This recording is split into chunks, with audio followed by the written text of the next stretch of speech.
What was initially perceived as an ordinary routine of pet care took an unexpectedly delightful turn one fateful day. The once unassuming little toad, who spent its days nestled in a cozy corner, suddenly transformed into a creature reminiscent of the beloved traveling frog from popular games.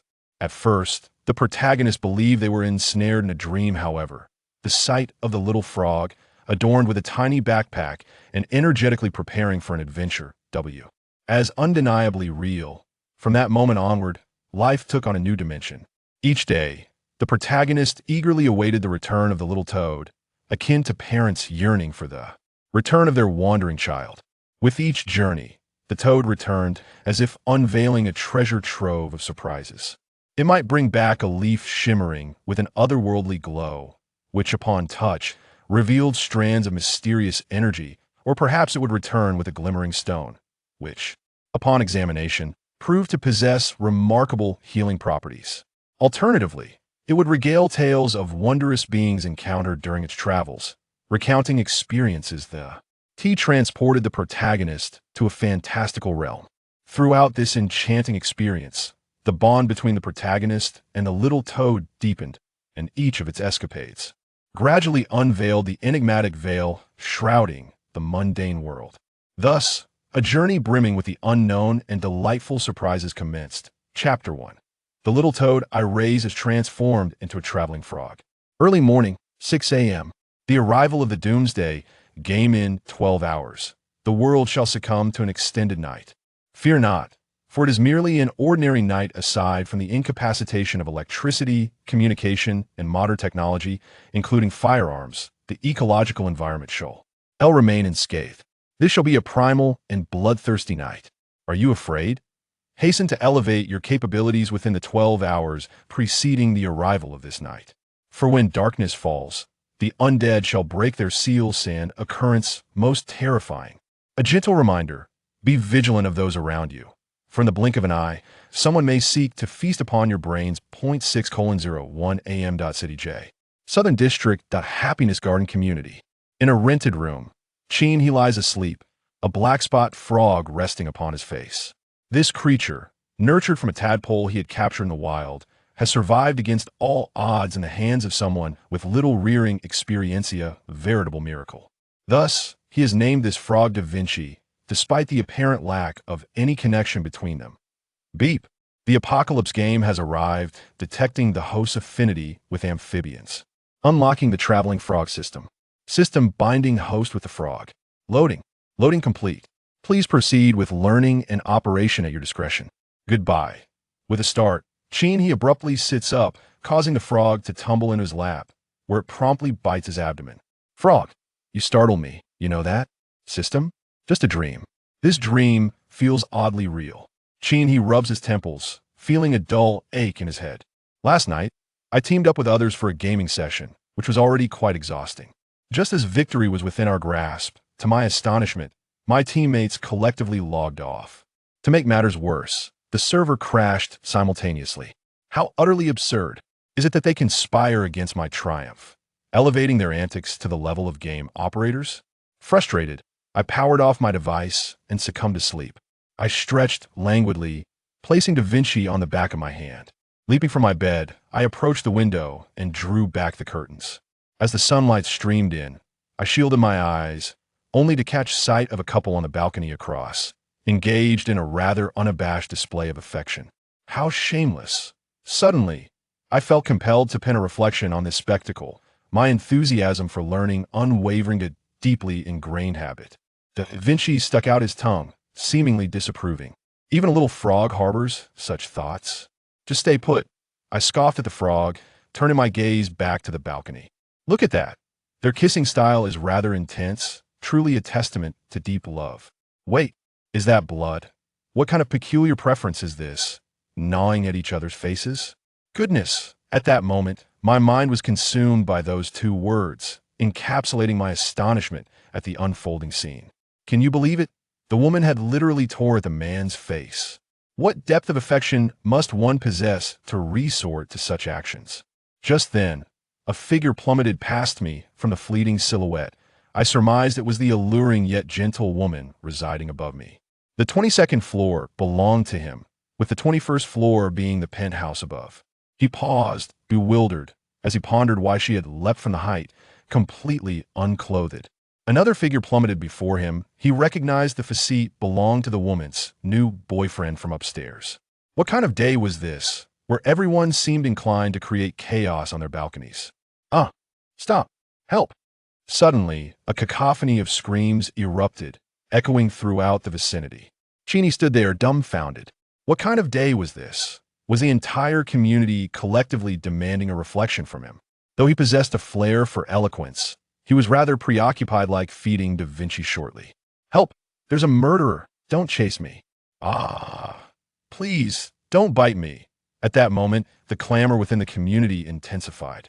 Peering down from the balcony, Cheney observed the residents in a frantic rush to escape, some even tackling others to the ground. The scene was utter chaos. Suddenly, he recalled the ominous sound that had first awakened him from his slumber, the announcement of the Doomsday Game. Then, the memory of the system binding voice surfaced. Could it be that the apocalypse had truly arrived? He promptly switched on the television, but it remained unresponsive. The power was out. He reached for his phone, only to realize he had forgotten to charge it last night. It was dead as well. It was over. He had lost all means of acquiring news. Bang, bang. Someone was pounding on their door. Help! Open up! Don't come any closer. Ah! The shouts from outside abruptly ceased, followed by a series of muffled sounds and slurps. Soon after, a stream of crimson fluid seeped through the crack beneath the door and into the room. Cheney paused for a moment, then turned and entered the bathroom, seizing the plunger. Although the rental unit had a kitchen, he had never cooked. This was the only tool at his disposal. Approaching the door, he peered through the peephole. Two bloodied figures were gnawing on the woman, sprawled on the ground. A sudden gasp. A bloodied face pressed against the door. It was that wretched landlord. Cheney, open the door, quickly, let me in. I'll waive your rent for this month, otherwise I will raise your rent. The portly woman pounded on the door, her voice laced with urgency. Is she still threatening me with a rent increase at a time like this? Cheney ignored her, gently retreating to push the table against the door for added security. This truly is the end of days. Ah, don't beat them, Cheney. You little scoundrel will suffer a terrible fate. The landlord's cries suddenly faded into silence. Cheney stepped back a couple of paces, listening intently to the sounds outside. A data panel materialized before him. Cheney. Frogmaster. LV005. Physique, 9 normal human 8. Effects, physical strength and endurance. Strength, 9 ordinary person 8. Influences grip, lift, carry, and physical attack power. Agility, 10 ordinary person 8. Affects speed and evasion reflexes. Mentality, 20 ordinary person 8. Impacts resistance and defense against mental and magical control weapon. Toilet plunger, doesn't it seem rather unserious when you hold it in your hand? Storage, 100 slots, currently empty. Frog. Number 1 frog, Blackspot Frog Da Vinci. Level, LV1010. Travel switch, gentle head packed. Travel package, 2 slots. Each slot can only contain one type of item, with a stacking limit of 1. Travel range, 100 meters for a small frog. This is already the limit. What more do you desire? Travel cooldown, 24 hours. Growth. Ordinary evolution occurs at every 10 levels, advanced evolution at every 50 levels, and ultimate evolution at every 100 levels. Trait, low desire to be preyed upon. Aberrant creatures show little appetite for frogs. Talent, unexpected surprise, affecting the owner, has a chance to enhance the drop rate in fortuitous situations. Lifespan, the lifespan is bound to the host. It thrives as long as the host does, unless influenced by external factors. Taboo, during the frog's travels, the frog handler must not intervene. Number 2 frog, none. Number 3 frog, none. Number 4 frog, none. Traveling frog prize pool. Luck-based draw. Each draw consumes 99 points of travel experience. Is it really true? Cheney glanced at Da Vinci, who was lying on the bed, wide-eyed in a daze. This creature has unexpectedly become my traveling frog. Traveling frog prize pool. It remains a mystery what treasures this lottery may bestow. In light of this, it is imperative for Da Vinci to embark on an endeavor. Cheney gently grasped the black-spot frog, Da Vinci, and caressed its petite head. Buzz. At that moment, a stream of text unfurled in his mind.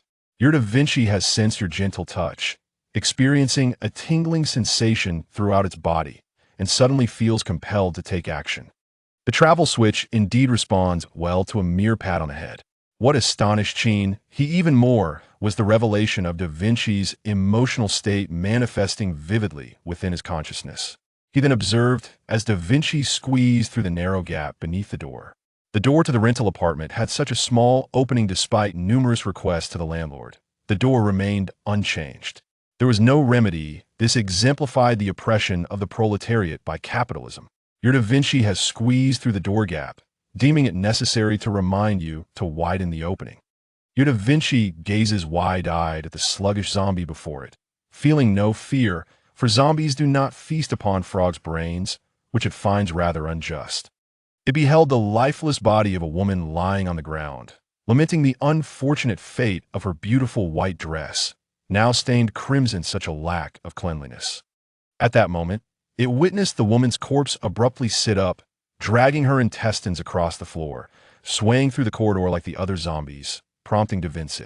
Oh, recoil at the sight of those entrails.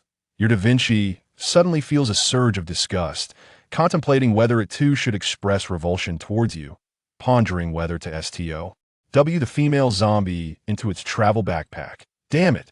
If you wish to endanger your master, please refrain from making it so overt. Note: the narrative unfolds in a parallel universe, with a landmass and population vastly exceed those of Earth. Chapter 2. The Compassion of the Little Frog. To be frank, Chin he is feeling somewhat anxious. Let's hope it is not a simpleton.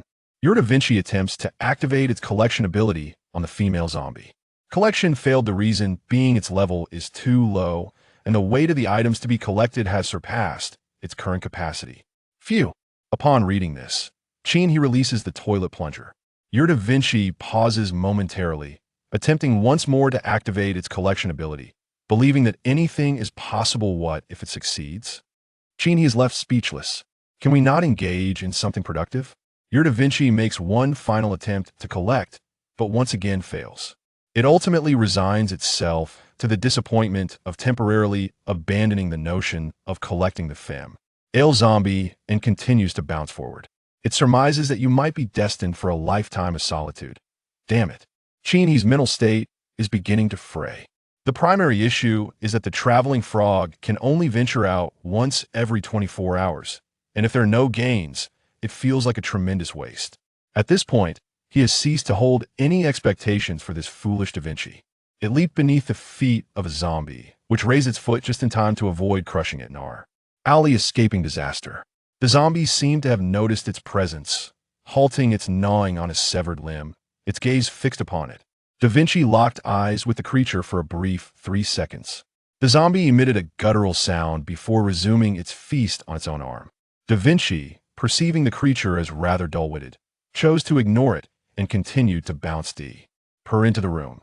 Upon entering, it beheld a longbow hanging on the wall, yet it failed to pique its interest, prompting further exploration.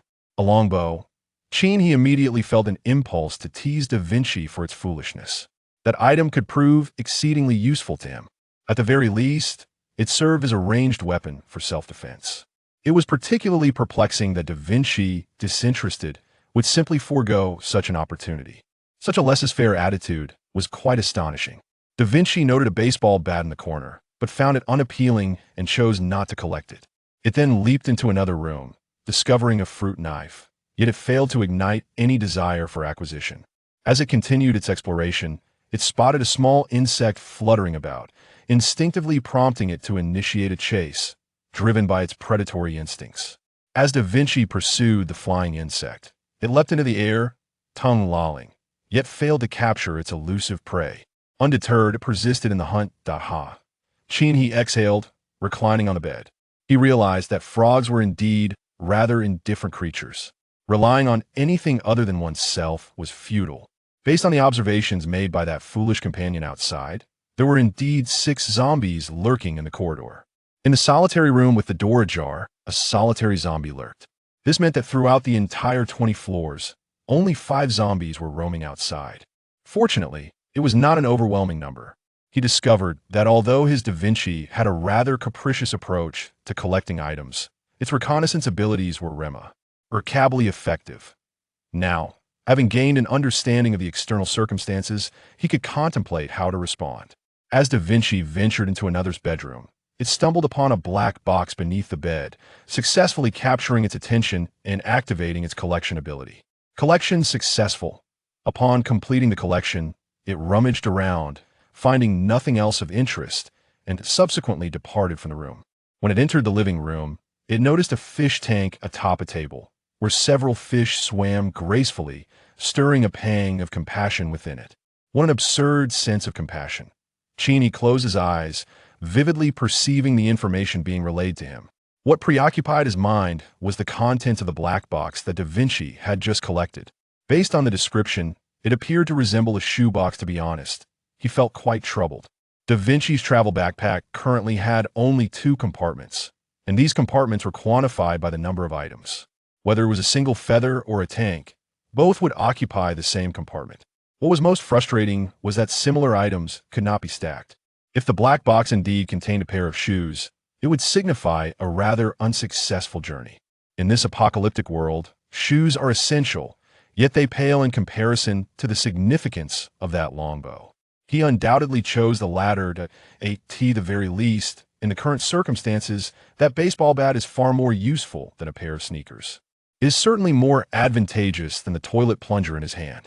Da Vinci gazes at the small fish tank, deciding to grant the fish their freedom, thus activating its absorption ability towards the table beneath the tank. Absorption successful. The table vanishes. The fish tank crashes to the ground with a resounding noise, shattering into pieces, while the fish flounder chaotically on the floor.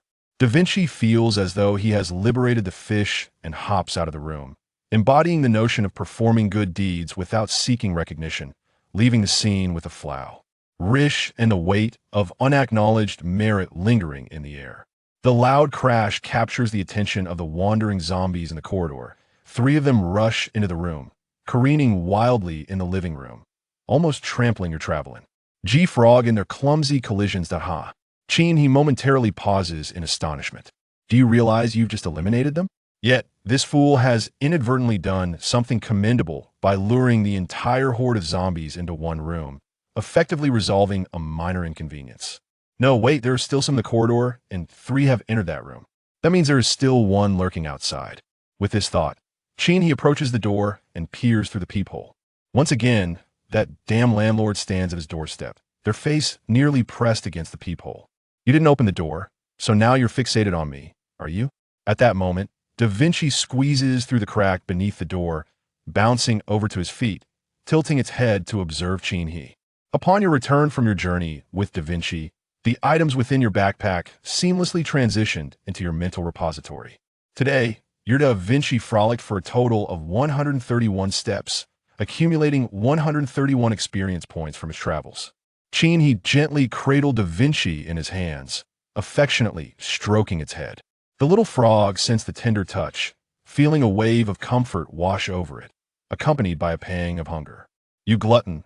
Rising to his feet, Cheney placed Da Vinci back into its cozy nest and tossed several feed worms into its enclosure. He then proceeded to examine the repository within his mind. In the 100-slot repository, the first compartment contained a black box, while the second housed a small square table. Noticing the small table, he deemed it inconsequential and chose to disregard it. Thus, he focused on the black box. Extract? He selected the black box for extraction. With a hum, a flash of thought surged through him, and the black box materialized before him. I wonder what lies within. I sincerely hope it is not a pair of shoes. As he approached and lifted the black box, he perceived a notable weight. A pair of shoes would certainly not be this heavy. What could it possibly be? Chapter 3. The ultimate evolution of the little frog Cheney. He opened the box, and at once, her eyes sparkled with brilliance. A compound crossbow. A pristine, compact crossbow. One that could be effortlessly wielded with a single hand, complete with an easy cocking mechanism. Inside lay a dozen bolts, a splendid find indeed. Da Vinci truly is remarkable. It seems that a hapless fool has stumbled upon a great treasure. With this compound crossbow in hand, dealing with the few zombies outside should be a cinch. However, I have never handled such a device before. It would be prudent to practice and hone my skills first. Yet, My immediate task must be to provide Da Vinci with a few more worms. This little fellow has earned his keep. He set down the crossbow and gathered several worms for Da Vinci. Your Da Vinci senses a peculiar shift in your behavior today.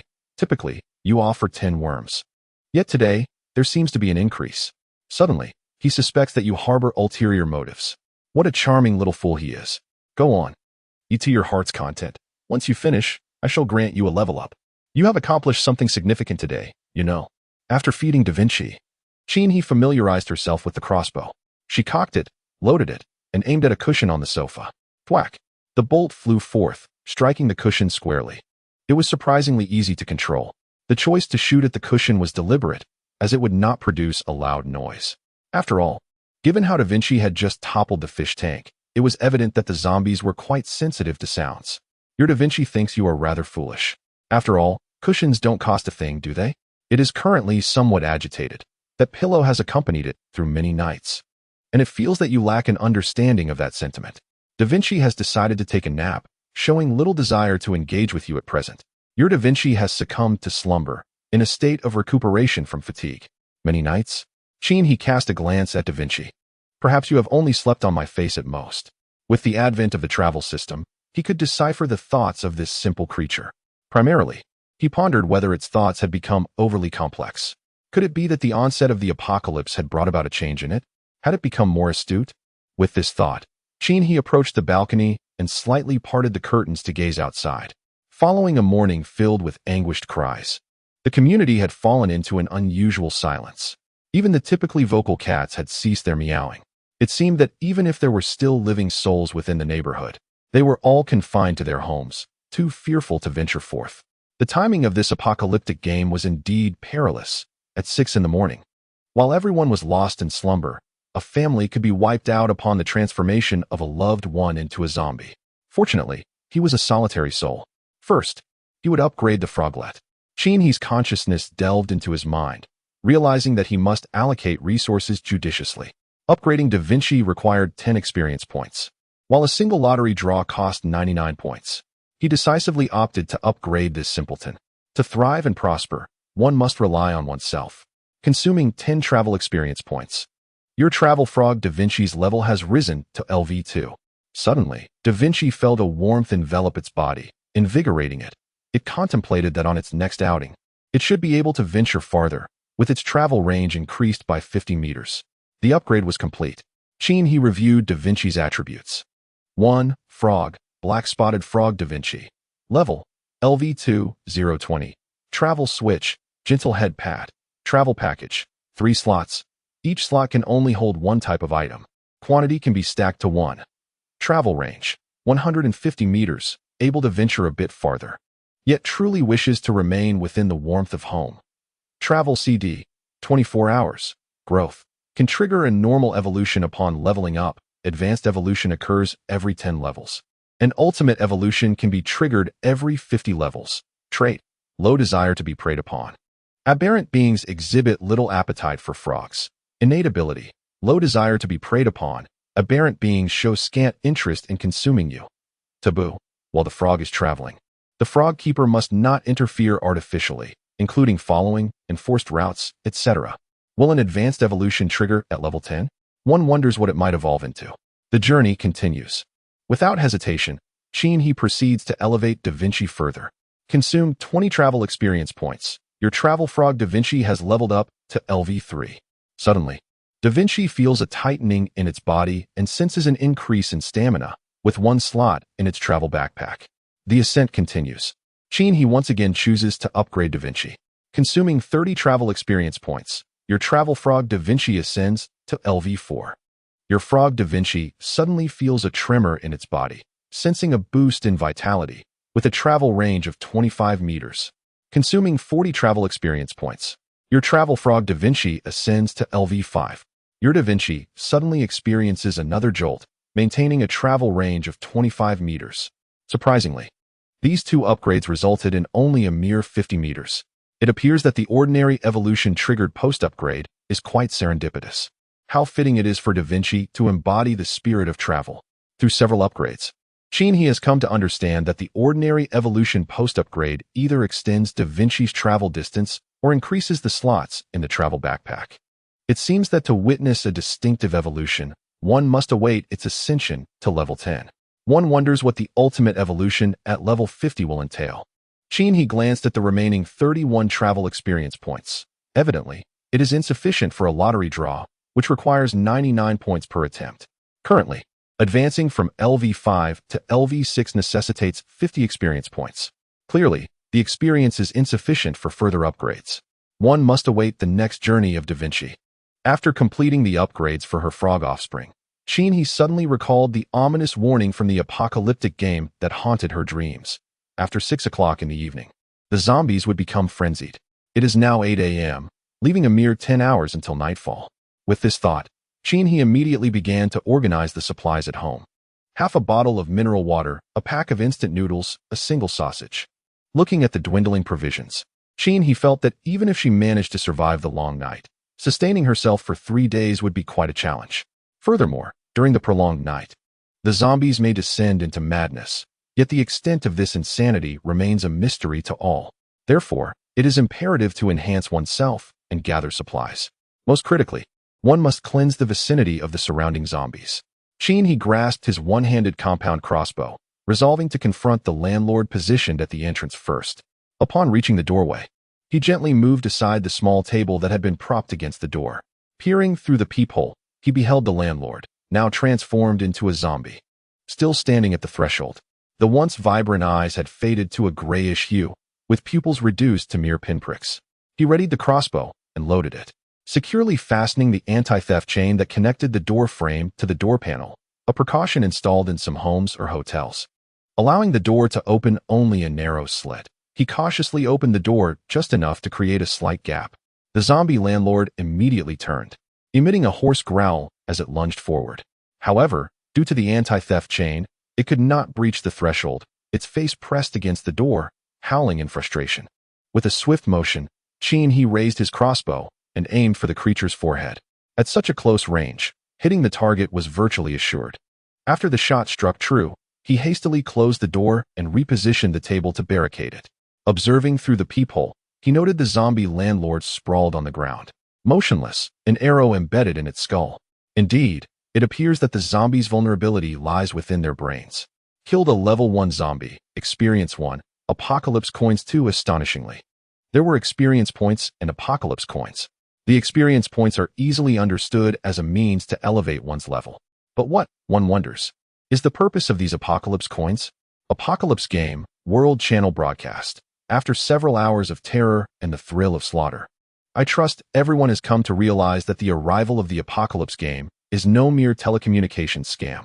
I imagine you have all joyfully vanquished zombies, accumulating experience to enhance your skills. The Apocalypse coins you have acquired must be safeguarded diligently. They are one of the assurances for your continued survival. Kind reminder 1. On the eve of the long night, simple random tasks will appear at random intervals, with no penalties for failure. It is advisable to accept and complete them. See you later, good luck, and stay alive. Chapter 4. An unexpected kill from a little frog. He peered through the peephole, observing the lifeless form of the zombie landlord she had dispatched, now lying motionless. The sound of its collapse had drawn out a zombie previously lured into a room by Da Vinci. Fortunately, only one emerged, staggering toward her door. He prepared her crossbow anew.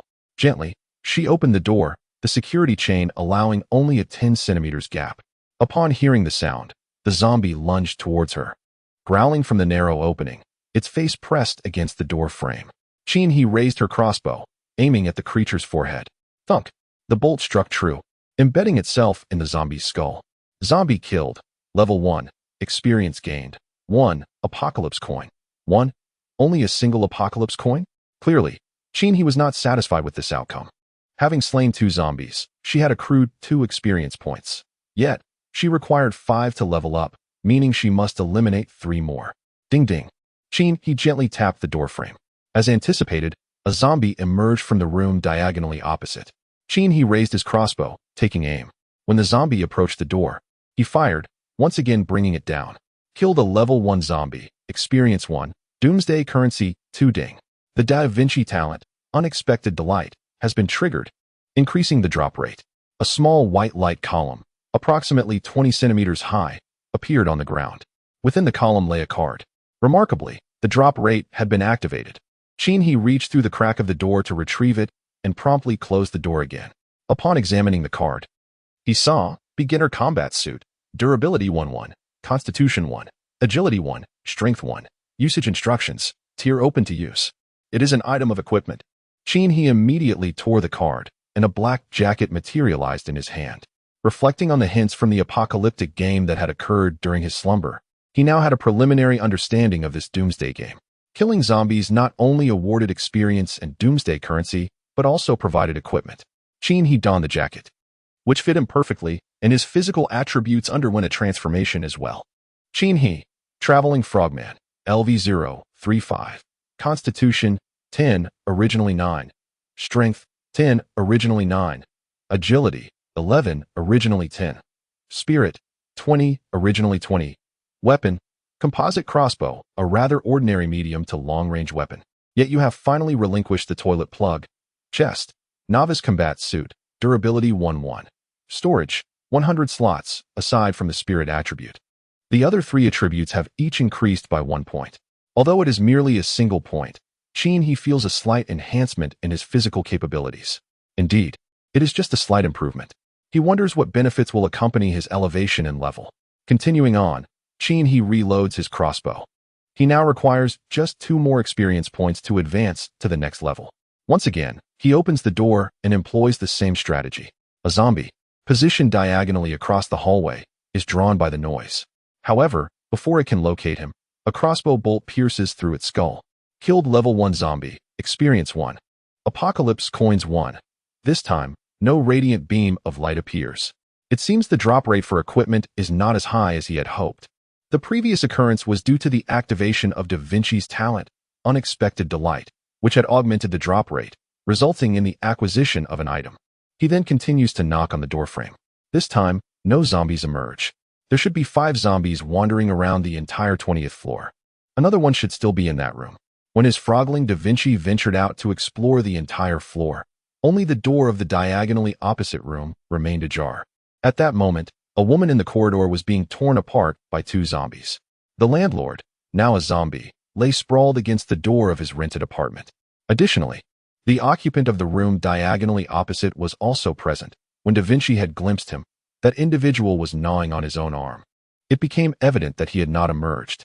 Could it be that he had satiated his hunger by devouring himself? It seems that the notion of satiation does not apply to zombies. Nevertheless, he was the only one left wandering this floor, and a one-on-one encounter should be easily manageable. With this thought in mind, he gently opened the door to his room. After surveying the surroundings, he softly tapped the door frame. Your traveling frog has slain a level 1 zombie, gaining 1 experience point and 1 doomsday coin, automatically credited to your account. Ding! Congratulations! You have leveled up to level 2, receiving 1 to all attributes and 1 point of free attributes. A series of question marks floated through He's mind. How could it be that his frog had vanquished a zombie? Was it possible to achieve such feats in a dream? Surely, this simpleton could not possess such remarkable abilities. He was skeptical. He held his fully loaded crossbow and cautiously approached the door across the hallway. Upon reaching the entrance, he discovered the zombie. It lay supine on the ground, its head oozing a viscous black-red fluid. The floor was littered with remnants of a fish, crushed underfoot, and traces of fish scales clung to the soles of the zombie's shoes. At that moment, comprehension dawned upon He. It turned out that Da Vinci had previously shattered the fish tank, leaving water and fish scattered across the tiled floor. The zombie, responding to the noise, had attempted to rush out, only to slip on the wet surface and fall, tragically colliding its head against the sharp edge of the marble coffee table, resulting in a fatal injury. The outcome could only be described as astonishing. I must say, young tadpole, you are quite remarkable. First, you dispatched several fish, and then you eliminated their owner. Though you are small, your fortune is indeed considerable. You have sent an entire family to their grave, and all in an orderly fashion. He curved the corners of his mouth as he held the crossbow, searching through the rooms. Previously, Da Vinci had visited their home, and there were no other zombies within. It was quite safe. He promptly removed the bow from the wall and secured the baseball bat in his mental repository. Continuing his search, after finding nothing useful apart from a length of iron chain, he made his way to the kitchen. He collected all the ready-to-eat items from the refrigerator into his mental storage. This spatial ability is truly convenient. Depositing items requires merely a flicker of thought, and retrieval is equally effortless. After a thorough rummage, he acquired 2 boxes of luncheon meat, 2 cucumbers, 2 tomatoes, and a large green onion. Sometimes, the green onion can serve as a dish in itself. In addition to these, he found 3 apples, 2 cans of beer, and 2 bottles of water. With these provisions, he could sustain himself for at least 2 days while being frugal. According to the game rules, once the long night arrives, the seals on the zombies will be lifted, and their speed and strength will double. Thus, it is best to remain indoors and wait out the 72 hours. Having completed his search, he exited the room and entered the corridor. He first extracted crossbow bolts from the heads of several fallen zombies, then searched their bodies for keys.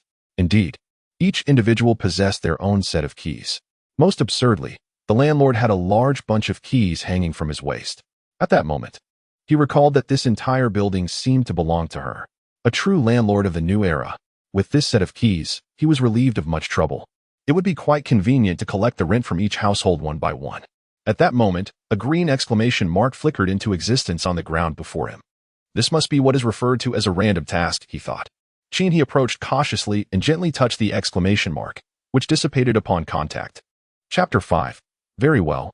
This shall liberate you from your plight. Ding. Random task triggered. Search the entire floor.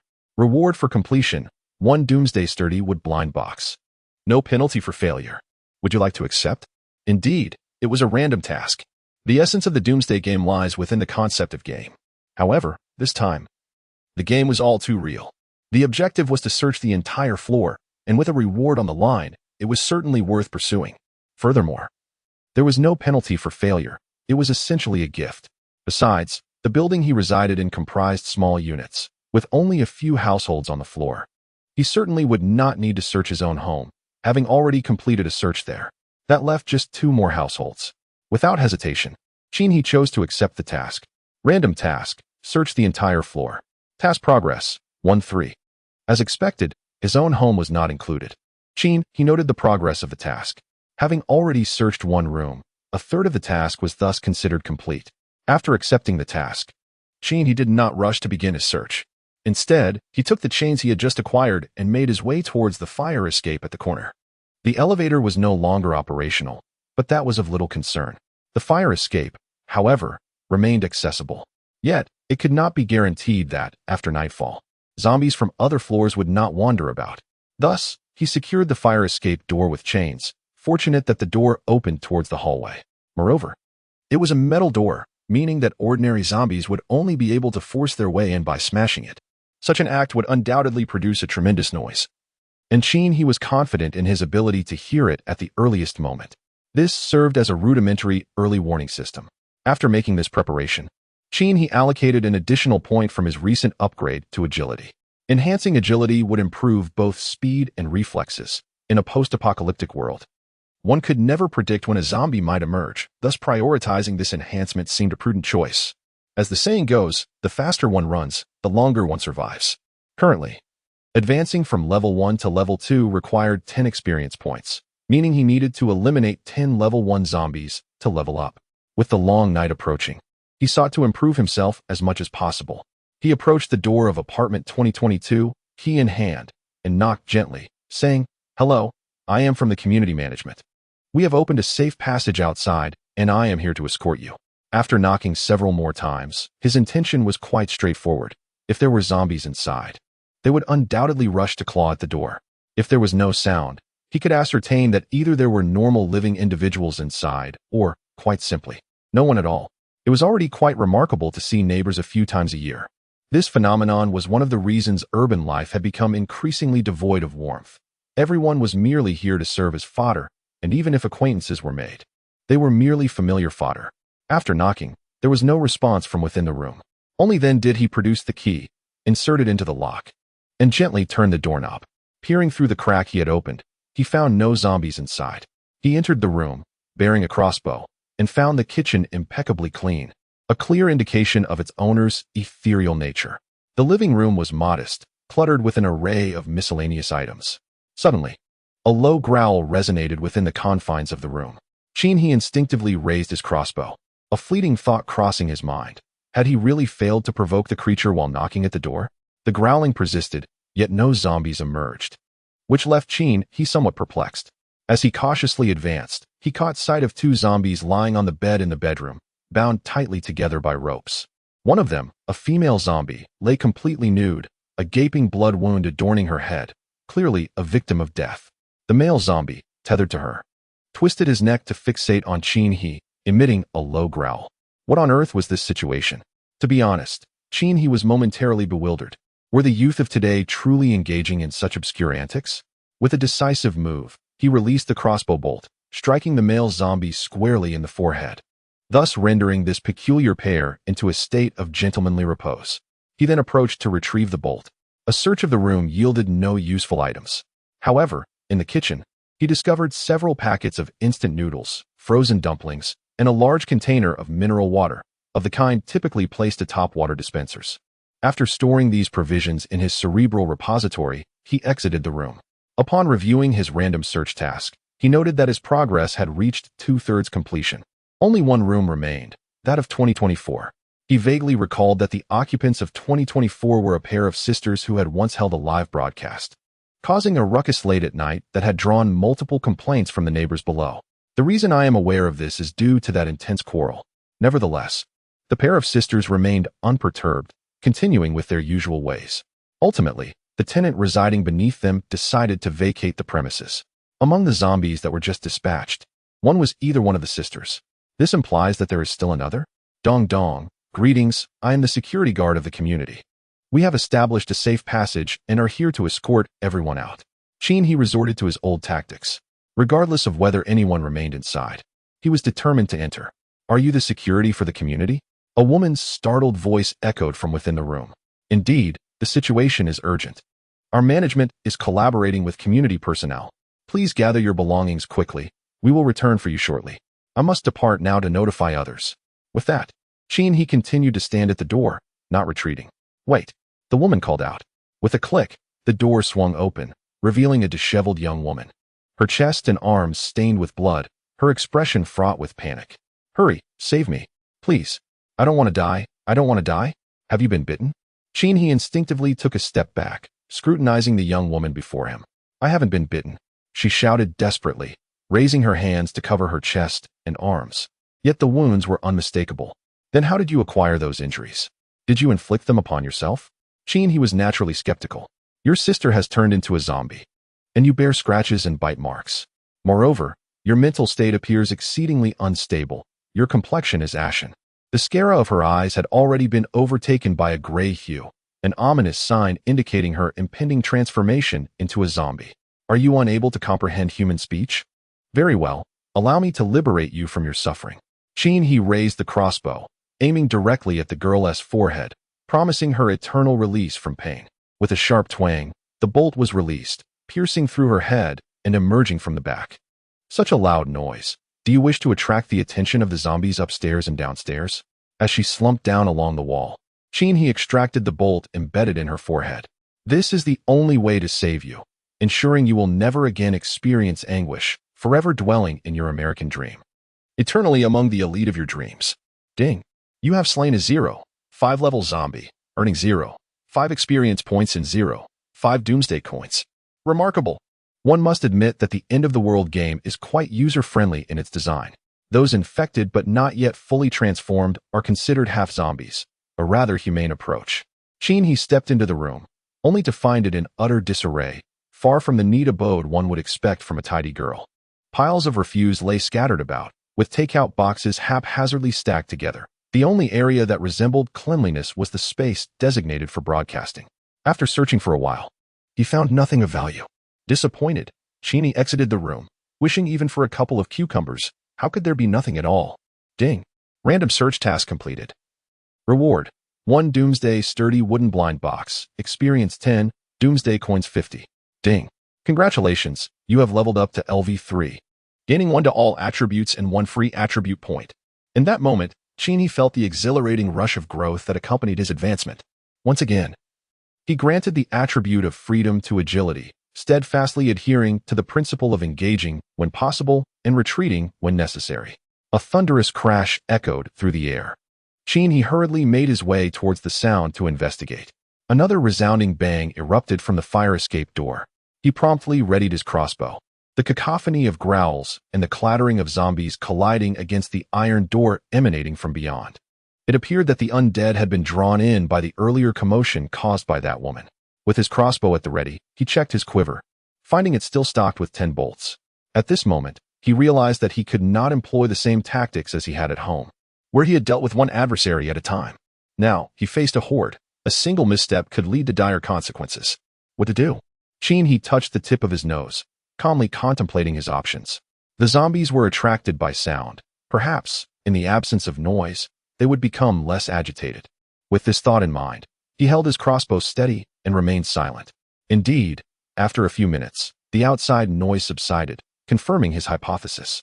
He waited another 10 minutes. And still, there was no movement.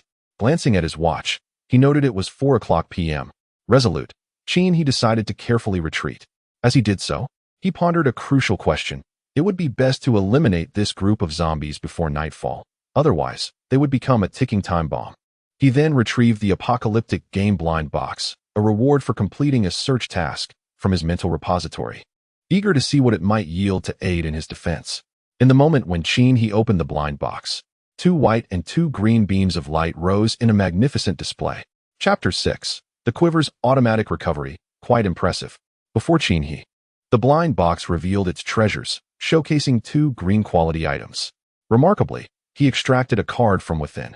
The first white card read, Novice Combat Boots, Durability 1-1, Strength 1, Agility 2. What a splendid find. He eagerly tore open the card, and a pair of boots materialized before him. He promptly removed his sports shoes and donned the new footwear. Next, he picked up the second white card, Novice Combat Pants, Durability 1-1, Constitution 1, Strength 1. Excellent trousers. He changed into the pants, and a surge of energy coursed through him as his attributes were once again enhanced. The third card was green.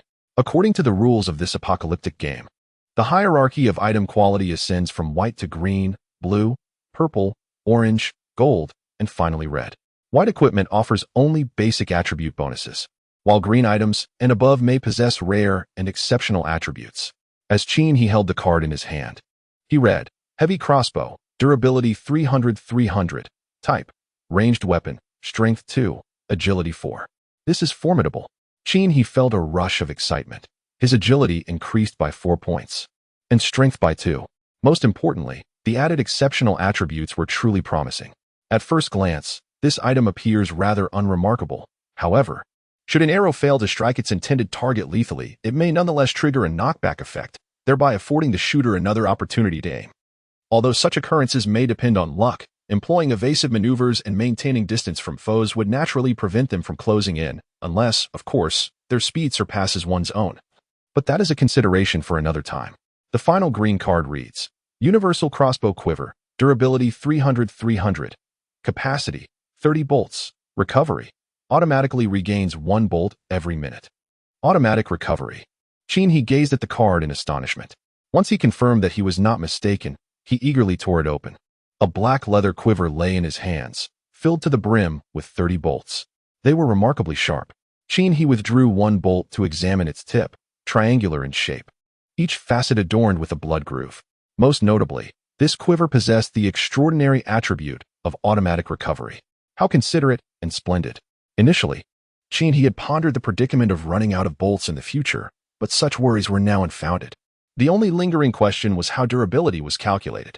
Both the crossbow and the quiver shared a durability of 300. Did both shooting and recovery consume durability? Alas, that would remain to be discovered in due course. He commenced an inventory of his supplies: 2 cans of luncheon meat, 2 cucumbers, 2 tomatoes, a spring onion, 3 apples, 2 cans of beer, 2 bottles of water, 3 packets of instant noodles, and a large barrel of mineral water. Additionally, there was a pack of frozen dumplings.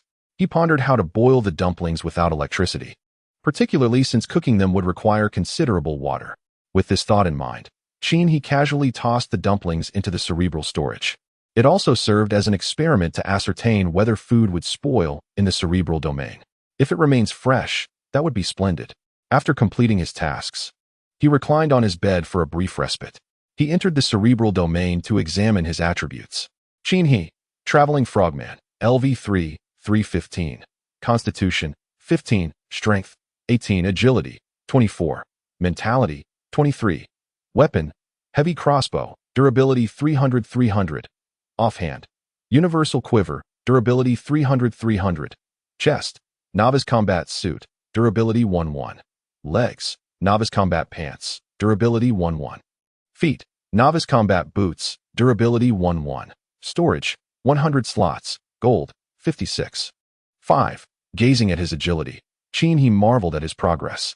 Initially, his mental attribute was the highest, but now, through diligent training, his agility has surpassed it. Presently, his agility is threefold that of an average person. Naturally, the enhancement in agility ought to elevate all related abilities, speed, reflexes, evasion, and balance, among others. However, he is not yet capable of moving with the swiftness of the wind. Outside, sporadic screams and thunderous explosions echoed. It was not the arrival of troops, but rather someone igniting their own gas canister, a true act of desperation. He pressed against the door to listen to the commotion in the fire escape. Fortunately, the horde of zombies had ceased their assault on the fire door, perhaps dissuaded by the lack of activity within. As Chin-He contemplated this, he glanced at his watch. It was 4:30 p.m., leaving him an hour and a half until nightfall. Therefore, eliminating the zombies outside the fire exit before dusk was the most prudent choice. Resolute in his decision, Chin-He rose to inspect his gear and opened the door to step outside. Previously uncertain, he had opted for a temporary retreat. Now, with his attributes significantly enhanced and fully equipped, coupled with the formidable crossbow procured from the apocalyptic blind box and an almost limitless quiver of arrows, he held a tremendous advantage over the sealed level 1 zombies. As the saying goes, strike while the iron is hot. Approaching the fire safety door, Chin-He pressed his ear against the door panel, listening intently. He could still discern faint footsteps. Indeed, the zombies remained. He unlocked the chain, producing a soft click. The zombies outside the fire door turned their heads towards the source of the sound, emitting low, guttural growls. Suddenly, with a resounding crash, the fire door was forcefully kicked open. The zombies positioned closest to the door were crushed between the door panel and the wall, their skulls shattered. Those standing further back were swept away by the door, tumbling down the stairs in a chaotic cascade. One lone zombie, positioned by the side of the door and momentarily spared, lunged towards Chin-He, only to be swiftly dispatched by a crossbow bolt that pierced its skull. Surveying his surroundings, Chin-He noted that all the zombies had already rolled down the stairs, aligning perfectly with his expectations. Earlier, he had considered dealing with them one by one through the door crack, but upon reflection, he realized the presence of a horde outside presented a far greater risk. Unlike the earlier scenario at his home, where they approached individually. Thus, he abandoned that line of thought. Suddenly, it dawned on him that the fire door swung outward, and the small platform of the fire escape was quite narrow. With sufficient force, the zombies outside could very likely be knocked down the steps. The current situation validated his hypothesis. He was astonished by his own strength, having dented the door with a powerful kick. With enhanced attributes, he felt invincible. The zombies tumbling down the stairs formed a chaotic pile, and the first of them to struggle upright charged up the staircase. Chin-He aimed his crossbow at the leading zombie and fired. Whoosh! The bolt struck true, hitting its mark right between the eyes.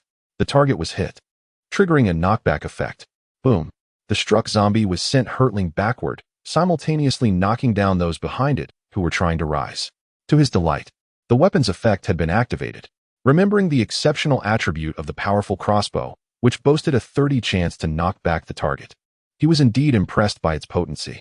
With the zombies now sprawled on the ground, Chin-He had ample time to reload and aim.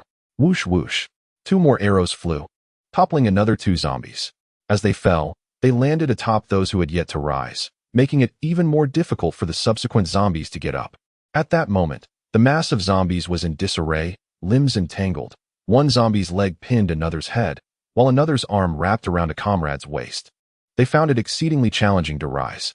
Seizing this opportunity, Chin-He fired one bolt after another with pinpoint accuracy, targeting their heads, and for those that strayed, he followed up with another shot. After all, the arrows in his quiver could regenerate infinitely. Ding! The Da Vinci Unexpected Delight effect was triggered, increasing his critical hit rate. Ding! The Da Vinci Unexpected Delight effect was triggered again, further enhancing his critical hit rate. As the number of slain zombies increased, slender white beams of light began to emerge amidst the fallen. Equipment had been replenished. He cast a glance at the beams before resuming his loading and shooting. It was prudent to eliminate all threats before claiming the spoils. Chapter 7. The four-legged Spider-Woman with a meteor hammer. With a swift whoosh, several arrows flew in succession, obliterating the last of the zombies. Only then did he cautiously descend the stairs, where the steps were slick with murky blood. A moment's carelessness could lead to a perilous fall. Ding! Congratulations! Level has risen to LV4. All attributes increased by 1, and gained 1 point of free attributes. He felt a surge of joy at the upgrade. At that moment, a cacophony of zombie growls erupted from below, the sounds growing ever closer, hinting at a rapid approach. He grasped the railing and peered down, only to behold a zombie scuttling upwards on its hands and feet. Was it an illusion? Upon closer inspection, he realized that the creature was indeed crawling with remarkable speed, resembling a spider. Its disheveled hair hung loosely as it climbed, emitting low growls. Dressed in a tight-fitting black leather outfit that accentuated its curvaceous form, it was a sight to behold. Around its neck, a leather collar was tethered to a chain that clinked noisily as it moved. To He's astonishment, the chain trailed behind, dragging the upper half of a male zombie. The unfortunate creature's hands were desperately entwined around the chain, with only its head and chest remaining intact, while it clutched a vine wrapped in rawhide in its remaining hand. What a bewildering sight! He found himself utterly perplexed. He merely wished to express that, apart from himself, everyone in this building was exceptionally talented. He stepped back onto the staircase, loading his crossbow and taking aim.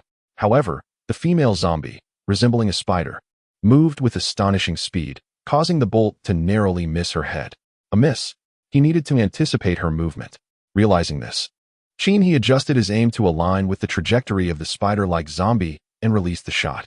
The bolt struck her, but instead of hitting her head, it pierced through her chest. The spider zombie let out a ferocious roar, now positioned atop a pile of corpses at the bottom of the stairs, baring her teeth at the one with the crossbow. It was then that he noticed her eyes, a pale green, strikingly different from the typical grayish hue of other zombies. Had he stumbled upon a more formidable foe? Notification, random quest triggered. Congratulations. You have encountered an elite zombie from the Apocalypse game. Tormented Spider-Woman. Physique, 35. Strength, 30. Agility, 28. Mentality, 8. Defeating her grants 100 experience points and 100 Apocalypse coins. There are no penalties for failure, as you may already be dead by then. Will you accept? Accept. Without a moment's hesitation, he prepared to fire. After all, when faced with numerous adversaries, who fears a mere itch? Yet, he noted with concern that the Spider-Woman's attributes were rather formidable, particularly her physique, which exceeded his by more than double. Was he being overly reckless? The Spider-Woman growled menacingly towards him, seizing the opportunity while she was momentarily stationary. He raised his crossbow and shot without hesitation. The bolt was released. The Spider-Woman tilted her head, narrowly evading the crossbow bolt. Astonished, he thought, can she really dodge? Are elite zombies this intelligent? With a fierce roar, the Spider-Woman swung her body, causing the metal chain around her neck to pull the half-zombie attached at the end. Like a meteor hammer, she swung it towards him. This motion could only be described as fluid and graceful. Goodness, she can wield a meteor hammer. He was taken aback by the sight, and quickly stepped back. The swinging half-zombie, with its claws bared, grazed his nose. Immediately after, the other hand of the half-zombie wielded a leather whip, lashing out at He. Good heavens! He dodged once more. The intelligence of the zombies was already a challenge, but the fact that this half-zombie could also use a weapon was utterly absurd. With a roar, he loaded another crossbow bolt, calculating the trajectory before pulling the trigger.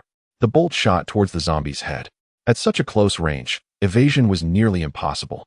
Yet, in the next moment, the Spider-Woman suddenly leaned against the wall, avoiding the shot and propelling herself forward along the wall. This posture would have made even Newton exclaim in awe. The crossbow bolt missed its mark again. Reaching for his quiver, he realized there were no bolts left. He had been so engrossed in shooting the female zombie that he hadn't noticed he had run out of ammunition. At that moment, the Spider-Woman was already upon him, lunging like a dog. He sidestepped to the right and threw a punch at the female zombie. In the blink of an eye, the Spider-Woman's meteor hammer struck once more, followed closely by her fierce advance. At this critical moment, he finally retrieved a crossbow bolt from his quiver. Without the luxury of aiming, he swiftly loaded the arrow and shot. Thwack! It struck the Spider-Woman just to the right of her chest. Bang! The impact triggered a repulsion effect, sending her tumbling down the stairs, crashing heavily against the wall. Seizing this opportunity, he quickly retreated into the fire exit, shutting the door behind him and securing it with chains. He leaned against the iron door, gasping for breath. Indeed, elite monsters were vastly superior to those lowly zombies. For the time being, he had to avoid direct confrontation. His quiver was nearly empty, with arrows replenishing at a rate of 1 per minute, sufficient for battling ordinary zombies, but inadequate against such a formidable elite foe. If one elite monster was this fierce, what would the night bring? Bang! Bang! The Spider-Woman began to ram against the door. Fortunately, the fire exit swung outward, rendering her inward assaults ineffective unless she could shatter the door entirely. With his back braced against the door, he could hold out for a while longer. He glanced at the clock. It was already 17:25. Only 5 minutes remained until the Apocalypse trading post opened. He pondered the importance of this opportunity while acknowledging that the threat outside needed to be dealt with. Suddenly, he recalled the numerous zombies he had dispatched, which had dropped a Westjohn card. Curious about its potential usefulness, he took it out and began to examine it. The first card read, Beginner Combat Gloves, Durability 1-1, Constitution 1, Agility 1, a valuable item indeed. The first card was torn open, revealing a pair of black, breathable gloves.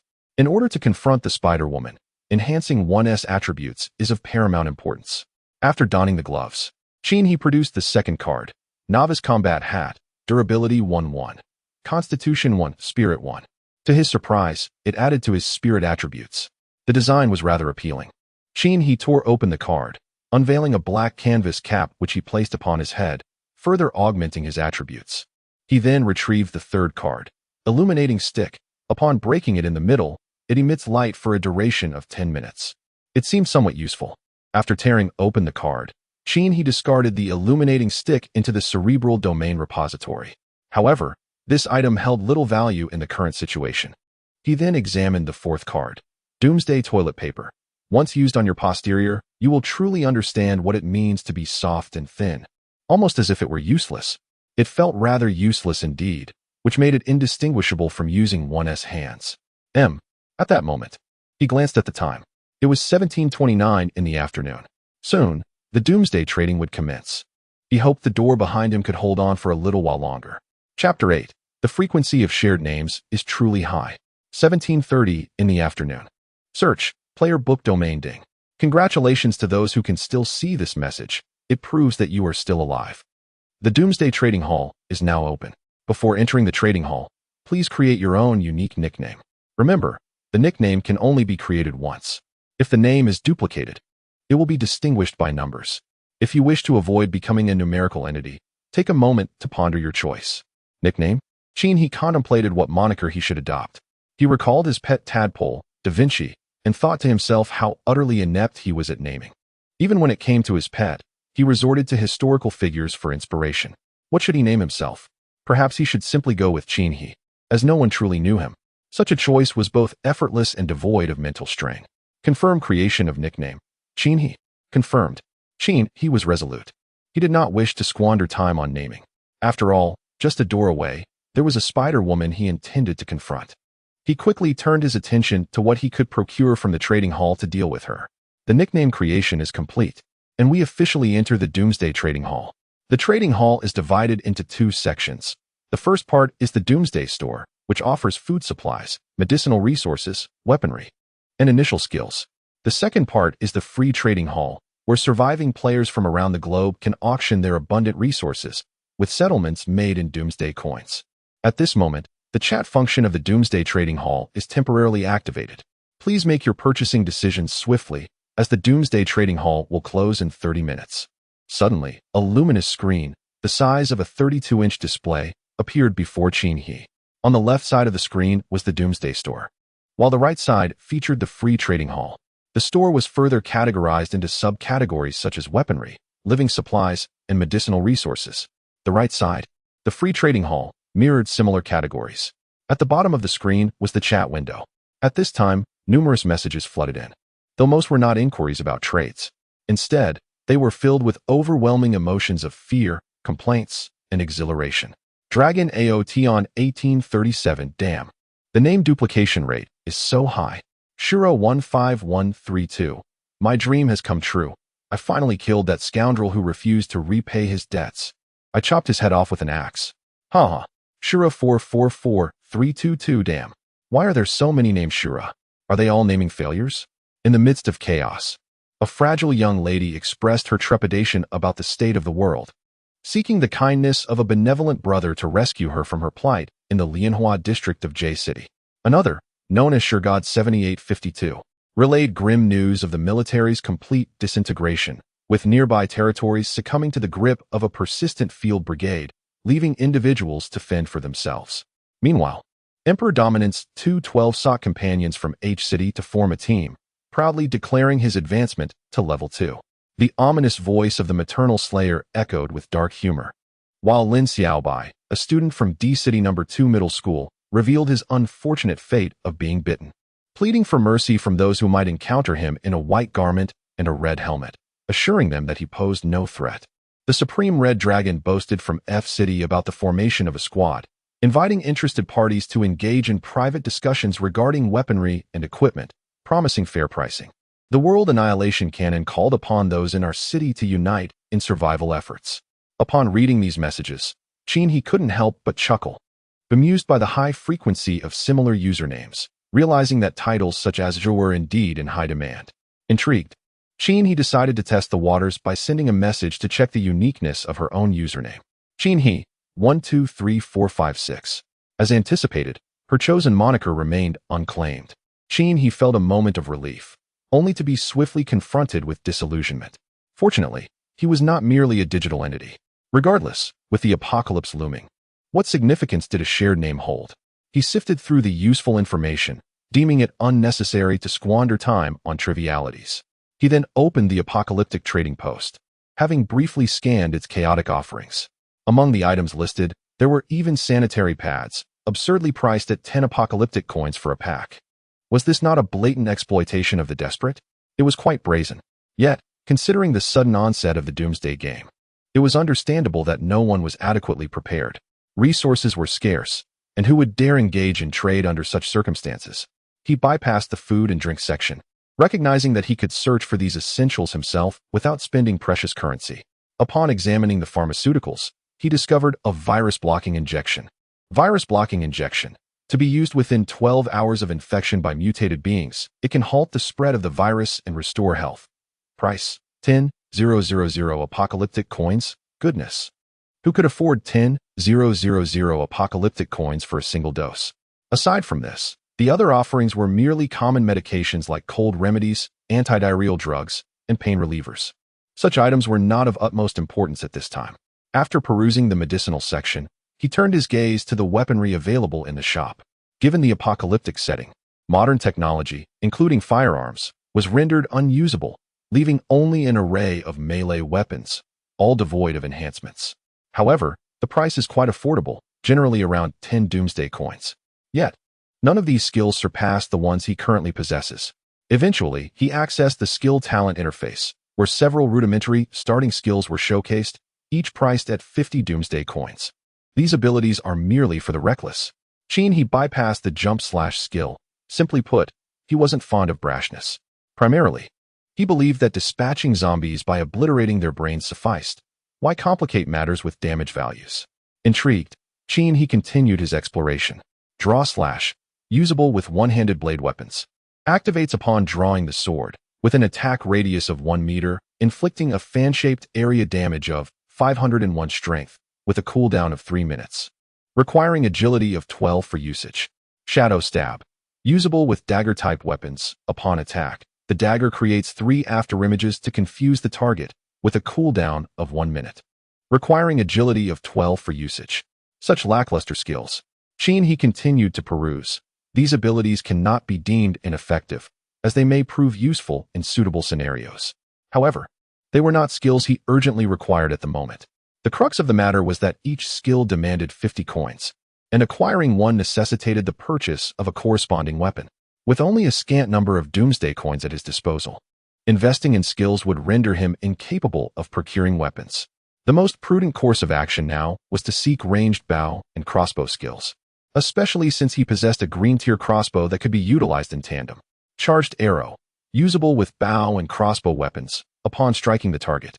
It inflicts a brief immobilization effect, ignoring defenses, with a cooldown of 3 minutes, requiring both agility and strength of 15 for usage. This one appears promising. He silently committed this skill to memory.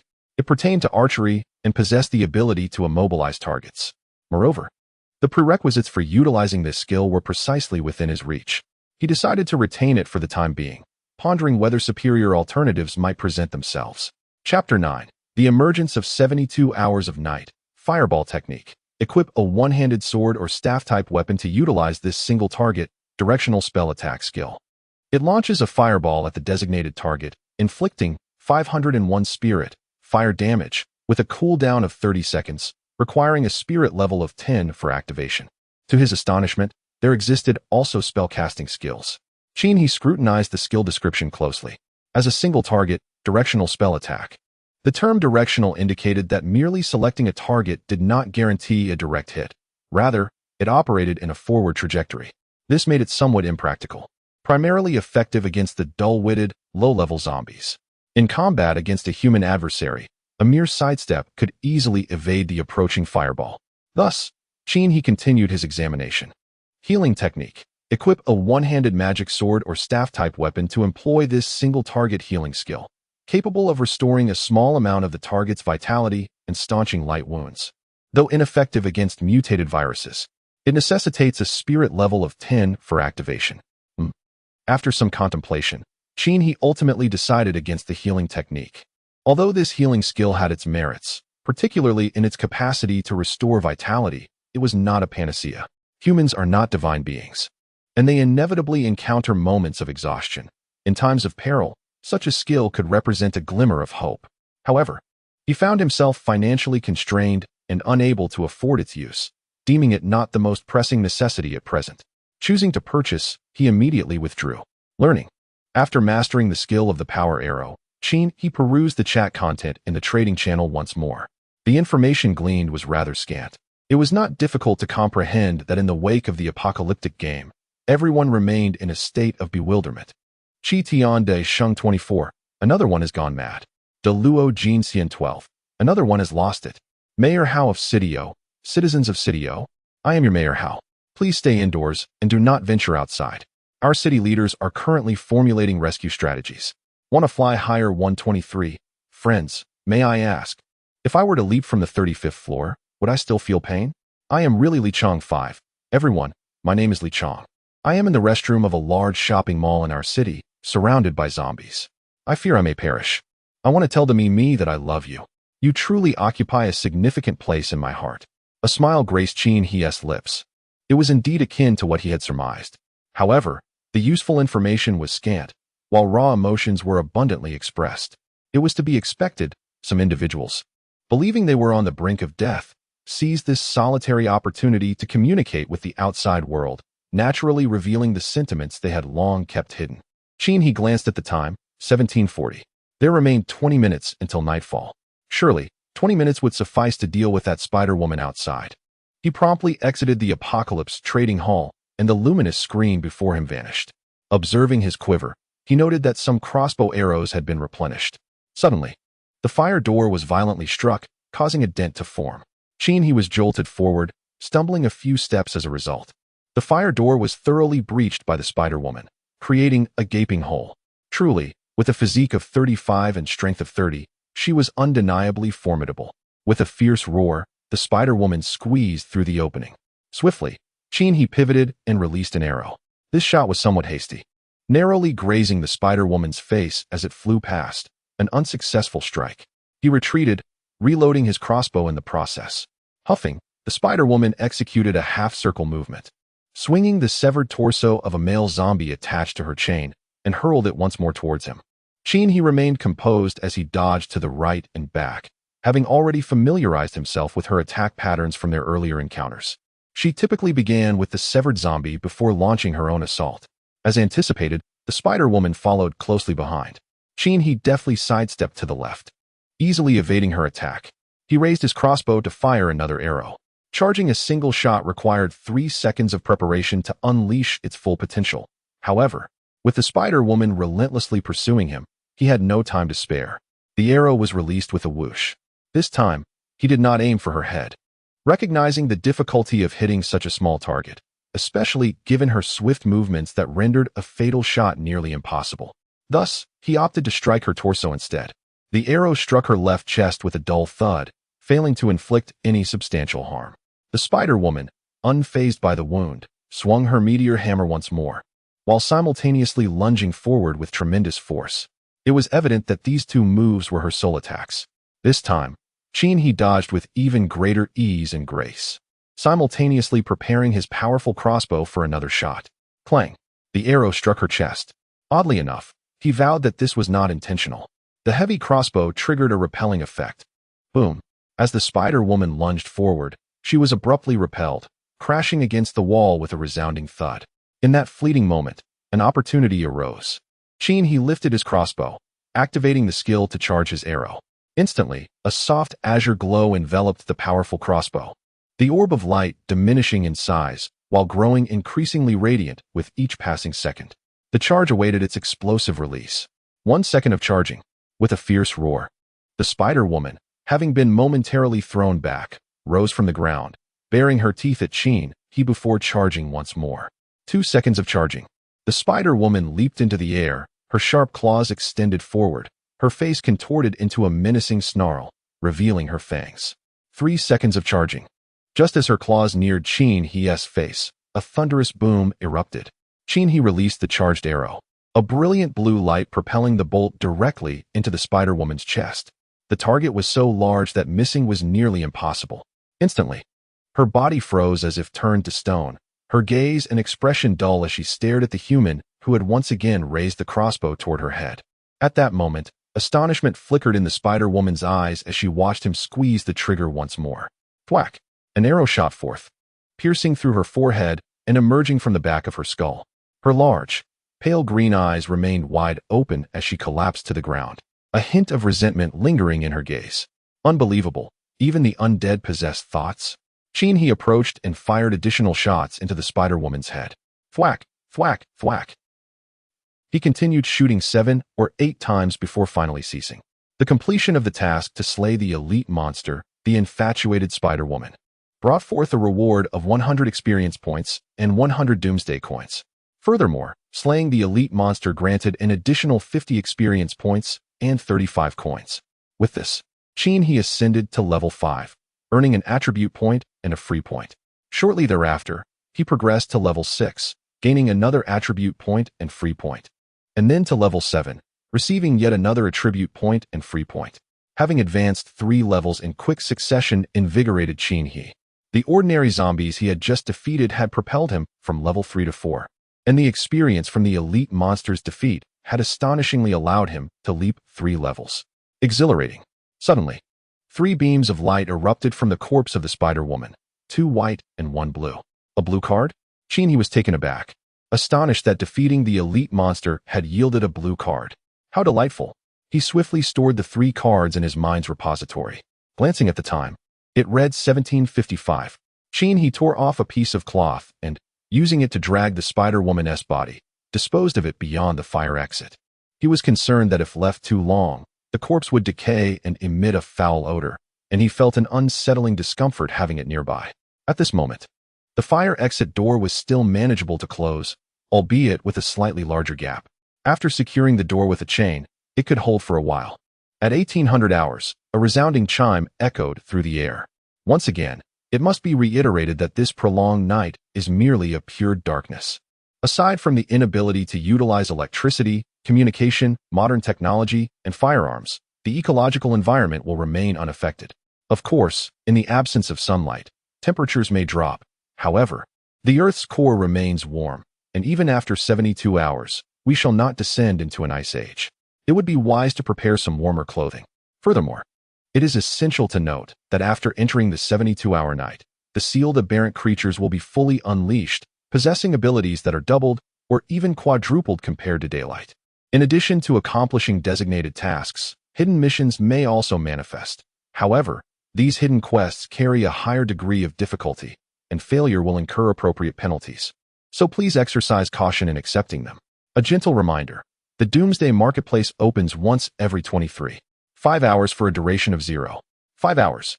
Be mindful of the opening times to seize opportunities for self-improvement. Lastly, I wish everyone good fortune. Remember, there will always be more than one zombie lurking behind you. 3, 2, 1. Night falls. Chapter 10. With a belt in hand and sunglasses, you are at your finest suddenly. The world, which had just been basking in the afternoon glow, plunged into darkness. He raised his hand to observe. Indeed, he could not see his own fingers. He glanced toward the window, realizing how foolish he had been. His home's windows were tightly sealed, preventing any hint of moonlight or starlight from penetrating. He groped his way to the window, gently drawing back the curtains. Outside, in addition to the starlight, a blood moon hung in the sky, casting a crimson glow.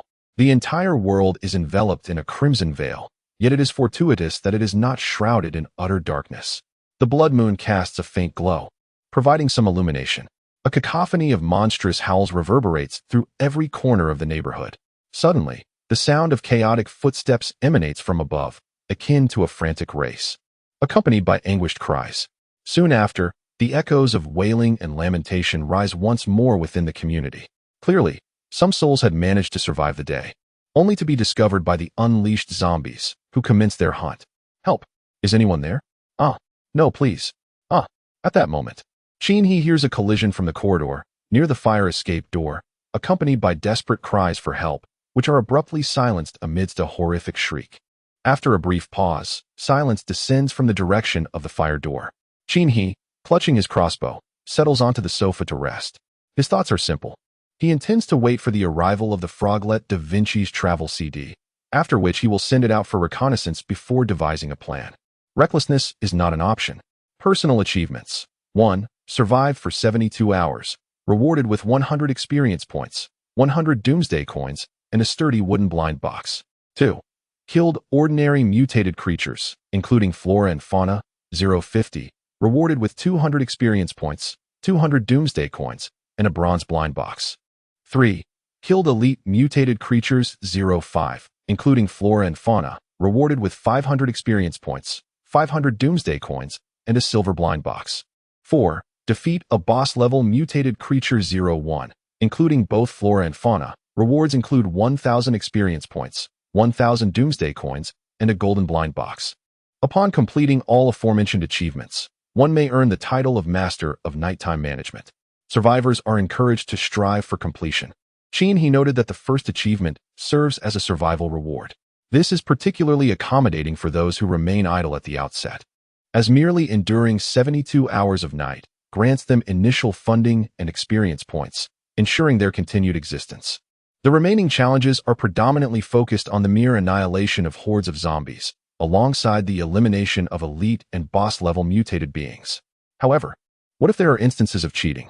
For instance, if a group of individuals each targets zombies, the endeavor is undoubtedly perilous, yielding only minimal individual rewards. Yet, should a few collaborate to encircle and dispatch zombies, allowing one individual to deliver the final blow, they could swiftly elevate that person, akin to a multitude of lower-tier accounts nurturing a singular higher-tier account.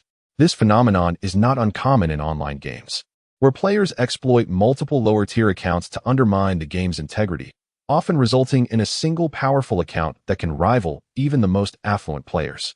While such actions are undoubtedly unethical within the realm of gaming, the present scenario is one of apocalypse. A single misstep could lead to demise.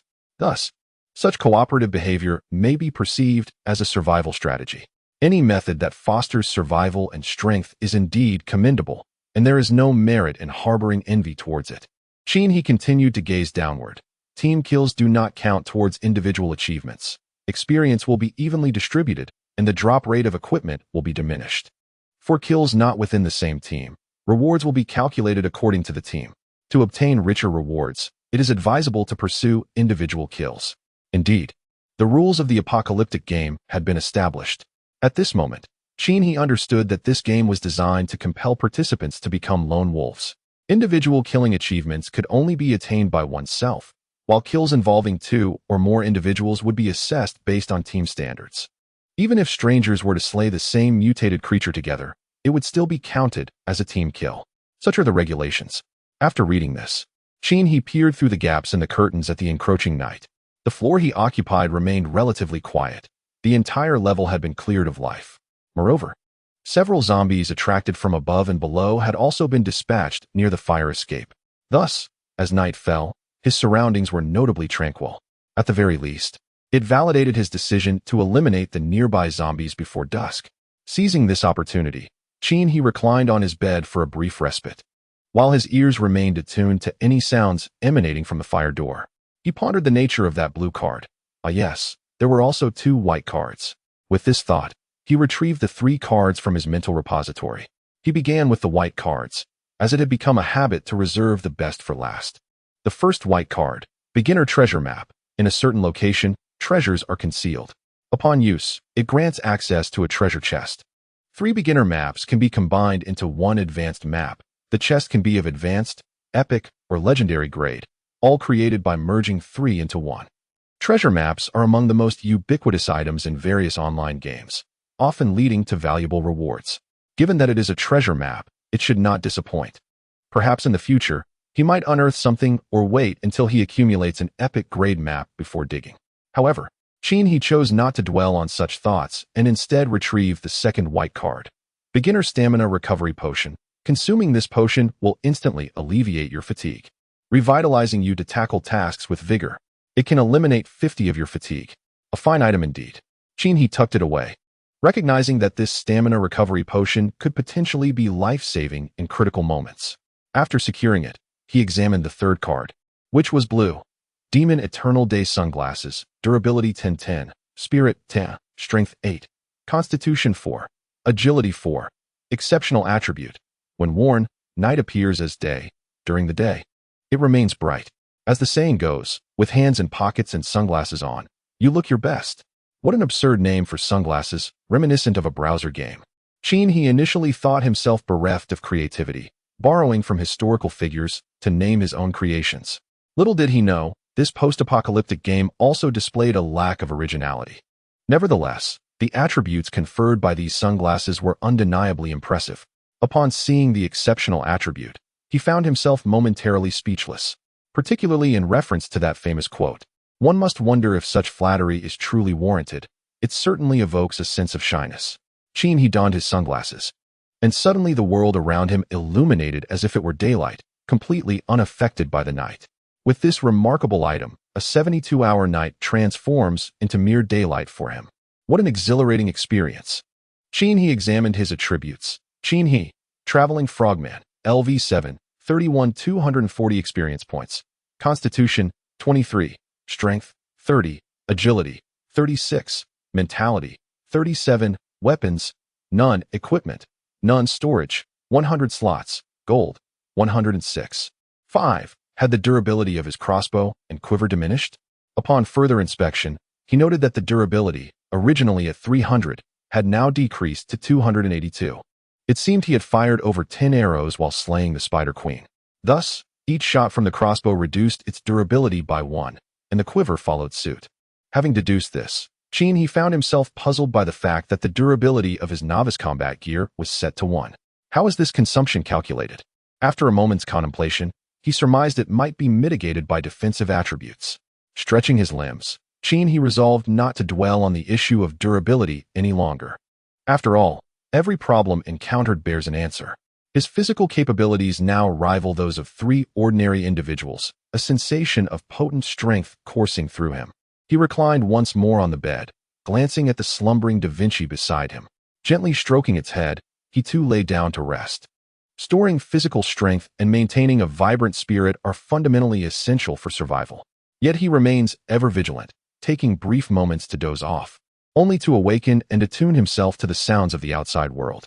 Time drips away, and he cannot discern how long has passed when suddenly a voice echoes in his mind. The Froggy's Journey CD has concluded. A new day's adventure is about to commence. Chapter 11. The Little Frog's unexpected outing. Is it already the next day? He rises and retrieves Da Vinci, feeding it a generous portion of mealworms. He believes wholeheartedly that this little creature is capable of great feats. Once it is satiated, he gently pats its head. Your Da Vinci feels the warmth of your affectionate touch, a delightful tingle coursing through its body. It senses that it is full and ready to venture out for a little exploration, for the darkness at home holds little allure. Da Vinci squeezes through the door crack, and as it steps into the corridor, it catches the scent of blood. It notices that the zombies in the corridor have vanished, particularly the one that left a lasting impression, the female zombie in the white dress. After all, being a singleton has its drawbacks. He remains silent. Since the last upgrade, Da Vinci's thoughts have multiplied. His mind is cluttered with a cacophony of random musings. I shall give you a little spank. He leans back on the sofa, constantly monitoring Da Vinci's internal journey. Do not be so lethargic. You are still a youthful and vigorous tadpole. With a resounding thud, your Da Vinci was startled by the muffled sound emanating from the fire escape, yet it ignited a spark of curiosity within. It bounded eagerly towards the staircase. Upon reaching the fire escape, it leapt through a substantial gap, finding the opening far superior to that of its home. As it ventured into the stairwell, Da Vinci encountered a dismembered zombie, clawing its way up the stairs with its arms. The steps were slick with blood, causing the creature to slide back down after gaining only a momentary foothold. The path it traversed was a gruesome tapestry of spilled entrails and blood, rendering the stairs even more treacherous. Your Da Vinci regarded this zombie as a source of amusement, pondering how it could still be engaging in such childish antics despite its condition. With a withering glance, it conveyed disdain, and the zombie, seemingly sensing the mockery, emitted a raspy growl in response. Yet, as your Da Vinci observed the creature, a flicker of compassion stirred within. Compassion?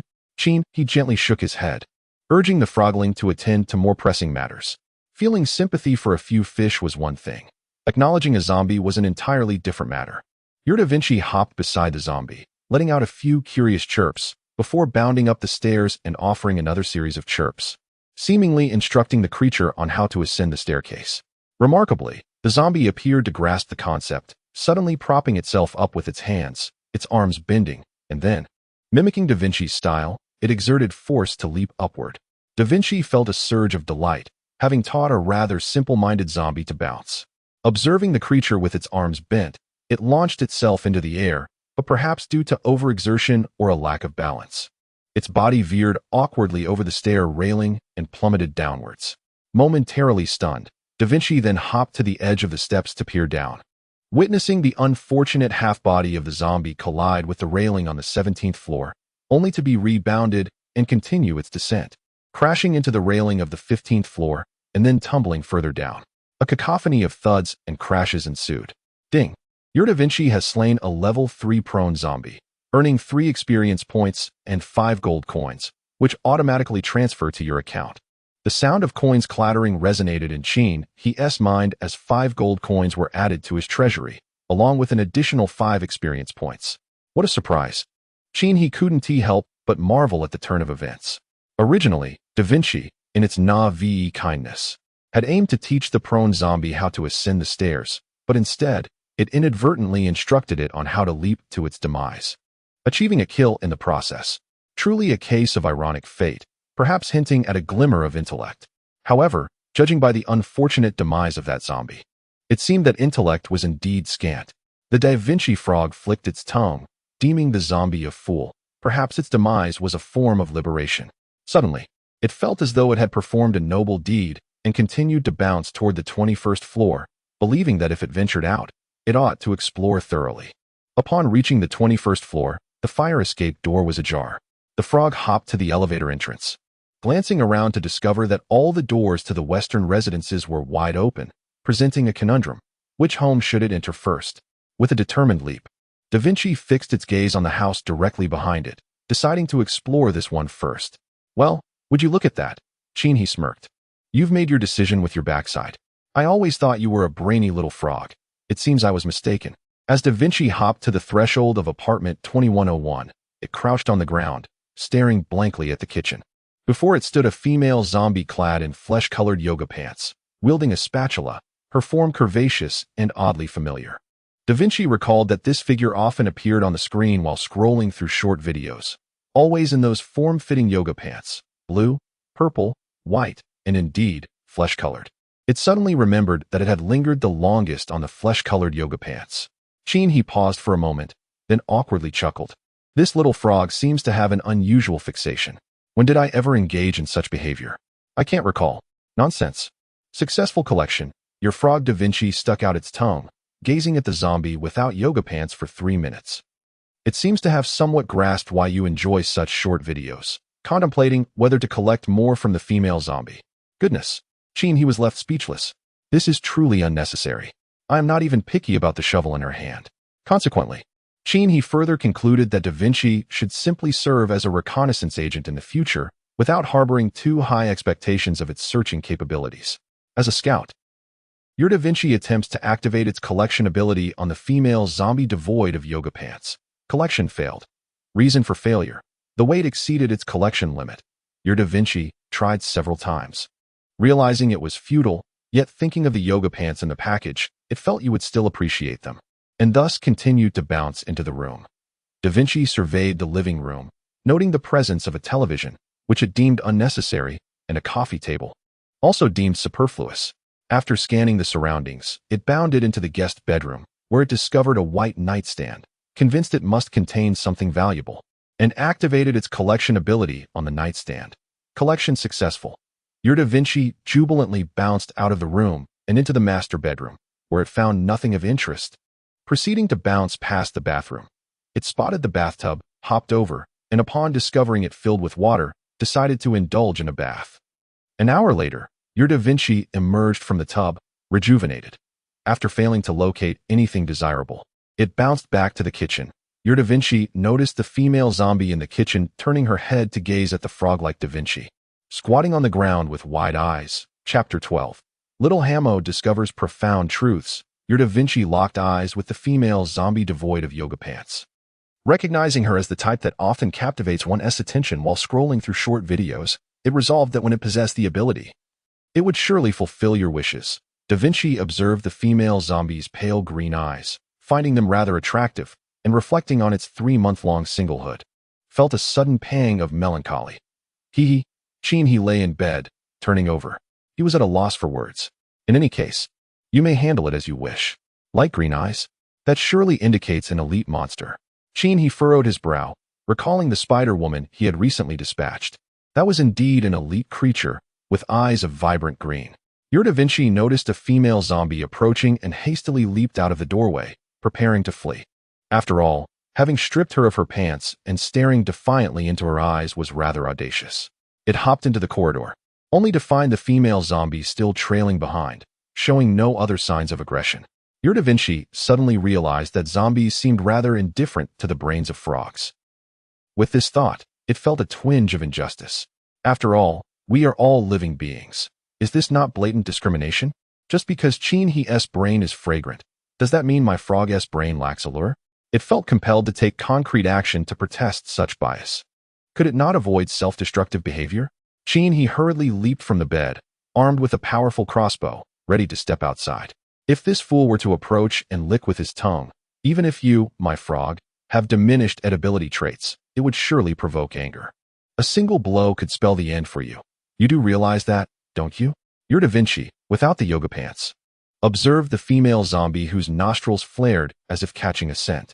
Suddenly, her gaze fell upon the door of apartment 2102, and with a ferocious roar, she charged forward, leaping over Da Vinci's head, wielding a spatula to pound against the door, emitting guttural growls. Da Vinci, tilting his head in curiosity, watched the pantless zombie battering the door, feeling quite overlooked, which incited a sense of indignation within him. He hopped in front of her, spitting a small spray of saliva and casting a disdainful glance, as if questioning whose intellect was truly inferior. Noticing that the female zombie continued her assault on the door, entirely disregarding him, Da Vinci felt an overwhelming sense of neglect, inflicting upon his tender psyche an immense blow of humiliation. He resolved to administer a slight reprimand to the zombie, promptly activating his ability to absorb her spatula. Absorption successful. What a surprise. After his evolution and upgrade, Da Vinci's travel backpack had transformed into a spatial realm, allowing him to collect only 4 items, with no duplicates permitted. Ascending to the 21st floor, he first acquired the yoga pants, followed by a bedside table. Then, feeling the sting of disdain from the zombie towards his intellect, he seized the spatula from her grasp. This outing consumed 3 slots of his backpack, leaving just 1 available. He lay on the bed, shaking his head in disbelief, his hand resting on his chest for solace. He reassured himself that Da Vinci was indeed a scout, a competent scout, yes, an exceptional scout. However, it was a source of comfort for him that zombies seemingly had an aversion to frog brains. The diminished appetite for such delicacies was quite reassuring. Consequently, the tadpoles could venture outdoors with considerably less trepidation. For instance, regarding toilet paper, he had already lowered her expectations of this foolish creature. After Da Vinci had claimed the spatula, he still felt a sense of dissatisfaction and activated his collection ability on the shirt of the female zombie, who was devoid of yoga pants. Collection successful. Alongside escaped He. Remarkably, this tadpole had not let her down. Nonetheless, this excursion was not in vain, as there was an elite monster on the 21st floor. At that moment, the elite creature was forcefully banging against the door of another residence, indicating that her actions were not without purpose. There might still be survivors within that dwelling. With a thunderous crash, a sound resonated from above. He sat up and gazed at the ceiling, straining to listen to the commotion overhead. It felt compelled to witness the commotion, and thus it hopped to the doorway, observing the female zombie rush into the room. Da Vinci beheld a frail young man inside, clutching a kitchen knife in his hand. Upon noticing the approaching female zombie, the young man's demeanor transformed. He stood frozen in place, captivated by her voluptuous figure, which resembled tumultuous waves in motion, yet could ensnare the heart in stillness, particularly in her state of undress. Da Vinci discerned that the young man's eyes widened in shock, his pupils filled with the enchanting image of the female zombie, evidently forgetting the knife he held. Disliking such gruesome scenes, Da Vinci raised a forepaw to shield its left eye, while its right eye remained fixated on the female zombie as she lunged at the young man, mounting him and beginning to bite, blood spraying forth. Da Vinci shook its head, contemplating that the young man's demise stemmed from his inability to move upon encountering a woman. And then a cascade of profound truths overwhelmed it. Color is a knife that cuts to the bone. The essence of color is a blade. Form is emptiness. Ah, little tadpole, to grasp this wisdom is indeed no small feat at that moment. He had already nestled into the sofa, gnawing on a tomato to replenish his strength, contemplating his next course of action, primarily concerning the virus-blocking serum sold at the apocalyptic shop.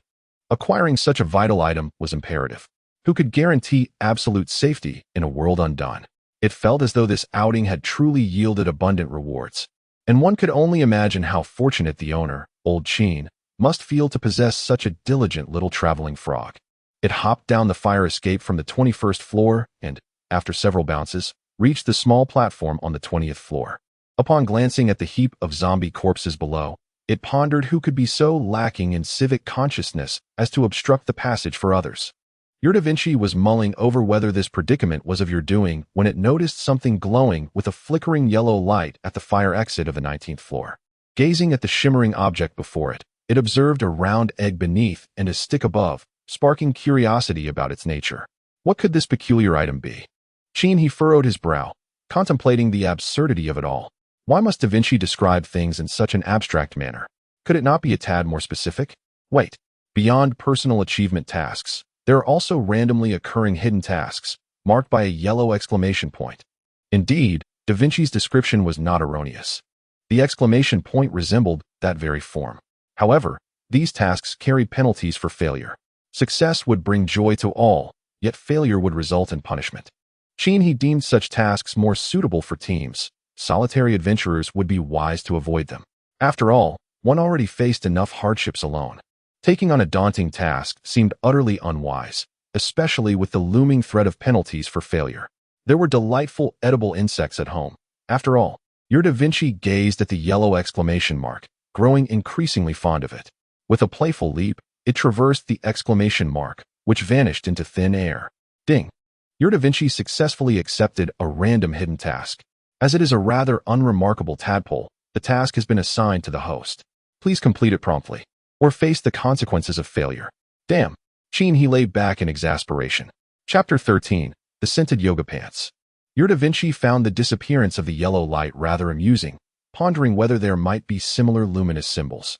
with a newfound sense of playfulness. Your Da Vinci continued its search downstairs for more of these yellow symbols, bouncing joyfully as it descended, reveling in what it deemed a delightful day. "Damn it!" he exclaimed. "Have you become addicted to this, you foolish creature? Your joy is causing me distress, tadpole." In that moment, he felt an overwhelming longing for Da Vinci. Your Da Vinci arrived at the entrance of the 18th floor fire escape, yet did not encounter the remarkable symbol. Proceeding to the elevator lobby on the 18th floor, he found nothing, not even the shadow of a zombie. However, all the doors to the rooms stood ajar, prompting him to explore each one. 10 minutes later, having made up his mind, your Da Vinci quickly descended to the 17th floor. The stairwell yielded no discoveries, leading him to prepare for a thorough search room by room. Upon entering the first room, he observed bloodstains on the floor, which he chose to disregard. In the master bedroom, he found a zombie sprawled on the ground, its head severely damaged. Maintaining his composure, he exited the room. After leaving that residence, he approached the second one, where he encountered 2 zombie corpses in the living room, similarly disfigured, with blood already congealed.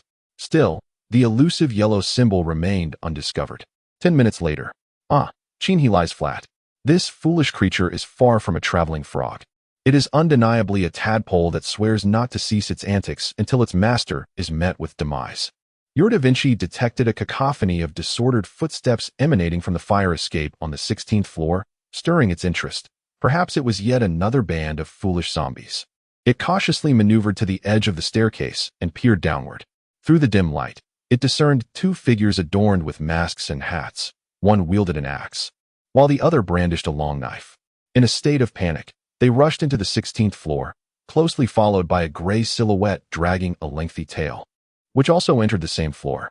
Beyond the 16th floor, your Da Vinci could hear howls and roars reverberating from other levels, accompanied by an array of bizarre noises, creating a scene of utter chaos. Survivors? He rose from the sofa, his gaze fixated on the information relayed by Da Vinci. A long tail? What could that possibly be? At that moment, the entire building erupted as if it had been set ablaze, the air filled with screams, shouts, and wails that echoed incessantly. Someone cried for help, only to be silenced in an instant. Others shouted in despair, threatening to leap from the heights, while some ignited gas canisters. As night fell, the zombies grew increasingly agitated. However, he remained relatively safe, having eliminated the undead above and below, granting him a temporary respite. Yet, an elite zombie still lurked above. Your Da Vinci tilted its head, as if in contemplation, pondering whether to descend and investigate. Its curiosity was piqued by the mysterious long tail it had observed, prompting it to make the decision to venture downstairs. Curiosity? He felt a shiver run down his spine. Truly, this foolish creature ought to reconsider. One moment it displays compassion, the next it seeks amusement, and now it is overcome with curiosity. Originally, I believed your heart was vast, but it appears that you possess not only a grand heart, but an abundance of thoughts as well. If you continue down this path, you may very well exhaust yourself, and in turn, bring about my demise as well. Triggered by travel range limitations, fatigue has set in. Your Da Vinci finally navigated through the fire escape of the 20th floor, dragging its weary body, sensing a depletion of its strength. Your Da Vinci managed to squeeze through the gap of the door, but its energy was entirely expended. It felt utterly drained, stuck in the doorframe, with no strength left to move. Your Da Vinci, trapped in the doorframe, gazed wide-eyed at you seated on the sofa, believing you could lend it a helping hand. As it observed you approach, it felt your grip on its head as you pulled it free, perceiving your touch as somewhat heavy-handed. Could you not be a tad gentler? It pondered, for there is no profound animosity between the two of you. Your Da Vinci sensed your hand caressing its head, sending a delightful shiver through its body. It felt a wave of comfort, hunger stirring within it, longing for satiety before succumbing to slumber. Your traveling frog returned from its journey, the items within its backpack automatically transferring to your inventory. Today, your traveling frog hopped a total of 321 times, earning 321 experience points. The random hidden tasks your traveling frog undertook have seamlessly shifted to your name. This fellow, he, cradled Da Vinci in the palm of his left hand, while his right hand grasped some feed worms to commence feeding. Could you perhaps exhibit a touch more caution next time? What if those zombies truly sought to feast upon a frog's brain? Even if they do not eat, what if they provoke them? I know you are a fortunate frog, but one must still be cautious. While feeding, he gently rubbed its little head, hoping it could comprehend these profound truths. Your Da Vinci tilted its head and blinked at you, wondering if you had lost your mind. It felt that as a frog. It could never learn to behave like a dog. So, how does one embody a bit of canine essence? Must it learn to bark? Your Da Vinci believed that it could only croak. He continued to feed it. Once satiated, he placed it on the sofa to recuperate. This little creature had been quite active today, and fortunately, it triggered the travel range restriction. Otherwise, encountering hidden tasks could have been disastrous. However, it became clear that its travel range was not merely a linear distance of 175 meters, but rather calculated based on the distance traveled. Contemplating this issue, he leaned back on the sofa with a packet of instant noodles.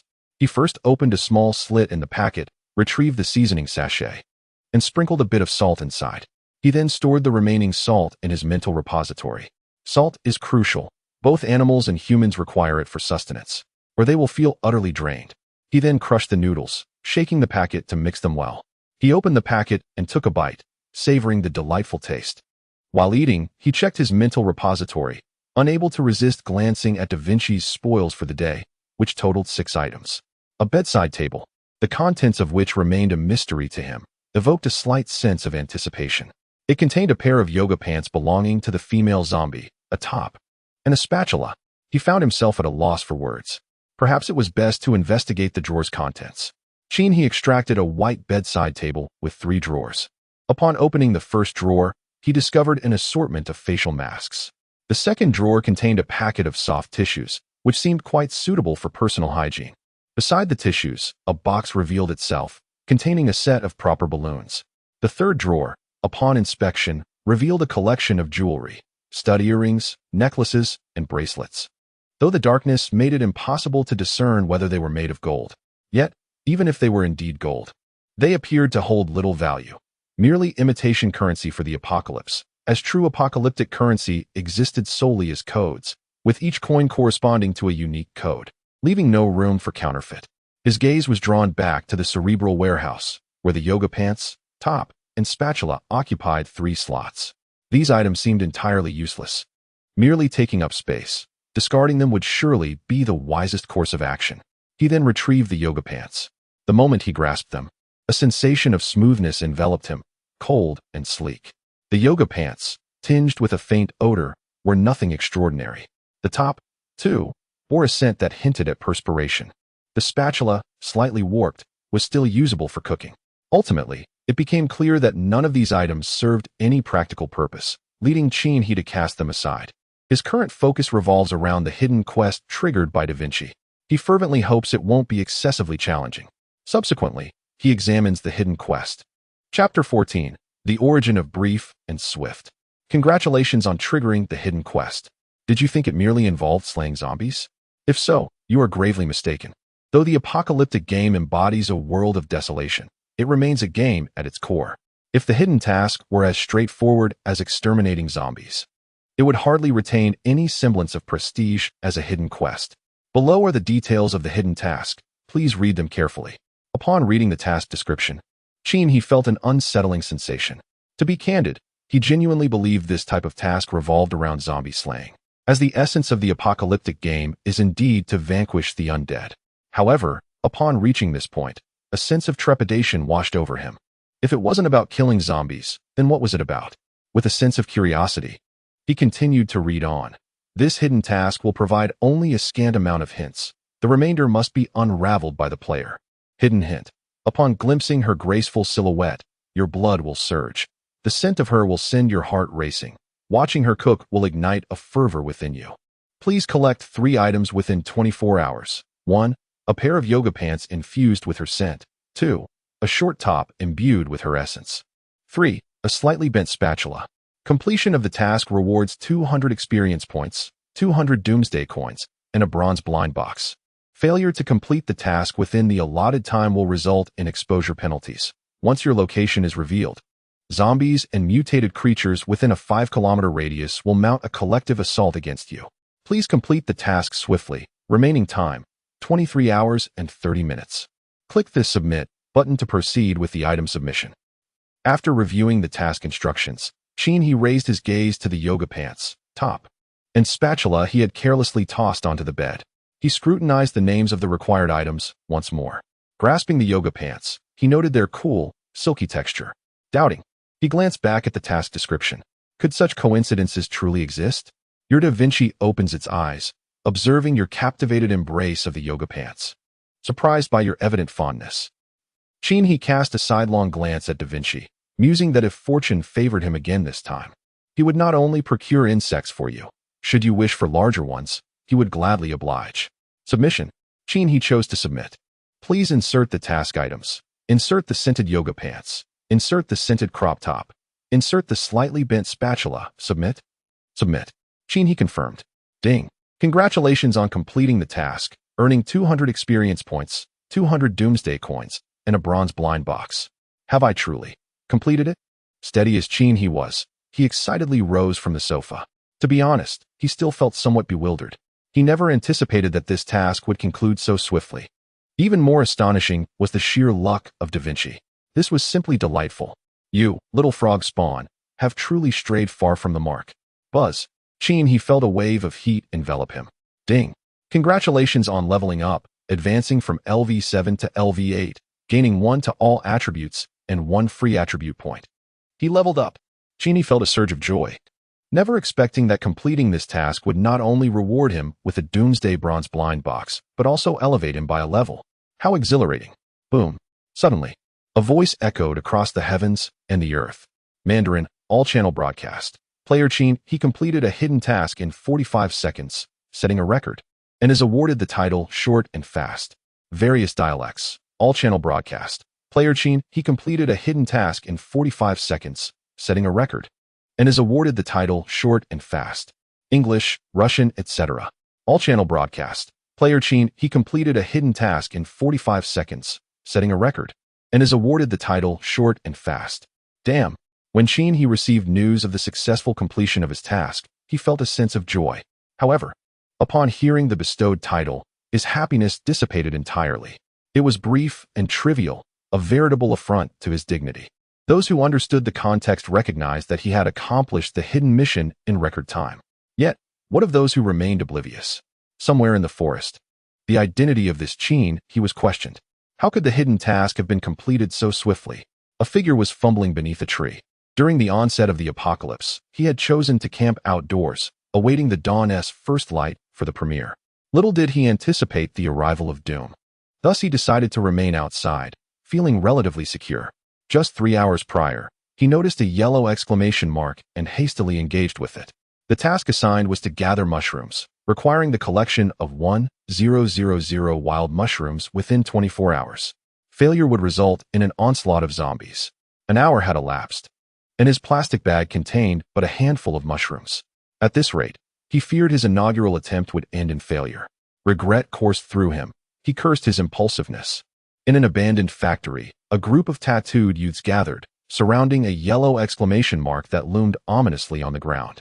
The previous individual had completed the hidden task with astonishing speed and received a title for his efforts. That title, even if offered freely, was not worth having. Enough of the chatter. That title surely conferred some advantageous attributes. With so many of us here, can we not accomplish such a task? So, who among us will take on this challenge? A group of cowards, how pitiful. We, the wild wolves, have no need for such sorry individuals. What a disgrace. A young man with green hair stepped forward. He was Li Huahua, the leader of the wild wolves.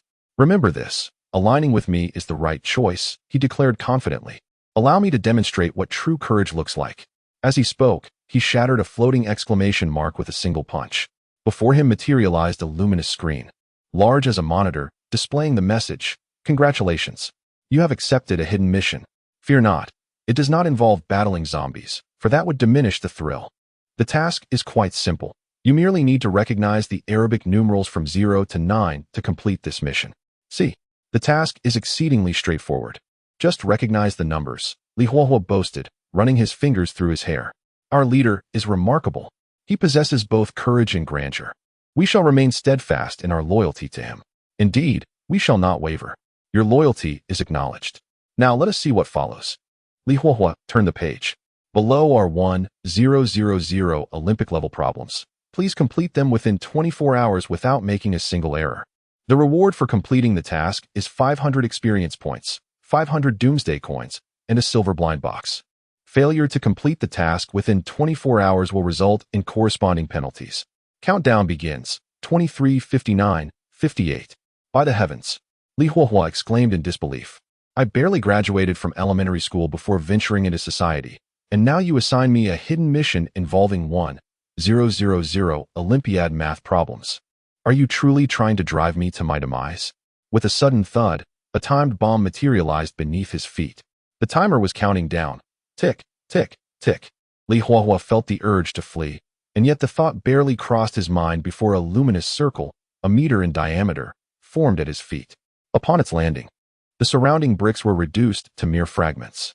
This was a laser ring. Any contact meant certain death. Damn it! Li Huohua exclaimed, his legs trembling in fear as he anxiously scanned the faces of his subordinates. Who among you can handle this? Hurry, let us solve this together. In an instant, everyone retreated, scattering in groups of 3 or 5. Dude, we've all barely graduated elementary school, and you expect us to tackle this? Are you out of your mind? Chapter 15. The Apocalypse Blind Box. In a certain manor villa, a man named Wang Minghua scrutinized the screen before him. Despite his hair having turned silver, his visage remained remarkably vibrant. He inquired of the young man beside him, how is the progress on the second Miss S hidden task? How much time did it take? Wang Minghua nodded thoughtfully. Make note of the name Qin He. His completion of the hidden task in just 45 seconds is quite remarkable. Master, what if it was merely a stroke of luck and not a testament to true skill? Wang Minghua raised an eyebrow at the young man. Luck, you say? Is it not a facet of skill itself? Though the young man harbored his doubts, he ultimately acquiesced. In a clandestine underground base, the young man seated opposite him seemed to have grasped something profound. General, he declared, I have discerned the course of action. When the next trading session commences, I shall reach out to this individual. Qin He is merely a nickname, for who would reveal their true name? Indeed, I shall certainly uncover his genuine identity. Jack, he remarked, your description of it as short and swift is utterly amusing. Perhaps it bears resemblance to that person. Ruth, you are entirely correct. I am undoubtedly superior to him. Of course, Jack, I am aware of that. That title sounds rather pathetic. I think I shall remain low-key, biding my time until the long night passes. Survival is what matters. Indeed, what is the point of venturing forth? As long as one can endure, that suffices. I would rather sleep than squander time otherwise. Moreover, that title is rather foolish. I would prefer to forego it than carry such a moniker. Jin Shou is laughable. In a rented room, Qin He reclined on the sofa, examining the attributes of the title short and swift. Short and swift. Constitution 10, Strength 10, Agility 10, Mentality 10, Premium attribute. Upon accepting a hidden task next time, the difficulty will automatically decrease by 30. Note, the title does not occupy an equipment slot. Different titles can stack their attributes. Short and swift is rather delightful. Qin He mused, a smile playing on his lips. All attributes increased by 10, and the difficulty of hidden tasks would automatically diminish. The key point is that the attributes of titles can indeed accumulate. This is quite gratifying. At this very moment, a single word encapsulates my feelings. Extraordinary. You're Da Vinci. Startled by your exclamation of extraordinary, gazes at you in astonishment, pondering whether a mere pair of yoga pants could elicit such excitement. It seems that next time, perhaps more is indeed better. Suddenly, Da Vinci contemplates, if it were not yoga pants, but rather a pair of intimate garments. Would you ascend to the heavens in sheer delight?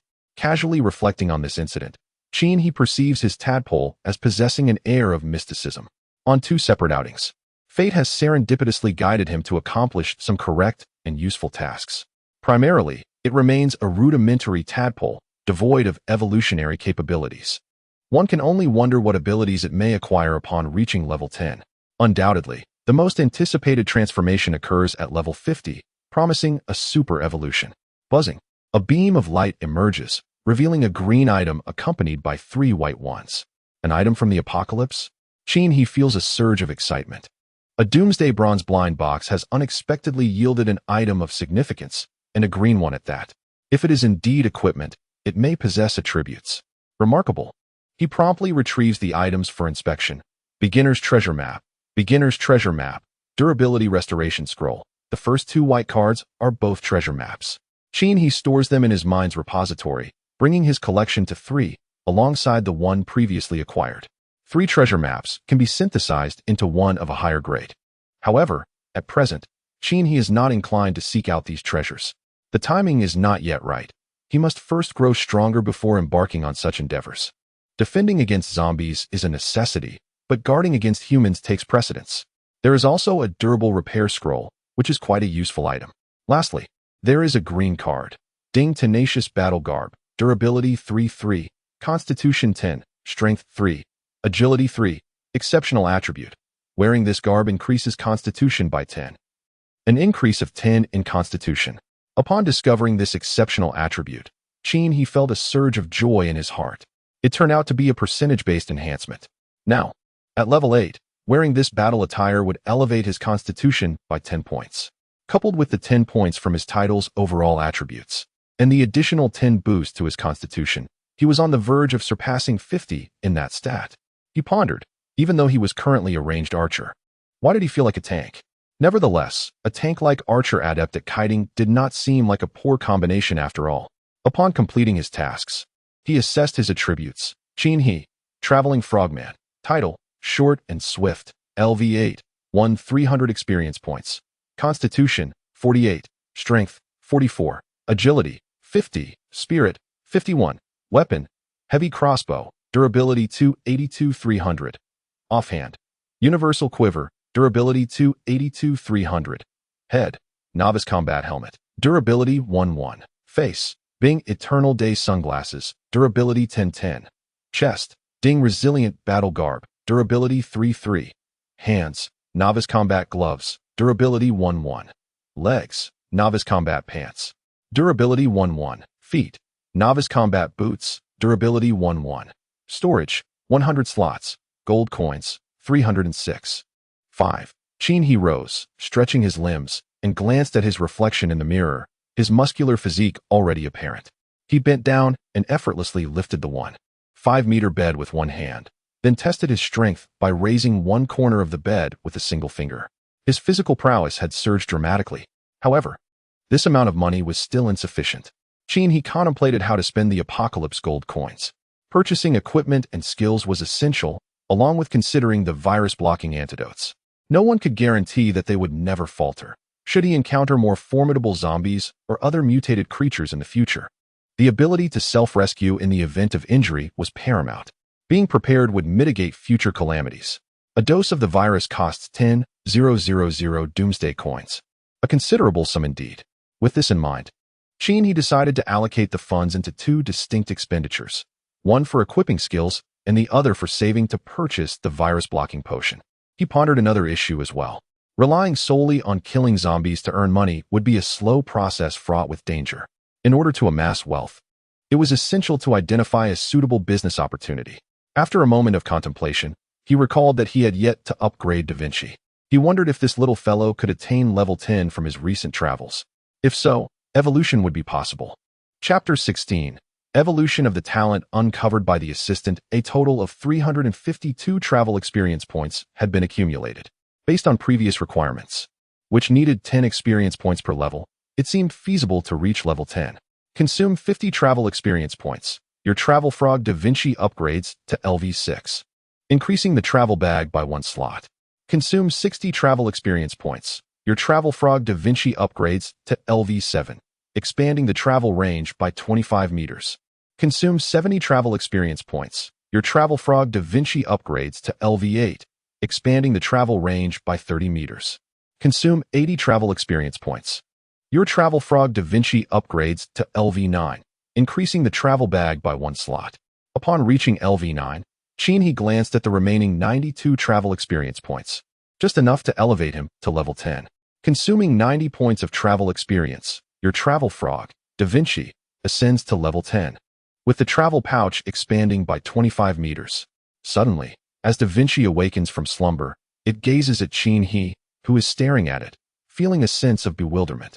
Da Vinci ponders, do you truly possess the peculiar habit of watching others while they sleep? With a hint of sarcasm, Da Vinci begins to critique you, only to be interrupted by a sudden surge in its consciousness, as if its mind were being infused with new knowledge. It wonders if you have engaged in some clandestine activity. In a moment of revelation, Da Vinci realizes it may have acquired a new skill. Congratulations. Your Da Vinci has successfully undergone advanced evolution, gaining the talent, clothing stripper assistant. This talent embodies a unique ability, signifying that from this moment forth, it has developed a fondness for removing others' garments. He gazes at the now slumbering Da Vinci, contemplating that such an evolution should indeed be celebrated. Yet, the nature of this newfound talent strikes him as rather unorthodox, especially since Da Vinci has never been particularly serious. As the saying goes, the appearance reflects the heart. The evolved talents are indeed intriguing. The first achievement was enduring 72 hours of sleepless nights, a challenge that now seems trivial. The second achievement involves vanquishing 50 mutated creatures, including various flora and fauna. The phrase flora and fauna carries a certain weight to it. The animals have undergone mutations, a concept that is not difficult to comprehend. Yet, have plants also experienced mutations? For instance, could a tree, even if mutated, possibly walk on its roots? This notion seems rather far-fetched. He glanced at the third achievement task, which involved eliminating 5 elite mutated creatures. This was not particularly challenging. The final task, however, required the defeat of a boss-level mutated creature, which presented the greatest difficulty. A boss-level creature, indeed, refers to a formidable antagonist. Moreover, according to the established rules of this apocalyptic game, such creatures must be confronted and vanquished individually. Caution is imperative even when dealing with elite mutated beings, and the boss-level ones are likely to be even more savage. Remaining time, 49, 34, 23. To be candid, he was quite intrigued by the title awarded for completing all achievement tasks, Master of Nighttime Management. Although the name seemed somewhat disconcerting, the benefits it conferred were undeniably potent. Essentially, those who bore the title would possess an advantage, albeit slight, over those who did not. Thus, acquiring this title became imperative. Resolute in his decision, he opened a can of luncheon meat and a packet of instant noodles to replenish his strength. Given the circumstances, this combination was quite satisfactory. After finishing his meal, he seized the opportunity to lie down and rest for half an hour. Upon rising, he inspected his gear. Once properly equipped, he affectionately patted Da Vinci's head before stepping outside. His primary objective for this outing was the 21st floor, where the elite female zombie had been stripped bare by that rascal Da Vinci. According to the information gleaned from Da Vinci's observations during his travels, the 21st floor now hosted only the elite female zombie. There was also a young man who, upon encountering a female zombie, completely forgot that he was still clutching a kitchen knife. Resolving the situation was not overly challenging. As he exited the fire escape, he was met with a cacophony of howls emanating from various floors below. Indeed, as night fell, the zombies became increasingly ferocious. Fortunately, he had dealt with the nearby zombies before dusk. Otherwise, he might have found himself in a similar predicament as those below. Ignoring the cries and wails from downstairs, he adjusted his sunglasses and proceeded to the 21st floor. Remarkably, the glasses, aptly named Eternal Noon sunglasses, allowed him to perceive the night as if it were day. When he removed them, darkness enveloped him. Yet, once adorned, the surroundings were illuminated as brightly as daylight, a true marvel. Upon reaching the 21st floor, he stood in the corridor and readied his fully loaded crossbow. He deliberately kicked the elevator door with his left foot. Sure enough, the zombies in room 2102 reacted to the sound. In the next moment, a male zombie wielding a kitchen knife appeared around the corner of the elevator door. However, his current appearance differed greatly from what he had envisioned.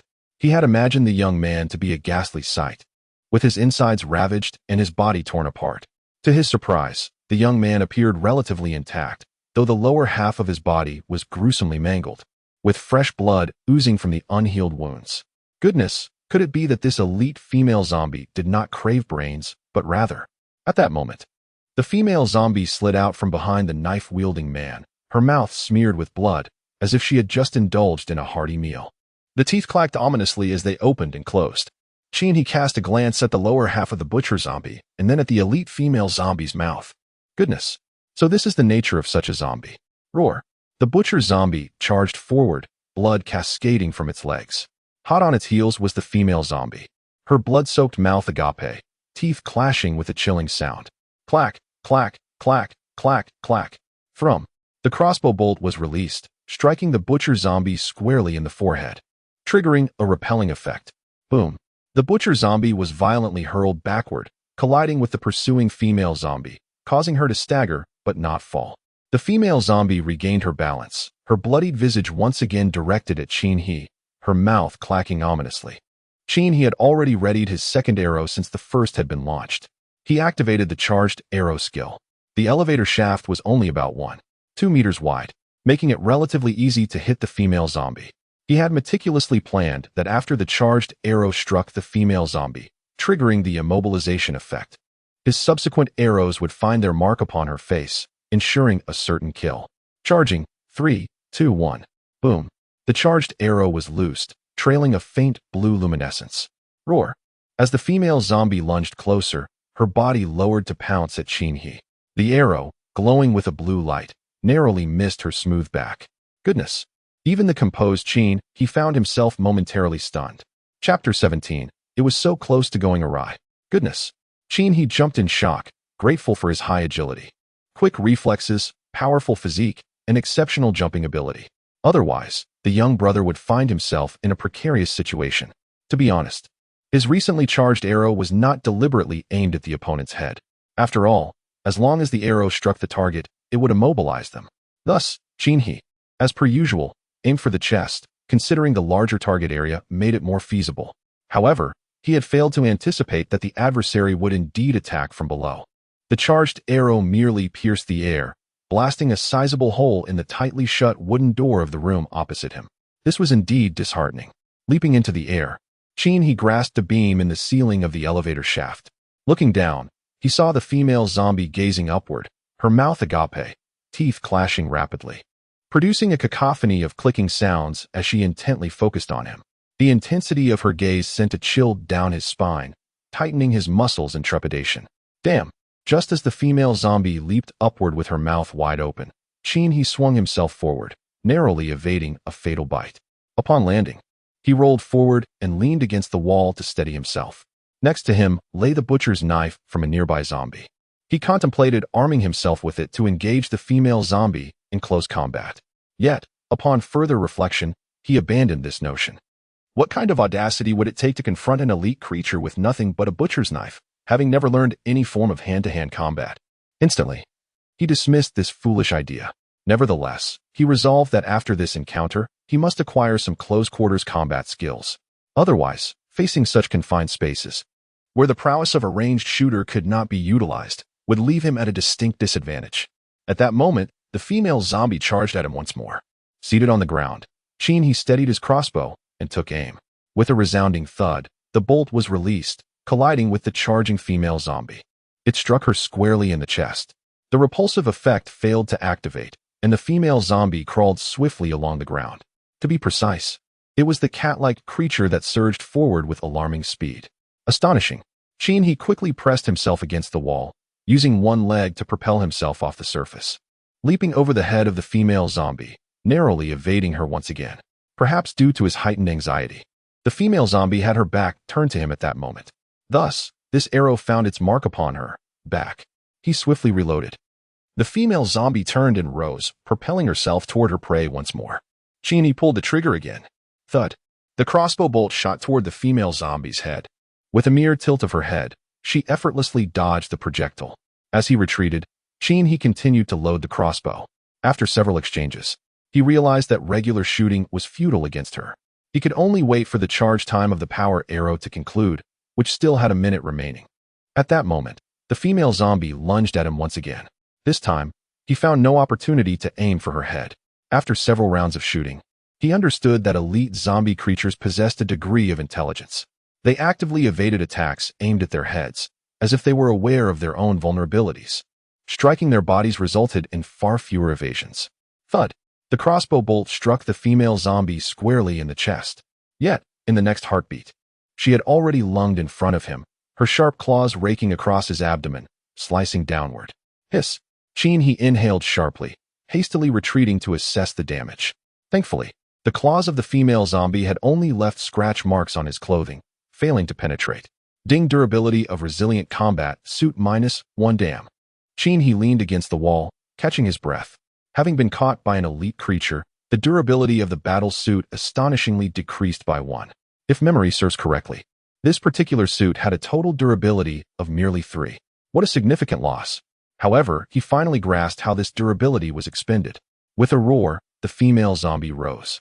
Her pale green eyes fixated on the individual cornered against the wall.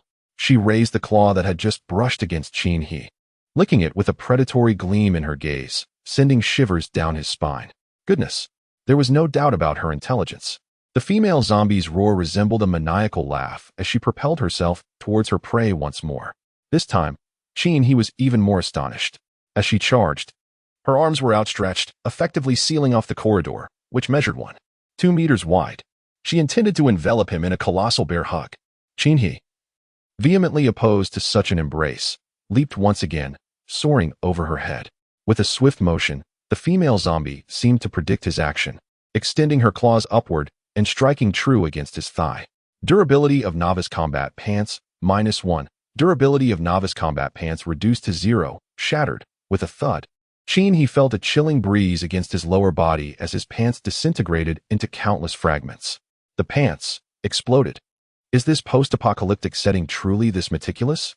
Once the durability of the pants was exhausted, they would indeed shatter. It turned out that the consumption of equipment durability directly countered damage. As Qin landed and rolled, he readied his powerful crossbow against the female zombie. At that moment, the scattered fabric fell upon her head, obscuring her vision. She flailed her arms wildly, attempting to clear the debris before her. Meanwhile, the cooldown for the charged arrow concluded. Qin readied his crossbow and activated his skill.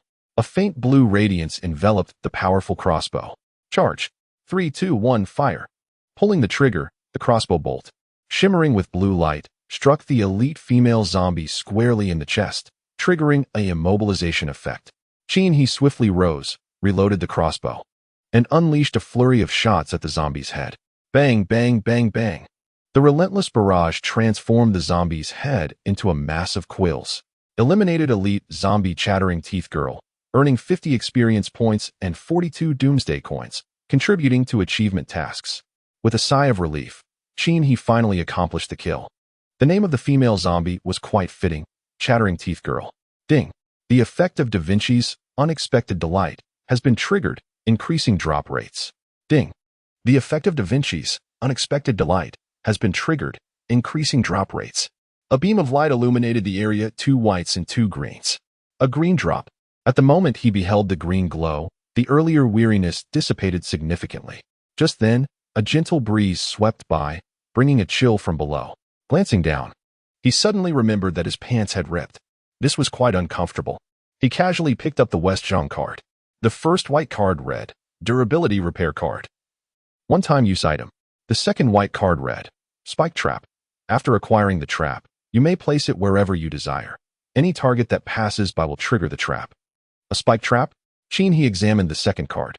This item was exceedingly useful, a remarkable find. The third green card, Ding Xiaohan's Staff. Constitution 3, Strength 1, Agility 1, Spirit 10. Exceptional attribute. Increases damage by 2 when casting ice-related abilities. Qin gnashed his teeth. It was merely a staff, albeit with a remarkable attribute that enhances damage. However, it required specific skills to utilize, rendering it somewhat impractical for his current path, which did not focus on magical arts. Nevertheless, it was prudent to keep it for future use. He then retrieved the next green card. Ding Omni-Combat Pants, Stamina 3, Strength 3, Agility 3, Spirit 1, Exceptional Attribute. Increases all attributes by 2. What a splendid pair of trousers. At last, he would not have to remain bare. Qin swiftly tore open the packaging and donned them. The pants were a deep black, adorned with 2 pockets on either side of the thighs, and featured Velcro straps at the ankles to tighten them, preventing sand intrusion and providing warmth. The most impressive aspect of these trousers was their exceptional attribute, which enhanced all attributes by a percentage. Unlike his battle attire that only increased physical attributes. Though it was merely 2%, it was undeniably superior to the novice combat pants. Just then, a voice unexpectedly echoed from behind Qin. Chapter 18. As a man, one needs a long gun. The sudden voice sent shivers down his spine. He swiftly crouched down and turned, ready to fire his crossbow, only to find no zombies lurking behind him. Instead, behind the hole in the wooden door of room 2103, which had just been pierced by his first charged arrow, a face was pressed against it. The visage, with eyes of a ghostly gray, stared at Chin-hee, emitting a low, guttural growl as it pounded on the door.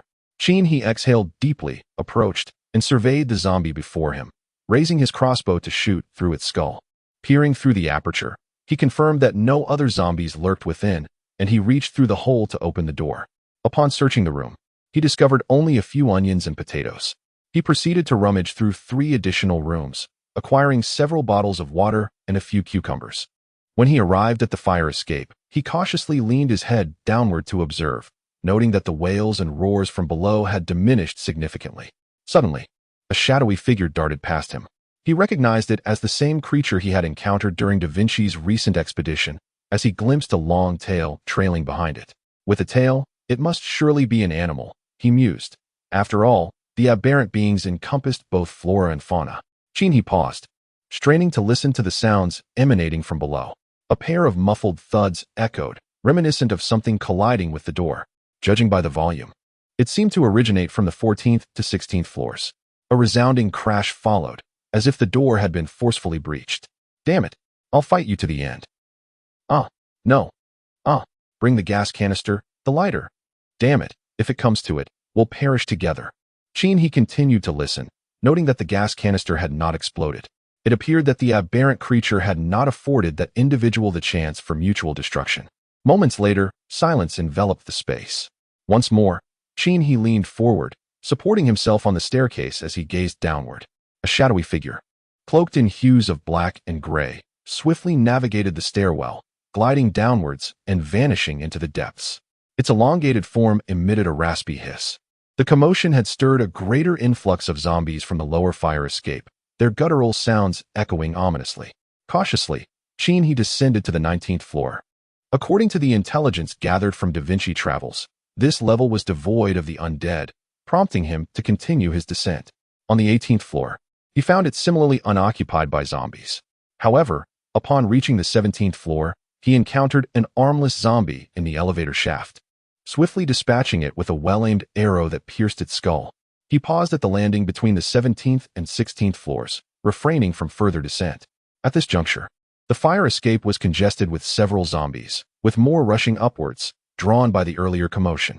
Steadying himself, Chin-hee methodically aimed and fired at the congested mass below, seeking to establish a barricade of corpses to thwart the advancing horde from the lower levels. While this strategy would merely delay their ascent, it was imperative to impede their unimpeded advance. Notably, the enigmatic black and gray figure exhibited no interest in the zombies, remaining absent despite their incessant groans. As the zombies continued their relentless charge, Chin-hee retreated to the corner between the 17th and 18th floors, targeting the first zombie that surged forward. With a decisive shot, he activated a recoil effect, sending the foremost zombie hurtling backwards, crashing into those behind and causing them to pile up once more. Advancing a step, he drew his crossbow and loosed another arrow, claiming yet another victim. During this exchange, the recoil effect was triggered once again. Having just trampled over the bodies of fellow creatures, the zombie was once again sent flying, crashing into a heap. As Chin-hee's tally of kills increased, a series of radiant columns of light emerged, predominantly white in hue. Concurrently, a cascade of kill data floated through his mind. However, he paid no heed to these figures, focusing intently on the extermination of the zombies. With a definitive clang, he loosed his final crossbow bolt, seizing the moment before the horde below could surge forth. Chin-hee quickly collected a portion of the cards strewn across the ground and ascended to the 18th floor. The zombies trailing behind were momentarily obstructed by the makeshift barrier of corpses he had just created, causing those on the ground to flail and bite aimlessly, hampering the progress of their companions. Taking a brief respite on the staircase of the 18th floor, Chin-hee unscrewed a bottle of water and drank eagerly. He then awaited the replenishment of his quiver-s crossbow bolts, lamenting that the current rate of 1 bolt per minute was rather sluggish. In such dire circumstances, maintaining efficiency was paramount. With the wall of zombies obstructing their path, the remaining dozen or so undead would require several minutes to navigate upward. Chin-hee promptly examined the white cards he had just collected. The first card read, Novice Combat Boots. The second, Apocalyptic Toilet Paper. The third, Beginner's Treasure Map. And the last, Tempered Spear. The Tempered Spear? Chin-hee tucked away the other 3 cards, retaining only Tempered spear durability 100-100, strength 2, agility 1. A surge of joy welled within him upon this discovery. Just when he had been lamenting his lackluster melee capabilities, a formidable polearm had presented itself. As a medium-range weapon, this would spare him the need to engage in close combat wielding a mere knife. This fortuitously compensated for his lack of experience in hand-to-hand combat. Standing at a certain distance, he merely needed to thrust. His admiration for the legendary General Zhao Yun from the Three Kingdoms, who charged into battle with his white horse and silver spear, fueled his enthusiasm. As a man, who wouldn't desire a long spear? At that moment, he possessed one. He tore open the card, and a long spear graced his grasp. The wooden shaft extended approximately 1.6 meters, wrapped in leather where it was held by both hands. And the spearhead measured about 20 centimeters, tapering to a conical point. Rising to his feet, he gripped the spear with both hands and thrust forward. Whether it was due to an increase in strength or a latent talent for wielding weapons, he thrust with remarkable steadiness. Perhaps his heightened attributes endowed him with a firmer grip. Meanwhile, the zombies had already breached the makeshift barricade and were surging up the stairs. Positioned at the corner platform between the 17th and 18th floors, he readied his spear. The first zombie crawled onto the staircase, and as it emerged, he pierced its skull with a single thrust. The second zombie followed suit, meeting the same fate as its head was similarly impaled, causing its body to topple backward and collide with a third zombie. He then drew his powerful crossbow, aiming carefully to shoot, and pinned the third zombie's head to the staircase. In this environment, the combination of long-range crossbow shots and close-range spear thrusts was indeed a perfect match. Before long, the remaining dozen or so zombies lay lifeless. Grasping the long spear with one hand, he descended the stairs, collecting cards with the other. After gathering the cards, he surveyed the wall of corpses before him. Raising his hand, he checked the time. Soon, the doomsday trading post would open. As for the shadowy figure he had encountered, that matter could be addressed after the transaction concluded. Returning to the 20th floor, he diligently locked the fire escape door, adhering to his good habits. As he passed by his neighbor's door, he heard a crackling sound emanating from within. He furrowed his brow, pondering how there could still be noise when he had meticulously inspected every room on his floor. Swiftly, he raised his crossbow, taking careful aim at the room, and entered quietly. Chapter 19. Unbelievable yet true. With the crossbow poised, he scanned the room. He had thoroughly cleared the entire floor, assuring that no zombies had escaped his scrutiny. But where did that sound originate? The crack echoed again. He crept forward, still holding his weapon, moving towards the kitchen, which revealed no anomalies. Again, the crack resounded. He pivoted, directing his crossbow towards the living room, yet still no signs of zombies were found. The crackling continued. Attentively, he listened, sensing that the sound did not belong to a zombie. He freed one hand to rap on the dining table, but no zombie emerged. What could it be? The sound drew nearer. He discerned that it seemed to be coming from a chair behind the dining table. Without hesitation, he kicked the chair aside and aimed his crossbow, only to discover a fish flopping on the ground. Suddenly, it dawned on him. This was one of the fish that Da Vinci had saved in a moment of compassion. It was one of those ornamental koi. Astonishingly, over 20 hours had passed since Da Vinci had rescued these fish, and not only was this one still alive, but it was also flopping about energetically. Could it have transformed into a zombie fish? He stepped forward and pinned the fish's tail down with his foot. With a sharp snap, the fish immediately flipped over and clamped its jaws around the sole of his shoe. Goodness, this fish is incredibly fierce. Yet, the damage inflicted was minimal. At that moment, he became unsettled. He noticed the fish's eyes were a pale green. Could it be an elite mutated creature? The fish, despite being stepped on, continued to thrash and struggle. Suddenly, it snapped its tail, leaping towards He's face. Goodness, He swiftly dodged the fish's assault. Indeed, this fish had undergone a transformation, capable of biting.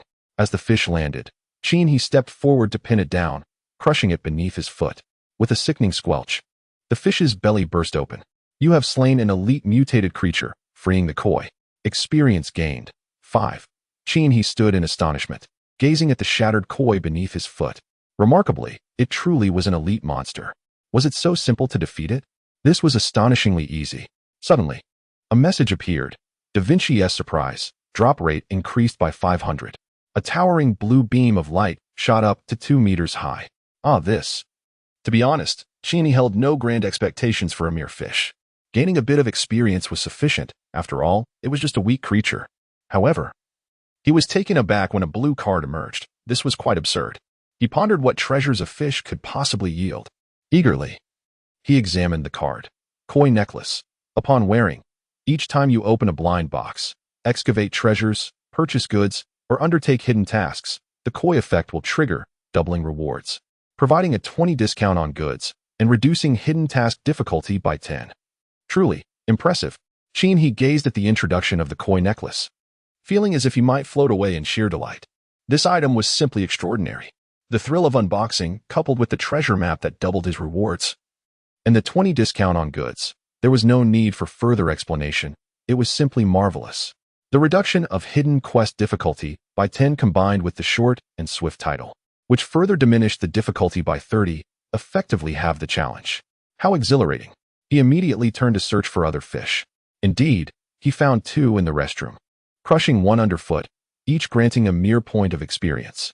Clearly, they were nothing more than ordinary zombie fish, offering just a smidge of experience.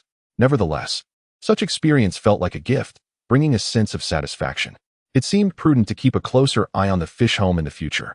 He understood that the reason for the emergence of the koi necklace was entirely due to Da Vinci's talent for unexpected joy. Moreover, this unexpected joy was rather intriguing, significantly enhancing the drop rates.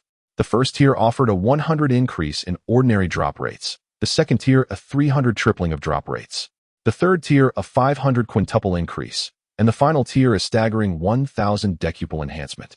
Remarkably, he had randomly triggered a 500 increase, making the acquisition of the koi necklace a true stroke of fortune. Upon returning home, he first glanced at Da Vinci, who remained in a deep slumber. He gently stroked the little creature's head, and it lazily extended its tongue to lick his hand before continuing its peaceful sleep. Your travel frog, Da Vinci, feels your gentle caress. However, it is not the time for work. No matter how comforting the touch, this froglet will not venture out to labor. Old Sheen, relinquish your hopes. What does it matter if you are a capitalist? This frog remains an indifferent member of the proletariat, unmoved by your countless displays of affection. After indulging in a moment of fondness with Da Vinci, Sheeny finally settled onto the sofa to rest. He then produced the numerous cards obtained from vanquishing zombies, examining each one meticulously. The initial cards were merely novice combat gear, offering little enhancement for his current situation, so he stored them all in the cerebral repository. A few cards included basic treasure maps and durability repair cards. Only the final card revealed something new. Basic fog, a one-time consumable item that generates a fog over a 10-meter radius in the targeted area. All creatures within the fog, except for you, will temporarily lose their visual capabilities. The fog lasts for 10 seconds. A valuable find. The other cards were quite mundane, lacking any utility for his present needs. Ding! All-channel broadcast. First and foremost, congratulations to all survivors. If you are reading this message, it signifies that you are still alive.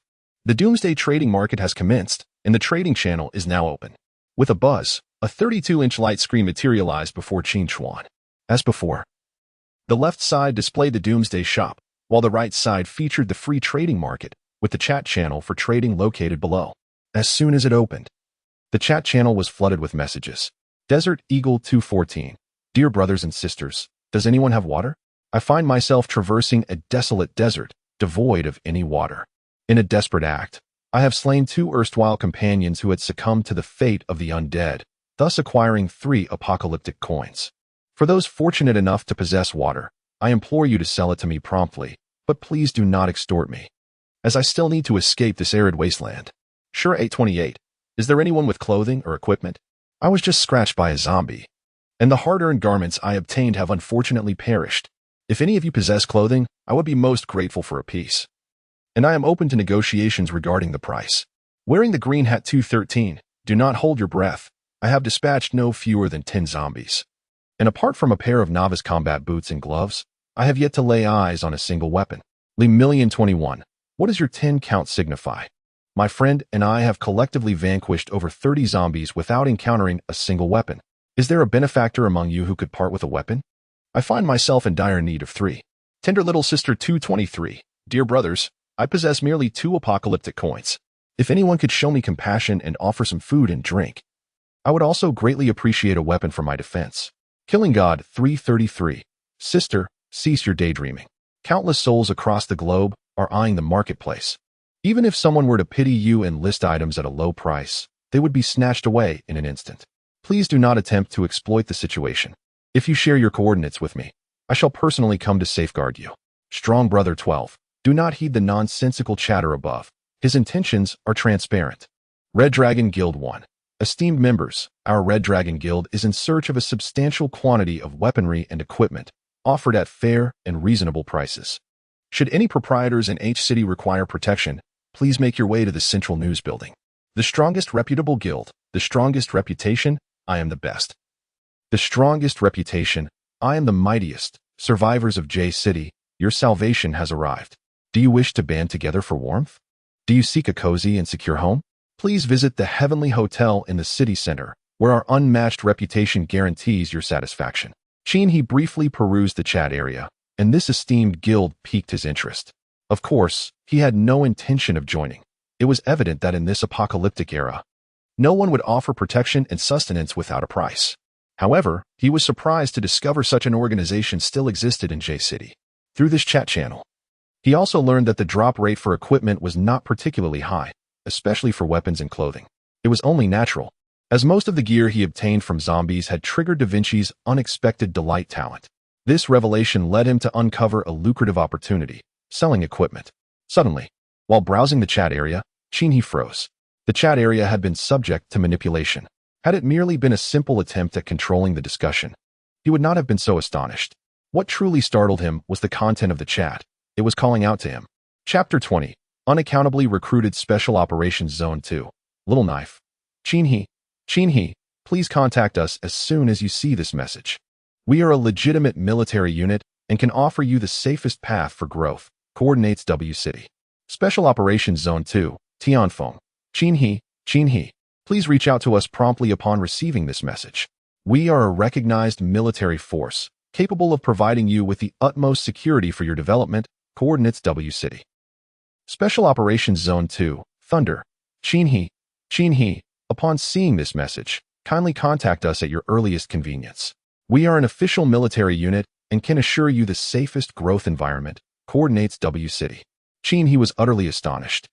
Am I truly so noteworthy as to warrant such a grand recruitment effort? Special Operations Zone 2, a legitimate military force. Goodness, when did I become renowned? A minute later.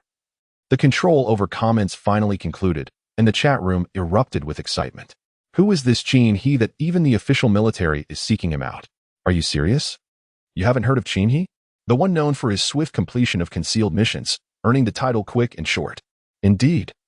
He is the very one who accomplished hidden tasks in record time, thus earning the moniker Quick and Short. How enviable. To be specifically courted by a legitimate military unit is truly impressive. Quick and Short Chinhee, I long to lean upon your strength. At that moment, Chinhee, observing the tumultuous chat room, wore a look of exasperation. It is enough to acknowledge my prowess. Must they insist on labeling me as Quick and Short? I have certainly experienced the implications of that title. Subsequently, he was again subjected to comment control. As Chinhee gazed at yet another message under comment restriction, he furrowed his brow in discontent. The city of W is not too far from where I am, yet even if I wished to go there, I would hesitate. The journey is long, and one can never predict what may occur along the way. Thus, I choose to disregard it.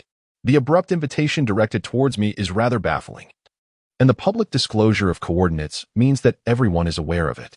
Chinhee touched the tip of his nose, sensing that this Special Operations District 2 might be simultaneously courting my involvement while advertising themselves. Chinhee, I am in City Y, not far from City W. Would you be able to come and fetch me? Xiao Luo 9527. You, perched atop the cesspool, are utterly shameless. They are addressing Chinhee, not you. Chinhee no. 1. Please spare us the embarrassment. I am Useless 333. Esteemed members of Special Operations District 2, I wish to join your ranks. May I inquire if you're accepting new members? Special Operations District 2 Thunder, we have no need for the useless. Tian Sha 111, ha ha ha. Jinghan 2, ha ha ha. I am the Great Shrimp 22, ha ha. There is no need to dwell on this further.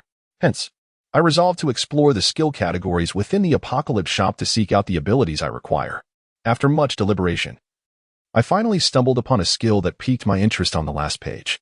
Devastating Sweep, a skill for long-handled weapons. When activated, it unleashes a sweeping arc forward, inflicting 501 strength, physical damage. The skill has a cooldown of 3 minutes and requires a constitution of 15, strength of 15, agility of 15, and spirit of 10 to be utilized. Priced at 100 Apocalypse coins. Upon reading this skill's description, he furrowed his brow in contemplation. In truth, he could not comprehend the situation. Simply dispatching the apocalyptic zombies by striking their heads should suffice.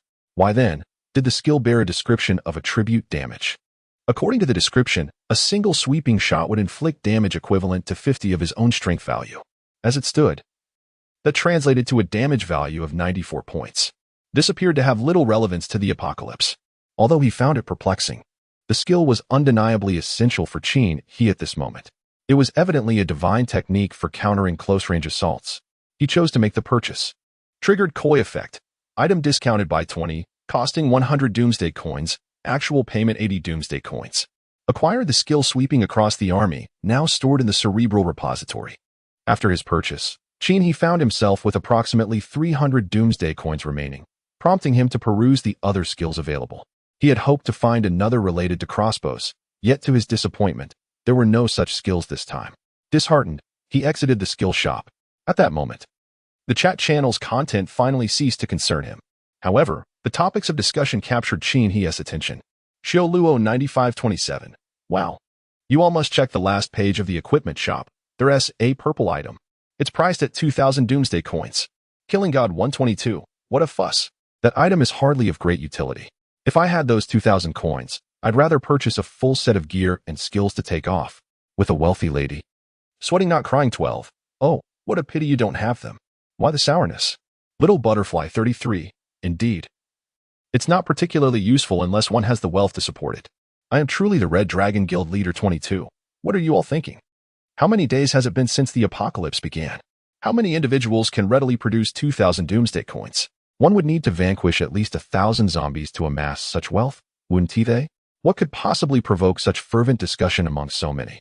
Intrigued, he clicked into the weapon and equipment store, where his eyes were greeted by a plethora of mundane gear. He flipped to the final page, and there it was, a glimmer of purple. Type B capacity recovery quiver, offhand equipment, enhanced version, large capacity, rapid recovery, holds 60 arrows, replenishing one every 30 seconds. By the heavens! Upon reading the attributes of this quiver, he felt an immediate connection to it. It was perfectly suited for him. Currently, his green quiver holds only 30 arrows and recovers just 1 per minute. In comparison, this purple quality quiver was incomparable. He glanced at the price, 2,000 Doomsday coins. How exorbitant! He furrowed his brow. He desired it, yet it was simply beyond his means. Even with the Koi buff offering a 20 discount, it would still amount to 1,600 coins. He barely had 300 Doomsday coins remaining, leaving him 1,300 coins short. Indeed, for the majority, this quiver might seem rather superfluous. At present, spending 2,000 Doomsday coins on practical equipment and skills to fortify oneself would be far more prudent than investing in a mere quiver. Thus, while many were drawn to the spectacle, it seemed that only he was genuinely tempted to make a purchase, as he lacked for nothing else. Coveting it as he might, the reality of his financial constraints loomed large. After a moment of contemplation, he decided to exit for now, pondering whether there might be other necessities to consider. He had not examined the categories of daily necessities, as he currently had sufficient supplies and did not require replenishment. Upon realizing there was little to purchase, he began to explore the items available in the free trading market. The skill category stood at 0, with no one offering any for sale, which was easily comprehensible. Since the inception of the apocalyptic game, he had yet to acquire a skill himself, let alone anyone else. The drop rate for skills was significantly lower than that of equipment. Moreover, even if one were to obtain a skill, it would likely be kept for personal use. The equipment section was also devoid of items, which left he somewhat astonished. Could it be that no one was selling surplus gear? He recalled that weapons and armor had durability. Once it was depleted, they would break. Much like a worn-out pair of trousers. Even if there were excess items, they would likely be retained as backups. At the onset of the apocalypse, resources were still scarce, and only those with surplus provisions would engage in trade. In times of poverty, one could only rely on their own supplies. Exiting the equipment section of the free trading market, he ventured into the category of daily necessities, where he was greeted by a dazzling array of items. To his astonishment, the starting prices for these items were exorbitantly high. A single pencil had a starting bid of 1 apocalypse coin, with a purchase price of 3 apocalypse coins. A roll of toilet paper began at 1 apocalypse coin, with a purchase price of 2. A cucumber had a starting bid of 1 apocalypse coin, with a purchase price of 2. A balloon started at 1 apocalypse coin, with a purchase price of 5 apocalypse coins. He initially thought these listings were mere frivolities or scams targeting the gullible. Certainly no one would buy them. Yet, in the next moment, he realized he had misjudged the situation. These items, upon being listed, were snatched up instantly. What was going on? Chapter 21. All are seasoned drivers with 2 decades of experience. Upon witnessing such a situation, Genie found it somewhat incredulous. Spending 5 doomsday coins merely to acquire a pencil? Surely, no one could possess such an abundance of wealth. He quickly examined the details of the items. Pencil, seller, World Destruction Guild, Emperor Dominance, starting bid, 1 doomsday coin, instant purchase, 3 doomsday coins, bidders, World Destruction Guild, second dog, understanding now. He realized that both the seller and the bidder were members of the same guild. This was a scheme to wash money, consolidating the scattered coins of the guild's members into one individual, essentially nurturing a high-level character.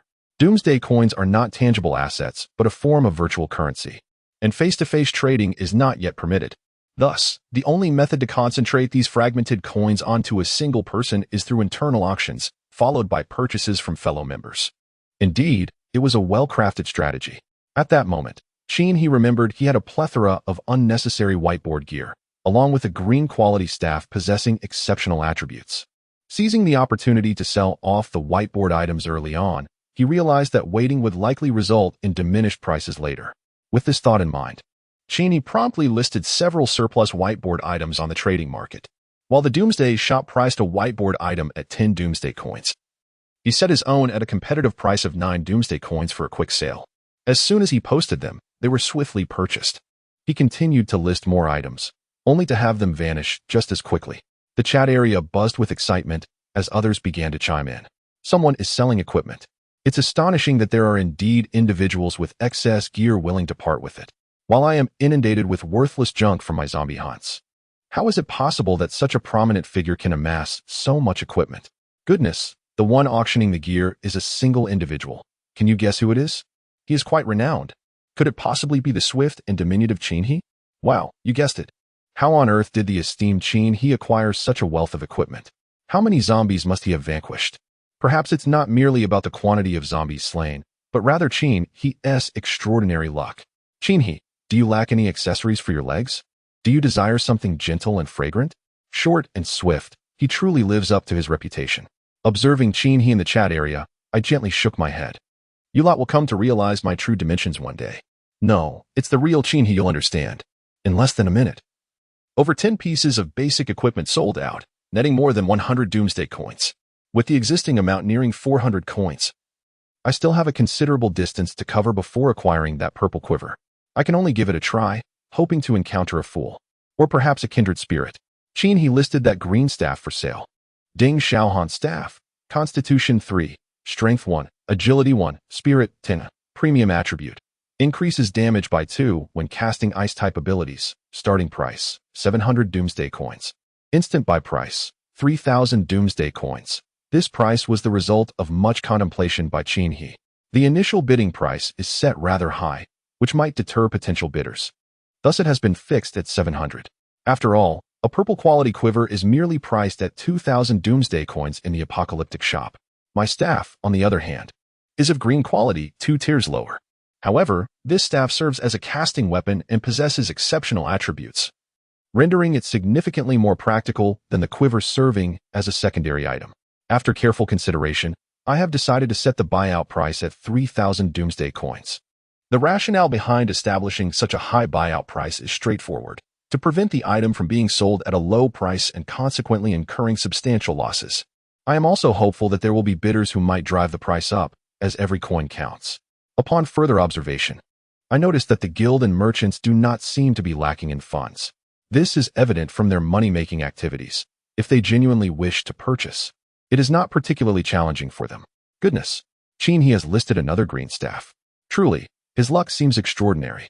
Why is it that after slaying countless zombies, I have only acquired a mere white knife, while he manages to list dozens of items at once? Moreover, he has even managed to list a rare green weapon right off the bat. Is he truly this fortunate, or is he perhaps using some sort of charm? Qin He is indeed formidable. I can't help but wonder if he is still accepting disciples. Accepting disciples? Don't be ridiculous. In this apocalypse, what is needed is not lackeys, but rather younger companions. What does that imply? Am I, as a mature woman, not in demand? Mature women are indeed appealing, especially those who wear glasses and fitted suits, perhaps even a pencil skirt while wielding a pointer. Upon reaching this point, Qin He felt an increasing sense of unease. Are you all seasoned drivers with over 20 years of experience? You traverse the highways daily. In a certain estate, Wang Ming was fixated on the luminous screen before him, his gaze landing on the Ding Xiaohan staff, displayed by Qin He. His family members sat beside him, equally entranced by the staff on the luminous screen. A young woman, with a graceful figure and alabaster skin, parted her rosy lips in disbelief, exclaiming, "This Qin He has actually put up a weapon of green quality for sale." Such equipment is notoriously difficult to acquire, especially those with exceptional attributes. Does he not realize this? Wang Minghua held great affection for his granddaughter, Wang Yueying. The reason he chose to auction the item must surely be significant. What? Wang Yueying looked at her grandfather, puzzled. The surrounding members of the Wang family also turned their eyes toward the head of the family, seeking clarification. Wang Minghua smiled and continued, "The first reason is that he possesses many such weapons and equipment." Upon hearing this explanation, the Wang family gasped in astonishment. While it was understandable for him to auction off a weapon without attributes, to put up an attribute-laden weapon for sale was an entirely different matter. Even though the Wang family was a prominent clan in Yu City, having managed to preserve considerable strength after the apocalypse, they had only managed to acquire a single green-quality 3-foot-long sword after slaying several elite zombies and completing a hidden task through Wang Yueying's efforts.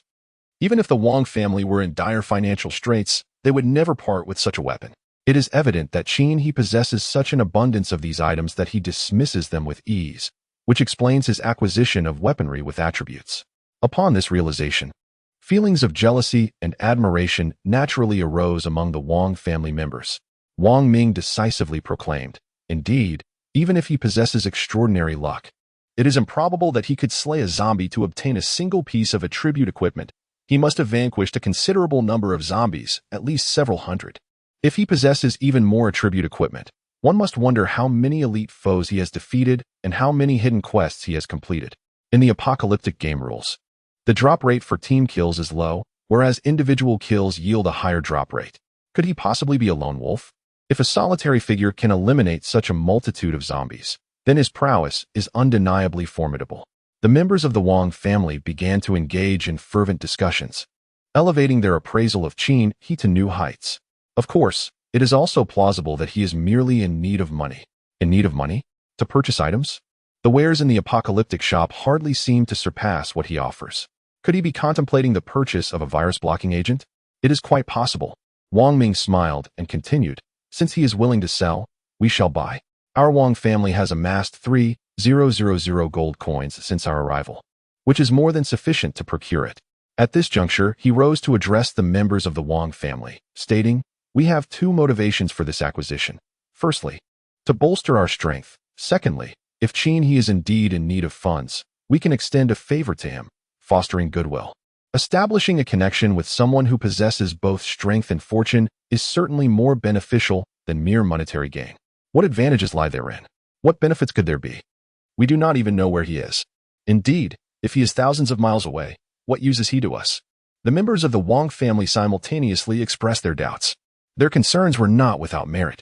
Chapter 22, A Sense of Prosperity. Wang Yuyu rose and said, "If I am not mistaken, grandfather has recognized Qin He's potential and is contemplating establishing a long-term reciprocal relationship with him, envisioning future transactions conducted independently." Well articulated, Wang Minghua remarked. Regardless of the era, information remains paramount. Whether he is a lone wolf or supported by a team is irrelevant. We, as merchants of the Wang family, are engaged in but one pursuit, trade. In an underground base, Yu Quan, standing opposite Li Zhongjuan, expressed his frustration. Your thinking is misguided. Li Zhongjuan chuckled, tapping his pipe thoughtfully.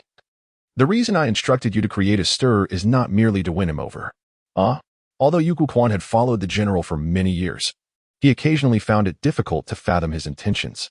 It appears you still do not understand, Li Zhongjuan replied, puffing out a cloud of smoke.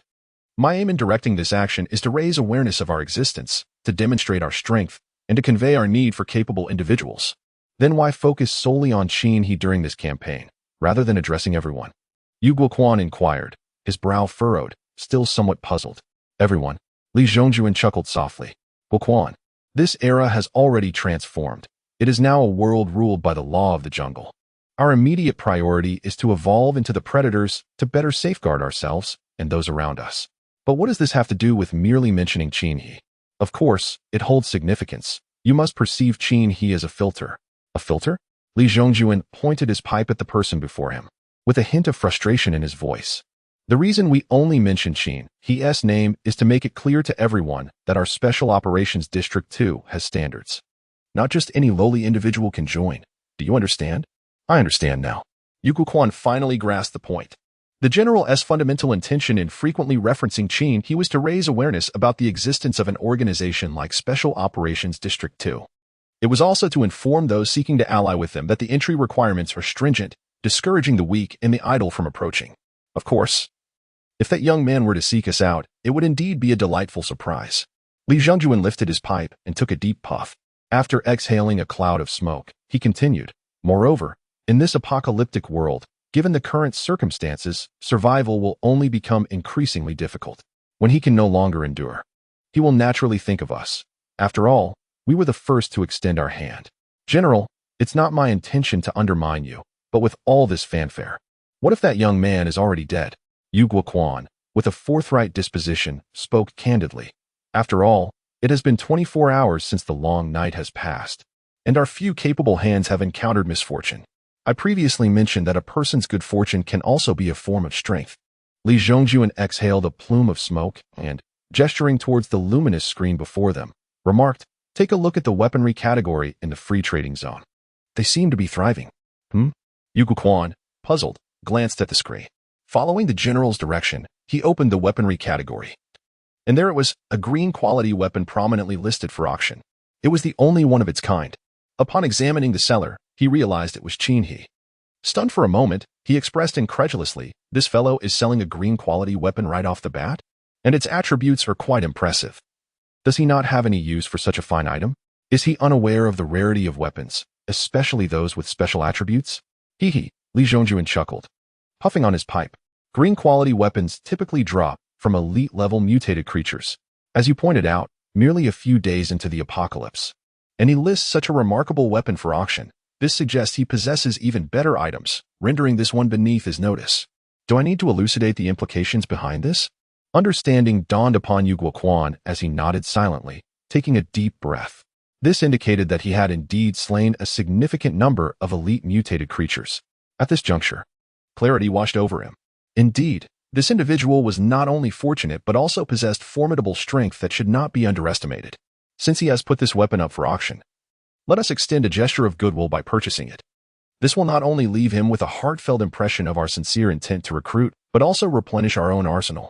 At this point, Li Zhongjuan suddenly recalled something and said, by the way, I noticed that the exceptional attributes of this staff align perfectly with that valiant heroine in your team. What was her name again? The one who can launch ice shards? Han Xiaoran, came the response. She possesses a high level of mental prowess and has mastered the frost shard skill. Yes, that's the one. Let's acquire it for her. I've heard that when the small teams disperse to enhance their skills, she is always at the forefront, growing bolder with each encounter. This era truly requires fierce warriors like her. Indeed, during yesterday's solo training, she achieved the greatest gains, surpassing even the male soldiers of her team. This girl is formidable. As Yu Guoquan spoke, a proud expression emerged on his face. After all, she was one of the soldiers he had trained. He then excused himself, saying, I will go to the finance department to facilitate the purchase. Good heavens, 700 doomsday coins is an astronomical figure.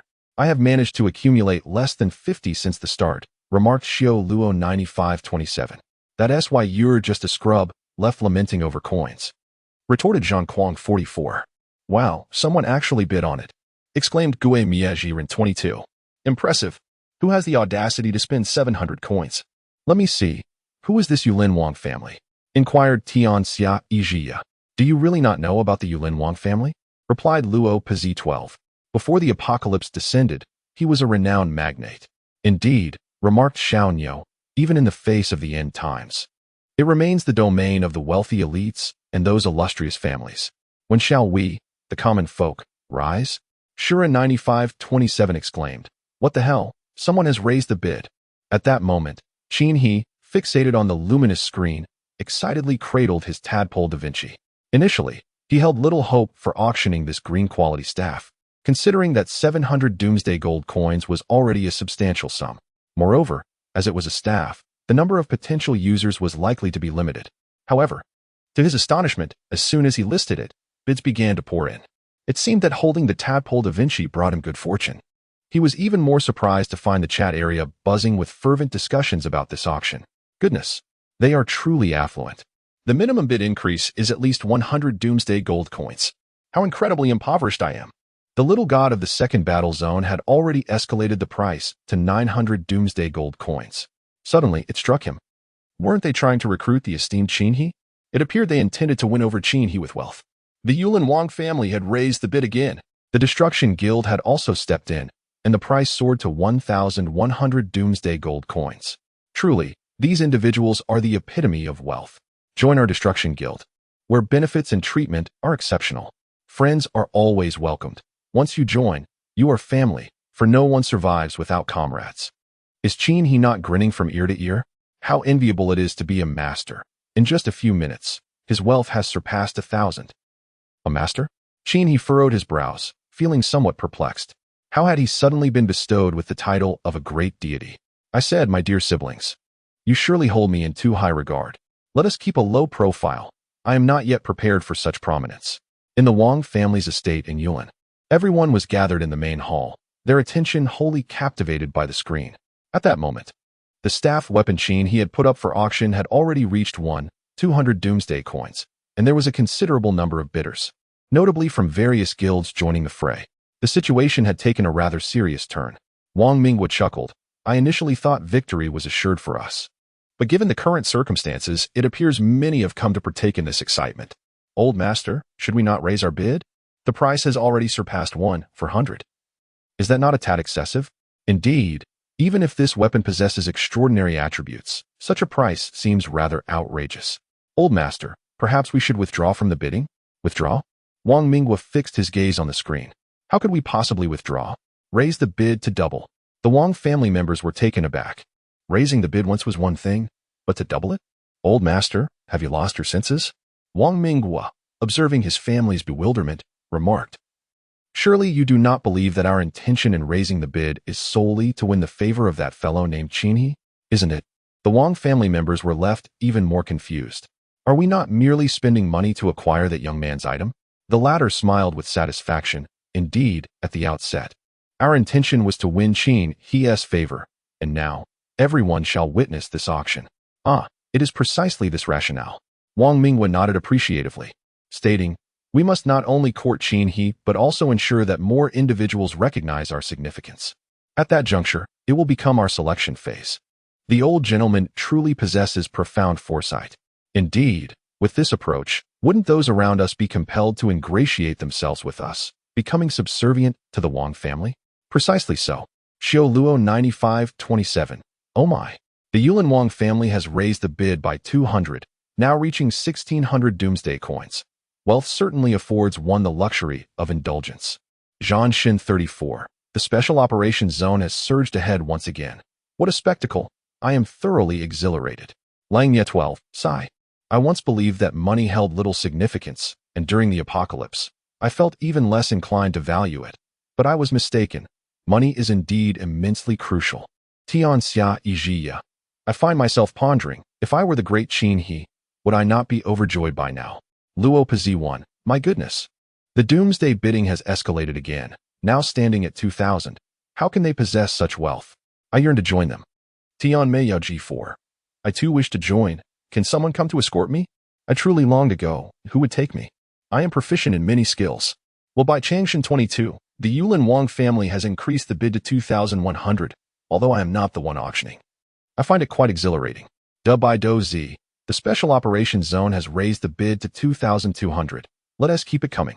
Xiao Luo 9527. Goodness. The esteemed honor of the top-tier auction has elevated the price to 2,300 coins. Astonishing. Qin He gazed at the screen, sensing an anomaly. He believed that this staff weapon should reasonably cap at around 1,500 Doomsday Gold coins. The fact that the initial bid surpassed 2,000 was entirely unexpected. However, upon reflection, all this money ultimately belongs to him, and that thought was quite gratifying. Furthermore, the Special Operations Zone 2 had previously sought his participation, and their eagerness to acquire his item likely indicated a sincere intent. Yet, what was the purpose of such a minor entity like the esteemed honor engaging in this? Could it be that his staff truly possessed such irresistible allure? It seemed unlikely. Qin He pondered, lightly touching the tip of his nose, and in the next moment, realization dawned upon him. The esteemed honor might merely be seeking to make an appearance for promotional purposes. In J City, at the headquarters of the esteemed honor, a slender youth adorned with tattooed arms inquired of the young man seated nearby, who was engrossed in his drink while observing the luminous screen. The latter was none other than Huang Tao, the president of the esteemed honor. After taking a swig from the bottle, he replied, "You simply do not understand. I had no intention of bidding. I merely wished to create a stir for our publicity, while simultaneously driving up the price to exhaust those formidable forces. In this era, should others surpass us, we shall find ourselves in peril. Do you comprehend?" Understood. But what if those individuals notice our significant price increase and decide against bidding? After all, 2,300 Doomsday coins is an astronomical sum, and we possess a mere total of 2,500 coins. The young man stared at the screen, his heart racing with trepidation. It was certain that it would not be so. Huang Tao expressed his unwavering conviction, stating, "The Special Operations Division 2 would never relinquish their bid in an attempt to win over Qin He. We must certainly assist him. Creating chaos is our forte, and Qin He will undoubtedly be profoundly grateful." Boss, the Special Operations Division 2 has indeed raised their bid again. It now stands at 2,400 Doomsday coins. You were absolutely right. They genuinely wish to secure this. Of course, I am always correct. Huang Tao exclaimed with a mischievous grin. Since we are to create disruption, let us do so thoroughly. Raise the bid. I intend to outmaneuver them completely. Haha. In a certain estate, the bid reached 2,500 gold coins. Wang Yuyao furrowed her brow in irritation and remarked, "Is this strongest honor truly opposing us? Humph. Increase the bid. I wonder how many gold coins a mere small guild can muster. Indeed, we cannot lose this momentum. The Wang family has never been defeated in the auction arena." The members of the Wang family were all incensed. How dare a small guild challenge the Wang family? They were courting disaster. "No, we shall not bid any longer." Wang Mingwa chuckled. "What? We are not bidding anymore. Are we simply conceding? Wouldn't that diminish our stature?" The Wang family members looked at their patriarch in confusion. Wang Mingwa continued to smile. "We have successfully made our presence known. There is no need to lower ourselves to the level of a mere disruptor. If he wishes to buy, let him contend with those from the Special Operations Division 2. Watching them exhaust their resources will serve us far better. The old gentleman is truly remarkable." The members of the Wang family from Yulin suddenly found clarity, all eyes fixed on the trading house, eager to witness the spectacle. "The strongest honor, this little rascal, has bid 2,500 gold coins. If the Wang family wishes to compete with us, that is one matter. But for this insignificant little fellow to engage in the fray, he must be deliberately causing trouble." Yuku Quan slammed the table, feeling quite disgruntled. What was meant to be a mutually beneficial affair, promoting the Special Operations Division 2 while providing his proud disciple Han Xiaoran with an exquisite weapon, had unexpectedly attracted an unwelcome small guild. It was entirely intentional. He was here to stir chaos. Li Zhongjuan tapped his pipe and chuckled. After this round of bidding, the vast majority are now aware of us. There is no need to continue. Besides, are our gold coins not gold coins? Let him and the Wang family exhaust themselves. After all, Qin He will also owe us a debt of gratitude, as we have certainly helped to elevate the price. Excellent. Let that little rascal play on his own. In due time, Sharon will receive her weapon. This will certainly be enough for them to ponder. Both men erupted into hearty laughter. Shura 9527. 500 gold coins. Impressive, truly impressive. The strongest honor is really investing heavily. War God 34. Look at them. routinely engaging in transactions worth thousands of gold coins, while I can only gaze at my meager few dozen coins in silence. Wolf Extinction 12. You have a few dozen coins? I've only managed to scrape together 10. What am I to do? Shall I simply give up on life? The world's only duck. Why have the Special Operations Division 2 and the Wong family ceased to raise their bids? Fallen Sun won him. Indeed. It seems there has been no increase in price. Could they be planning a last-second ambush as the auction draws to a close? Sweet Enchantress 4, quite likely. With only 3 minutes remaining until the auction concludes, they must be biding their time for a sneak attack. A radiant smile adorned Chin-hee's face. 2,500 doomsday coins. Soon, she would purchase the purple quiver at a discounted rate, leaving her with nearly 1,000 coins to spare. Today, by trading a piece of green equipment, not only did she acquire a purple item, but she also profited 1,000 doomsday coins. It was exhilarating. To be frank, Chin-hee felt immense gratitude towards the support of these influential figures. They truly were benevolent souls. Regardless of their motives, the outcome proved advantageous for her, and that sufficed. Now, she awaited the delightful chime of her earnings. City J, headquarters of the Supreme Honor. All eyes were glued to the screen, silent with tension.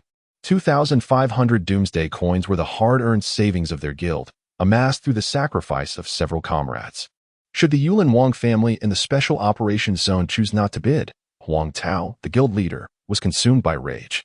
He had not anticipated the situation would unfold in such a manner. It diverged entirely from his expectations and plans. Boss, perhaps they will make a last-second bid before the auction concludes. We have seen such tactics before, one suggested. Surely, they will attempt to seize the opportunity. Huang Tao's fury became increasingly apparent. Though pained within, he had to maintain a stoic facade. The countdown to the auction proceeded. Congratulations to the strongest honor for acquiring the auction item, Ding Xiaohan staff. Please retrieve it promptly. Silence enveloped the headquarters of the strongest honor. Descending into an eerie stillness, Huang Tao's countenance began to contort, his face flushing red and pale in succession. Beasts! A pack of beasts! You've driven me to my demise. Ah, the agony is unbearable. Ah, this torment is intolerable. Chapter 24. A staggering 172 indeed. Bang! Huang Tao raised his arm and shattered the bottle in his grasp. The candle before him was obliterated. Initially, he had intended to disrupt the auction, depleting the resources of those formidable powers. He had anticipated that he would cease his actions once the bidding concluded. Who would have thought? Those fellows would not bid any further. The painstakingly accumulated wealth vanished just like that. Boss, what shall we do? A brother standing beside him immediately grew anxious. Their very lives were recklessly squandered. What now? Huang Tao gazed upward at the ceiling illuminated by candlelight, utterly at a loss. His greatest fear was that his subordinates would turn against him. Suddenly, a chilling sensation surged from his chest. Lowering his gaze, he discovered a dagger protruding from his torso. Turning to see, it was none other than the guild's vice president, Lu Hua. You, what do you mean by you? Lu Hua withdrew the dagger and kicked the deflated Huang Tao to the ground. This action astonished all members of the guild present in the room. Lu Hua brandished the dagger, surveying the surroundings. Lu, you executed that splendidly. Damn it. I've been displeased with him for ages. Damn, let me stab him once. Let us eliminate him.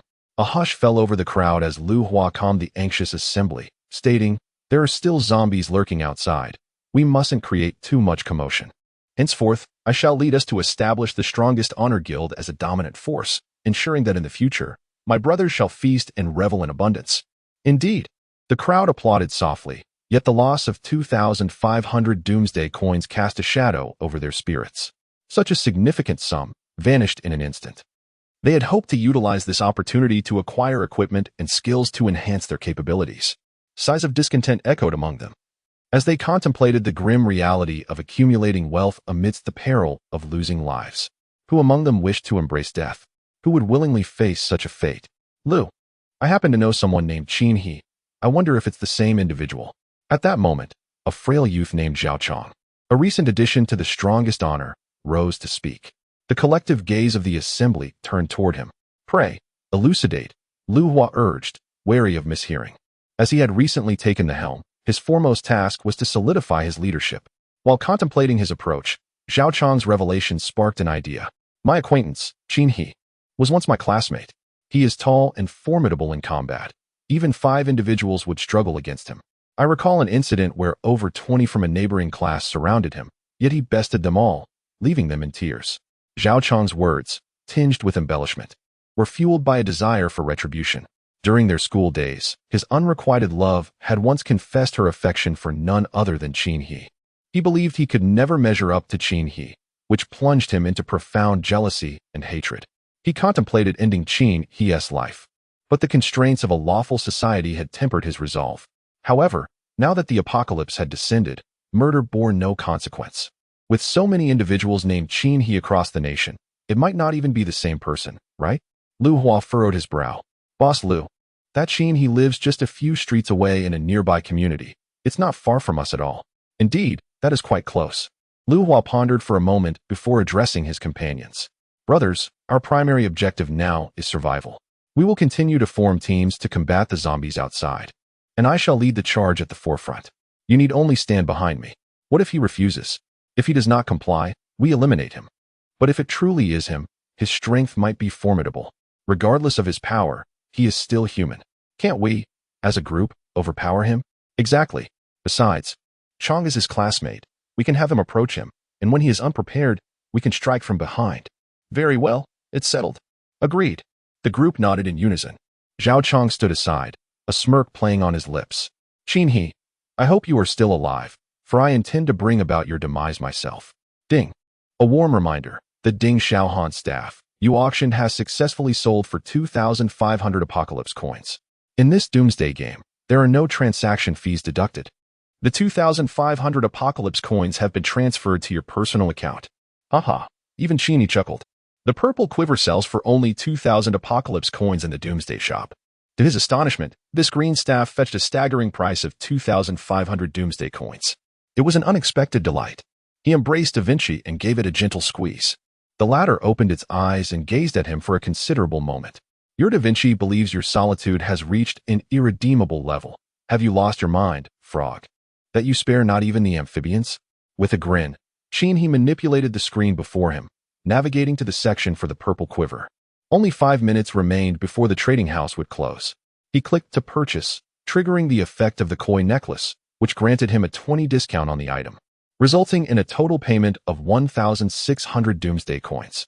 The transaction was successful. Subsequently, the purple quiver materialized in his mental warehouse. Qin He felt a surge of excitement. Reflecting on the day's dealings, he found it remarkable. After auctioning off a green weapon, he not only acquired the purple quiver, but also profited nearly 1,000 coins. What a delightful turn of events!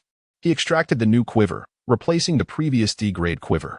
B capacity recovery crossbow quiver, durability 600, offhand right, constitution 1, strength 1, agility 1, spirit 1, exceptional attributes, enhanced, large capacity, quick recovery, quiver capacity 60. Arrows replenish 1 every 30 seconds. As a secondary weapon, it unexpectedly granted additional attributes. This was beyond his expectations. Qin He admired the quiver, unlike the previous one. It did not dangle at his side, swaying as he moved.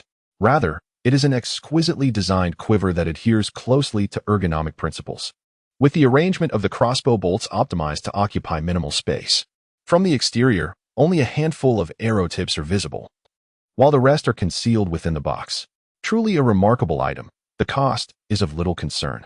After a brief reflection, he decided to explore further for additional purchases. Qin He hastily scanned the surroundings once more, yet found no items or skills that piqued his interest. In his boredom, he cast a glance at the chat area. To his surprise, it was abuzz with activity. Xiao Luo 9527. Good heavens. That purple quality quiver has been snatched up. Purchased for 2,000 doomsday coins at the first opportunity. War God 34. Who made such an extravagant purchase? Yazi 11199. Such initial purchases from the doomsday shop leave no transaction records. It's a mystery who among the affluent could afford such equipment. One Duck Under Heaven 33. Today has truly been exhilarating. First, I witnessed numerous powerful factions vying for the favor of the esteemed Qin He, and now someone has snatched up a store item for 2,000 doomsday coins. I'm feeling increasingly inadequate. Qin He 1. I'm in K-City, come find me. Sweet Demon is 4. You, Shabai, should just step aside. Qin He 1. Miss. Surely you jest? Can I not mention that this is merely my alternate account? Xiao Luo 9527. I assure you, the great Qin He is watching. Qin He 1. Clean yourself up and wait. The day will come when you will find this useful. He glanced through the chat area before closing it. These individuals certainly seemed rather tedious. Am I truly the type who cannot move when in the presence of a woman?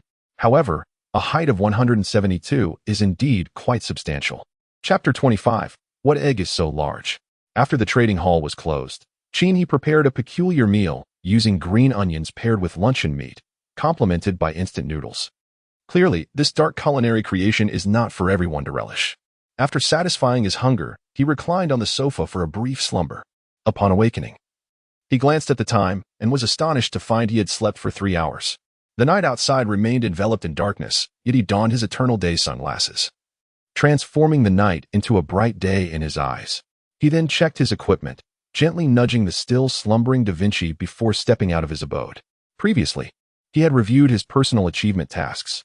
He had slain approximately 50 ordinary zombies, nearly completing that objective, and had also dispatched 2 elite monsters.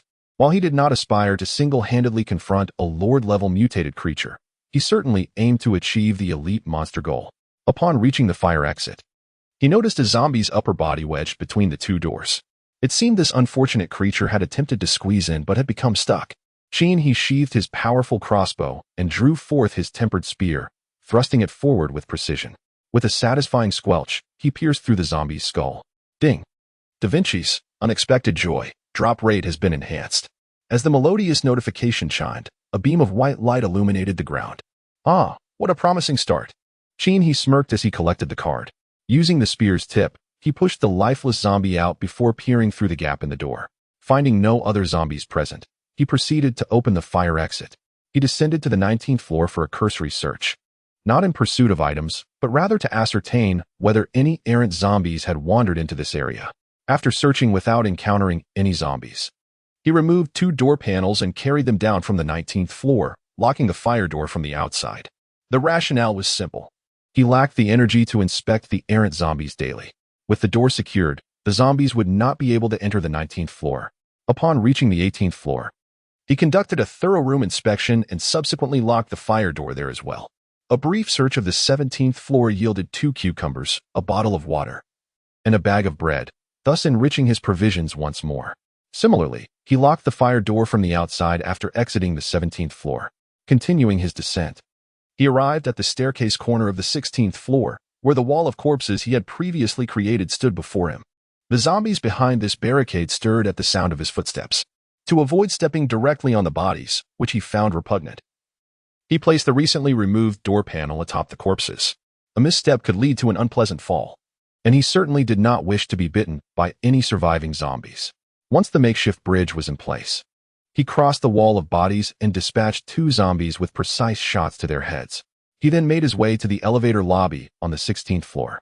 Here, all the doors to the western apartments were ajar, the floors stained with blood yet devoid of zombies. Thus, he promptly locked the fire door on this level. His objectives for this excursion were twofold: to achieve the personal milestone of slaying 50 zombies and to establish a new shelter. As the saying goes, a cunning rabbit has 3 burrows. One cannot remain in a single location for too long. More importantly, Da Vinci's search radius was limited. Remaining on the 20th floor would significantly hinder its search capabilities. He continued his descent to the 15th floor. Upon reaching the fire exit, a zombie lunged at him. With a swift shot, it was dispatched with a bullet to the head. Cautiously, he entered the elevator lobby on the 15th floor, first securing the fire escape door. He then surveyed the state of each room within the elevator area, only to find that all the doors were ajar. He knocked gently on the wall, waiting a moment before tapping twice more. Finally, the sound of a zombie echoed back, yet none emerged, which struck him as peculiar. Following the sound, he ventured into apartment 1501. The refrigerator in the kitchen stood open. Had someone been searching this place? The living room showed no signs of disturbance, nor did the 2 bedrooms. It was then he realized the noise originated from the bathroom. The door was shut, and he carefully turned the handle to create a small opening. Peering through the gap, he was taken aback by the sight within. A zombie sat on the toilet, reaching out towards him, emitting raspy sounds. For a moment, Cheney was astonished, then chuckled. He raised his rifle and pierced the zombie's skull. No wonder it couldn't stand. It was wedged in the toilet. What a peculiar zombie it was. But how did it get stuck? After leaving that apartment, he proceeded to 1502, which held nothing of interest except for a pack of chocolate cookies. In 1503, the decor exuded warmth, clearly indicating it was inhabited by a young woman. Indeed, in the bathroom lay a headless corpse, identifiable as female. But where had her head vanished to? Suddenly, a familiar sound echoed at his feet. Clack, clack, clack. To his surprise, even the composed Qin, he felt his hair stand on end at the sound. The aftermath of slaying the woman from the 21st floor lingered heavily in the air. Lowering his gaze, he spotted a long-haired head behind the bathroom door. A chilling sound echoed, caw caw caw. Though only the head remained, its mouth continued to clatter, teeth clicking ominously. Those grayish-white eyes were wide open, fixated on the figure wielding the long gun.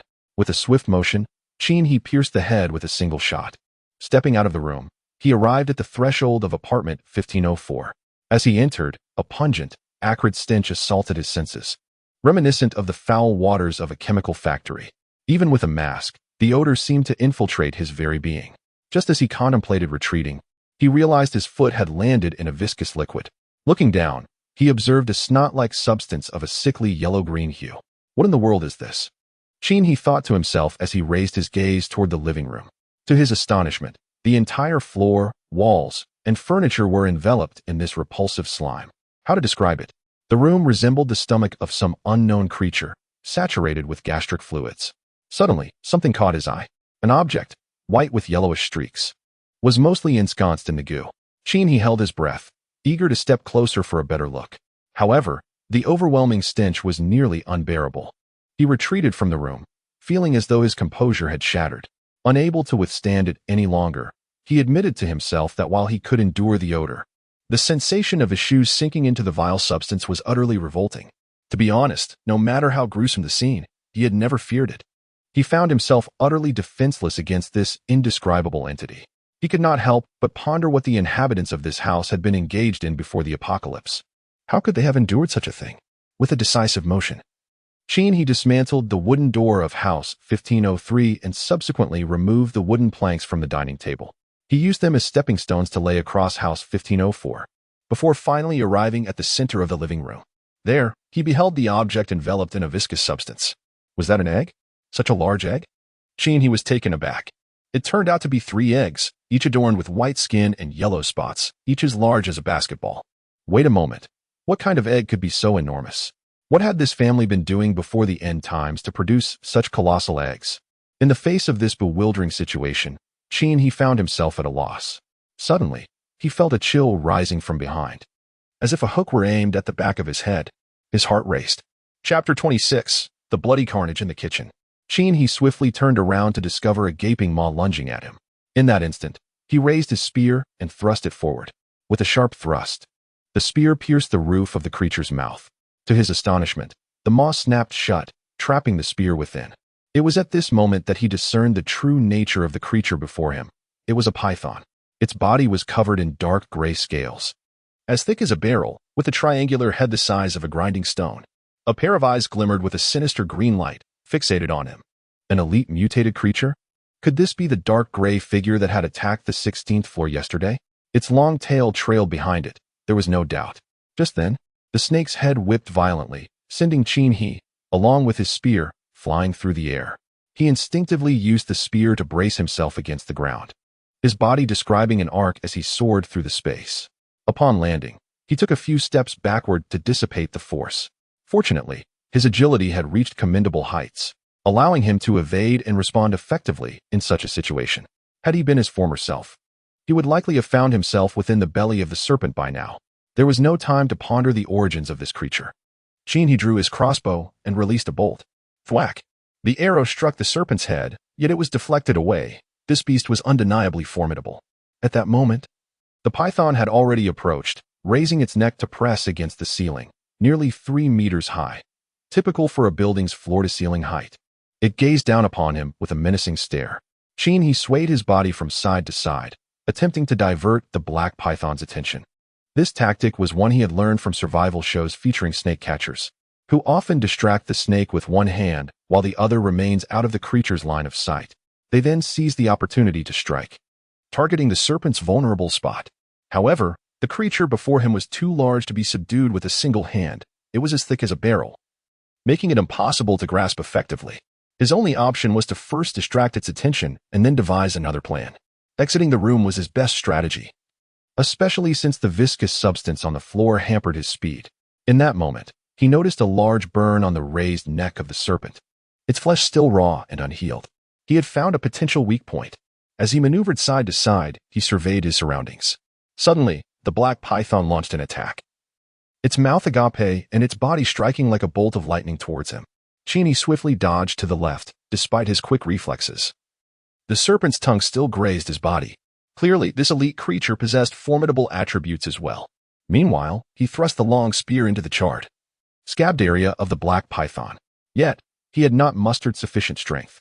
Suddenly, the serpent's tail came crashing down towards Cheney's head, forcing him to withdraw and evade.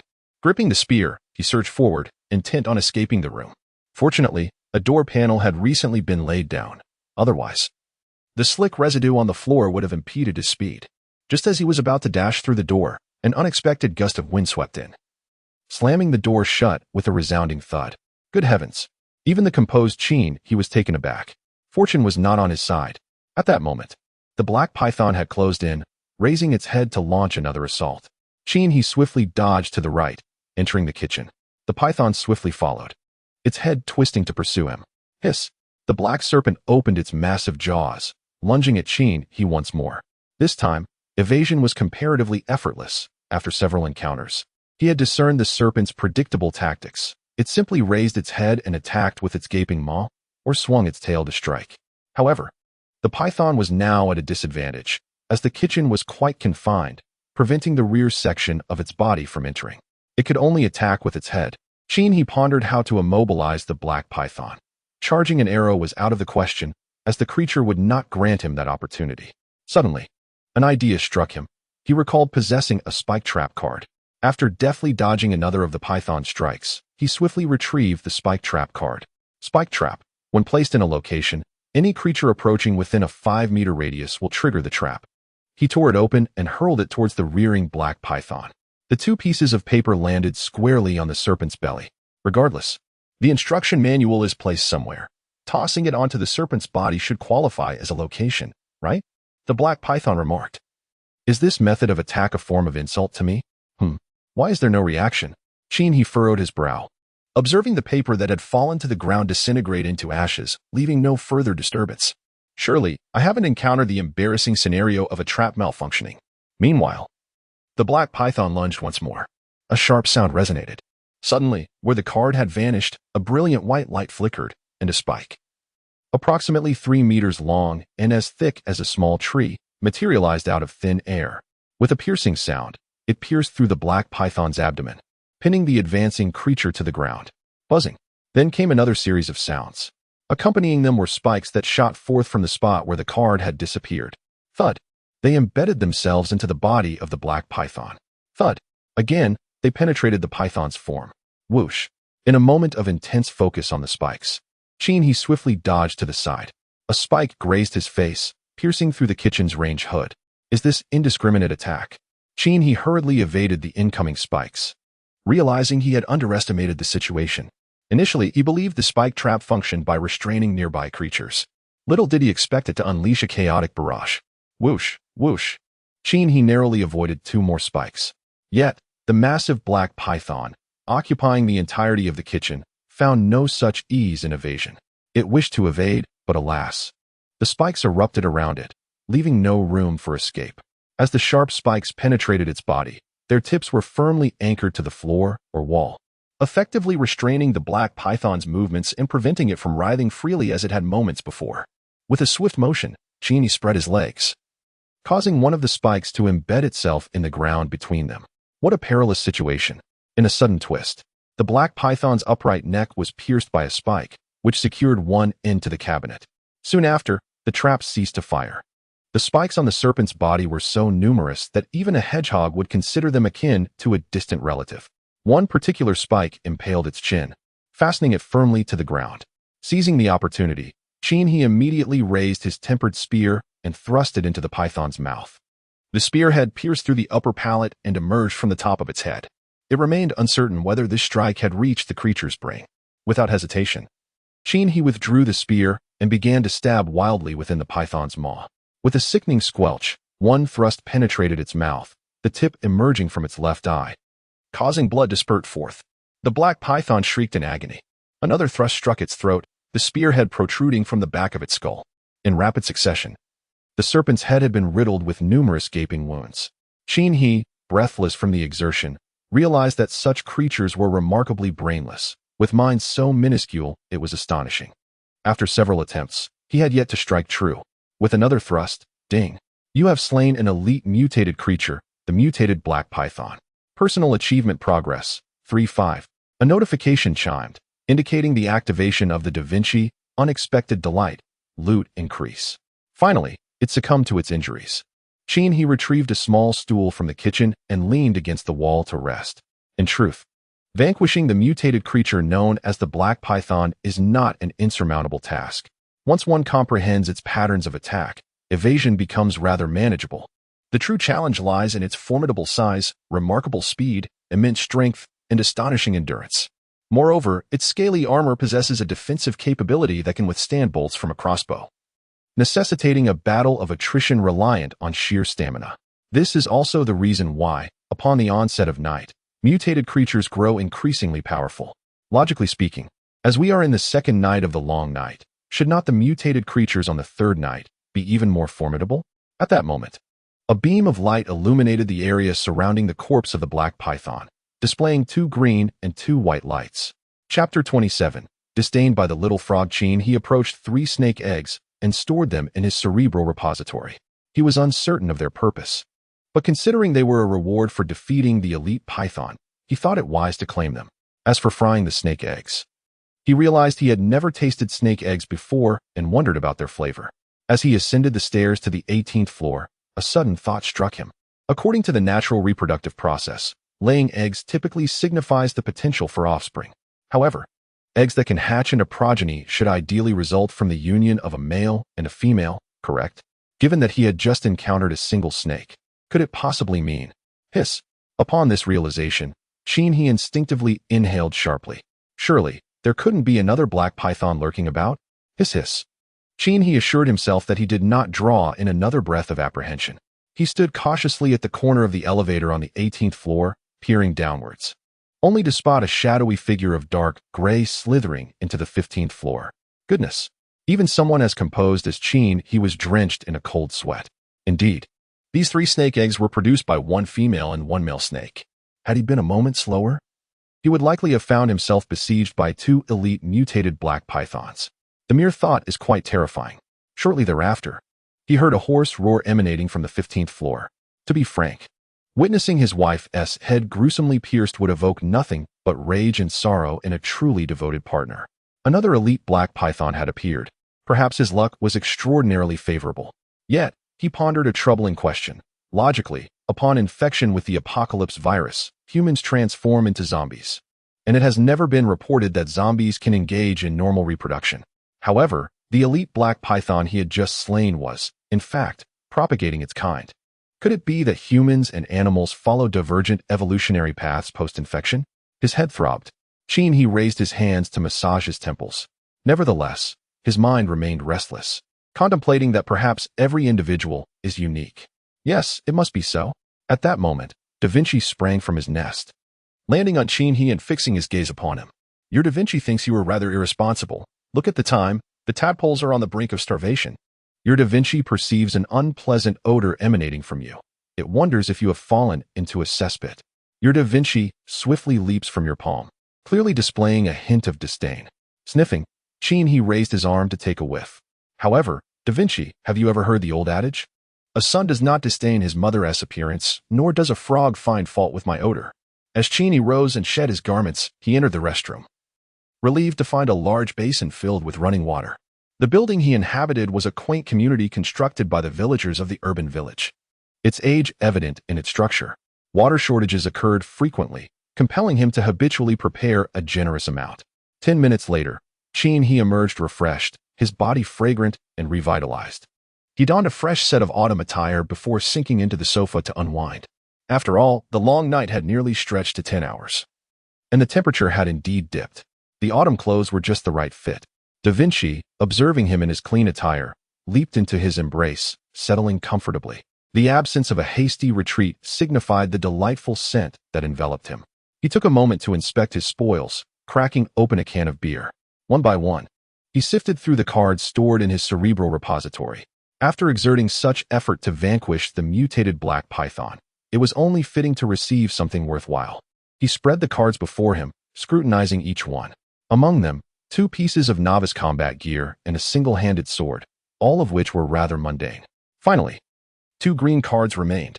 The first read, Ding Giant Strength Black Scale Gloves. Durability 300-300. Constitution 4, Strength 10, Agility 2, Spirit 2. Exceptional attribute. Wearing this grants a 10 increase in strength. Impressive. He eagerly tore open the card, revealing a pair of gloves adorned with a surface of black scales. They felt cool to the touch. The moment he donned them, an exhilarating surge of power coursed through him. His strength, originally at 60, soared to 70 with the additional 10 points from the gloves. With the exquisite attribute of a 10 boost in strength bestowed by the gloves, his strength soared to an impressive 77. Cheney gazed at the black-scaled gloves adorning his hands, clenching his fists and striking the air twice. Though he was merely hitting nothingness, he could distinctly feel a surge of power. The second green card revealed, Ding Heavy Strike Shield. Durability 100-100. Offhand. Constitution 1, Strength 1. Exquisite attribute, Shield Strike. Allowing for 3 consecutive attacks with the shield, with the third attack potentially triggering the shield strike effect, causing a brief stun of 0.5 seconds to the target. Astounded, he rose to his feet. Upon tearing the card, a shield, broad at the top and tapering towards the bottom, with an approximate height of 70 centimeters, materialized in his grasp. He lifted it to assess its weight. It felt rather light. However, given his recent surge in strength, this perceived lightness was likely not indicative of the shield's actual heft. The material appeared to be copper, albeit with an unidentifiable quality. It was probably an alloy of some sort. He secured the shield onto his left forearm and, with his right hand, drew his long spear, taking a half-crouched stance. This sensation was undeniably exhilarating. What thrilled him further was the shield's exquisite attribute, which granted an attack that induced a stun effect. Striking the target 3 times with the shield would trigger the heavy strike effect on the third hit, rendering the target momentarily incapacitated for 0.5 seconds. This attribute was truly formidable. One must admit, the unexpected fortune of the frog spawn card, which elevated the drop rate to 350, genuinely yielded remarkable treasures. You're Da Vinci.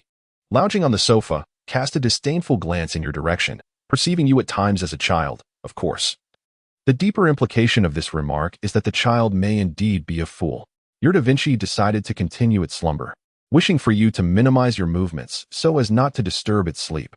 As it succumbed to the disdainful emotions, it drifted into a deep and sweet slumber. Sleep well, for upon awakening, I shall procure a great worm for you. He tenderly caressed Da Vinci's little head. Suddenly, a loud crash resonated through the air as the door to the fire escape was forcefully flung open. He immediately sprang to her feet, donning her gear. Though she had yet to fully dress, the door was abruptly burst open from the outside, crashing to the ground. A figure stood in the doorway, its enormous triangular head gaping wide, with its forked tongue flicking in a hissing motion. Da Vinci squatted on the sofa, eyes wide as it beheld the massive python draped in dark gray scales, poised at the entrance. It licked its tongue.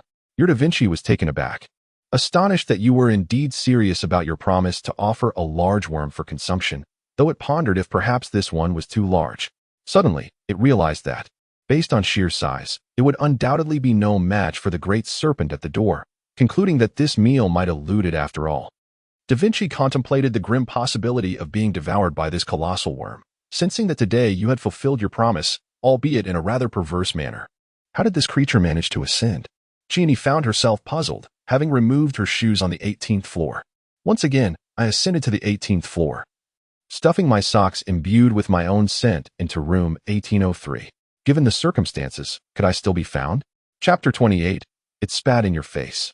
At this moment, he felt an acute sense of embarrassment. Donning thermal underwear for the first time while engaged in a skirmish was an unusual experience.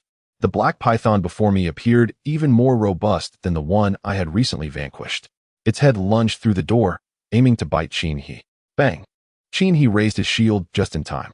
The snake's head collided with the shield, producing a resounding boom. Da Vinci sprawled on the sofa, was captivated by the unfolding scene, his large eyes wide with fascination, exhibiting no hint of fear. Your Da Vinci is cheering you on. Da Vinci lifted his forepaw to cover his eyes. He is offering his prayers for you. He nearly chuckled at the absurdity. Nevertheless, he maintained his composure in the midst of this earnest battle. Bam! The shield struck the snake's head, and with his right hand, he thrust his spear forward. Your Da Vinci clapped his paws in approval, believing your defense and counterattack were executed with the grace of a frog diving into water. He had not anticipated your prowess. The black python disregarded the thrusting spear and opened its maw wide, attempting to engulf He whole. With a swift movement to the right, He evaded the snake's strike, bringing the shield down once more upon its head. This was the second shield attack. One more strike would activate the shield's counter effect. He thought to himself that even a frog possessed numerous skills, such as tongue flicks, leaps, and even sliding tackles. He suddenly recalled a tale from long ago. In ancient times, the ancestors of the frog clan had once defeated a tiger with a single sliding tackle, though its credibility remains uncertain. He effortlessly dodged the python's head-on assault. With a fleeting glance, Yu Guang observed the solemn figure of Da Vinci, who sat there with an air of seriousness. What a ridiculous sight. Bang! The third shield strike landed. A chime echoed, activating the heavy strike effect. The next attack would induce a stunning effect. He raised his shield and smashed it onto the head of the black python. The creature instantly collapsed, its eyes glazed over, feeling a bit dazed and disoriented. Time to strike its eyes. He aimed his gun at the serpent's eye and thrust forward. The gun's tip pierced the serpent's eye. Your Da Vinci leaped in delight, pondering if this maneuver was derived from his illustrious ancestor, who, long ago, possessed the unparalleled skill of targeting an opponent's eye. It had long believed this technique lost to time, only to discover you had secretly mastered it. He paid no heed to the boastful croaking of the froglet. Instead, he raised his shield and brought it crashing down upon the serpent's head. Hiss, hiss, hiss. The snake thrashed its head in a desperate attempt to alleviate its agony. Seizing this moment, He swiftly donned the remainder of his equipment. Attributes stacked. An explosive power surged through him. At this moment, he held his shield before his chest with his left hand while gripping the spear atop the shield with his right. Crouching in an optimal stance, ready to engage in a fierce battle with the black python. Quack, quack, quack. Your Da Vinci believes you now resemble a valiant warrior from the annals of history, reminiscent of ancient times when drums heralded an assault. Today, Da Vinci, in all his glory, cheers you on with the croaking of the frog. Your Da Vinci encourages you, amidst the resounding croaks, to charge forth. The ultimate victor shall surely be you. Press on, brave warrior. Quack, quack, quack. Damn it. He remained noncommittal. Could this truly lead to victory? No turning back now. He lifted his shield, preparing to charge. In the next moment, he halted abruptly, for he beheld the neck of the black python before him suddenly rise, a ring of fleshy frills unfurling. The frills trembled, emitting a sound akin to that of a rattlesnake. Swish, swish. Your Da Vinci mused that the serpent, in its current state, appeared rather formidable. Your Da Vinci decided it would be prudent not to lend excessive encouragement, for such arrogance may not bode well. Coward. He nearly chuckled in exasperation. Truth be told, the black python before him had abruptly transformed. It indeed seemed to possess some degree of prowess. Could there be other modes of attack? Hiss. The black python quivered its fleshy frills and unleashed a thick stream of green liquid from its maw, the liquid surging toward him like a projectile. Thud. He raised his shield in defense. The liquid collided with the shield, splattering in every direction. It began to corrode the surrounding items, and the shield suffered degradation, durability -1. Corrosive venom? He was momentarily taken aback. Was this truly so formidable? Your Da Vinci scurried beneath the bed, astonished, deeming the serpent utterly shameless for resorting to spitting venom when it could not prevail in battle. It was genuinely repulsive. Your Da Vinci resolved to continue supporting you from beneath the bed, cautioning you to beware of the serpent's green spittle. Hiss. The black python persisted in spewing venom, functioning like a relentless toxin projector. He crouched behind his shield, concealing his entire form. The splattered venom corroded the items in the room, causing them to emit smoke, the stench growing increasingly acrid. This could not continue, for the venom was steadily eroding the shield's durability. Once a sturdy 100, it now dwindled to a mere 60. If this persisted, the shield would inevitably shatter. With determination, he exchanged his long spear for a powerful crossbow. He deftly readied a charged arrow with one hand. 3, 2, 1. Charge complete. In the fleeting moment he retracted his shield, a spray of venom struck his foot. The durability of his novice combat boots, now reduced to a mere point, shattered upon impact. The searing pain of the venom contacting his instep spread through his entire being like a raging fire. At that instant, he pulled the trigger, launching the charged arrow. Due to the sheer size of the black python, its massive form was effectively trapped at the entrance, making it nearly impossible to miss. With a resounding thud, the charged arrow struck the serpent squarely. Just as it attempted to lunge forward, it was momentarily immobilized. He sheathed his crossbow and seized the long spear, enduring the agonizing sting of the corrosive venom beneath his bare feet. He leaped forward, 3 steps condensed into one, raising his shield high to crash down upon the python's elevated head. The black python's towering form collapsed with a thunderous crash. With precision, he thrust his spear directly at the top of its head. Alas, the spear failed to penetrate the hardened scales. Stunned for a moment, he thought to himself how extraordinarily tough the creature was. Time was of the essence. The immobilization effect was fleeting. With that realization, he mounted the giant python's neck, wielding his shield to strike the serpent's head repeatedly. Bang, bang, bang. The shield's heavy strike effect triggered, durability -4. Bang, bang, bang. Once more the shield's heavy strike effect activated, durability -4. As the black python regained consciousness, it was once again struck into a daze by the relentless blows. Bang, bang, bang. The shield's heavy strike effect was triggered yet again, durability -4. He had fully equipped himself, his attributes soaring. His attack power and speed surged, allowing him to stun the black python repeatedly. Each brief revival met with another barrage of strikes that left it dazed for a mere half a second. Since the defenses cannot be breached, he decided to strike indirectly, refusing to believe that the serpent's skull could withstand the force. Bang, bang, bang. The shield's heavy strike effect was triggered, durability reduced by 4. He felt a pang of sorrow for his shield. Each activation of the shield's heavy strike required a series of blows. Completing the sequence consumed 4 points of durability. Just moments ago, his shield had only 60 points left. Now, with each strike, 4 points were being depleted. He was genuinely distressed. Such a fine shield could very well shatter. The embarrassment was compounded by the fact that his other weapons could not penetrate the defenses. Your Da Vinci is anxious, believing that if you cannot defeat this monstrous creature, you might as well bite it.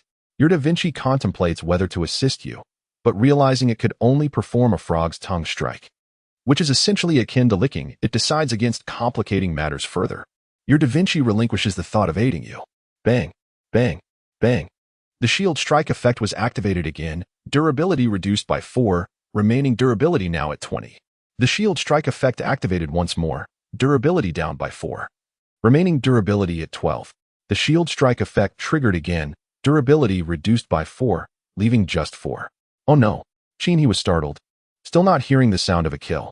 Another combination of strikes, and the shield would surely break. He refused to believe it. Rising to his feet, he grasped the shield tightly, and, in a fit of rage, swung it fiercely toward the serpent's head. Bang! Durability reduced by 1, remaining at 3. I will not let you escape. His eyes burned with fury. He raised the shield above his head once more, channeling all his strength into a thunderous strike. Bang! Durability decreased by 1, now down to 2. Ding! You have slain an elite mutated creature, the mutated black python. Personal achievement progress, 4-5. Ding! Experience gained, 50. Doomsday coins, 60. Ding! Triggered Da Vinci's unexpected delight, enhancing drop rates by 500. Chapter 29. The landlady is indeed a strong woman. With a sigh, he leaned back into the sofa, feeling somewhat fatigued. The battle against the first elite mutated black python had already drained much of his stamina. Before he could recuperate, another one appeared, and engaging in combat with elites was immensely exhausting. It was clear that he needed to hasten his progress. As he pondered, he retrieved a common durability restoration scroll and applied it to his shield. The shield's durability had dwindled to a mere 2 points. It would be a pity to lose such a valuable item. A flash of white light illuminated the room, restoring the shield's durability to 100 points. At that moment, Da Vinci emerged from beneath the bed, hopping over to the black python, staring intently. It then turned its gaze towards He. Your Da Vinci contemplates that such a large creature isn't particularly formidable. It has merely become a lifeless worm. The frog worries about its size.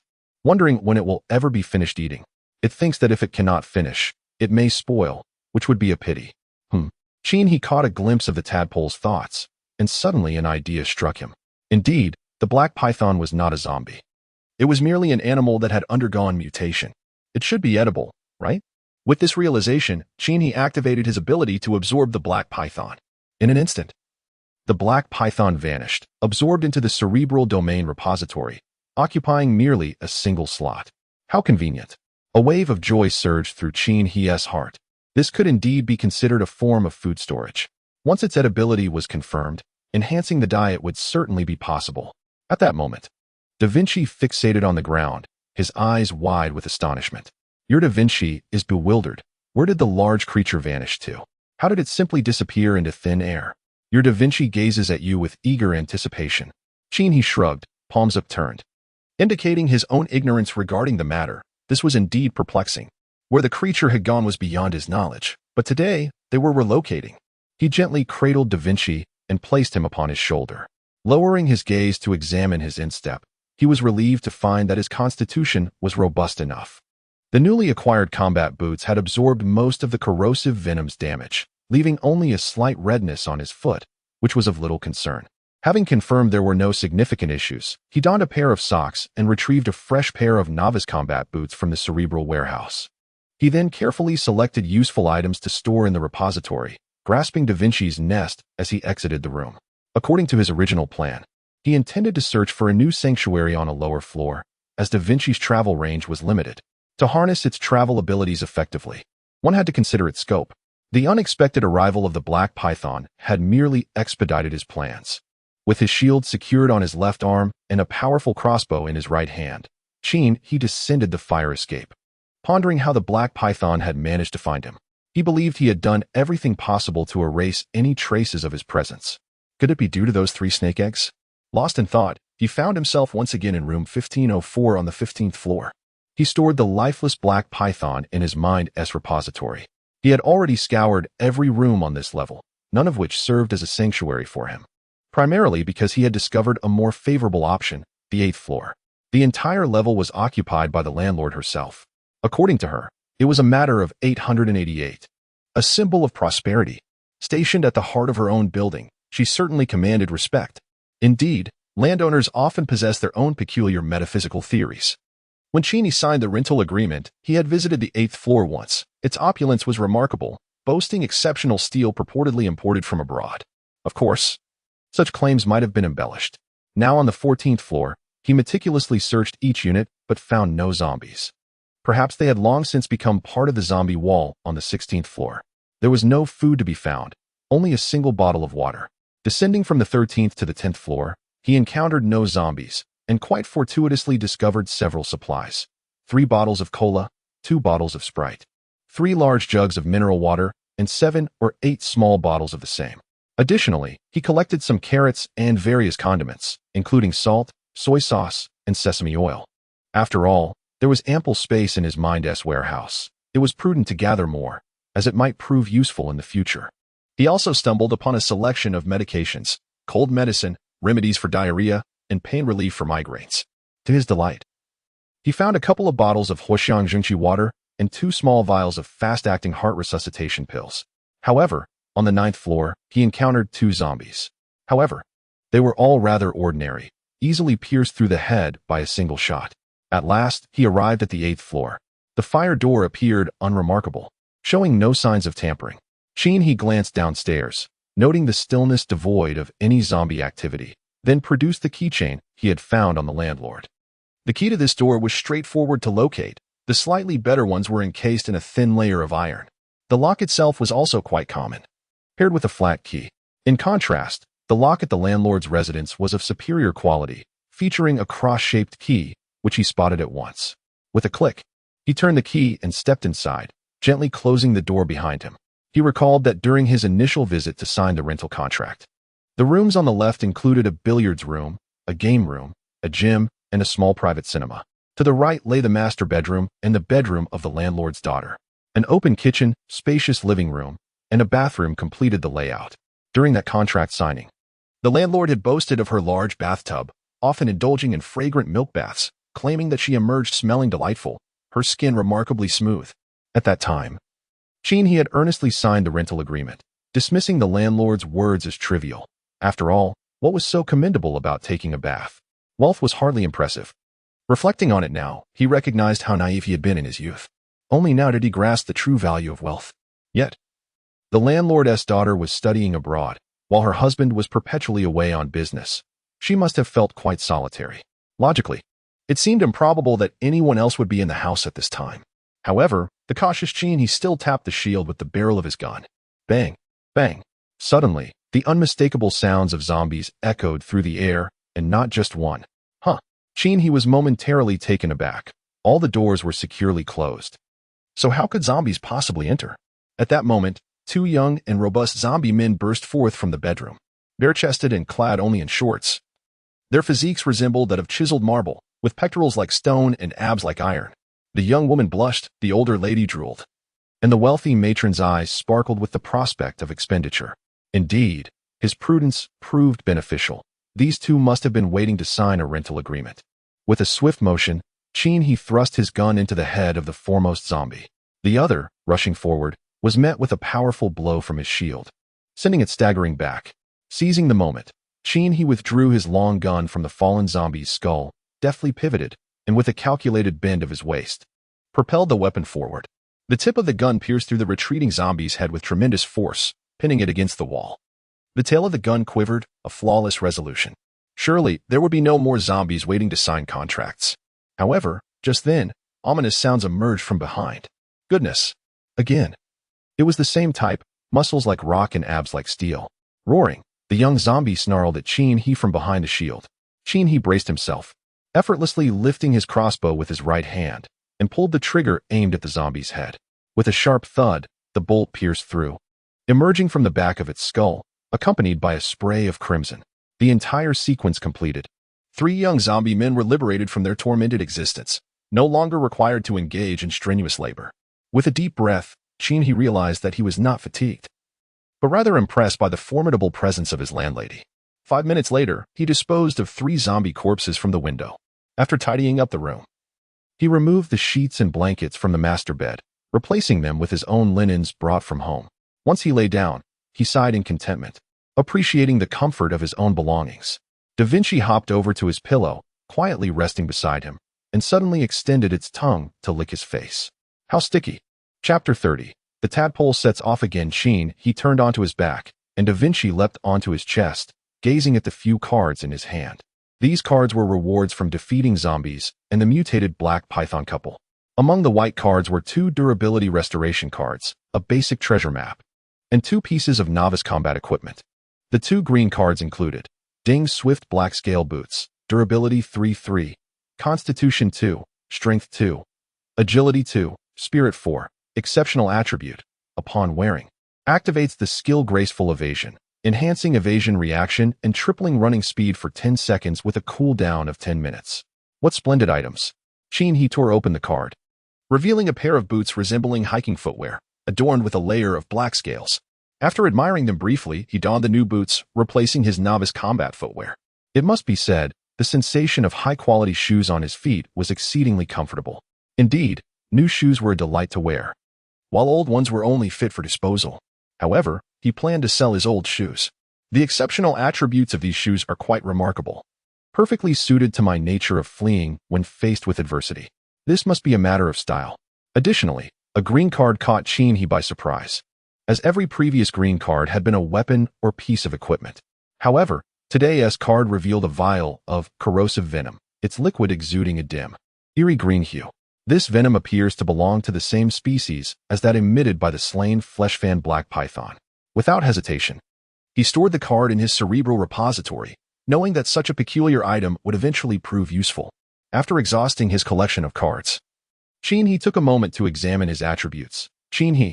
Traveling Frogman. Title, Short and Swift. LV8, 167-300. Constitution, 62. Strength, 80. Agility, 60. Mentality, 64. Weapon, Heavy Crossbow. Durability 245-300. Secondary weapon, Tempered Long Spear. Durability 73-100. Right offhand, Y capacity recovery quiver, durability 576-600. Left offhand. D heavy strike shield. Equipment, slightly noted. Storage, 16 100 slots. Gold coins, 1406. Upon reviewing his attributes, Cheney felt a twinge of astonishment, particularly upon observing his strength attribute. Fully equipped, he was thrilled to see his strength had surpassed 80. A sense of excitement surged within him as he noticed that, aside from his hat, all his other gear was of green quality. One cannot help but wonder when one might don a complete outfit of blue. There is nothing inherently wrong with green. However, overindulgence in it becomes a transgression. How poetic. Suddenly, Cheney felt a surge of talent in this regard. It then struck him that he still possessed 3 snake eggs. Initially, he had planned to wash up at home and examine them further, but the arrival of that black python had interrupted his research on the eggs. With this thought, he rose from the bed, setting Da Vinci aside. He then retrieved the 3 eggs and arranged them in a neat row on the floor. The white shells were adorned with dark yellow speckles. One might ponder whether they could hatch into little snakes. Logically, after a male and female snake had collaborated, the eggs should indeed be capable of hatching. At that moment, Da Vinci leapt before the 3 eggs, seeming somewhat astonished, for it recognized that these were indeed eggs. Observing them, a flicker of compassion stirred within. Cheney furrowed his brow, questioning whether Da Vinci was contemplating rescuing these eggs. He urged it to abandon such thoughts.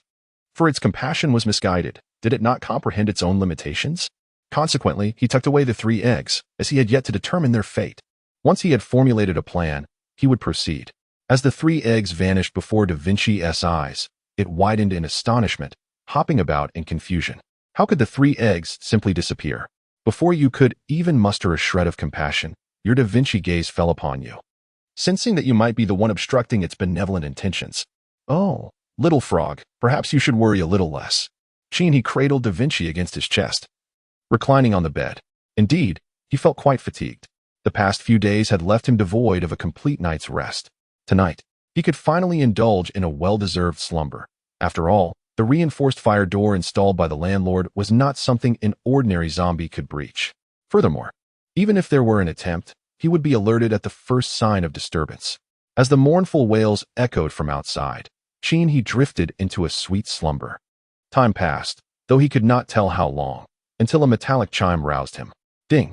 The travel cooldown for your frog Da Vinci has reset. Cheney retrieved his sunglasses from beneath the pillow and glanced at his watch. To his astonishment, he had slept for nearly 6 hours. His spirits were remarkably rejuvenated, and the weariness had vanished without a trace. Da Vinci, nestled beside him, extended its tongue to gently lick his face, signaling its hunger and readiness for a meal. The little creature. Cheney playfully pinched Da Vinci's small belly and extracted a dozen mealworms from the storage of his mind. Moments later, a handful of plump white worms had settled contentedly in Da Vinci's belly. Their appearance suggested that they were quite at peace. Your Da Vinci is well-fed and brimming with energy. It contemplates whether it should venture out for a stroll. It glanced at you and blinked playfully, eager to embark on an outing. Pray tell, what is your purpose for venturing outside? Am I to be left in the dark? Cheney donned his gear, resting Da Vinci upon his shoulder. He approached the fire door and peered through the peephole, finding nothing amiss. Only then did he unlock the door, gently lifting Da Vinci from his shoulder and stroking its head.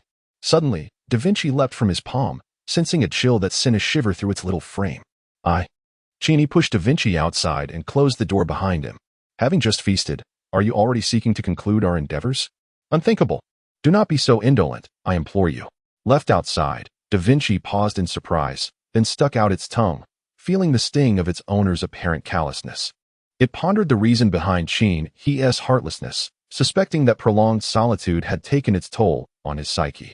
Unable to bear witness to his desolation any longer, Da Vinci resolved to end his singlehood, contemplating how to charm a lovely frog.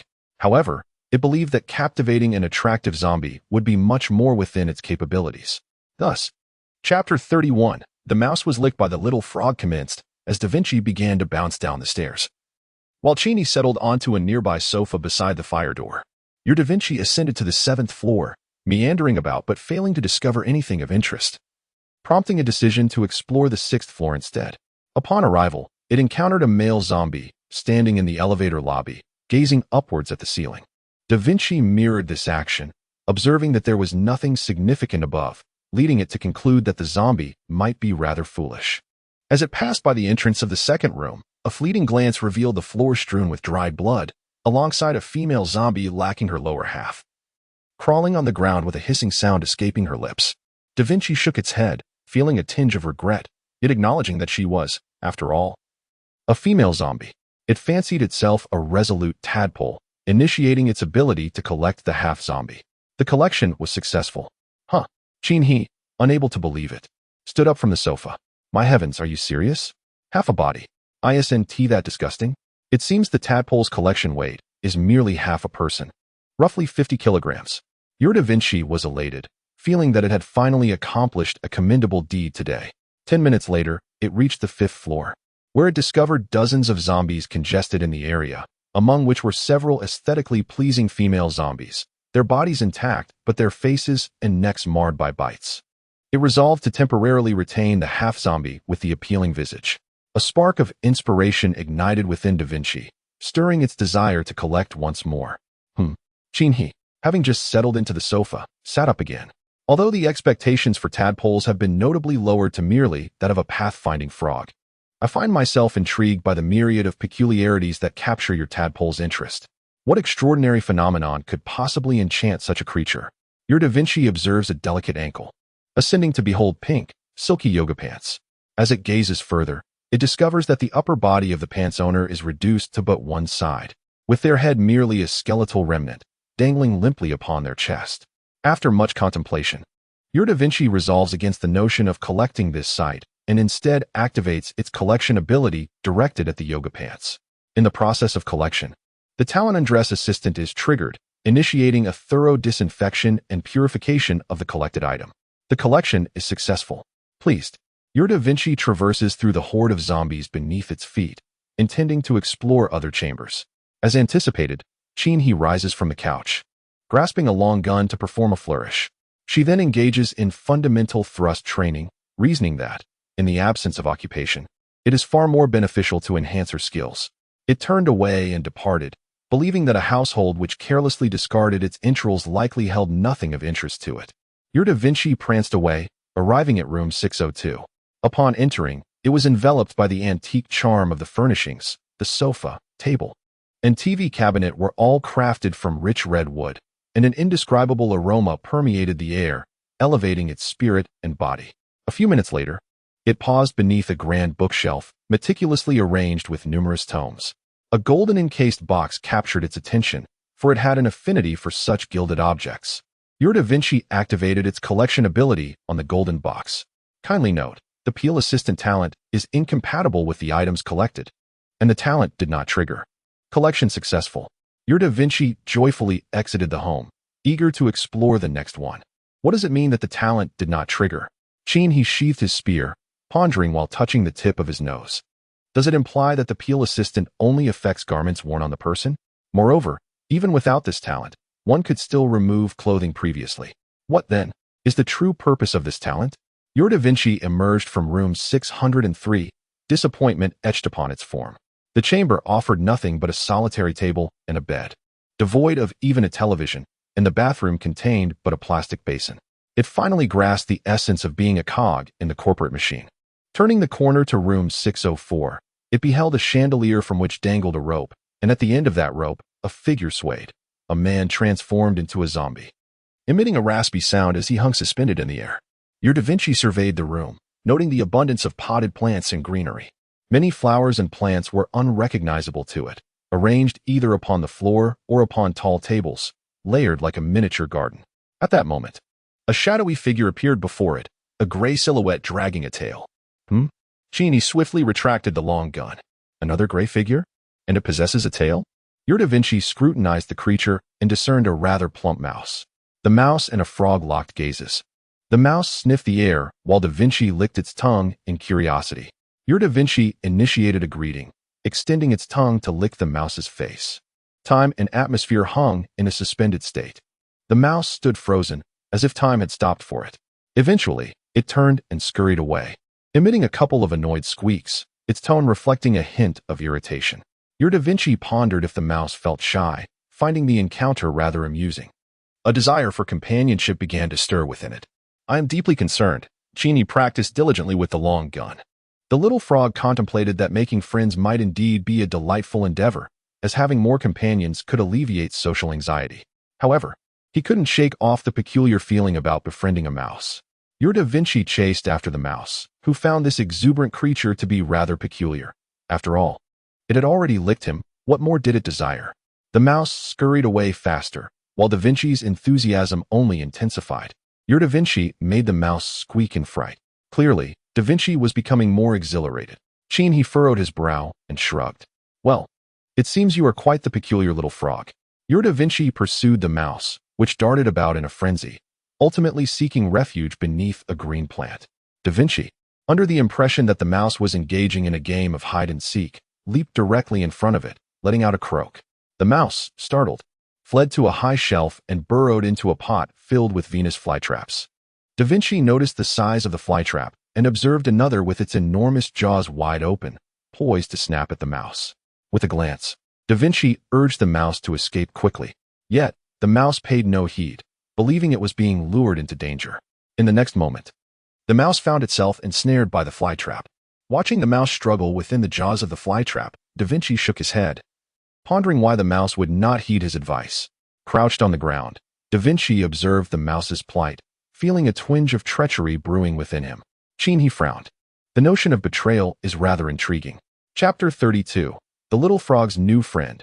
Your Da Vinci contemplates how to rescue the mouse, concluding that the tripod is the key through careful analysis. Da Vinci leaps and collides with the tripod, which merely trembles without any further reaction. It then jumps onto a small table beside the tripod, accidentally knocking over a slender-legged vase, which tilts and crashes to the ground. The shattering of the vase incites the zombie hanging from the chandelier into a frenzy, thrashing and howling as the chandelier exceeds its weight limit, detaching from the ceiling.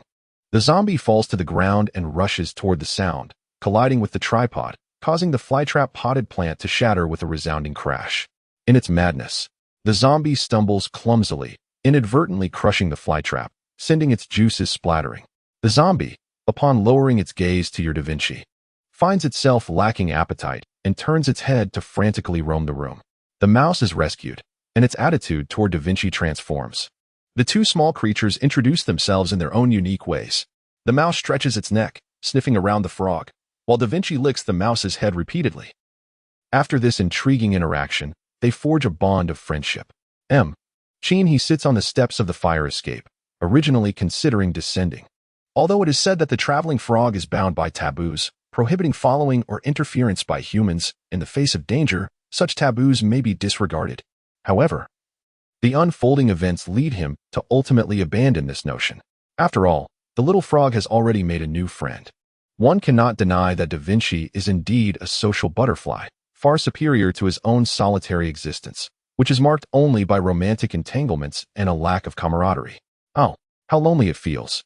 Your Da Vinci became acquainted with the mouse named Little Gray. Although the name sounds rather ordinary, the mouse claimed to be of noble lineage among its kind in the area. Da Vinci chose to believe this, for friends seldom deceive one another. The two companions departed the room side by side, one bouncing and the other trotting.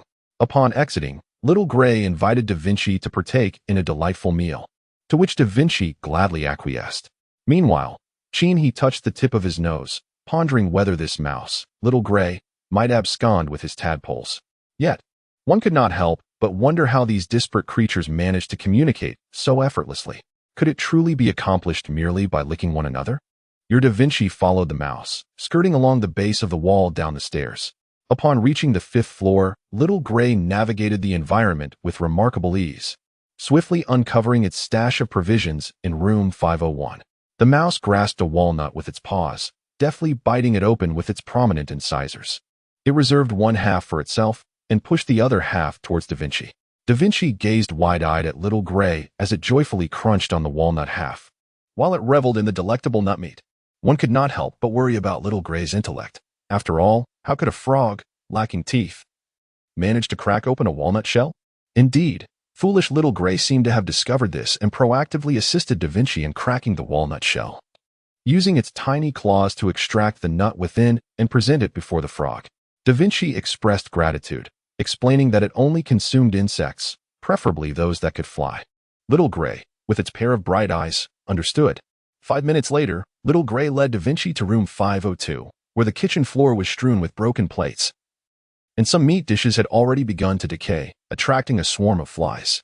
Da Vinci, with a swift paw, tapped Little Gray on the head, declaring itself a noble tadpole that would never stoop to consuming such repulsive creatures as flies.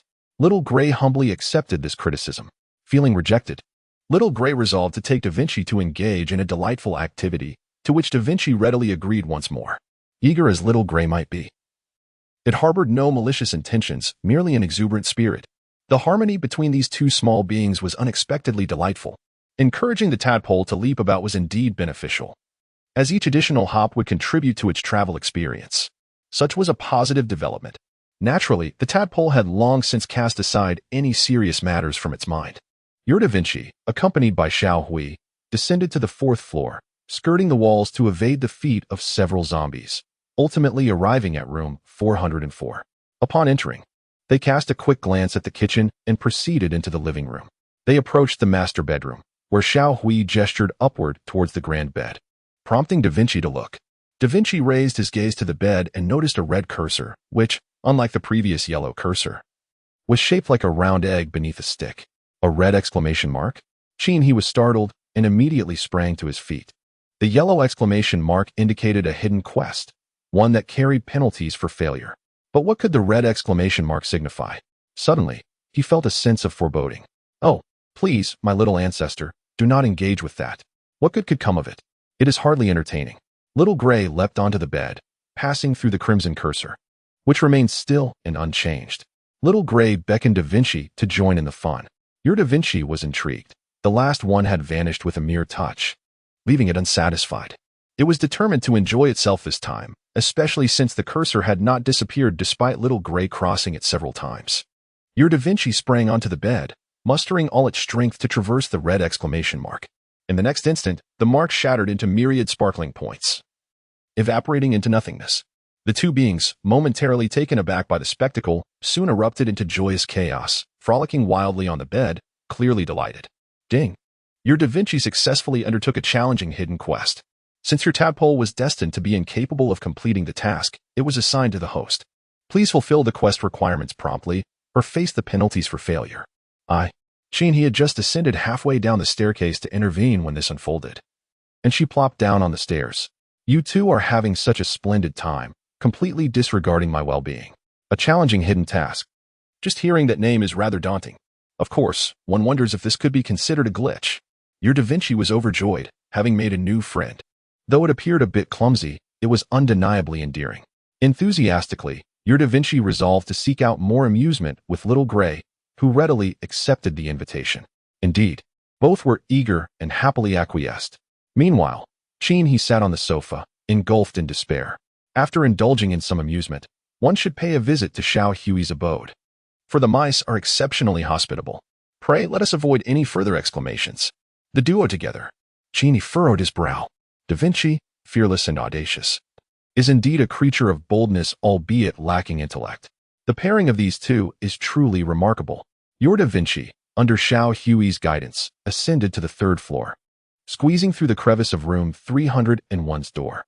As it peered into the living room, it beheld an individual clad in a black windbreaker, gripping a fire axe with both hands. Upon gazing upward, it discovered the visage of this being was gaunt, with blood oozing from its mouth. Da Vinci found this sight quite repulsive. The only appealing aspect of this entity was its pair of eyes radiating an eerie blue luminescence. Chapter 33. A mishap in this task could be fatal eyes that emit an ethereal blue glow? He reclined on the sofa, tilting her head to gaze at the ceiling.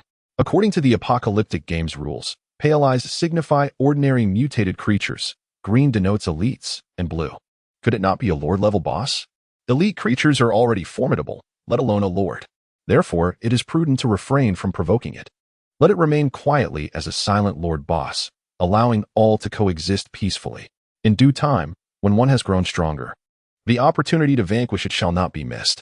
Da Vinci is particularly intrigued by the creature emanating an ethereal blue light from its eyes.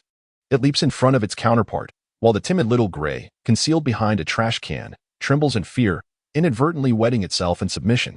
Da Vinci observes the motionless zombie brandishing a fire axe, resembling a lifeless statue. The terrified little gray, wide-eyed, dares not to move, intimidated by your imposing gaze. Your Da Vinci is poised to demonstrate a skill to his dear friend, activating his collection ability on the zombie's clothing. He takes a deep breath, having grown accustomed to the antics of the tadpoles. Previously, when he had stripped the Yoga Elite zombie, it had been a similar experience. It seems the limits of his exploratory range are approaching. Of course, if he wishes to linger at the little gray's home for 10 days or so, it would be permissible. After all, the hidden task of the red difficulty level sounds quite daunting. Perhaps he should pay a visit. Who knows? He might encounter other charming tadpoles along the way. The collection is successful, triggering the strip assistant talent, resulting in a thorough cleansing, sterilization, and purification of the collected items. After agreeing on their plans, they bid each other farewell. Cheney leans against the fire escape door, awaiting Da Vinci's ascent. What does the system synchronization triggered by the strip assistant entail? That is indeed intriguing. However, given the unconventional nature of the tadpole's talents, he cannot quite fathom what it might be. He will discover the answer upon his return. Da Vinci sensed her gentle touch upon its head, aware that this journey had concluded successfully. Upon its return, the items within its backpack seamlessly transitioned into your cognitive repository. Today, your travel frog, Da Vinci, frolicked a total of 502 steps, garnering an impressive 502 points in universal travel experience. After feeding Da Vinci, Cheney set it aside to rest. The first item was a half-dismembered female zombie. Clearly, this was not something he could examine openly. Eliminating it would undoubtedly be effortless. Yet he preferred to refrain from slaying it in front of the froglet, fearing it might dampen its enthusiasm. The second item was a pair of pink yoga pants. Cheney extracted them, intending to discard them to save space, but paused when he observed the item details. Exclusive, zombie yoga pants, durability 3-3, constitution 1, agility 1, source, a common female zombie who cherished yoga in her former life, exclusive attribute, when worn during yoga practice. It imparts a sensation of relaxation to bones and muscles. Exclusive gear? Even the composed Cheney gasped in astonishment. This item bore an exclusive attribute. While its specific benefit was not particularly significant, it was undeniably peculiar. He held the yoga pants in his palm, scrutinizing them closely. As he rubbed them between his hands, they felt cool and smooth to the touch. Your Da Vinci opened its eyes, observing your captivated demeanor towards the yoga pants, and expressed its delight. Your Da Vinci, deterred from further contemplation, resumed its slumber to recuperate. A smile crept across Cheney's lips. If all yoga pants were like this, although their attributes are rather ordinary and not on par with the pristine gear for novices, the fact that they possess attribute bonuses makes them quite marketable. The path to wealth is indeed plausible. However, the last pair of yoga pants lacked any attributes. Cheney felt a tinge of confusion. Could it be that the ability of the strip assistant lacks attributes? Or does it stem from the innate bonuses? It seems likely. Is the same true for the clothing of the zombie wielding a fire axe? With such questions in mind, Cheney examined another piece of clothing, a tactical jacket, which had been extracted from a zombie with eyes radiating an eerie blue glow by Da Vinci. Exclusive. Aching's tactical jacket, 4-4, Constitution 15, Strength 10, Agility 10, Mentality 10, exclusive attribute. Overall increase in Constitution by 10. Overall increase in Strength by 5, origin. Lord-level zombie boss, decapitated Aching, originally named Chin-Ching, who suffered from acquired psychological disorders and had a penchant for torturing small animals, particularly relishing in decapitating them with a fire axe. This Lord-level Aching had quite the disturbing past. This jacket is remarkably impressive. The exclusive attribute enhances both constitution and strength. How exhilarating. In contrast, the dang resilient combat suit that Cheney currently wears possesses significantly lower attributes and merely offers a percentage increase to constitution. This exclusive tactical jacket boasts superior attributes and exclusive properties. It truly is a delightful surprise. One could never have anticipated that Da Vinci's advanced evolutionary talent, Strip Assistant, would be this formidable. I eagerly anticipate its ultimate evolution to level 50. Cheney gently stroked Da Vinci, congratulating this fellow on his promotion from a reconnaissance soldier to a fortuitous envoy. You little rascal. Remember to maintain a low profile in the future. Although you truly leave others with no appetite, it is unwise to become overly arrogant simply because of that. Cheney spoke earnestly, fully aware that his counsel would likely fall on deaf ears, for Da Vinci's nature was quite unyielding. Primarily, He could not interfere with the travel methods of the wandering frog Da Vinci, which rendered the situation somewhat awkward. What lies within this yellow envelope? He retrieved a box enveloped in yellow. The box appeared exquisite, merely the size of an A4 sheet, its surface adorned with a luxurious golden brocade. With a soft click, he opened the lid, revealing a silk-wrapped rectangular parcel. As he unveiled the silk, a brilliant golden hue emerged. Goodness, it was a substantial gold ingot. Gazing at the imposing ingot before him, he felt a wave of reflection. Before the apocalypse, money seemed to evade him like a plague, yet after its arrival, this valueless currency now embraced him. How ironic it is. Although it serves little practical purpose, he nonetheless stored the gold ingot in his cerebral repository. There's ample space. He would keep it for now, a testament that he was no longer destitute in this post-apocalyptic world. How ironic indeed. By the way, what of the red exclamation mark that Da Vinci touched? What difficult hidden task did he undertake? To be honest, he had been quite cheerful until he pondered this hidden task, which chilled his warm heart. Such tasks, if mishandled, could be fatal.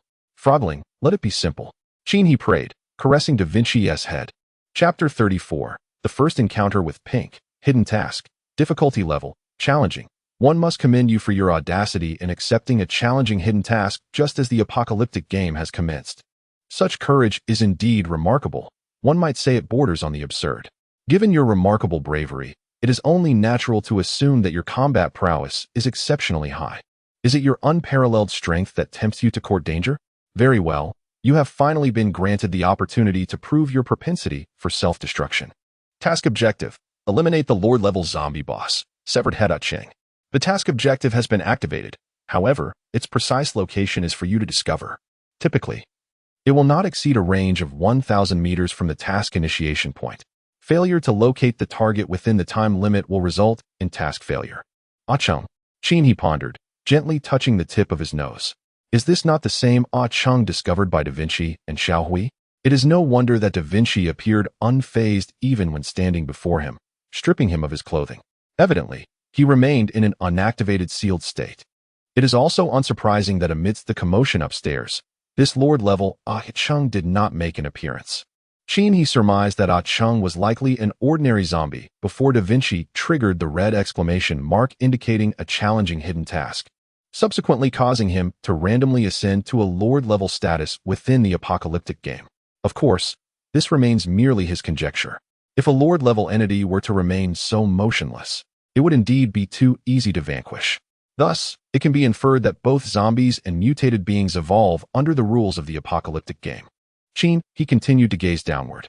Task deadline: complete the kill within 4 hours. Task reward: 1,000 Doomsday coins, 1,000 experience points. 1 Doomsday silver blind box. Failure penalty: if time runs out, regardless of the kill, a petrification negative status for 48 hours will be imposed. Goodness. He felt a surge of excitement as he glanced at the task. Completing it within 4 hours? This is quite absurd.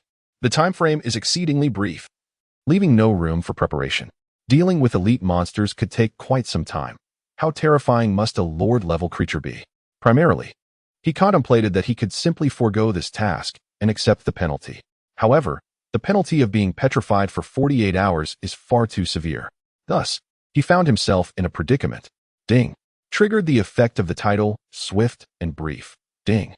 Triggered the effect of the koi necklace, reducing the difficulty of the hidden task by 40. The difficulty of the hidden task has indeed been diminished. The activation of these effects was quite fortuitous. He felt a slight sense of relief upon noticing this. He remained uncertain about what the 40 reduction entailed. Was it a decrease in the opponent's combat power? Or perhaps a reduction in their defensive capabilities? All of this remained a mystery. He thought to himself, rest well now. This day has already caused you enough distress. He gently patted Da Vinci. Although this predicament was indeed instigated by it, Da Vinci had invested much for the sake of their home. This small act of self-comfort made he feel considerably better.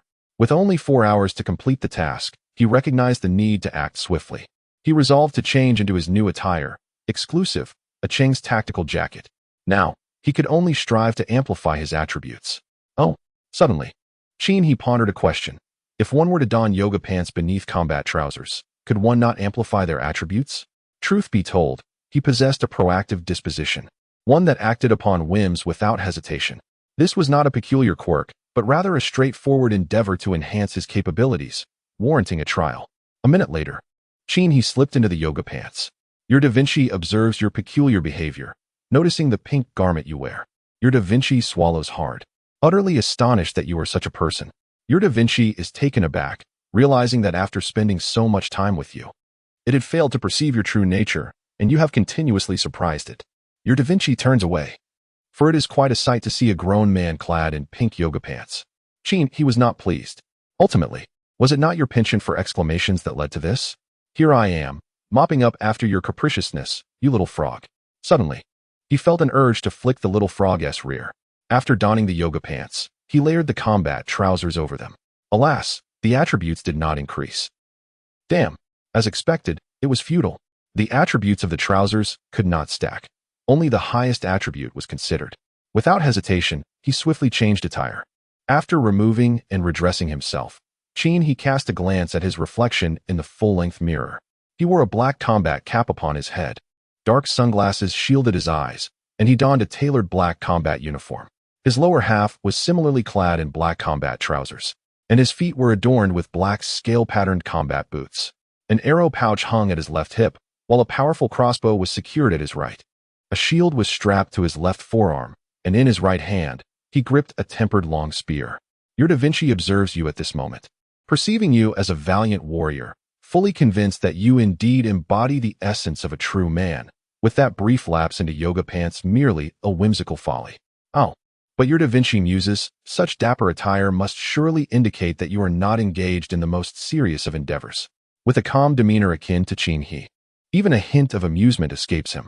Upon stepping outside, he gently opens the fire escape door. He is already aware of the location of the formidable zombie, Achong, having gleaned this information during Da Vinci's recent travels. Positioned in room 301, it lies 3 floors below, separated by the intervening floors. Each of these levels is populated with ordinary zombies, and to prevent them from interfering with the confrontation against the elite Achong, it is imperative to secure them first.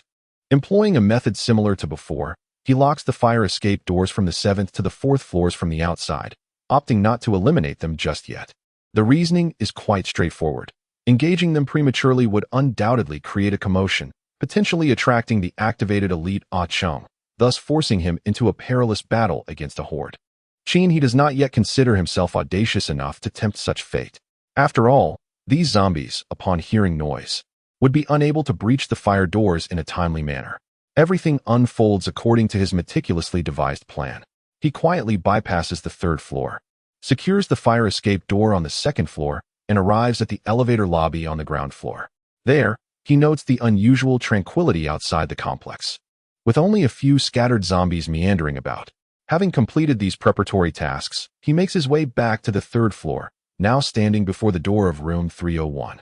Leaning against the wall, he observed room 302, finding nothing amiss. He gently approached and closed the door to that residence.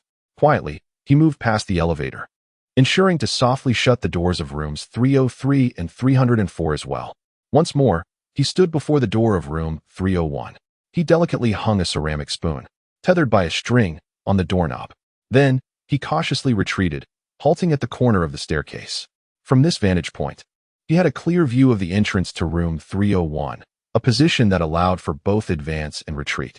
Taking a deep breath, he tugged on the string. The ceramic spoon was dislodged and fell to the ground with a sharp clatter. Immediately, a roar erupted from within room 301. Bang! The door to room 301 was flung open, and a formidable figure wielding a fire axe burst forth. By the heavens! Upon seeing the silhouette, he was momentarily taken aback. Chapter 35. Even he could not endure the lord-level zombie. Achong was devoid of any attire save for the fire axe in his grasp. This indicated that he was completely unadorned, with even the covering cloth absent, swaying freely in the breeze. However, this was perplexing. When Da Vinci encountered this individual, he was fully clothed. Moreover, the frog spawn had only taken the raincoat from him. Why then was he now stripped bare? Could it be that the reduction in difficulty by 40% meant the complete removal of his armor? Such a notion seemed utterly absurd. Nonetheless, it was noteworthy that although this being had succumbed to zombification, the profound musculature reminiscent of ravines still captivated the older women. while the younger girls were preoccupied with other thoughts beyond mere appearances. Roar. The Lord-level zombie, a chung, roared, its nostrils flaring as it inhaled the scent in the air. Those eyes, emanating a ghostly blue light, resembled a specter risen from the depths of hell. At that moment, Qin He, who had long been poised at the corner, unleashed a charged bolt from his crossbow. A beam of azure light shot forth, striking A Chung squarely in the abdomen and triggering a immobilization effect. Was it truly this effortless? Qin He promptly advanced, raising his enchanted spear to pierce the creature's skull. With a sickening squelch, he inflicted 80 points of damage, normal attack. Personal strength 1. Again, he struck, causing another 80 points of damage, normal attack, personal strength 1. To his bewilderment, damage notifications suddenly appeared before him. This had never happened before. It was then that he noticed a blood bar had inexplicably manifested above a Chung's head, measuring a mere 10 centimeters in length. How awkward. The numerical value within the blood bar read 98. With another thrust, he observed the figure diminish to 97. Curse it. Qin He realized that these Lord-level aberrations could not simply be dispatched with a single shot to the head. Rather, one must reduce their health points to 0. Much like in a game. This was truly dire. It exceeded all his expectations. Apocalypse game. The very term game was utterly absurd. Roaring, the immobilization effect dissipated.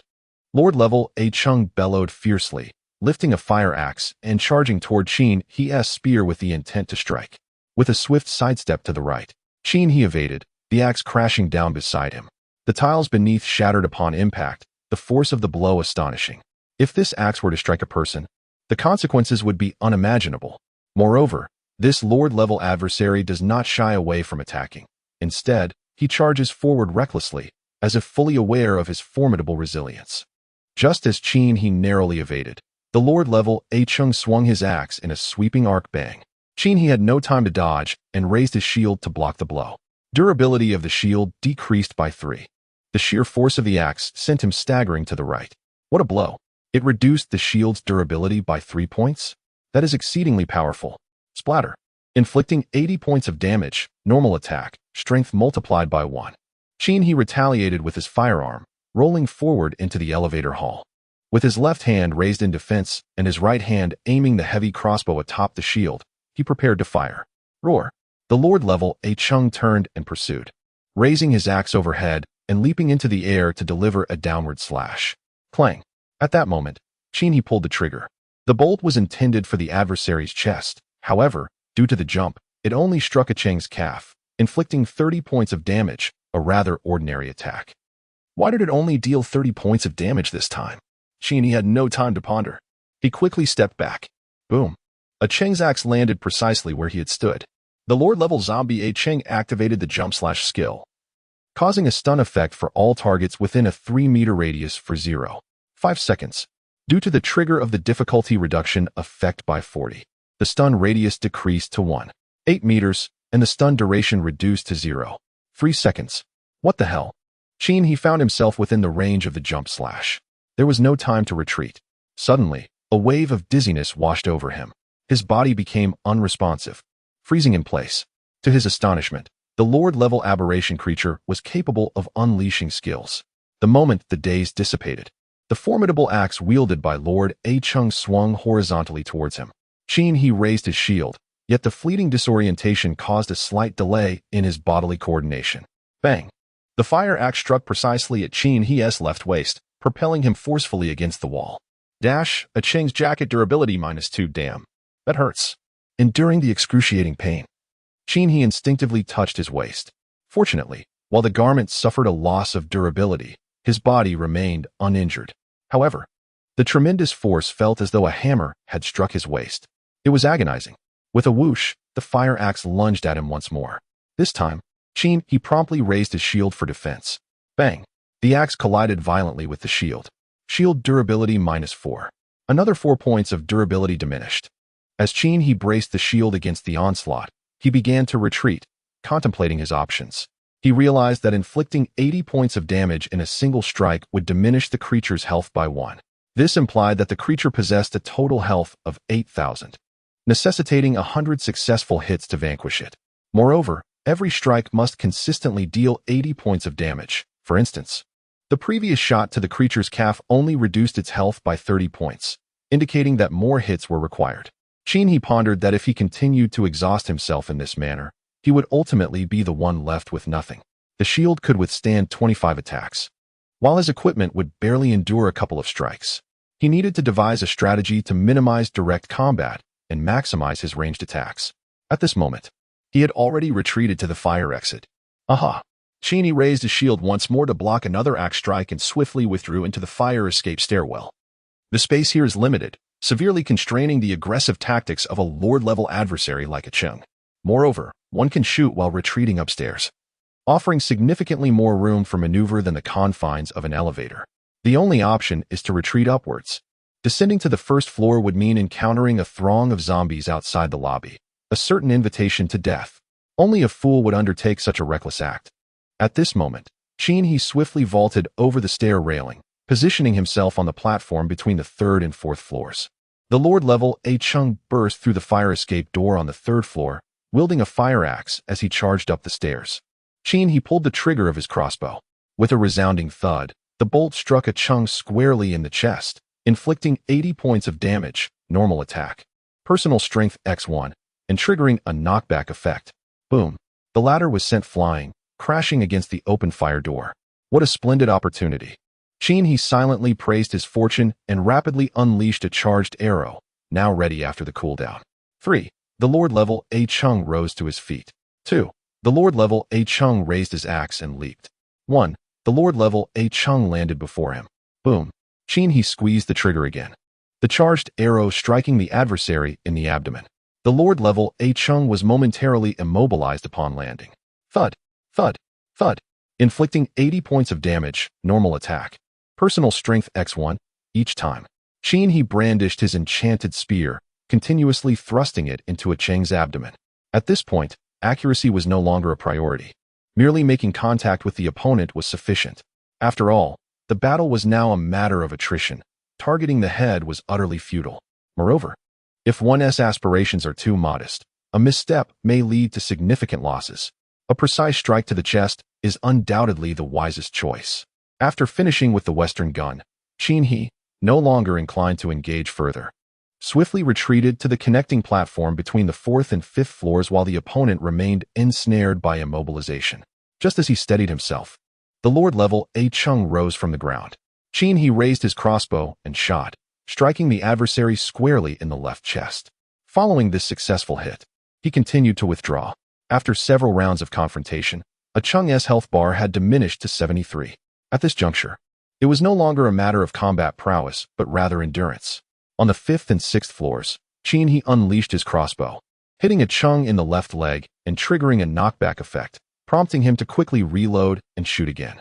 On the 8th to 10th floors, he aimed his crossbow at a Cheng's lower abdomen, activating another knockback effect. In that moment, he unleashed a charged arrow, narrowly avoiding a Cheng's axe, which almost struck his face, rendering him momentarily immobilized. Seizing the opportunity, he thrust his spear into the opponent's lower body multiple times. On the 12th to 13th floors, as he retreated, he momentarily lost his footing and nearly had his head severed by a Cheng's axe. Undeterred, he audaciously employed the martial skill, sweeping through the armies, inflicting considerable damage upon his foe. On the 15th to 16th floors, a Chung executed a jumping slash. However, due to the confined space, his head collided with the underside of the upper staircase, interrupting the skill's effect. He capitalized on this moment, thrusting his spear twice into a Chung's lower region before continuing his ascent. During his backward retreat, he fired his crossbow, triggering a knockback effect that sent a Chung tumbling down, rolling from the 15th floor to the 12th. On the 13th and 14th floors, he once again unleashed a charged arrow, striking the chest of the Lord-level Aching. This time, he positioned himself at the opposite end of the stair railing, thrusting his spear repeatedly at Aching's knees in an attempt to incapacitate him and diminish his speed. However, the effort proved largely ineffective, as the bones of a Lord-level zombie were remarkably resilient. Aching retaliated with the skill, sweep the army, inflicting significant damage.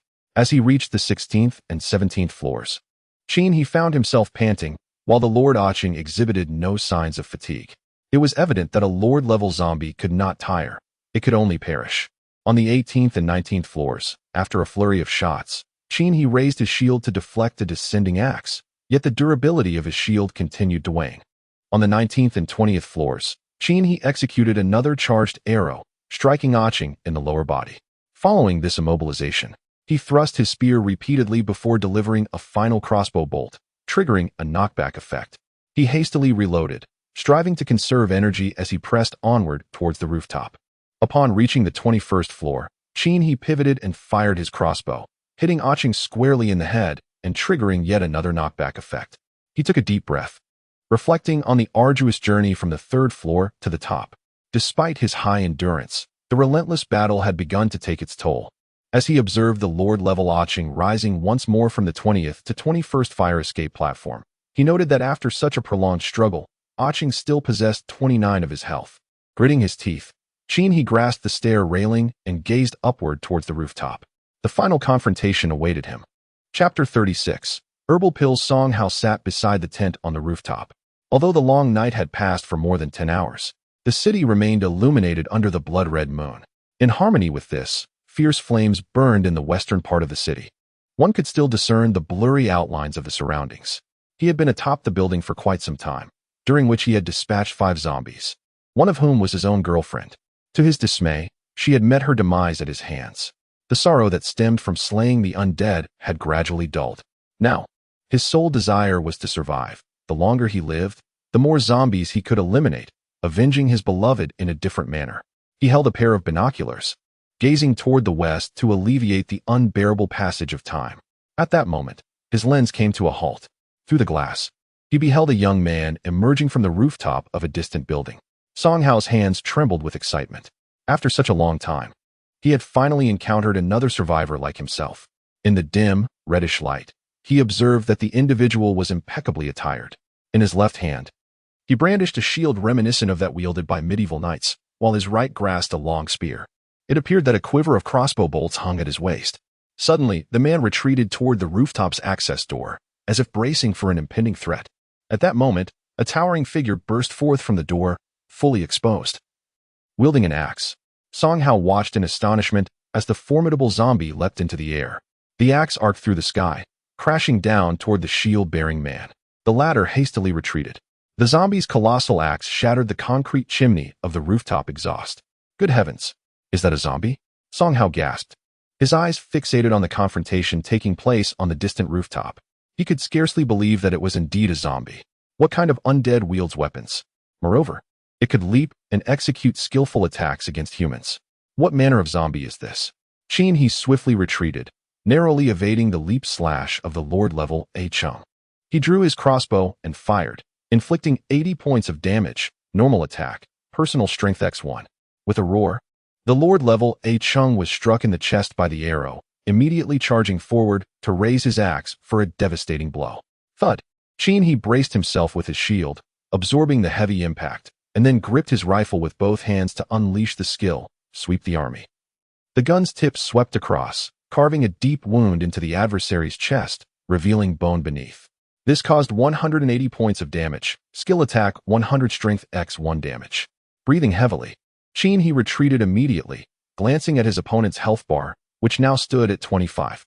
With a furious roar, the Lord-level zombie, Aching, wielded his fire axe and bellowed at He. Suddenly, a crimson glow erupted from his entire body, resembling flames of blood. Lord-level zombie, Aching has entered a frenzy state due to his health dropping below 25, including 25, enhancing his strength and agility threefold for a duration of 30 seconds. Due to a difficult hidden quest, the frenzy state lasts for 18 seconds. Damn it! He, already on the brink of exhaustion, cursed under his breath. In truth, he had originally intended to ascend to the rooftop and employ a kite strategy. However, he never anticipated that his opponent would trigger such a monstrous state. Even before this transformation, the battle had proven to be quite taxing. Although the Lord-level Aching's frenzy was diminished to a mere 18 seconds, his strength and agility were still tripled. This was truly perilous. With a furious roar, the Lord-level Aching charged forward, dragging his axe behind him. In an instant, the 5-meter gap between them vanished, and the axe swung horizontally, aiming to cleave He in two. In a panic, He raised his shield to defend himself. Thud! A tremendous crash resounded. as both man and shield were forcefully hurled to the ground. In the next instant, the Lord-level Aching raised his battle axe high and charged towards Qin He with a fierce downward strike. Qin He rolled to the left, narrowly evading the blow. Mentally counting the seconds, 15. The axe descended once more. Qin He swiftly rose, raising his shield in defense, 14. The axe swept diagonally, its blade grazing past Qin He's head, 13. He rolled backward, rising to his feet, the axe's edge slicing through his chest, tearing a gash in his tactical jacket. Durability -1, 12 seconds.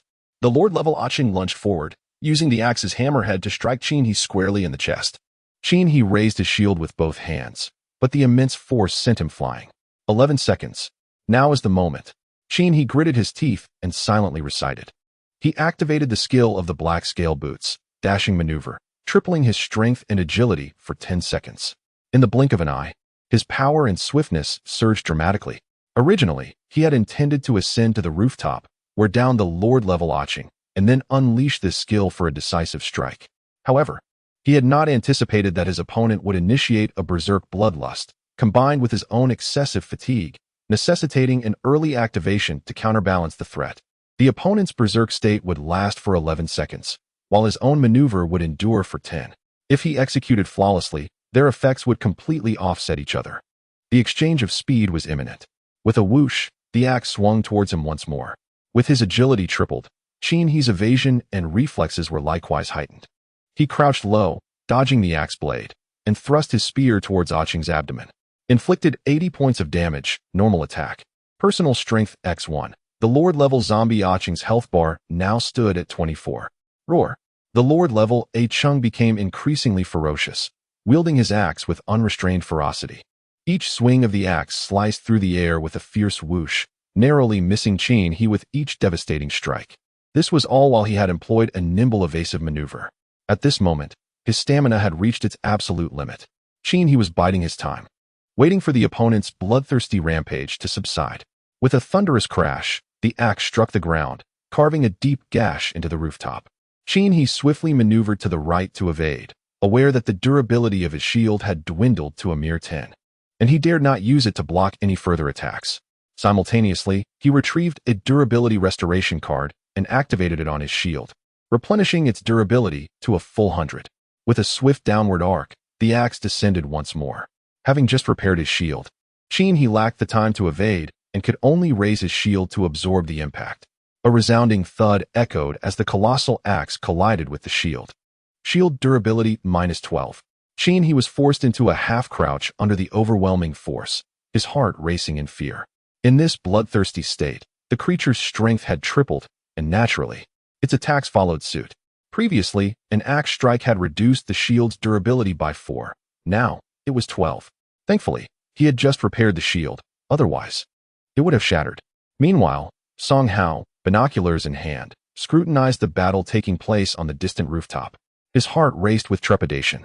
He was astonished to see the zombie engulfed in crimson flames, clearly exhibiting greater speed and strength than before.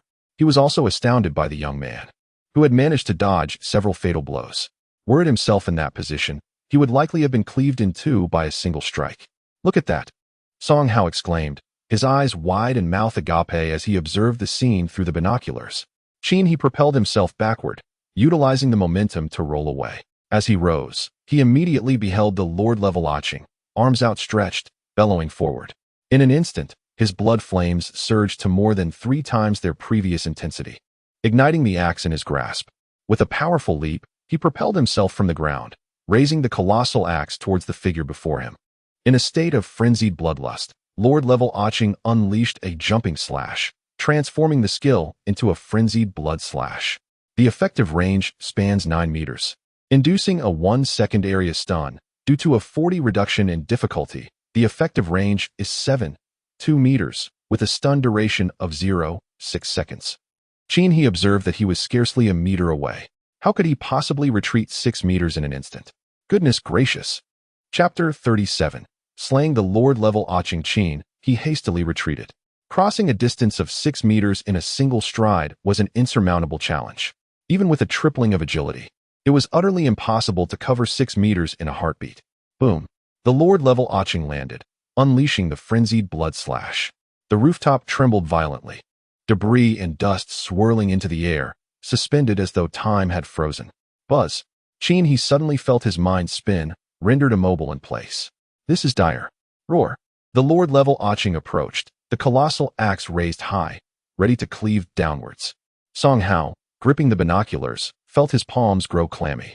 Particularly when he witnessed the zombie wielding the axe land with a tremendous quake, immobilizing the young man. His heart tightened. Move.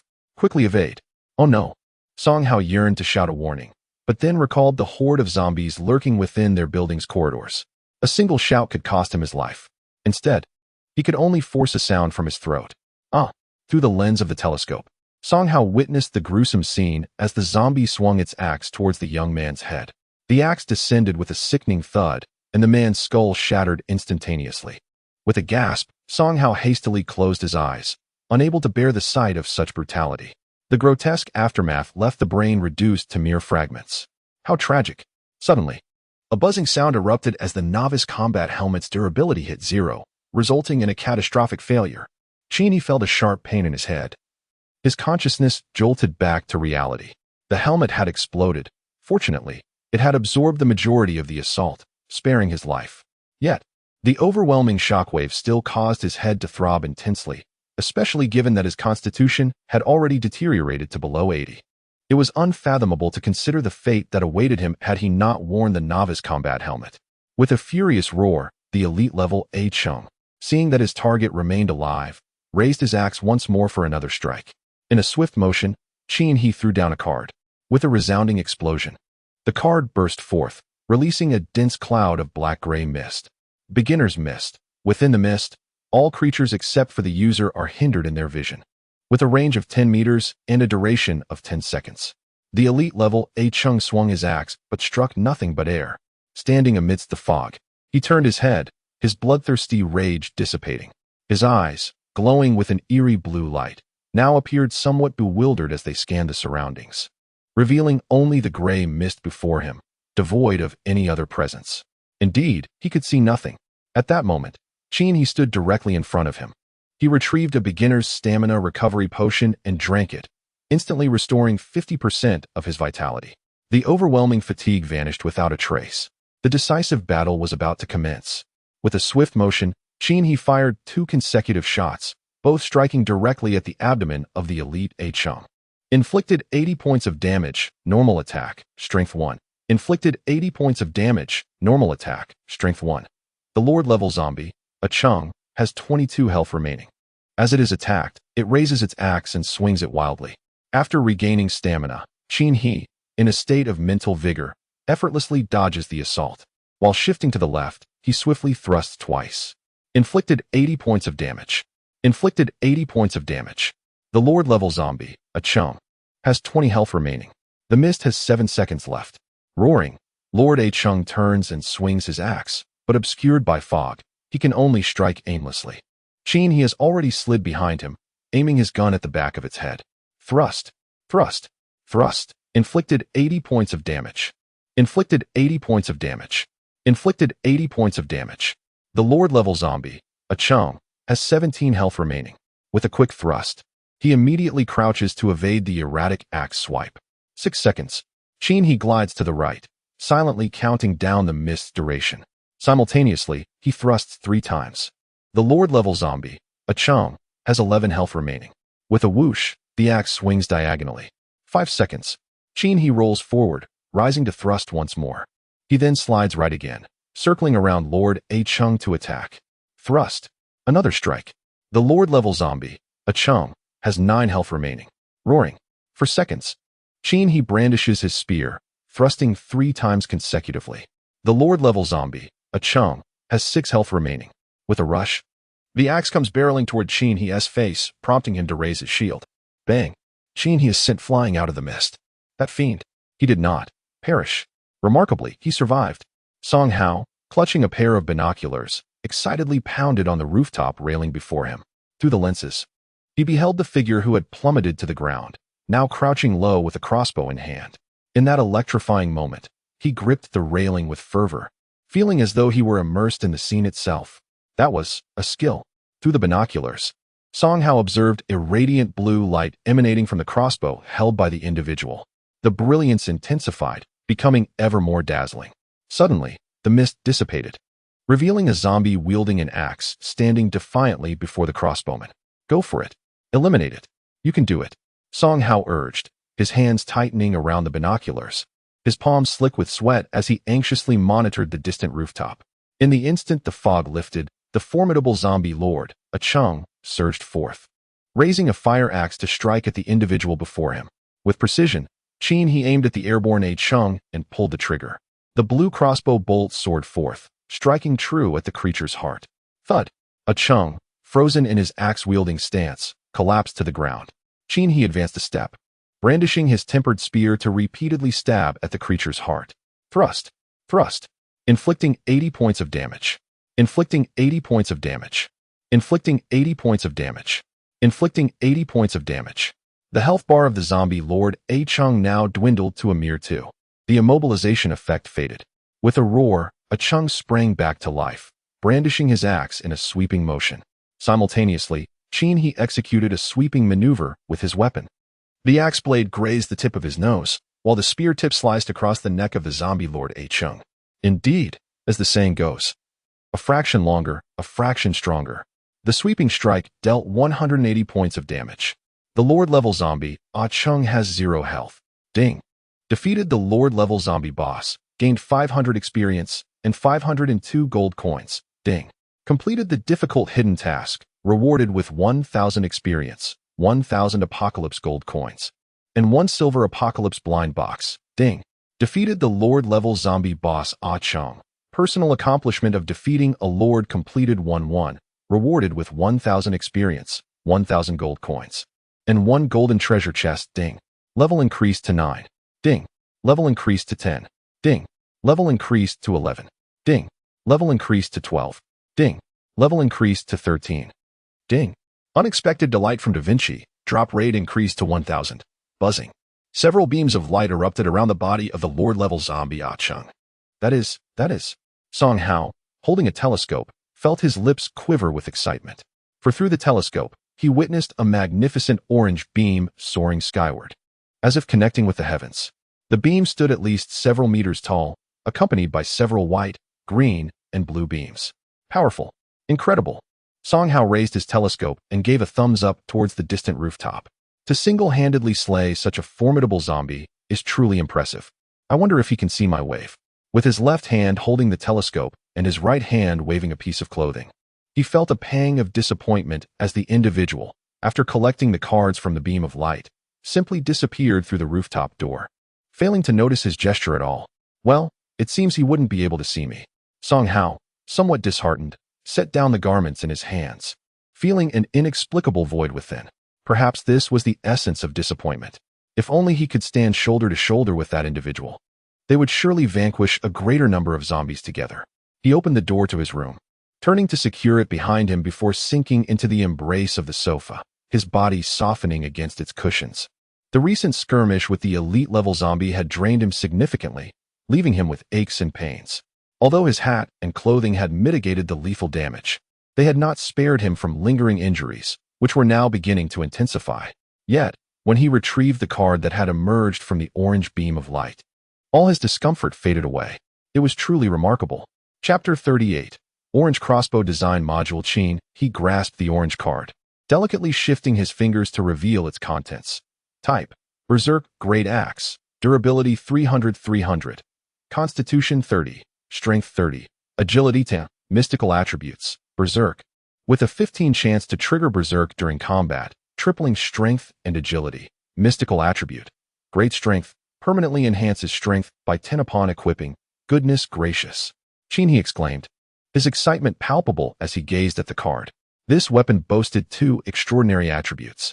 The Berserk attribute was passive, randomly activating during battle, while the Great Strength attribute was outstanding, providing a permanent enhancement to his strength upon equipping. Indeed, orange was a color of great worth. As he tore the card, a 1.2-meter-long two-handed axe materialized in his grasp. The blade gleamed with a chilling sharpness, and the handle, wrapped in a comfortable leather grip, felt just right. The only inconvenience that Qin experienced was that the axe was a two-handed weapon, rendering it impossible to wield a shield simultaneously. However, when it came to charging through a horde of ordinary zombies, it proved to be an exceptional tool. After toying with it for a while, Qin stored the axe in the cerebral domain warehouse, as it was not yet needed. He then retrieved two mystery boxes, one silver and the other gold. Upon opening the silver mystery box, a dazzling light emerged, revealing 3 white cards, 1 green card, and 1 blue card. The 3 white cards comprised a treasure map, a durability restoration item, and a basic stamina potion, all of which were promptly stored in the cerebral domain warehouse. The green card represented a pair of pants, with attributes comparable to the Ding all-purpose combat pants he was currently wearing, which he also stored in the warehouse. The blue card turned out to be a piece of refined gold, weight 1G material for crafting weapons and armor. Evidently, the silver mystery box left Qin somewhat disappointed. The blue card he had anticipated was merely a material, which was rather disheartening. All the items he had opened were subsequently placed in his cerebral domain warehouse. He then proceeded to open the gold mystery box, from which 5 beams of light ascended, 3 white, 1 blue, and 1 orange. Another orange card. Qin felt a surge of excitement.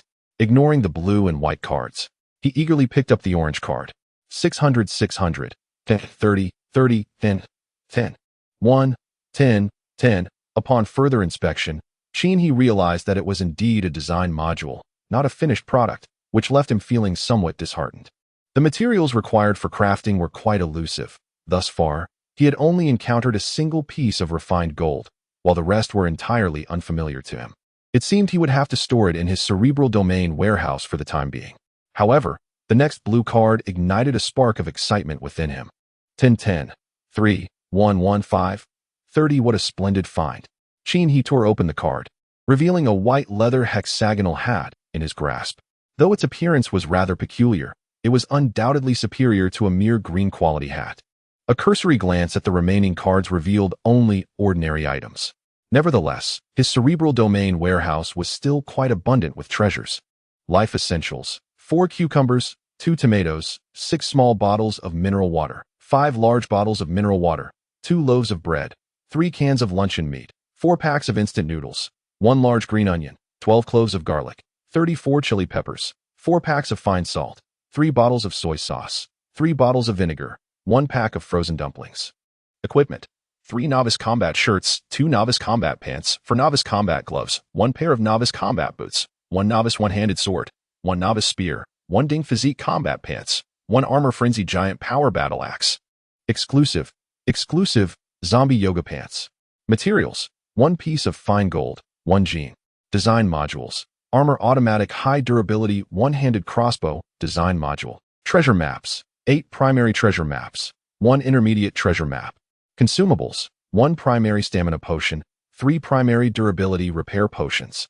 Miscellaneous: 10 jean of gold, 3 boxes of feed worms, half a female zombie. Upon encountering the half-female zombie, Qin rose to dispose of it. At this moment, Da Vinci hopped over. This matter could be set aside for the time being. You must be hungry, right? Qin gently placed Da Vinci on his lap and retrieved some feed worms from the brain domain warehouse, placing them in his palm. Da Vinci extended its tongue, curling it, and devoured 2 worms. In a short while, a dozen feed worms were consumed.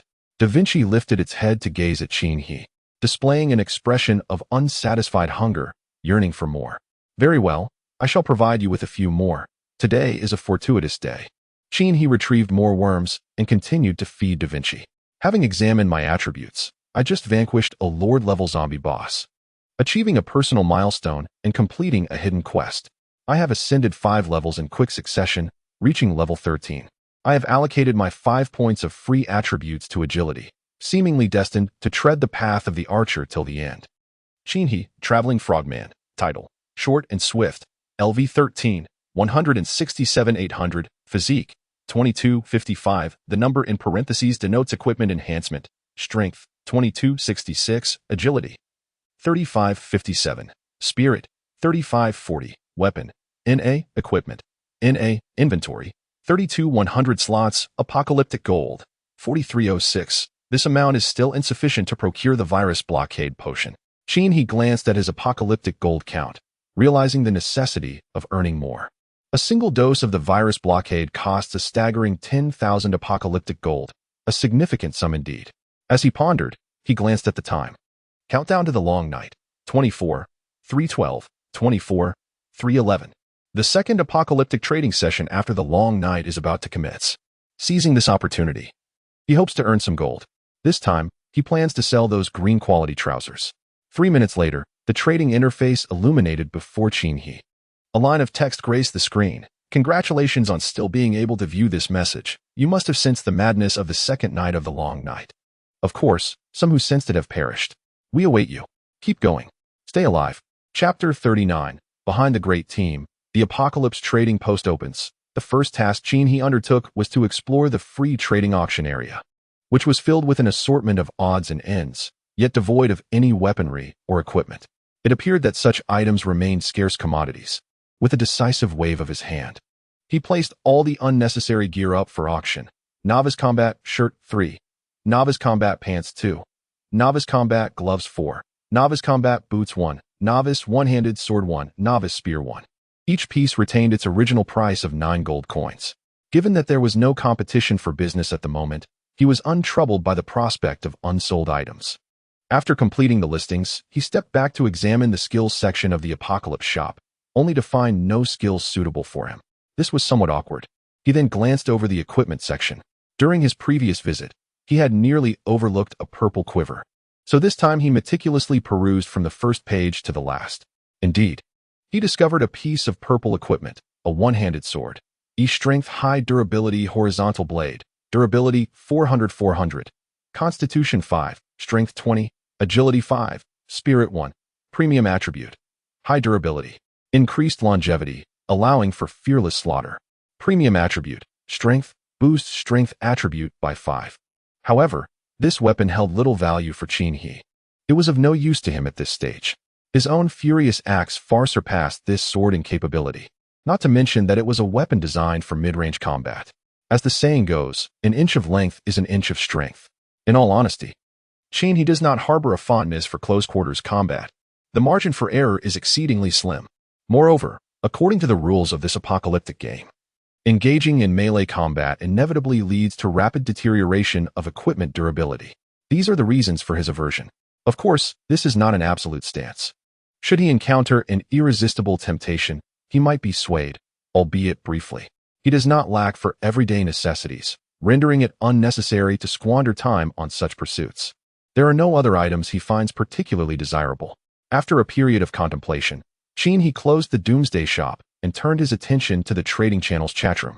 A particular message piqued his interest. Invincible Lucky Star 111. Everyone, you will absolutely not believe what I just witnessed. I saw a person single-handedly take on a zombie with glowing blue eyes. Shura 9527. I hadn't even thought about it, and you've already given away the answer. Do you look down upon our intelligence? Battle Frenzy 44. A mutated creature with glowing blue eyes? You must be exaggerating. Do you even know what that is? That is the eye color of a Lord-level boss. A solo encounter? Huh. Demon Slayer 22. I believe it. After all, at this point, I trust whatever anyone says. For instance, just a few hours ago, I drowned a Lord-level boss with a mouthful of phlegm. The one and only duck. I scared off a horde of Lord-level bosses with a single stream of urine. You cannot possibly compare to me. Invincible Lucky Star 111. Truly, there is no necessity for me to deceive you. I was on the rooftop observing through a telescope. That individual displayed remarkable resilience, enduring a blow to the head from an axe without sustaining any harm. Ultimately, he vanquished a Lord-level adversary, resulting in a plethora of luminous beams, one of which was particularly striking in orange. That beam must have soared nearly 100 meters high. Shura 9527. Your claims are fanciful. A withered peanut. Invincible Lucky Star. Were you in J-City? I witnessed something similar yesterday, though the distance was too great for me to discern the person's appearance. I wonder if we observed the same individual. Invincible Lucky Star 111. Yes, indeed, it was in J-City. The distance was considerable, and I could not ascertain the specific location of that community. Shura 9527. Is that really the case? It seems that boasting is no longer fashionable unless done in teams. Invincible Lucky Star 111. Truly, survivors do not deceive fellow survivors. Shura 9527. Never mind. I shall purchase an outfit from the esteemed Qin He to soothe my nerves. I refuse to believe anyone surpasses him in prowess. Qin He glanced at the free trading zone, observing that all the gear he had listed had sold out, yielding an income of 118 gold coins. Clearly, this was a modest sum. Since everyone seems to appreciate his equipment, he decided to list another piece of green gear. Ding Physique Combat Pants was put up for auction with a starting price of 300 and a buyout price of 1,000. No sooner had he listed it than bids began to appear, indicating participation from the Special Operations Zone 2. Qin He mused that this Special Operations Zone must possess substantial wealth, as most of the gear he had just listed had been acquired by them. General, that Qin He has equipped another piece of attribute gear, remarked Yu Guoquan, the commander of Special Operations Zone 2, as he gazed at the luminous screen before him. A hint of astonishment in his voice. The combat gear he just donned was also his. Li Zhongjuan inhaled from his pipe and exhaled a cloud of smoke, stating, I find it hard to believe that Qin He operates without a formidable organization backing him. Indeed, General, Yu Guoquan replied, lifting his gaze. It has only been over 20 hours since the last trading session opened. If he were acting alone, how could he possibly acquire such a multitude of items? There must be a substantial team behind him. No, it should be a vast organization. Li Zhongjuan tapped his pipe thoughtfully. I share your sentiments. It is no wonder he has shown no interest in our overtures. Nonetheless, we must establish contact with the organization behind him. After all, mutual benefits can be sought. Yuyo, what are you pondering? Wang Minghua glanced at his cherished granddaughter. I am contemplating whether Qin He is truly an individual or merely a trading alias, she replied. What brings you to this thought? The question you are considering is also on my mind, she continued. Grandfather, what are your thoughts? As a businessman, I naturally hope he is an individual, as it would facilitate our dealings, Wang Minghua stated, intentionally guiding his granddaughter's perspective. He continued, if he is backed by a vast family or an organizational team like us, conducting business would indeed be exhausting. After all, one must consider not just an individual's perspective, but the opinions of an entire group. Wang Yuyao nodded in understanding. She truly grasped this principle. She then inquired, Grandfather, do you think he is an individual or part of a team? It's hard to say. From the beginning until now, he has not spoken a word in the trading area, making it difficult to judge. However, based on his style of operation, I lean towards the belief that he is supported by a sizable team. The auction for the Ding Physique Combat Pants gear was still ongoing, with only 3 minutes remaining. The highest bid remained with someone from the Special Operations Zone 2, 500 Doomsday Gold coins. Qin He was disinterested in watching any further. It would sell regardless. After confirming that there was nothing else he wished to buy, he closed the interface, deciding to rest properly. If he just held on a little longer, he would be able to endure until dawn. Once in the master bedroom, he lay down, and Da Vinci curled up on his chest. Ding!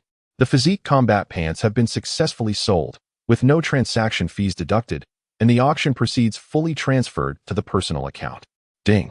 500 Doomsday Gold coins have been credited.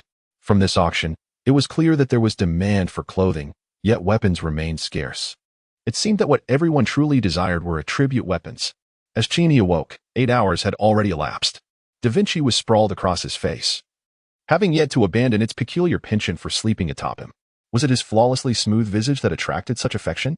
Perhaps so. Gently, Qin He grasped Da Vinci and placed it on the pillow before rising from the bed and stretching languidly, feeling the exhaustion dissipate entirely. However, a slight fog lingered in his mind, and a heaviness weighed upon his chest, accompanied by a subtle ache in his lower back.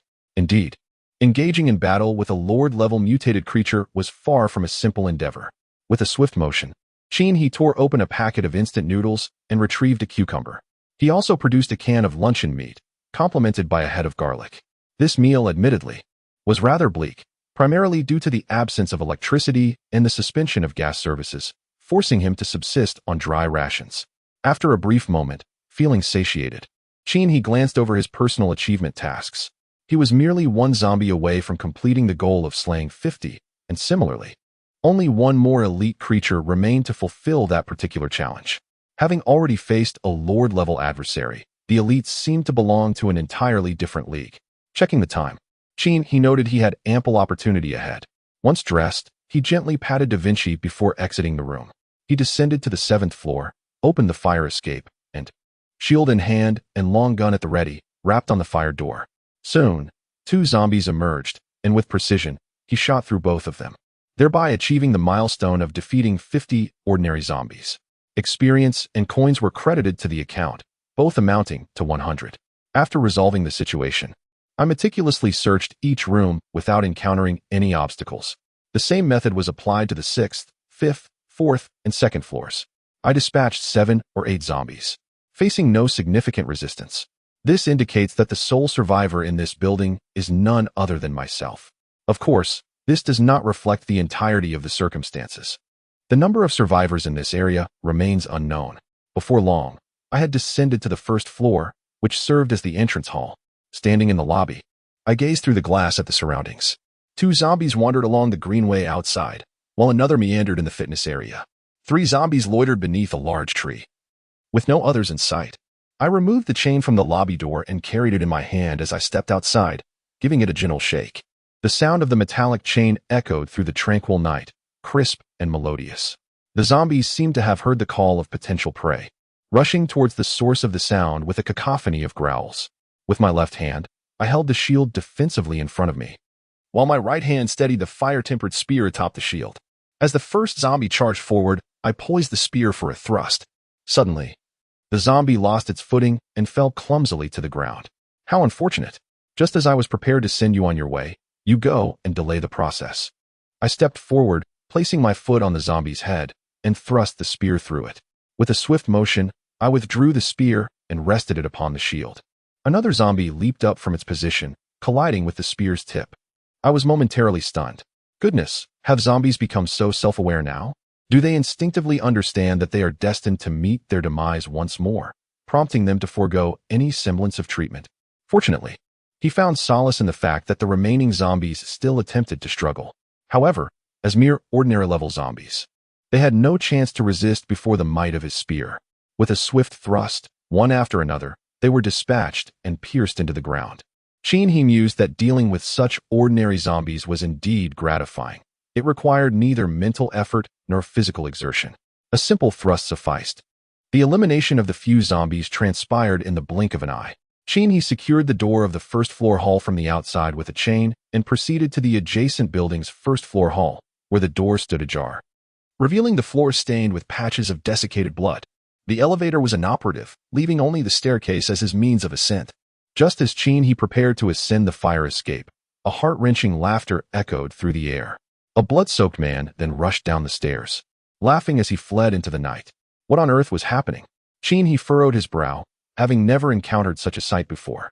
Was he mad? At that moment, the man had already dashed out of the hall, vanishing into the darkness. Indeed, he was mad.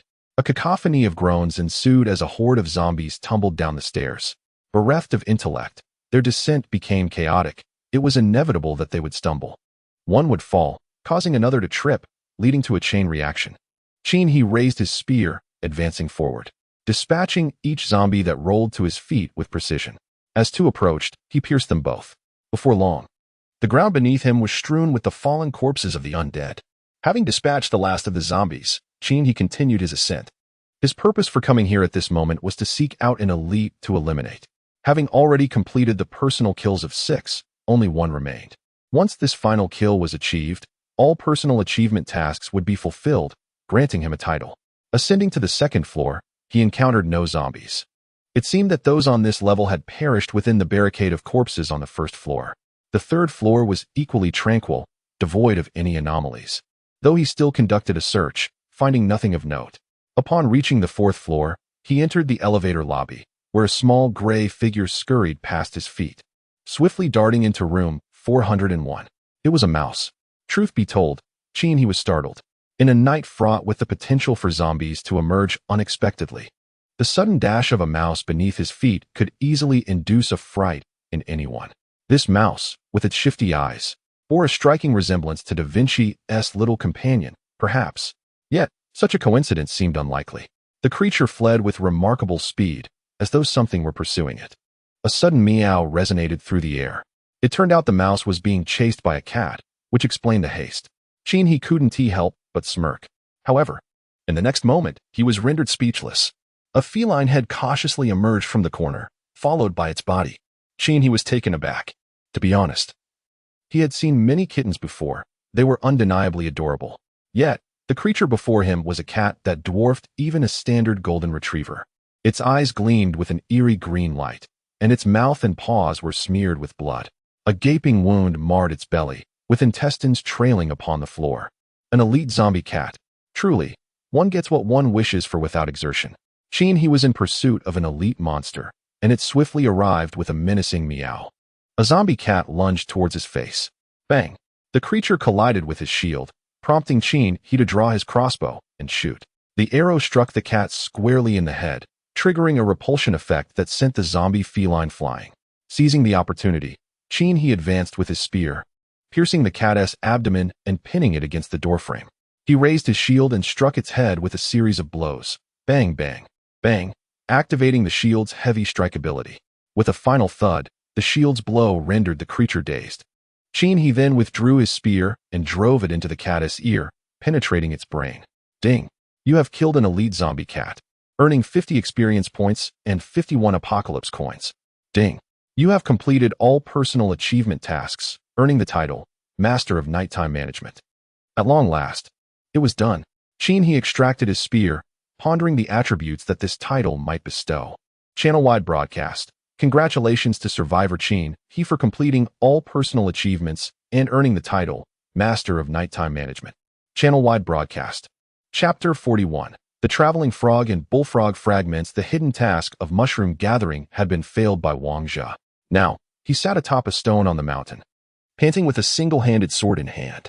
Below him lay a dozen zombies, sprawled in various directions. He had fled from the foot of the mountain, battling the zombies that besieged him, but by the time he reached the summit, he was utterly exhausted. Just then, dozens more zombies charged up the slope. He pondered the origin of these creatures. How could there be so many in such desolate wilderness? Accepting hidden tasks should not be taken lightly. They could indeed lead to death. Wang Jia plunged his blade into the ground, prepared to relinquish his fight against despair. He felt utterly exhausted, devoid of any strength to continue the slaughter. Suddenly, a thought struck him. The illustrious he had accomplished all achievements single-handedly. Upon hearing the announcement reverberate through the channel, Wang Jia's spirits were instantly lifted. Grasping his one-handed sword firmly before him, he recalled that this very weapon had been seized from the Doomsday Trading Hall, specifically listed by He himself. The sheer prowess of He, achieving every task alone, was nothing short of extraordinary. As a solitary wanderer, he truly was Wang Jia's idol. No, he must persevere. With renewed determination, Wang Jia rose, brandishing his sword as he gazed at the horde of zombies charging towards him. Today, he vowed not to falter in his slaughter.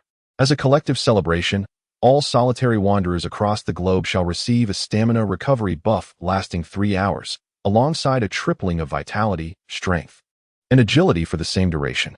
A humming sound marked the conclusion of the broadcast. A beam of white light descended from the heavens, enveloping Wang Jia's form like a gentle spring rain. Instantly, he felt his fatigue dissipate, his spirits soared, and a newfound vigor coursed through his entire being. Thank you, He, Wang Jia exclaimed, brandishing his sword as he charged into the oncoming throng of zombies. Concurrently, across the night sky of the world, luminous pillars of light cascaded like rainfall. Each solitary survivor, confronted with despair, reignited their fighting spirit as they were bathed in the white radiance.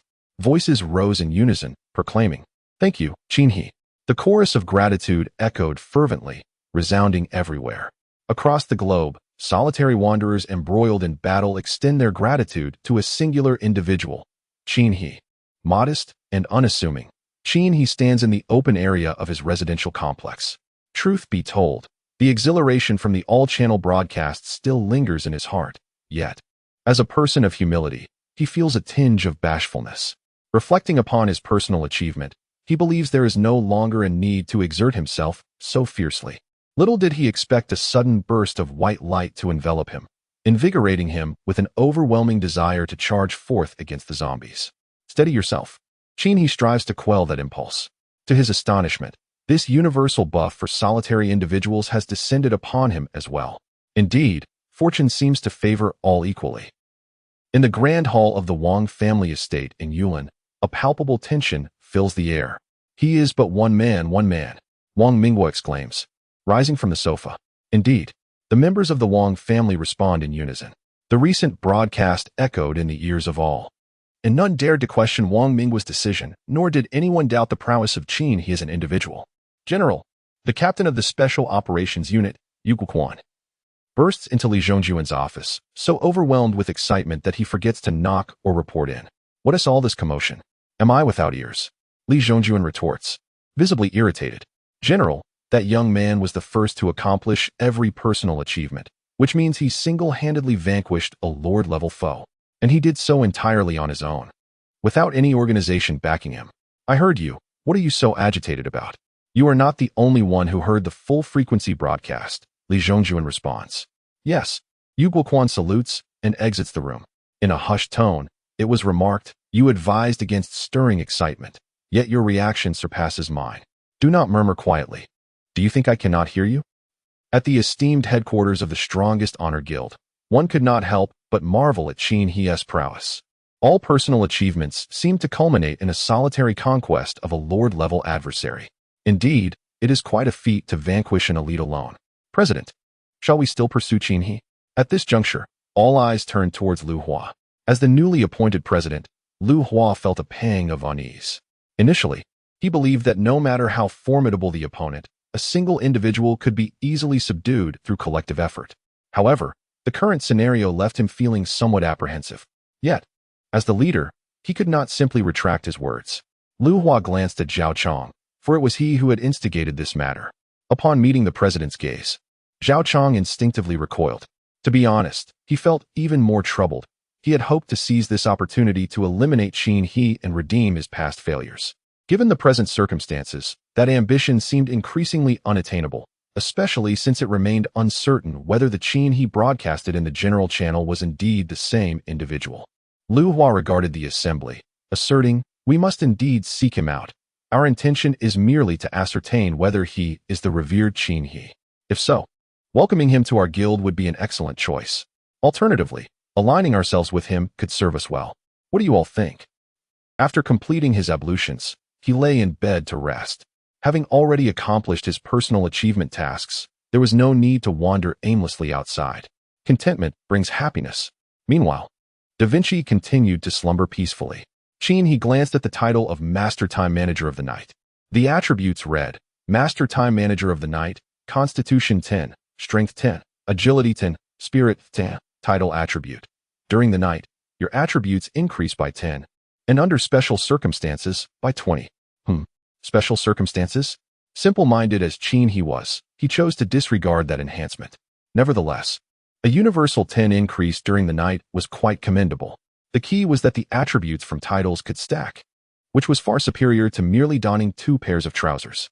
Qin He then examined the attribute panel of his traveling frog, Da Vinci. He was on the verge of leveling up again. Consuming 110 experience points, the traveling frog Da Vinci levels up to level 11. Triggers ordinary evolution. Travel range increases by 100 meters. Consuming 120 experience points, the traveling frog Da Vinci levels up to level 12. Triggers ordinary evolution. Travel range increases by 150 meters. Consuming 130 experience points, the traveling frog Da Vinci levels up to level 13. Triggers ordinary evolution. Travel range increases by 35 meters. Good heavens. When Qin He saw the 35 meters, he nearly choked on his drink. Previously, the increments were over 100 meters, and this sudden drop to 35 seemed rather lackadaisical. However, it was still a significant improvement compared to Da Vinci's performance before reaching level 10, when the ordinary evolutions had not surpassed the 100-meter mark. With the upgrades completed, 142 experience points for travel remained. Qin He felt an impulsive desire to partake in the Travel Frog's prize pool. Once again, the experience of traveling offers a chance to win a prize. Indeed, the stakes seem rather high. The moment Qin He decided to participate, a radiant light began to swirl within the domain of his mind. Suddenly, a flash illuminated the space, and a card gracefully floated into view. Traveling Frog Bullfrog Fragment. Collect 10 fragments to summon the Traveling Frog Bullfrog. Fragments? Qin He extracted the card and glanced at it. The card bore the inscription Traveling Frog Bullfrog in bold letters. At its center was a gray silhouette of a bullfrog, devoid of any embellishments. Such a minimalist design. Realizing he needed 9 more fragments to summon the creature, Qin He promptly stored the card in his mental repository. Given the leisurely pace of Da Vinci, it seemed he would have to wait a while before summoning a new tadpole. Ding! The traveling frog Da Vinci's travel CD has arrived. At that moment, Da Vinci sprang up from the bed, energetically hopping towards the door. He followed suit, remarking on how this little fellow was unusually proactive today. Was he so eager to venture out and labor, even skipping a meal?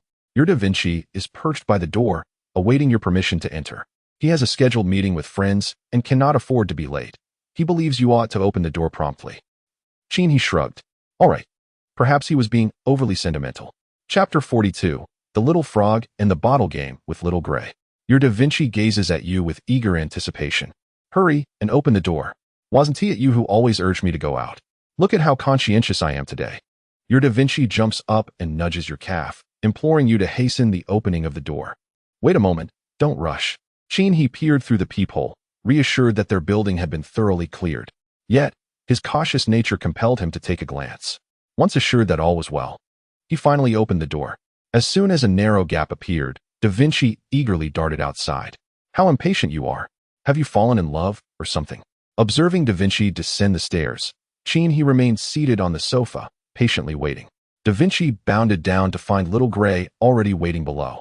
The two friends joyfully frolicked for a while, their spirits high, following Little Gray to the opposite building.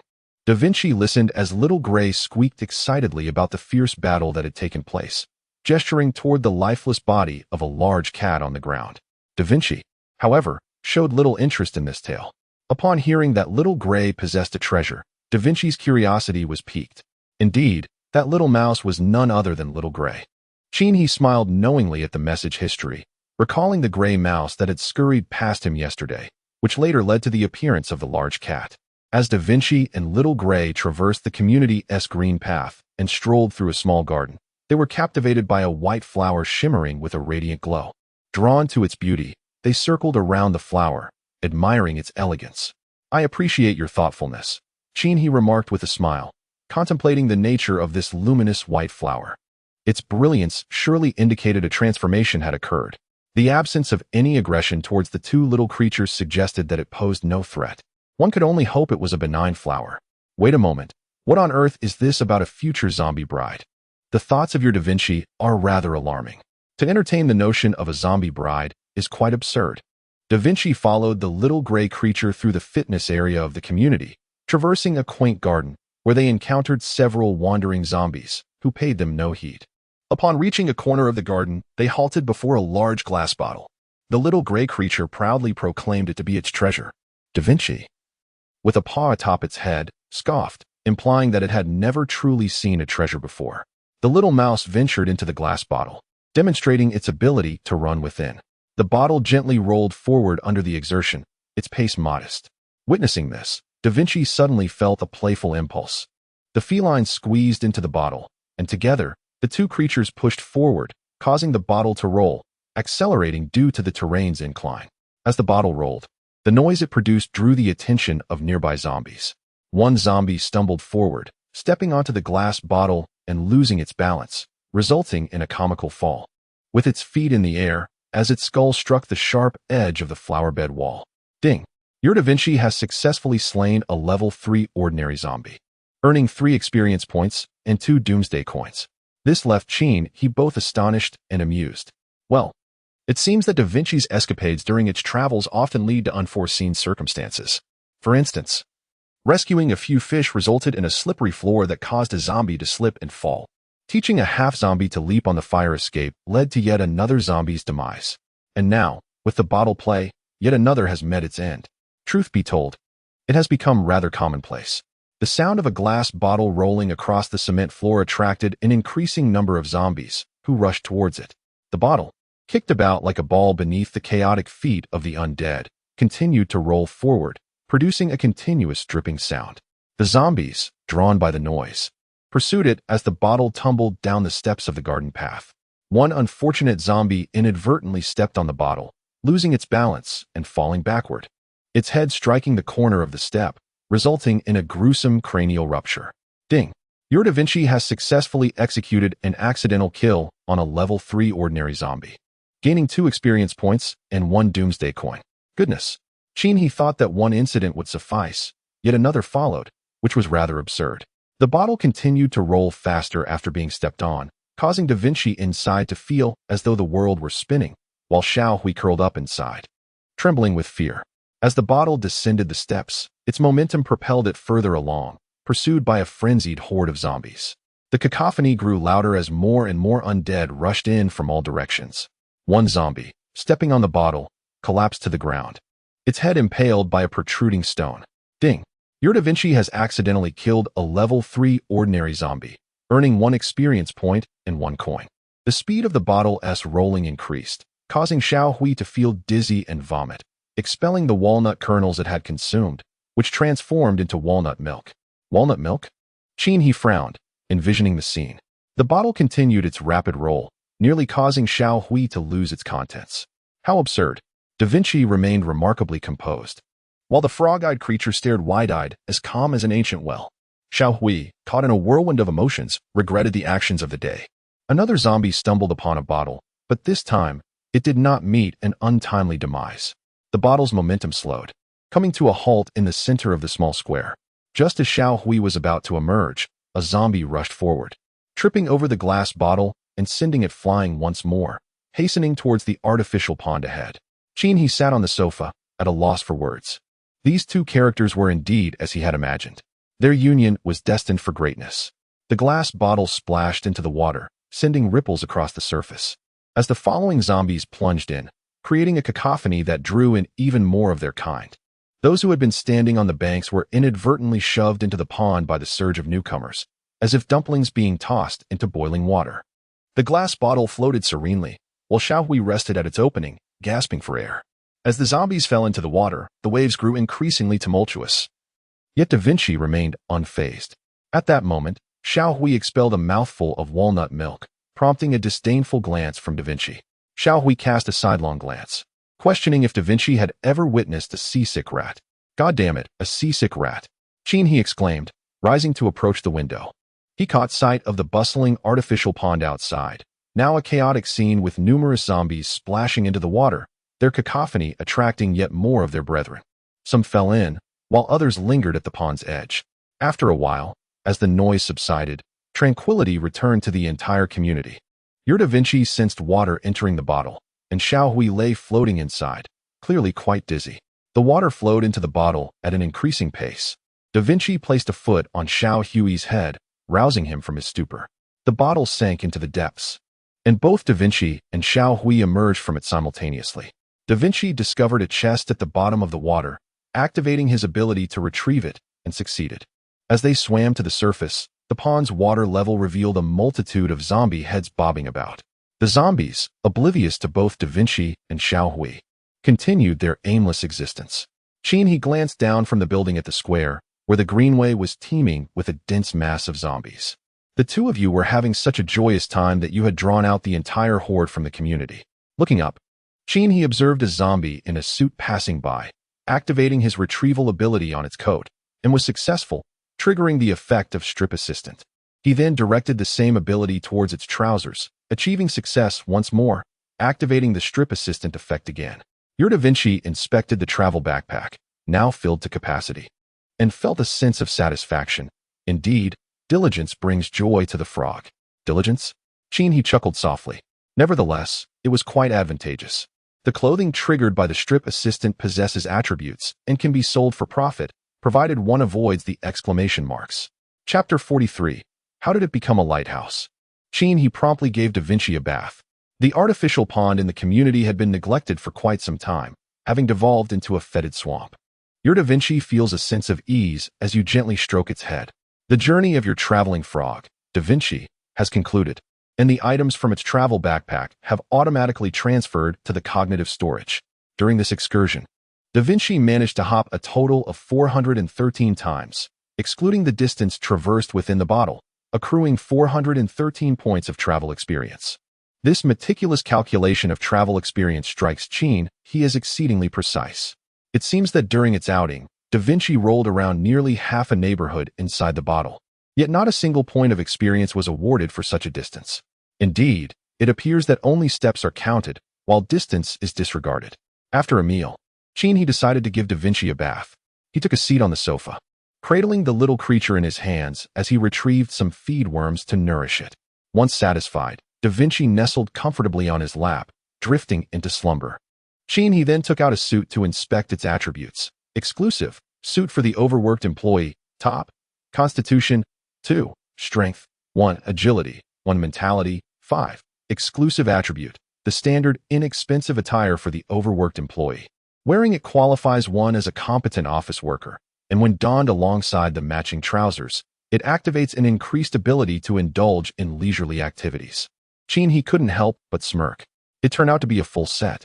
The description of the exclusive attributes seemed remarkably fitting. Indeed, during his own time as an office worker, he often found himself indulging in leisurely distractions. Exclusive, the salaryman's trousers, Part 2. Physique 1. Spirit 1. Exclusive attribute, the standard, inexpensive attire of a salaryman. Upon donning it, one becomes a quintessential salaryman. And when worn in conjunction with the salaryman's suit, it triggers an enhancement in leisure capabilities. A complete set. This should fetch a handsome price. He felt a surge of joy as he neatly stowed away his suit. Indeed, this is a pathway to prosperity. And there is also a delicate white flower. He delved into his cerebral domains repository. Brilliant flower, a mutation of the daisy. Once the petals mature and wither, one can harvest fine fibers. Maturation period, 10 days. Fine fibers? Aren't those materials for crafting weaponry? The moment he extracted the brilliant flower from the cerebral repository, the room was illuminated, akin to a small lamp. It not only yields fine fibers, but also provides light, truly a dual-purpose blossom. Surveying the surroundings, he noticed the absence of even a flower pot. Thus, he decided to temporarily store it in the cerebral repository, intending to plant it in a more suitable location later. According to the description, the flowering and wilting cycle spans 10 days, though the yield remains uncertain.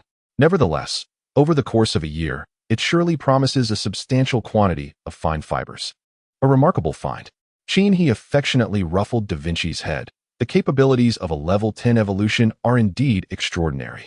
At that moment, his attention shifted to a wooden box. This was something Da Vinci had collected from the community pond. Its nature remained a mystery. He extracted it for examination. Apocalypse beginner's treasure chest. A treasure chest? He pondered, gently touching his nose. His consciousness sought out the beginner's treasure map within the cerebral repository for further insight. Indeed, upon utilizing the novice treasure map, coordinates are revealed, guiding one to the novice treasure chest of the apocalypse. What lies before me is a delightful surprise. A tinge of unexpected joy washes over me. I open it, and 3 beams of light ascend, 2 white and 1 green. Such potency. He promptly retrieves the cards to examine. White card, refined fiber 1 tail. White card, refined fiber 1 tail. Green card, steel wood 1 piece. It turns out to be materials. Suddenly, he recalls that the design module for the automated hider ability one-handed crossbow requires these very items. To forge this orange-hued crossbow, one needs 10 pounds of refined gold, 1 pound of refined fiber, 10 pieces of steel wood, and 10 pounds of spiritual ore. There is still much to acquire. He stows away these materials, remembering that he possesses 8 novice treasure maps and 1 intermediate treasure map in his cerebral repository. It seems an opportunity for excavation awaits. As a human, one should not be as indolent as a tadpole. 6:12, with 6 hours remaining. The sun is finally about to rise. A brief slumber is in order. He carries Da Vinci to the master bedroom, lies down on the bed, and begins to rest.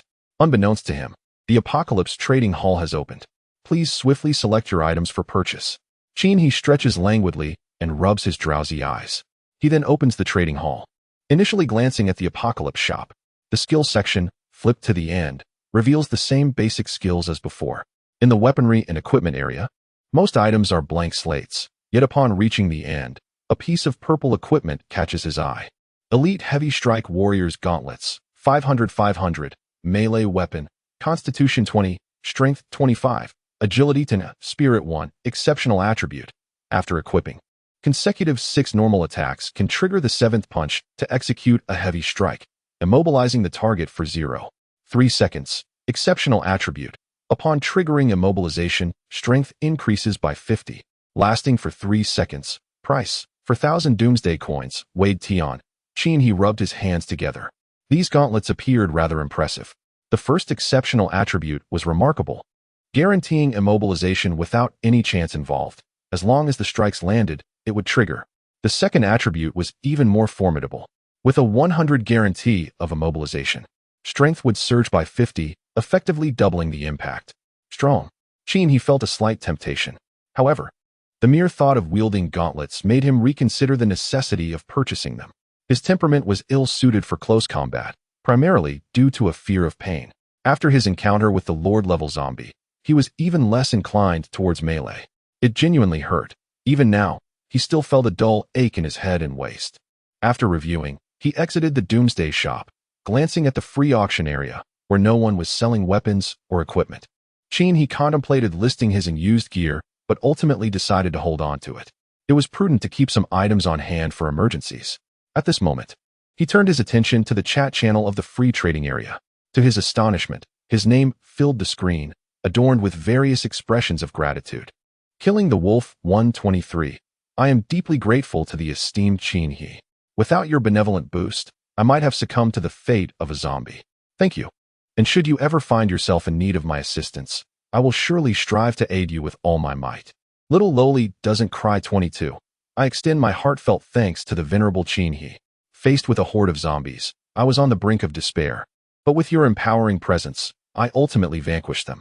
Now, I find myself safe. May you continue to grow in strength. I am in high demand too. Thank you. Esteemed He.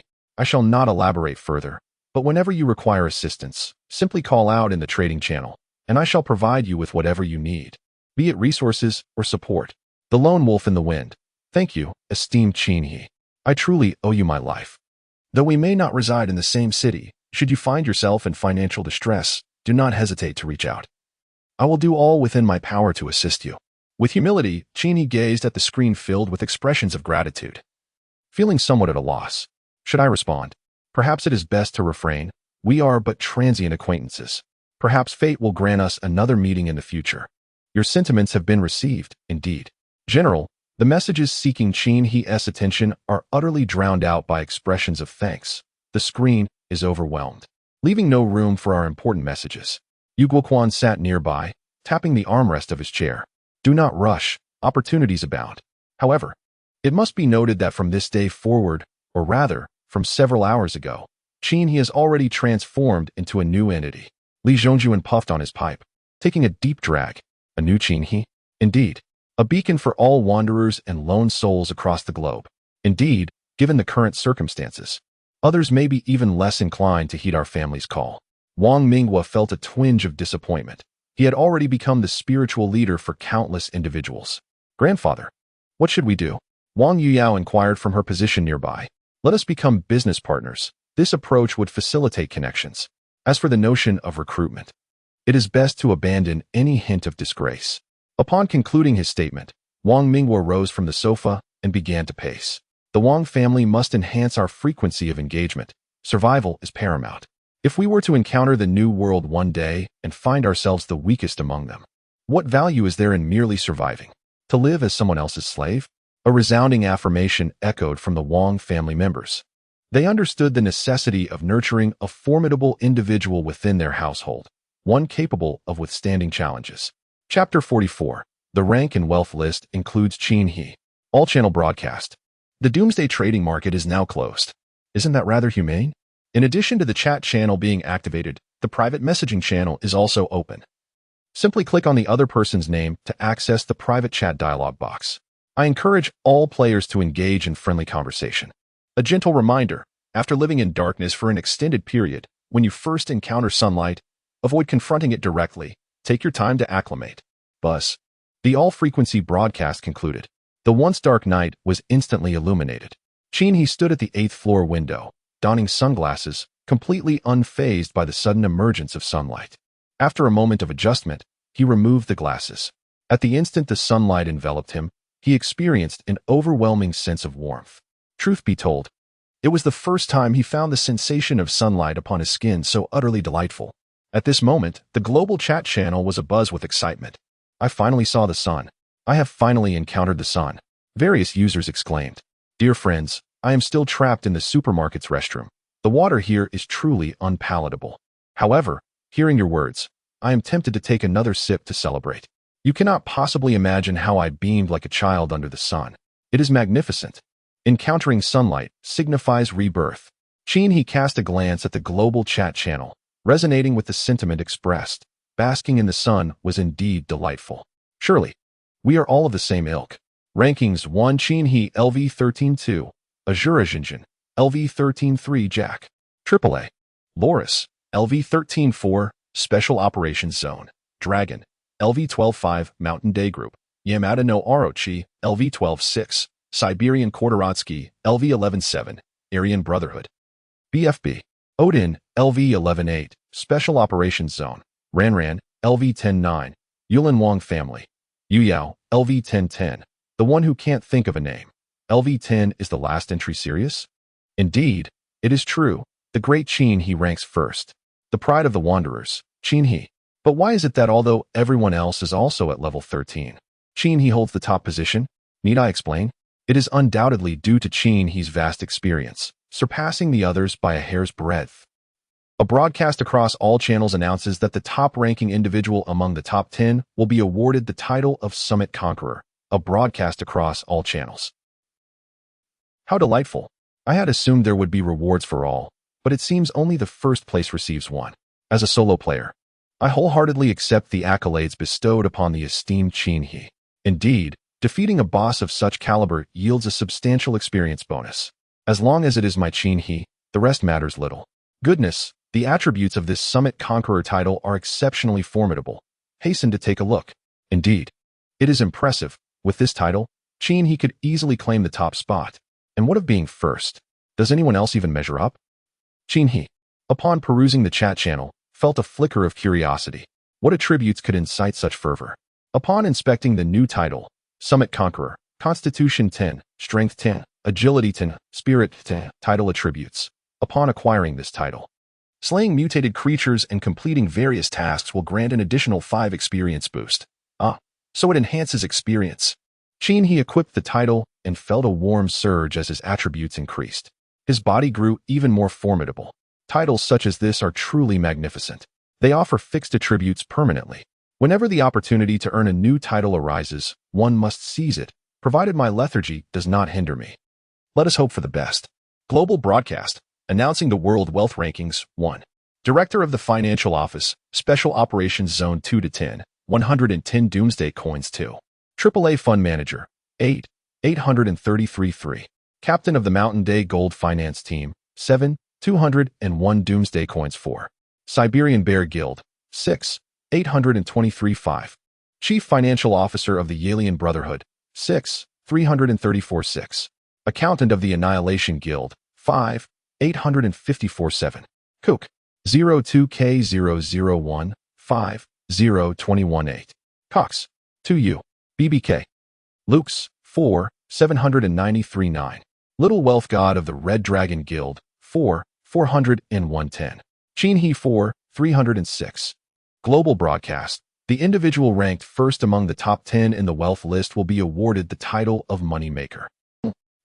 Why is the esteemed He ranked only 10th despite such prowess?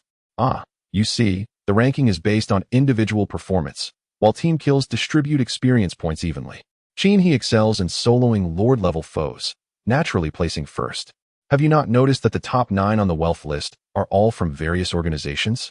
Indeed, He's wealth is personal, whereas theirs is a collective accumulation under one name, making comparison futile. In terms of individual wealth, He undoubtedly ranks supreme, leaving those organizations out of the equation. Regardless, in the future, it is imperative to join or establish an organization, as collective strength is formidable. Perhaps He could establish one. I would be the first to join. Abandon any hope. The esteemed individual has no need for burdensome attachments. The allure of the title money begets money captivated He at a mere glance. To be candid, having tasted the sweetness of augmented attributes from titles, he now felt an irresistible impulse upon encountering any designation. Upon inspecting the title money begets money, he discovered money begets money, Constitution 1, Strength 1, Agility 1, Spirit 1, title attribute.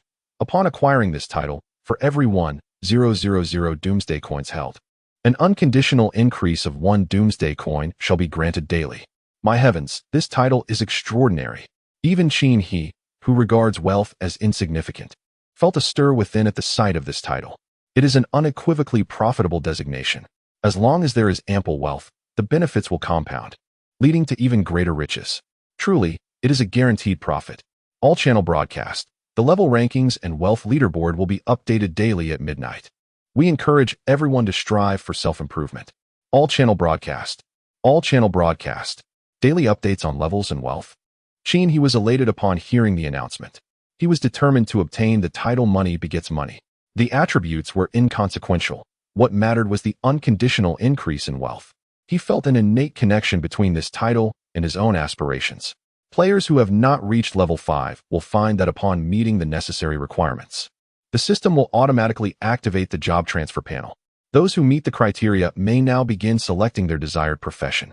Upon choosing a profession, players will receive one complementary random innate skill associated with that class. However, what if the random skill turns out to be subpar? Indeed, such a scenario seems quite unfortunate. I am quite curious about the profession chosen by the esteemed Qin He. I intend to offer my support to him in the future. You may know of Qin He by name, but have you ever encountered him in person? Without having met him, how can you provide assistance? Let us first explore the available professions for transfer. Qin He gazed at the luminous screen before him, where a list of professions materialized. The first to catch his eye was mortician. What a surprise. Typically, one would expect professions such as warrior, mage, or assassin. How could a profession like mortician possibly be included? Is this for real? Chapter 45. The role of occupational talents. Occupational selection panel. Embalmer. First transition. Charging warrior. First transition. Elementalist. First transition. Stealth assassin. First transition. Puppet master.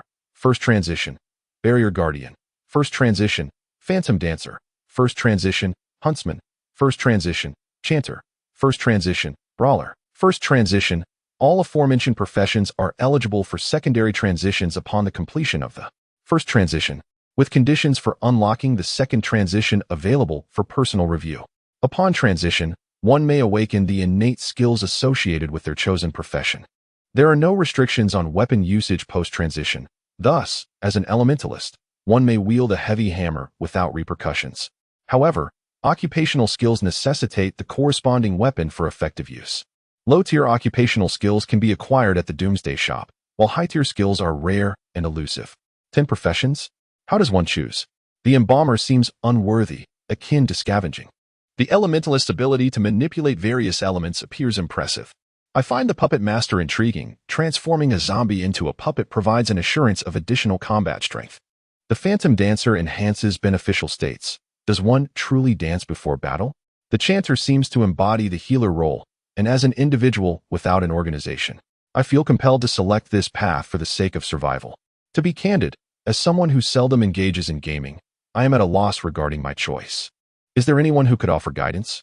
At this moment, Qin He was gazing intently at the vertical column of professions to his left. None of them seemed to resonate with his inclinations, though the puppeteer class piqued his interest. The thought of refining a puppet to serve as his personal guardian was enticing. He clicked on the puppeteer class introduction. Puppeteer, a master of puppetry, capable of refining all mutated creatures into loyal servants.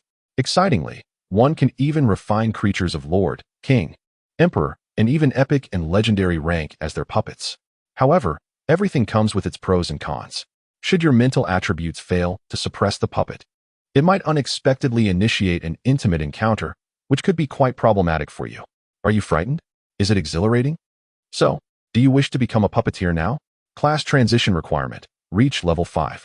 Transition button. Qin He pondered, touching the tip of his nose. The puppeteer class was indeed formidable, yet it also bore inherent risks, categorizing it as a high-risk profession. Imagine capturing a zombie as a puppet, only for it to suddenly lose interest in serving and turn on its master. That scenario would be rather distressing. After all, it was unrealistic to vigilantly monitor his mutated puppet day and night. Contemplating this, Qin He decided to temporarily set aside this profession and explore other options. As a seasoned player in online gaming, I can inform everyone that the Charger class is an offensive warrior type, suitable for those who relish a more aggressive playstyle. The Stalker is indeed well suited for those with a dark disposition, such as myself and others. If one day you were to unexpectedly perish, Perhaps it would be I who delivered the fatal blow from the shadows. Do not hold it against me. After all, I am an assassin. Fool. Just ensure our paths do not cross. Haha, I believe my physique aligns well with that of the bulwark, a formidable barrier standing against hordes of the undead. The hunter appeals to me as well. Once, I was the foremost hunter in World of Warcraft. The duelist seems to specialize in dual wielding. Does that mean the second career path involves triple wielding? He gazed at the right column of classes bearing the suffix Sir, his eyes settling on the hunter. Hunter, as a proficient hunter, your vision is incredibly sharp, allowing you to eliminate prey unseen, set traps to ensnare your quarry, and master the most potent ranged attack skills, ensuring that your victims or foes will never glimpse the face of their killer. Isn't that impressive? Exciting, isn't it? Of course, nothing is without its flaws. If an enemy closes in, you may find yourself at a disadvantage. Yet, if you possess sufficient skill, disregard my words. Do you believe you possess such skill? Darling, have you decided to become a hunter? Prerequisites for class change. Reach level 5. Class change button. He pondered further. Engaging in melee combat was certainly out of the question. I fear pain. Thus, the ranged profession of hunter presents itself as an excellent choice. However, the puppeteer also seems quite formidable. A slight dilemma arose within Chinhi. She pondered the possibility of simultaneously choosing 2 professions for her career transition. Naturally, the notion of embracing 8 professions at once was equally appealing. The thought of embodying 10 distinct vocations was quite exhilarating. Who is this particular survivor? The fact that the Doomsday game has singled someone out is indicative of a truly imaginative mind. There is no need for speculation. It is undoubtedly the illustrious Chinhi. But why? I believe she is capable of achieving what others cannot. Chinhi gazed at the world chat window, bemused by the extent of their conjectures. It seems that whenever any matter arises, they invariably think of me, Chinhi, demonstrating their genuine concern. Everyone, do you think the existence of hidden professions is plausible? Hidden professions? Surely you must be overthinking it. This isn't novel, after all. Friends, I shall lay my cards on the table. What I have displayed here are indeed hidden professions. If each of you offers me a Doomsday coin, I shall reveal the entire array of hidden vocations to you. Wait a moment. If each person offers me 5 Doomsday coins, I shall reveal it to you. My friend, the path to wealth is limited. Must we compete against our own? Are there truly hidden professions? Broadcast to all channels. Do not spread rumors. There are no hidden professions. There are only 10 minutes left to choose a profession. Please make your selections promptly.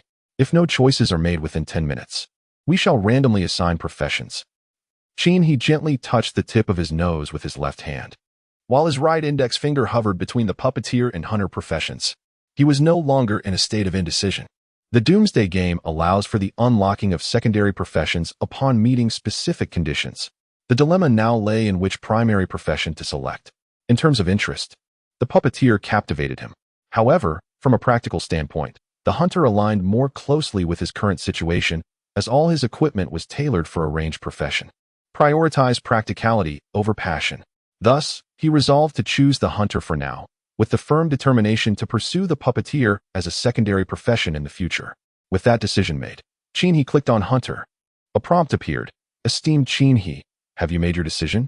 Would you like to reconsider other professions? It is not too late to have second thoughts. If you are certain, please click yes below. If you need more time, click no. Yes. No. Chinhi clicked yes. Congratulations on successfully transitioning to the hunter profession, awakening your innate talent skills. The talent skills are rolling. The talent skills are shuffling. What a peculiar sensation. Chinhi couldn't shake off a strange premonition. This feels akin to a lottery draw. Shuffling talent skills. Rolling. Shuffling again. Rolling. Gentle reminder. Talent skills vary in strength. Everything is dictated by fate. May fortune be kind to you. Talent awakening. Congratulations. You have acquired the talent, Eagle Eye. You have successfully transitioned for the first time. A second transition allows for another draw. Awakening talent skills. Please check below. Wishing you a pleasant life. May all your endeavors be fruitful, and may your wishes come true. Goodbye. He was left somewhat speechless. The notifications from the apocalyptic game were, at times, rather amusing. The atmosphere it created felt almost as if it were not an apocalypse at all. In the next moment, he examined his talent attributes. Eagle Eye, you possess eyes akin to those of an eagle. By day, Your eyesight can detect a fly from a distance of 100 meters. By night, your vision remains unchanged, allowing you to see a fly from 100 meters away. By widening your gaze, you can inspect the fundamental attributes of your target. By squinting, you can discern the weaknesses of your target. What a formidable talent. He was impressed by the attributes of Eagle Eye. However, he couldn't help but lament that he might never witness the night again. Perhaps wearing sunglasses would alleviate the situation. Yet, the thought of his perpetual daylight sunglasses and their attributes lingered in his mind. When adorned, the day resembles day, and the night mirrors day. He, in a state of melancholy, pondered whether the night had truly severed ties with him. Nevertheless, the Eagle Eye ability proved formidable, allowing one to discern the weaknesses of targets, which was exceedingly practical. Furthermore, it enabled the examination of the fundamental attributes of targets, rendering it even more advantageous. It was not merely a form of X-ray vision. He glanced at the requirements for the second job advancement within his cerebral attribute panel. Second job advancement: Hunter, Wandering Hunter. Condition 1. Reach level 20. Condition 2. Lord's Blood Certificate X2. King's Blood Certificate X1 can be obtained by defeating the corresponding boss. The mention of the king's level, upon encountering the second condition, caused a pang of discomfort within He. Having already faced life-threatening challenges for the Lord level, the prospect of confronting the higher echelon of the king's level felt even more daunting. The fear of pain loomed large. However, reaching level 20 was quite achievable, especially with his title of Pinnacle Achiever, which granted a 5 experience bonus for defeating mutated creatures and completing quests. Thus, leveling up remained a relatively uncomplicated endeavor for him. The true challenge lay in obtaining the king's certificate. At that moment, Da Vinci awoke, perched on his lap, croaking softly. He retrieved some feed worms to nourish it. With the job advancement pending and no desire to venture forth to slay zombies, he contentedly fed Da Vinci while perusing the world chat channel. Everyone, I have transitioned to the class of combatant and awakened the talent of spirit of the fighter. It's quite impressive. When I engage in battle with 2 or more opponents or mutated creatures, each additional adversary allows me to inflict an extra 10 points of damage. If I strike 100 foes simultaneously, I could unleash a staggering 1,000 points of damage in one blow. Isn't that formidable? Indeed, it is a talent of self-destruction. None can rival your strength. I chose the class of Shadow Dancer and awakened the talent of Song of the Blade. Within a 10-meter radius around me, all allies wielding bladed weapons can enjoy a 20-point increase in damage. The vexing part is that this effect only lasts for 5 minutes. After that, I must dance again. And it makes me want to weep. I selected the Elementalist and awakened the talent of Affinity with Water. I am on the verge of tears. The property of this talent allows me to breathe freely underwater like a fish, and, to my dismay, I have developed gills on either side of my neck. Oh my goodness. Upon seeing your talent, I felt a surge of hope within me. To be honest, I too chose the Elementalist and awakened the talent of Rock's Blessing. My entire skin has developed a layer of granite, including my. I am the one who should be crying the most. Damn it. Upon reading this, he quickly rose and approached the mirror to examine his eyes. Thankfully, they remained the same as before, not transformed into those round, beady eyes of an eagle. Could it be that only elementalists undergo such transformations? Certainly, this phenomenon is related to the talent. Not every elementalist is unfortunate enough to awaken such a talent, right? He was not preoccupied with the world's chat logs. Instead, she devoted her attention to feeding her frog, Da Vinci. Speaking of which, she had yet to upgrade the little frog. Once again, the opportunity for enhancement arose. Expenditure of 140 travel experience points. Da Vinci the Traveling Frog ascends to level 14, triggering a standard evolution. Travel range increases by 124 meters. Expenditure of 150 travel experience points. Da Vinci the Traveling Frog ascends to level 15, triggering a standard evolution. Travel backpack expands by 1 slot. Expenditure of 160 travel experience points. Da Vinci the Traveling Frog ascends to level 16, triggering a standard evolution. Travel range increases by 10 meters. Darn it. Upon seeing the increase of merely 10 meters, he felt a wave of discomfort. Truly, it was rather lackluster. However, it was a relief that Da Vinci's travel backpack had expanded by 1 slot, now totaling 6 slots. As she had previously misremembered, it is indeed 6 slots. This brought her a sense of satisfaction. He cradled the satiated Da Vinci in her arms and glanced at the time. It seemed the window for career selection was about to close. Broadcast across all channels. Congratulations to all survivors who have successfully completed their first career transition. Among them, 58.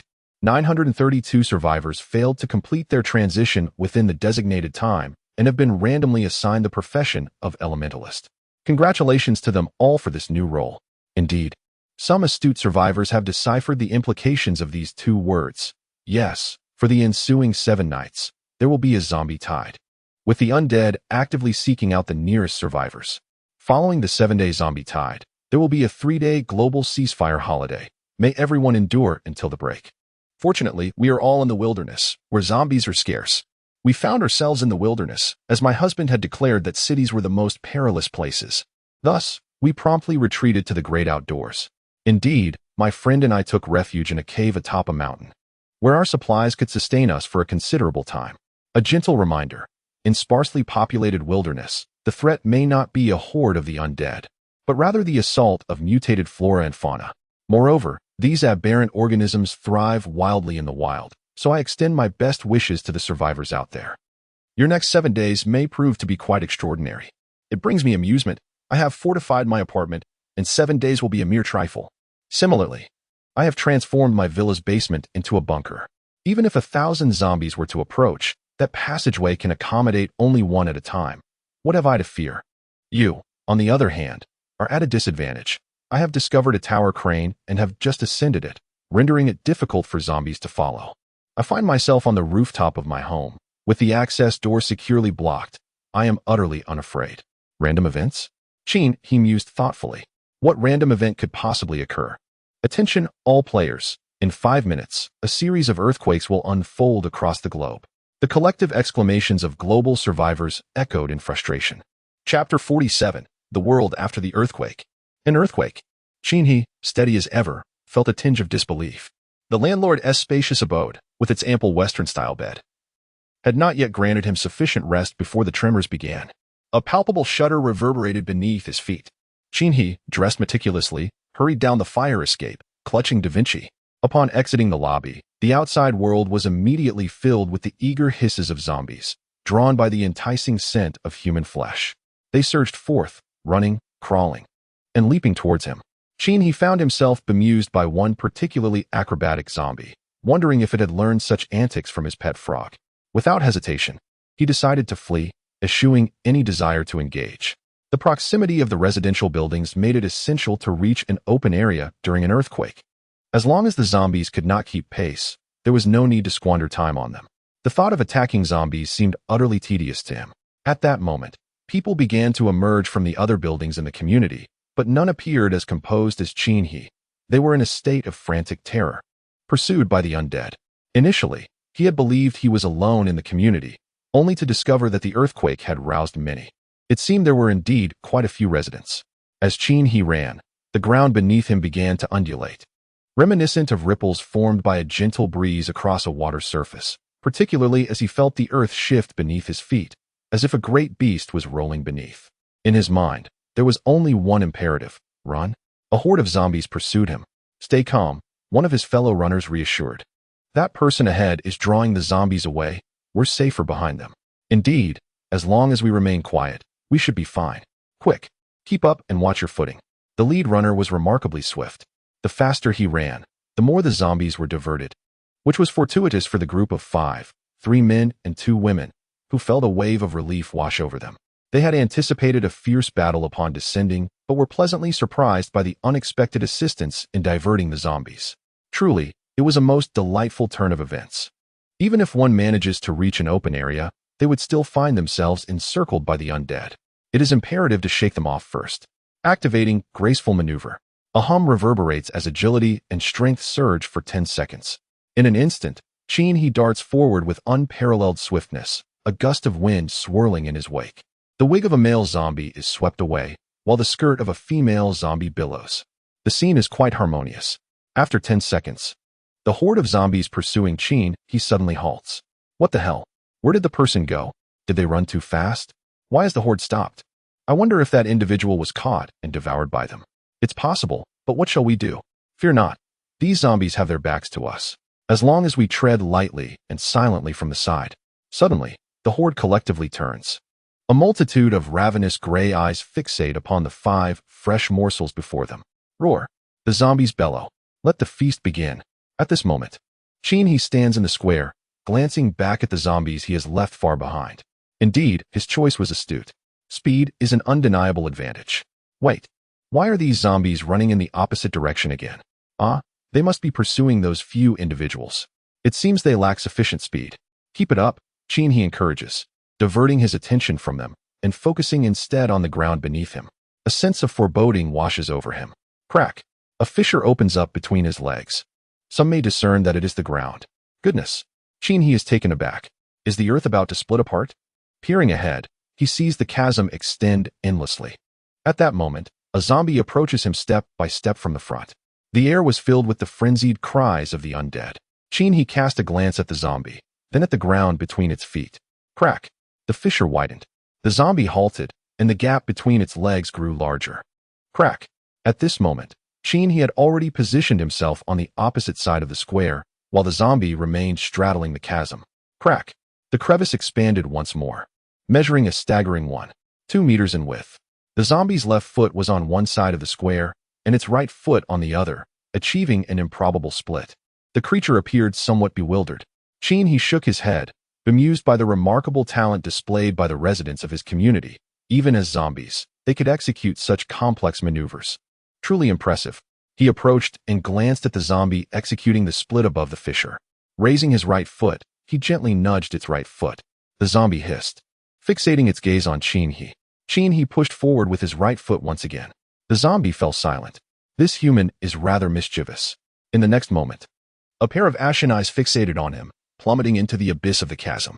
Moments later, slayed a level 3 ordinary zombie, gained 15 experience, effective the Apex title, and 1 Doomsday coin. Thunderous rumbling erupted as the massive fissure surged towards the cluster of buildings. The first structure succumbed, plummeting into the chasm, followed by a line of buildings tilting and collapsing. Billowing clouds of smoke rolled forth like a tidal wave. Crack, crack. More fissures began to emerge. He swiftly relocated to the optimal position, evading all cracks. Meanwhile, the horde of zombies, lured by Da Vinci and Little Gray to the pond's edge, slowly advanced towards him. The tremors of the ground hindered their progress. At this moment, Da Vinci stirred from his slumber. Your Da Vinci discovers. As you wander aimlessly across the world, have you lost your mind? Your Da Vinci witnesses the earth splitting, buildings collapsing, and zombies appearing, and promptly shuts its eyes once more. It believes this must be a dream, surely a dream.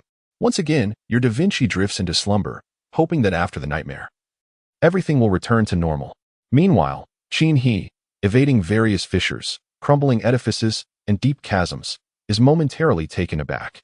Indeed, being a tadpole is quite blissful in its simplicity. However, Da Vinci's realm is anything but simple. Suddenly, the trembling world falls into an eerie calm. The debris, stones, rubble, cars, zombies, flowers, and trees seems to freeze in midair, only to come crashing down moments later, enveloping the surroundings in silence. Is it over? He surveys his environment. The world remains, yet it is now riddled with scars. A thunderous roar erupts. He turns towards the source of the sound. Goodness gracious! In the distance, the ground surges dramatically upward, resembling a mountain rising from nowhere. Its cliffs standing majestically. The structures once adorning its surface have long since crumbled into dust. It appears to be around 200 meters high, though this is merely an estimation, as the surrounding buildings have toppled, leaving no point of reference. The rumbling continues. He glances down at his feet, then looks up towards the west. Noticing that the ground beneath him, in a radius akin to several basketball courts, is violently heaving upwards. The force of inertia propels him into the air, while everything around him is likewise lifted by the tremors. As you awaken from your reverie, you find yourself soaring with your Da Vinci, contemplating whether this dream is indeed a tad too vivid to escape. Your Da Vinci glances at you, noting the bewildered and terrified expression upon your face, pondering if you, too, are caught in the dream of its tadpoles, a dream within a dream. Deciding that such thoughts require far too much mental exertion, it chooses to drift back into slumber. Suddenly, after a brief moment, he feels the upward inertia cease, and he begins to descend. Swiftly, He tucks the tadpole into his chest pocket and grips the tempered spear firmly. As he lands, he uses the weapon to brace against the ground, allowing the shaft to bend and absorb the impact. Releasing his hold on the spear, he shields his head with his arms and rolls forward. After dissipating the force, he leverages it to rise once more. At this moment, he finds himself atop a small, square-shaped hillock. Gazing downward, he realizes that this elevated terrain towers at least 100 meters above the ground. As he surveys the horizon, the landscape appears desolate, punctuated by numerous square hills emerging like mushrooms after rain, forming a contiguous expanse. Chapter 48. This mountain is mine. Sheen. He turns to inspect the square hill upon which he stands. The entire formation resembles a pyramidal structure, tapering at the top and widening at the base. A cursory glance reveals that the summit spans approximately the size of 6 basketball courts. The terrain at the apex is relatively flat, as he stands upon a plaza littered with shattered bricks, devoid of any other objects. This locale is rather favorable. Casting his gaze around, he notes that the nearest hill lies at least 10 blocks away. Beyond the western Zhou, a variety of pyramidal mountains rise in uneven heights, towering majestically over the one he occupies. The heights and expanses of these formations far exceed that of his own. Various crooked buildings are haphazardly stacked atop them. Glancing back at his own humble abode, modest in size yet remarkably tidy, he muses that a gust of wind could clear away any debris without his intervention. He feels content here, dismissing the notion of venturing to a mountain peak now reduced to ruins. Such an expedition would necessitate extensive searching to ascertain safety, a tiresome endeavor. The journey is also lengthy, compounded by the uncertainty of unforeseen events that may arise. It is prudent to remain observant for now. His own hill, despite its modest elevation of roughly 100 meters, boasts a favorable gradient, challenging to ascend, yet equally difficult to descend. During a horde of the undead, it could serve as a semblance of defense. The sole drawback is the absence of shelter from the elements. He must construct a small refuge for himself. He kicked at the debris beneath his feet, pondering the lack of concrete or other materials necessary for building a house. Naturally, he lacks the skills for such a task, rendering the situation rather awkward. Must he establish a cement factory merely to create a dwelling? Such a notion is impractical and bothersome. At that moment, the sounds of the undead reached his ears. Following the noise, he discovered a zombie hanging precariously beside the eastern peak, its left foot ensnared between 2 rocks. This unfortunate creature had likely fallen into a fissure after the ground split and fortuitously became lodged there. With a sudden awareness of fresh meat, the zombie had no time to contemplate its predicament before a crossbow bolt pierced its skull. Kill level 3 common zombie, experience 21. Apocalypse coins 1. The kill was complete. He circled the summit but found no further zombies. It appears that only that solitary zombie has not fallen into the chasm, fortuitously suspended there. Encountering oneself once again, liberation ensues. At this moment, a fine drizzle descends from the sky, akin to strands of cow hair. He raises his hand to catch a few droplets, which are tainted with ash, polluted rain. It is only fitting, as the entire atmosphere of the world is now permeated with dust. The most pressing concern at present is to secure a shelter. At this juncture, Da Vinci, having reawakened, pokes his head out from the pocket on He's chest. He surveys the surroundings with wide eyes before retreating back into the pocket to resume his slumber. This dream has rendered them homeless. Full channel broadcast. Congratulations to the survivors who can still receive this message after the earthquake. Is it more intense than you had imagined? Yet, you are alive, which signifies that you are the chosen one, blessed by fortune. In fact, it takes merely 5 minutes to traverse from your refuge to the open ground. Of course, for those residing in towering heights, it may prove somewhat challenging. Allow me to share a jest. A certain individual sat atop a tower crane and failed to descend for 5 minutes. Now, they are deceased. This anecdote serves as a reminder not to ascend too high without cause. Next, we shall commence a half hour of the Apocalypse Marketplace, featuring a selection of newly available items. After all, the end-of-the-world game is quite equitable. Please indulge in your purchases and spend all your money while you still can. A gentle reminder, all items sold in this store are non-refundable. Thus, the apocalyptic trading scene unfolds. He navigates to the end-of-the-world shop and discovers the addition of a category for construction materials. Upon entering, he realizes that the end-of-the-world shop is indeed a serious and fair venture for profit. Wooden spike barrier, specifications 1 by 1 meter. Price 2 Doomsday Gold, Wooden Wall Module, Specifications 2 by 3 meters, Price 3 Doomsday Gold, Iron Sheet, 1 by 1 meter, Price 2 Doomsday Gold, Red Brick Wall Module, Specifications 2 by 3 meters. Price 4 Doomsday Gold, Barbed Wire, Specifications 1 by 1 meter, Price 2 Doomsday Gold, Wood Plank, Specification 0, 3 by 1, 5 meters, a set of 10 pieces. Price 1 Doomsday Gold, Wooden Door, Specification 0, 7 by 2 meters, Price 2 Doomsday Gold. Chin he retrieved an umbrella from the Brain Domain warehouse, shielding himself from the light rain while contemplating his purchases. At this moment, the world chat channel was abuzz with activity. Everyone noted that placing the wooden wall module on the ground instantly conjured a wooden wall, reminiscent of the game Minecraft. Following the earthquake, my bunker was lost. Yet I managed to flee swiftly and gather sufficient supplies. Now, I find myself squatting amidst the ruins, seeking shelter from the rain. I fear I may not survive the first night. What building materials should I procure? Some structures have yet to completely collapse, and low-rise buildings remain habitable. Currently, I reside within the remnants of a factory building. Although the ground is uneven, it is far preferable to spending Doomsday Gold on other options.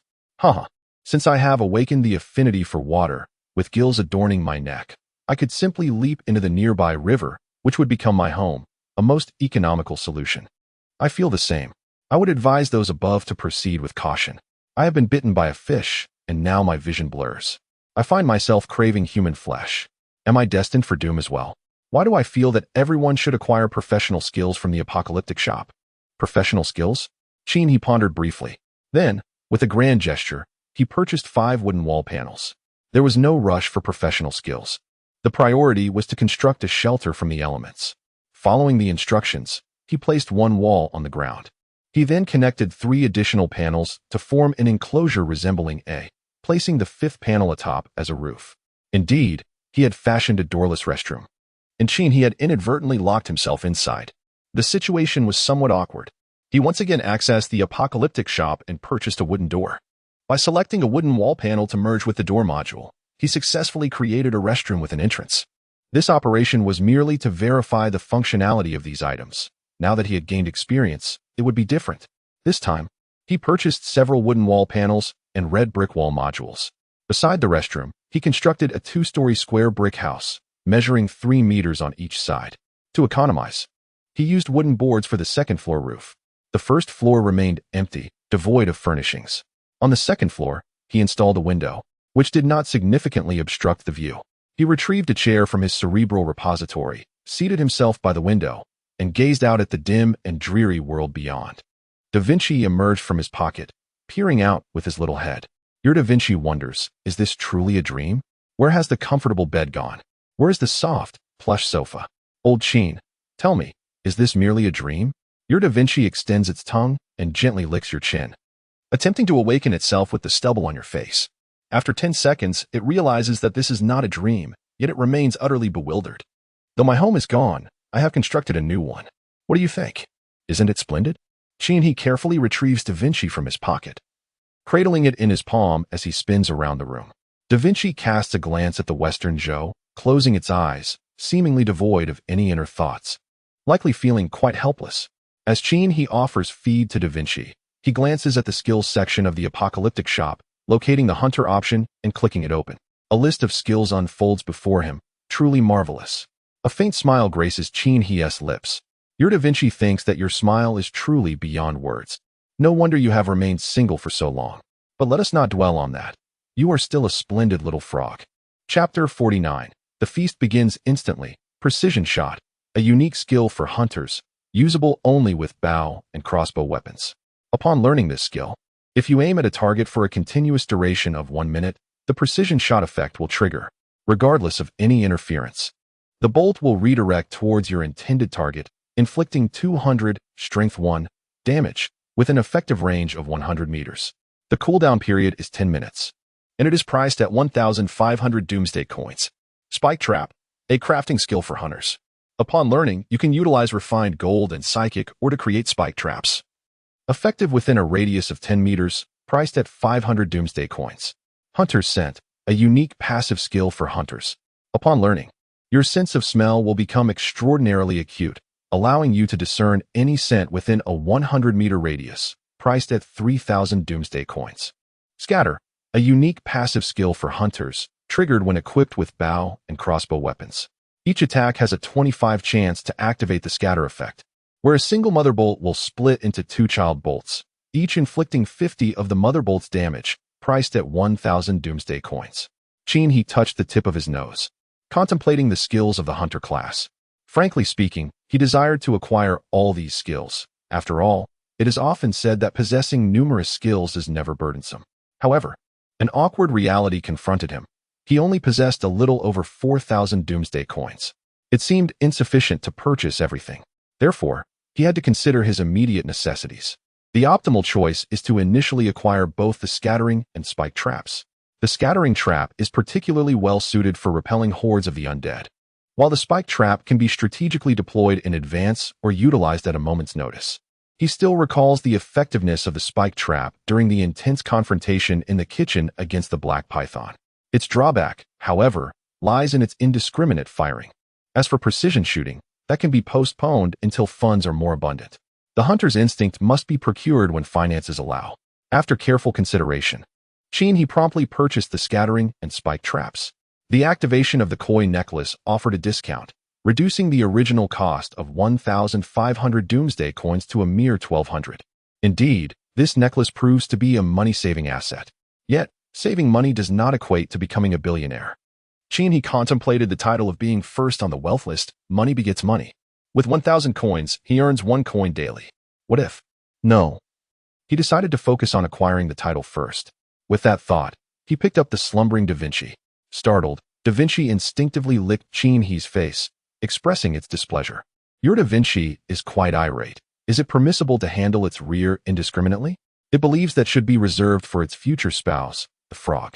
Furthermore, Da Vinci mused, it seems you have a penchant for the garments of others. When did this peculiar inclination begin? Perhaps it borders on the bizarre? To ensure a more prosperous future for both, it suggested that he should engage more in such activities. Moreover, it noted, you are hardly a respectable frog. You stripped someone's trousers and then stared for a full 3 minutes. Do you think I was oblivious? He cradled Da Vinci and began to explore the vocational skills of other professions. As the saying goes, know thyself and know thy enemy, and you shall never be defeated. However, upon attempting to navigate the skills of other professions, I found myself unable to click through. What a predicament! He licked his lips in frustration. Alas, it seems I cannot access the professional skills of other classes. This is rather disheartening. Nevertheless, there must be discussions in the World Chat channel, for we are all individuals who relish communication. The art of making money indeed. As a barrier wielder, I have acquired the skill Divine Manifestation, which causes my physique to double in size for a duration of 10 minutes. Is that not impressive? Even my, endowments have increased. I take great pride in this. As a stealth operative, I have mastered the skill chromatic concealment, allowing me to adapt to the colors of my surroundings like a chameleon, thus blending into the environment. However, this ability proves futile when I am clothed, which means I might have to venture out in the nude from now on. Oh, how I regret this choice. As he pondered, an entrepreneurial idea struck him. If he were to establish a dance troupe of ethereal dancers, performing even a single show could be quite lucrative. Furthermore, he could also form a choir of minstrels, catering to all occasions, be they joyous or solemn. Once the music begins to play, the festivities would commence in an instant. Who would have thought that he harbored the potential to become a capitalist? The all-channel broadcast has commenced. The time for the Doomsday Trading Post has arrived.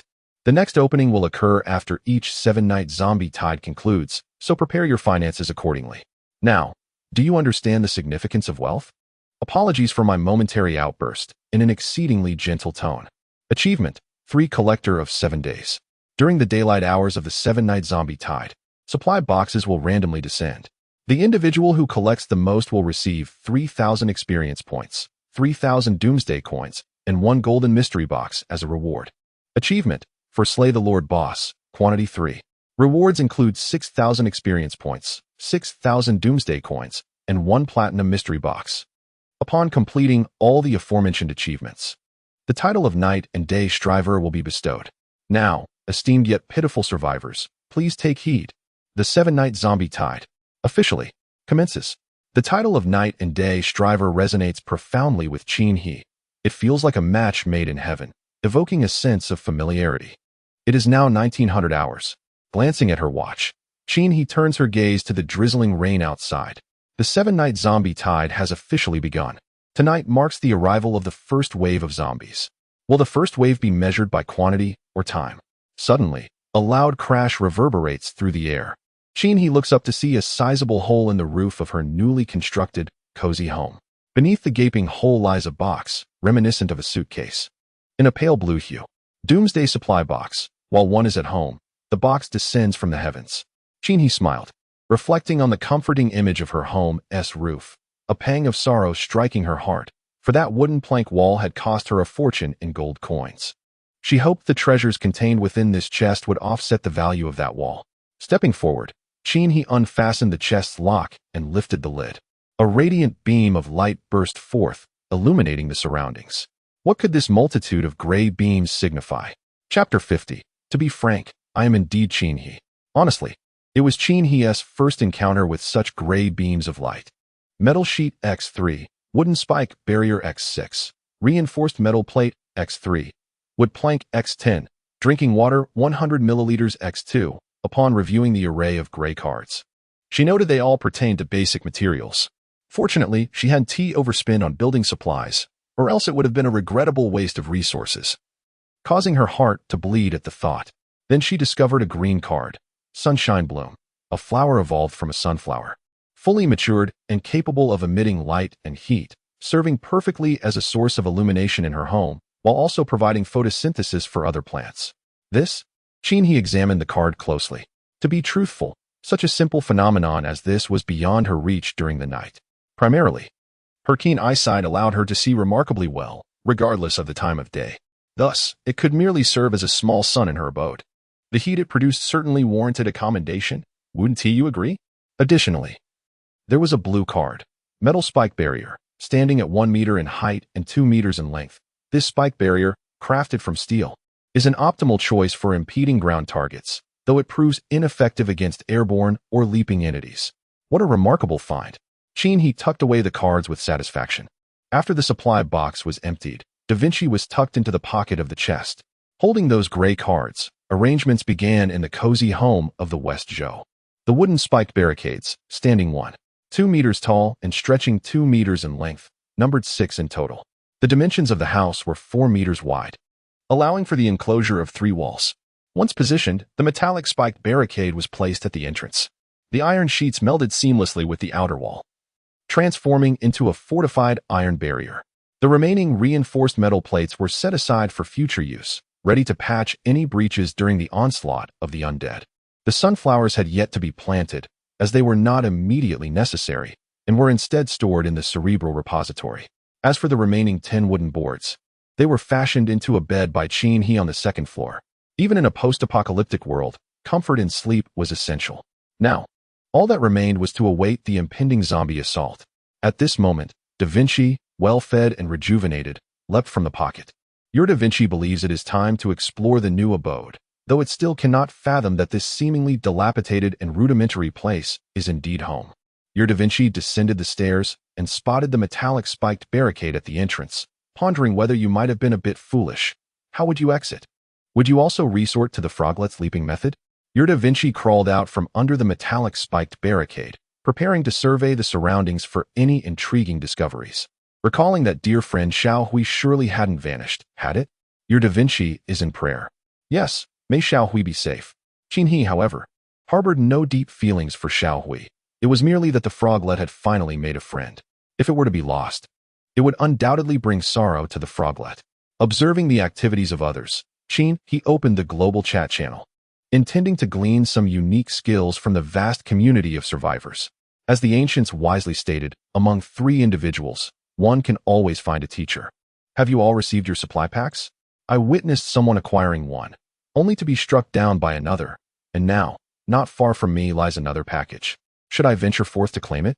If you attempt to seize it, I shall come over and strike you down. Why can't we coexist in peace? Would it not be better for us to survive together?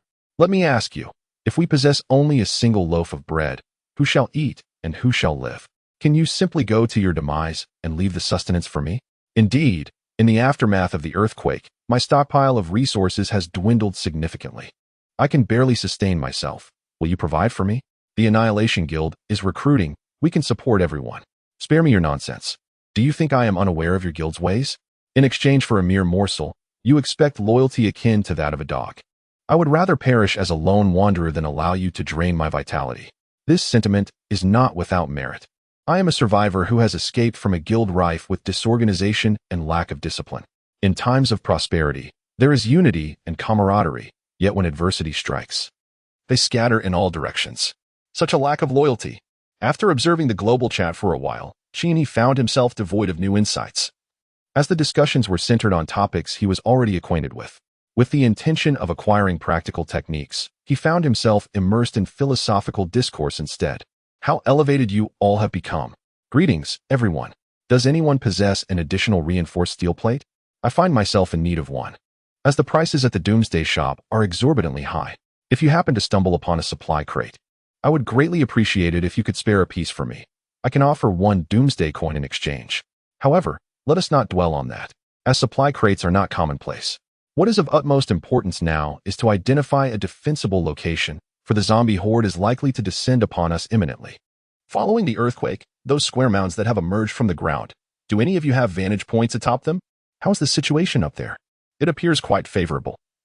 When the horde arrives, at least they won't be able to ascend immediately. However, if it is a square mound with ruins, it would be wise for you to conduct a thorough search and clearance first. Just moments ago, my teammate fell victim to a zombie that lunged unexpectedly, and I was compelled to dispatch my teammate in a grim necessity. Your squad seems remarkably warm-hearted. As for the supply crates I have opened, they are filled with nothing but wooden planks. Do any of you still have steel plates? I find myself envious. On another note, does anyone have water? I have drained my supply and am in dire need of a bottle. I can offer one coin in return. Upon reading this, he began to grasp the situation. Not every individual's supply crate is as bountiful as his own. Perhaps therein lies a unique allure. Your Da Vinci seeks the little gray creature amidst the crevices of stone, unaware of the reason behind such a peculiar setting. It observes several figures ascending from the mountain's edge. Upon closer inspection, Da Vinci discerns that these individuals are not the undead, as they lack the telltale gray eyes. 1, 2, 3, 4, 5. Thankfully, it counts 2 forelimbs among them, indicating there are 5 individuals in total. Da Vinci notes their furtive demeanor, reminiscent of the little gray creature, yet they fall short in comparison. 2 of them wield crossbows, while the other 2 clutch glass bottles, which contain a liquid sealed with ragged cloth. It spots another figure, less appealing than the little gray, engaged in conversation with the rest of the group. Though Da Vinci cannot overhear their exchange, it witnesses one individual making a gesture across his throat, signaling an intent to kill. He quietly retrieves a shield and a powerful crossbow. The one who is less attractive than the little gray seems to be inherently destined for a short life. Even a rat holds more value. To exist in such a manner is a transgression. Is anyone home? At that moment, a piercing voice calls out from outside.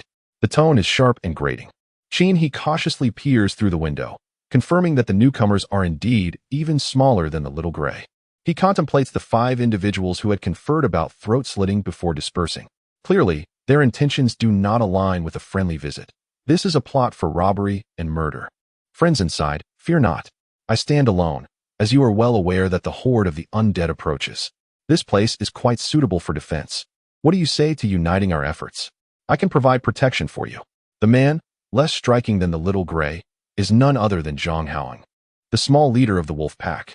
A few days ago, they witnessed their leader, Li Huahua, perish after failing to solve a hidden task in an Olympiad problem. Consequently, they splintered into several factions. After days of flight, both physically and mentally exhausted, and with supplies dwindling, they had not eaten or drunk anything for a day and a night. Just moments ago, he and his comrades, stationed at the foot of the mountain, observed a beam of light descending upon the square mountain, realizing it signified a supply crate. They stealthily approached, only to discover a newly constructed shelter. This presented an opportune moment for plunder. If that failed, they could resort to violence. However, the dwelling was fortified with spiked barriers, necessitating a ruse to lure the occupants out. Should that prove futile, they would employ Molotov cocktails to force them out. Friend, I must confess, I am Chinhe. Zhang Haoheng straightened his back, exuding confidence. The Da Vinci, rendered momentarily speechless by the self-assured individual before it, mused. How can there be anyone more shameless than my old Qin? Truly, it is an eye-opener. Chapter 51. Your smile resembles that of a child. Even the composed Qin, he was caught off guard. He rose, pressing his back against the wall, cautiously peeking to activate his Hawkeye ability. With widened eyes, he assessed the basic attributes of the target. Zhang Haoheng, level, LV6, occupation, charger, constitution, 31, strength, 40, agility, 20, mentality, 13, talent, blood warrior. 1. Strength permanently increases by 10, 2, for every additional minute in combat. Strength increases by 3, stackable up to 10 times. Zhang Haoheng. Upon seeing this name, Qin he couldn't help but chuckle. So, you are attempting to deceive me under my banner. It is evident that this is a trap for a fatal ambush. Truly, a clever little schemer. The profession is that of a vanguard, and the blood courage talent is rather formidable. Are you Qin he? Is it really you, the one who single-handedly confronts Lord-level zombies? The figure approaches the eastern window, wielding a powerful crossbow, only to spot an individual clutching a Molotov cocktail in one hand and a lighter in the other. Clearly, this is a scheme to lure someone into a deadly confrontation. Indeed, it is I, though I merely consider myself fortunate. The key is to draw them out. Once they are lured, if they refuse to part with supplies, they shall be eliminated, for I have done so more than once. Is that so? Are you truly alone? How impressive. The term impressive was deliberately emphasized by Qin he, raising his voice. At that moment, he pulled the trigger, and an arrow struck the throat of a person below the eastern window. Clutching his neck, the individual fell to his knees, unable to utter a single groan. Zhang Haoheng called from outside. By this time, Qin he had already moved to the southern window, where two others stood with crossbows at the ready. Am I truly afforded this honor? I am genuinely exhilarated. Qin he crouched down to prepare a charged arrow. 3, 2, 1. He rose and aimed, pulling the trigger. The charged arrow struck one of the individuals beneath the window. Simultaneously, he hurled his firearm outward, just as the other was about to call out, "Hey, brother Hao?" The fire-imbued spear pierced his chest, yet he still managed to cry out. Qin he promptly leaped from the window, reloading his crossbow in the process. Upon landing, he withdrew the spear embedded in the heart of the fallen foe and, with a swift motion, swept the spear across, severing the neck of the immobilized target. Immediately, he advanced toward the western wall, only to encounter an individual gripping a Molotov cocktail. Upon seeing the approach of a figure wielding a spear in one hand and a crossbow in the other, the individual was instantly thrown into a state of panic. Just as he was about to shout, a crossbow bolt struck him in the chest. Qin he swiftly advanced, thrusting his spear into the man's neck. A follow-up shot. In mere seconds, the Westerners were dispatched. This is bad. Zhang Haoheng suddenly sensed that something was amiss. Yet he could not perceive what was transpiring in other directions around the house. At that moment, a cloaked figure emerged from the west. A shield raised protectively in his left hand, while his right held a bloodied spear. You, what have you done to my brothers? Zhang Haoheng drew the long knife from his waist. Aren't you alone? I see no sign of your brothers. Qin he feigned ignorance. Spare me your pretense. Perish. Zhang Haoheng raised his knife, poised to charge forward. Distract him, then eliminate him one by one. But just as he lifted his foot to advance, an icy sensation enveloped him. Looking down, he was taken aback. What in the world happened to my clothes? Where are my shoes? My trousers? At that moment, he noticed a palm-sized frog squatting nearby. Its gaze seemed to mock him. Damn it, I could just... Zhang Haoheng was momentarily stunned, glancing at his right hand. What the hell? Where's my knife? The small frog croaked twice, appearing quite innocent. Brother, spare my life. I can serve you. Zhang Haoheng fell to his knees with a thud. Qin he pierced through the opponent's chest with a single strike. Serve you? One moment you wish to kill, and the next you speak of serving. Do not jest. To be honest, Qin he would not befriend such a person. A petty individual is difficult to nurture. The frog, named Da Vinci, leaped to Qin he's feet, who bent down to pick it up and place it in his chest pocket. You, Da Vinci, this reconnaissance frog, have accomplished your mission. Qin he retrieved some feed worms as a reward for Da Vinci's performance. He then moved to a nearby stone, taking a seat to reflect on the events of the day. Had it not been for Da Vinci, and had he been fortuitously asleep, the situation might not have unfolded with such composure. In the face of apocalyptic mutations and zombies, one must also remain vigilant against humanity. Your Da Vinci emerged from your pocket, its head poking out to lick your face, seemingly questioning if the 2 worms offered for stripping that individual were somewhat insufficient. Da Vinci observed as you rose and held an umbrella to shield yourself from the rain, remaining outside the room, which struck it as somewhat peculiar. At that moment, the first person to be slain rose from the ground, their eyes transformed into a ghastly gray. Sniffing the air, they emitted a raspy growl and lunged towards Chin-He. With a swift motion, Chin-He fired a crossbow bolt that pierced the creature's skull, triggering a repulsion effect that left the zombie dangling from a metallic spike barricade. Ding! Slaying a level 5 zombie awarded him 25 experience points and 1 apocalyptic coin. The bonus from the title The Summit Conqueror will not be mentioned henceforth to avoid accusations of verbosity. Subsequently, the second, third, and subsequent zombies surged forth from the ground. Chin-He held the umbrella in his left hand while gripping a tempered spear in his right. As the 2 zombies entered the lethal range, he swept the spear horizontally, severing 3 heads in a single motion. Ding! Slaying a level 4 zombie granted him 2 experience points and 2 apocalyptic coins. Ding! Slaying a level 5 zombie awarded him 25 experience points and 3 apocalyptic coins. Ding! Slaying a level 3 zombie also yielded 25 experience points and 3 apocalyptic coins. He continued onward until he stood before the corpse of Zhang Haoing, who suddenly opened his gray-white eyes. With a swift thrust, the spear pierced through the skull. Upon vanquishing a level 5 zombie, I garnered 25 experience points and 5 apocalyptic coins. Your Da Vinci comprehended your resourcefulness. No wonder you kill without remorse. While I feel a twinge of guilt stripping others bare, you, old Chin, take it to an extreme. Indeed, you are my master.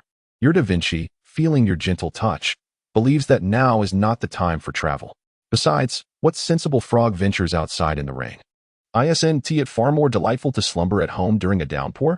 Your Da Vinci realized that you were rummaging through the garments of the fallen zombies and suddenly recognized that being a tadpole pales in comparison to your prowess. Moments later, Chin-He collected several plain combat outfits, 2 novice crossbows, and a long knife, all of which were stored in the cerebral repository. These items could be sold for currency. What Da Vinci had just gathered automatically transferred to the cerebral storage. Chin-He then circled around the mountaintop platform once more. At that moment, a crimson light shot into the sky, bursting forth into a splendid array of colorful flames, an exquisite display of fireworks. The World Chat channel erupted with excitement once again. There are even fireworks. Wow, these fireworks are breathtaking. Witnessing such beauty amidst the desolation of night, I felt an instant healing. They are truly mesmerizing. How splendid it would be if another display were to follow. Whoosh! Another crimson light soared into the heavens. The flames intensified, and the explosion scattered even more magnificent sparks. It was utterly enchanting. I had envisioned fireworks for my wedding. Seeing such splendid pyrotechnics rekindled my fighting spirit. Lu Xiaoxue, I love you. Can you see this? Bang! The fireworks erupted for the second time. The sky illuminated with several large red characters. The zombie tide approaches. The entire world fell silent. Chin-He smiled. This was truly remarkable. Your Da Vinci believes that your smile at this moment resembles that of a child. Chapter 52. The Great Bird's Embarrassment as the Fireworks Faded. The night was filled with the chilling roars of zombies. The undead actively seek out survivors. This implies that no matter how well you conceal yourself, they will find you. Chin-He leaped gracefully, grasping the edge of the rooftop hole. With a powerful pull, he ascended to the roof. Gazing out, he observed numerous parts of the city ablaze with flames. Distant shouts and roars echoed, though they were too far to discern clearly. At that moment, a zombie crawled up from the eastern slope of the mountain. Upon spotting the figure atop the roof, it let out a deafening roar and charged forward. Chin-He raised his crossbow, taking aim. Fire! The bolt pierced through the zombie's skull, propelling it forward, causing it to tumble to the ground. It was a swift and effortless kill, primarily because the area at the mountain's peak was no larger than a basketball court. His modest abode occupied the central position, not far from the edge of the peak. With the zombie charging forward, the distance between them diminished rapidly. After extensive adaptation and practice, his precision at this range was nearly infallible. Soon after, a second zombie ascended from the position of the first, taking 2 steps forward before a bolt pierced its skull, triggering a knockback effect. The initial encounter sent the zombie tumbling down the mountainside, yet it left behind a brilliant white beam of light at the summit. As the saying goes, leave behind merit and fame, and depart with a flick of the sleeve. Such a characterful zombie. After a brief interval of a dozen seconds, no new zombies appeared. What could be the reason? He furrowed his brow. Was it that he failed to attract more zombies? Or had the tide of the undead simply come to an end? It was indeed perplexing. He glanced at the world chat window, only to find that no one was speaking. Clearly, everyone was preoccupied with exterminating zombies. Was he truly the only one with the leisure to observe the world chat channel during the onset of the first night's zombie tide? How amusing. At that moment, another zombie emerged, climbing from the same spot as the previous two. Quite curious. He raised his crossbow and pulled the trigger, the zombie collapsing to the ground with a thud. This time, over 20 seconds passed before another zombie climbed up from the same location. Hiss. To be honest, he wished to retain the title of leaderboard's top rank, as each slain creature granted him additional experience. However, given the sluggish pace of this zombie tide, he feared his level might soon be surpassed. Had he encountered a mere illusion of a zombie tide? Without hesitation, he leaped from the rooftop to the ground, shield in his left hand, and a fiery spear gripped diagonally in his right. He dashed toward the spot where zombies were ascending. Upon arrival, a zombies had emerged, only to be pierced by his spear, erupting in a gray beam of light. Standing at the edge of the mountaintop, he gazed downward, astonished by the sight before him. A throng of zombies was struggling to climb up the slope. However, the surface was a fractured, slippery road, too steep to find purchase, compounded by the rain making it exceedingly slick. Having just ascended halfway, a zombie inadvertently tumbled down, inadvertently striking its fellow who had painstakingly climbed up behind. This cycle of infinite recurrence persisted. Fortunately, these were mere zombies, impervious to fatigue or suffering. Were they humans, they would have succumbed to exhaustion long ago. It is no wonder that Zhang Haohang and his companions sought to dominate this particular hillock. It is indeed a treasure of geomanic fortune. The sole passageway to ascend consists of fractured stones and soft earth, yet the path is too narrow, allowing only a single individual to scale it at a time. He promptly surveyed the remaining 3 slopes. To his astonishment, he discovered a similar predicament. At the foot of the western slope alone, there were easily over 100 zombies. It was not that he was overlooked by the undead, but rather that they were incapable of ascending. Witnessing such a scenario, he felt a wave of relief wash over him. He steadied his powerful crossbow, taking aim with precision, each shot a solitary triumph, akin to practicing archery. However, the zombies climbed with such sluggishness that he found himself wanting to cheer them on, a rather absurd notion. A gentle rain fell from the heavens as he held an umbrella, his left hand scrolling through the world chat channel, while his right intermittently released bolts. This sensation was inexplicably leisurely. Shura95, hey, is anyone there? Come out and chat for a while. Shura95, haha. I have scaled a square hill that reaches a height of 400 meters, and that clumsy horde of zombies took ages to bring even one of their kind up here. With a swift motion, I dispatched them effortlessly. Shura95, hey. There are usually so many people around. Why is it so quiet today? Don't tell me you are all preoccupied with battling zombies. I refuse to believe it. Shura95, hee, you all keep busy. Do not envy me. I feel quite content in my position. The second night has arrived, yet the zombies from the first night have not fully crawled up. How delightful. He raised his hand and shot a zombie that had climbed up. At that moment, a long cry erupted from the heavens. Looking up, he saw a bird soaring high above, heading towards a towering mountain. With his eagle eye talent, he could discern a fly from 100 meters away at night. Although the bird was somewhat distant, its wingspan appeared to be around 10 meters. Goodness, it must be an aberrant creature. He observed the large bird circling above the mountain, and in the next instant, it dove down like a bullet. Bang! He shot another climbing zombie, whose grayish-white eyes widened in disbelief. Clearly, after exerting great effort to ascend, it met a swift demise, leaving it feeling quite resentful. The impact triggered a repulsion effect, sending the creature crashing down to the foot of the mountain. He then looked up towards the mountain peak again. Suddenly, the large bird ascended into the sky, clutching a person in its talons.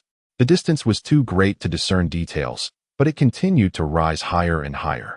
As he watched, the bird became a mere speck in the sky, and it seemed the creature released its grip.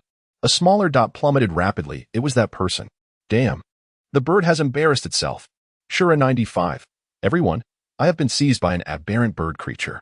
It pecked open my abdomen. It must have devoured my kidneys. As I still draw breath, allow me to impart a word of caution to you all. Refrain from ascending too high, for while the zombies may not reach you, the avian creatures surely will. Alas, I have been cast aside by that great bird, plummeting rapidly from the skies. I am on the verge of death, gripped by fear. Yet I have fulfilled a childhood dream. I am flying. Permit me to serenade you with a song. I want to soar. Upon seeing the word fly, he looked up, only to witness the unfortunate soul descending into the ruins of the city below. How pitiful. Coughing up words of resolve, he resumed his battle against the zombies. He deemed it unnecessary to waste further time. Rising to his feet, he steadied his umbrella, and with one hand, he deftly operated his crossbow. As he traversed the precipice, he unleashed bolts upon the zombies below. 20 minutes later, he dispatched the final zombie. The rain intensified, cascading down in torrents. Suddenly, with a thunderous boom, a firework erupted above him, painting the night sky in hues of red and green, a breathtaking spectacle.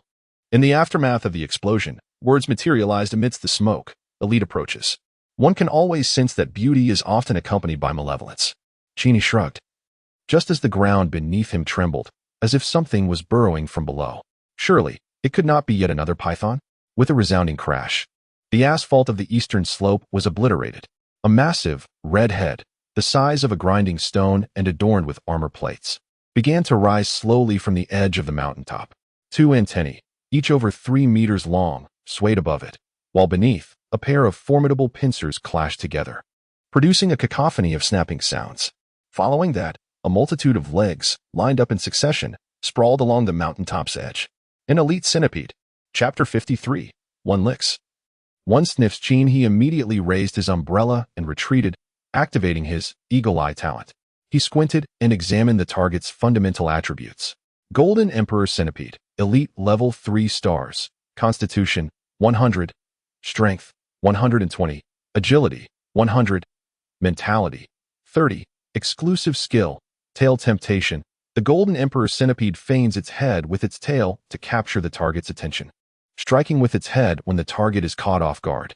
Exclusive skill, venomous bite. The two mandibles latch onto the target, injecting toxins through its densely packed fangs, reducing the target to a mere puddle of flesh for consumption. This creature is rather formidable. He retreated once more, astonished that it possessed two skills. Its physical attributes were impressively high, though its mental attribute was rather low, perhaps indicating a lack of intelligence. Fortunately, no health bar hovered above its head, suggesting he could potentially initiate a weak point kill. At that moment, the centipede, as thick as a gasoline barrel, had already crawled halfway onto the mountaintop platform, measuring approximately 6 to 7 meters in length. The sound of its mandibles clicking echoed like metal scraping against frosted glass, a sound that was painfully grating. He stored his umbrella in the cerebral domain repository. He found himself pondering whether the head of this Golden Emperor Centipede was indeed its true head or merely its rear. It must be the head, he considered, as he began to charge an arrow. After all, even a mutated creature wouldn't have mandibles sprouting from its posterior. Just then, the entire body of the Golden Emperor Centipede ascended onto the platform, its length extending to a staggering 12 to 13 meters. With its multitude of legs moving in synchronized rhythm beneath its belly, it appears to be quite relieving. He activated Eagle Eye, squinting to discern the weak point. Golden Emperor Centipede weakness. If its skull is removed, the vulnerability should lie within. This explanation left he somewhat speechless. Never mind, let us first unveil its skull. Exhaling deeply, the Golden Emperor Centipede raised its tail, adorned with two antennae, swaying before he, clearly feigning distraction. With a clang, the charged arrow was released, triggering immobilization. After all, with such a large centipede, even with closed eyes, one could hit the target. He immediately leapt up, landing atop the Golden Emperor Centipede. He retrieved the Armor Fury giant strength battle axe from his backpack, hoisting it above his head before bringing the axe down. With a swift slice, a fissure appeared in the centipede's head armor, and a stream of green liquid began to ooze forth. Battle axe durability -1. Battle axe durability -1. Is the centipede's brain fluid corrosive? With a swift motion, he continued to swing the axe. Having inflicted damage, he was determined to maintain his assault. The battle axe still retained 299 points of durability. Fear was unwarranted. With another swing, he aimed once more at the previously created gap.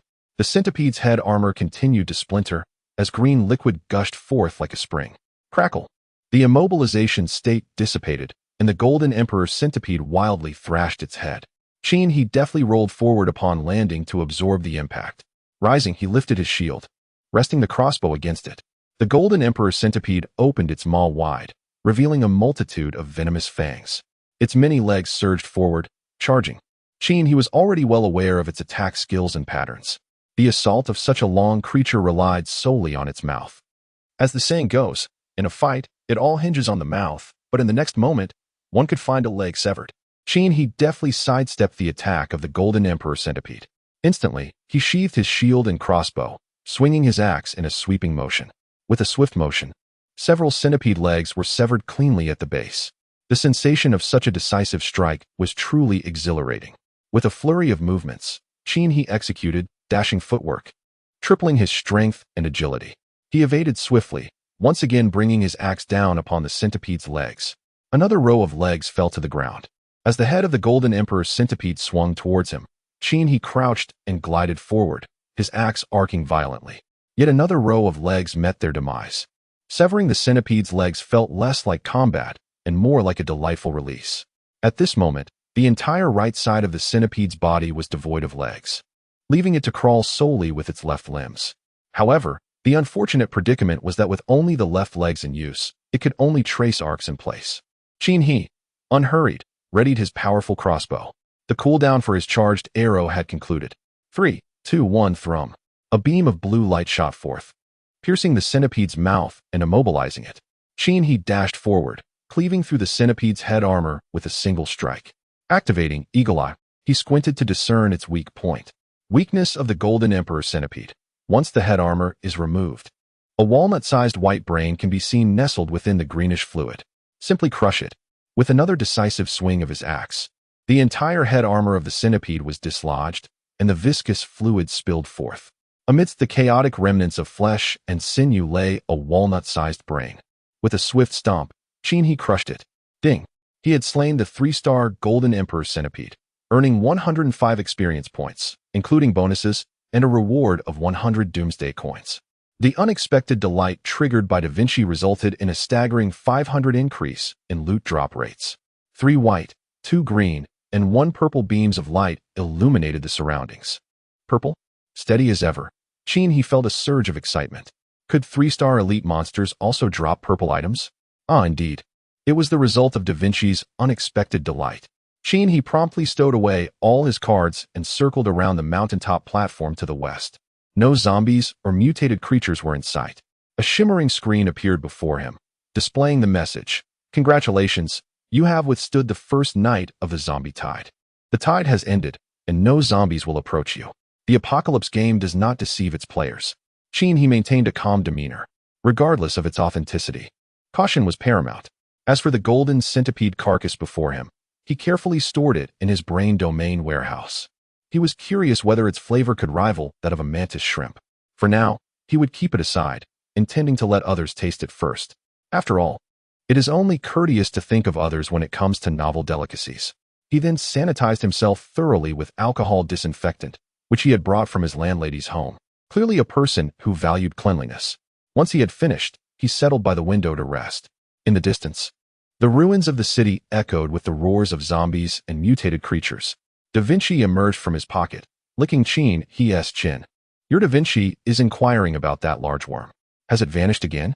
Oh, spendthrift Chin, while I bring treasures home daily, you squander, and that was meat. Your Da Vinci wonders if that fellow Xiao Hui is still alive. It would be a shame if he perished, as having a friend is not easy.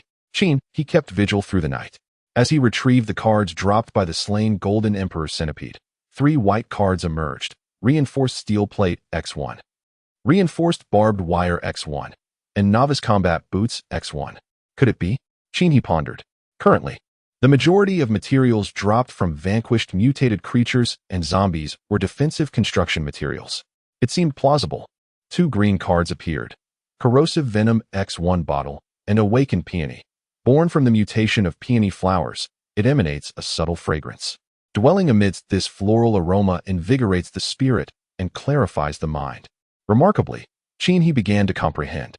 Thus, The items obtained were indeed related to decorations. Quite absurdly so.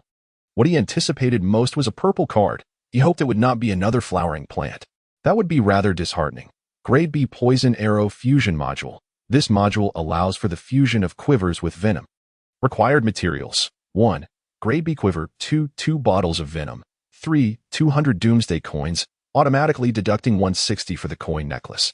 2 bottles of venom? He recalled that he had previously acquired a bottle when he defeated the Black Python. As for the Grade B quiver, the one he was currently using was precisely that.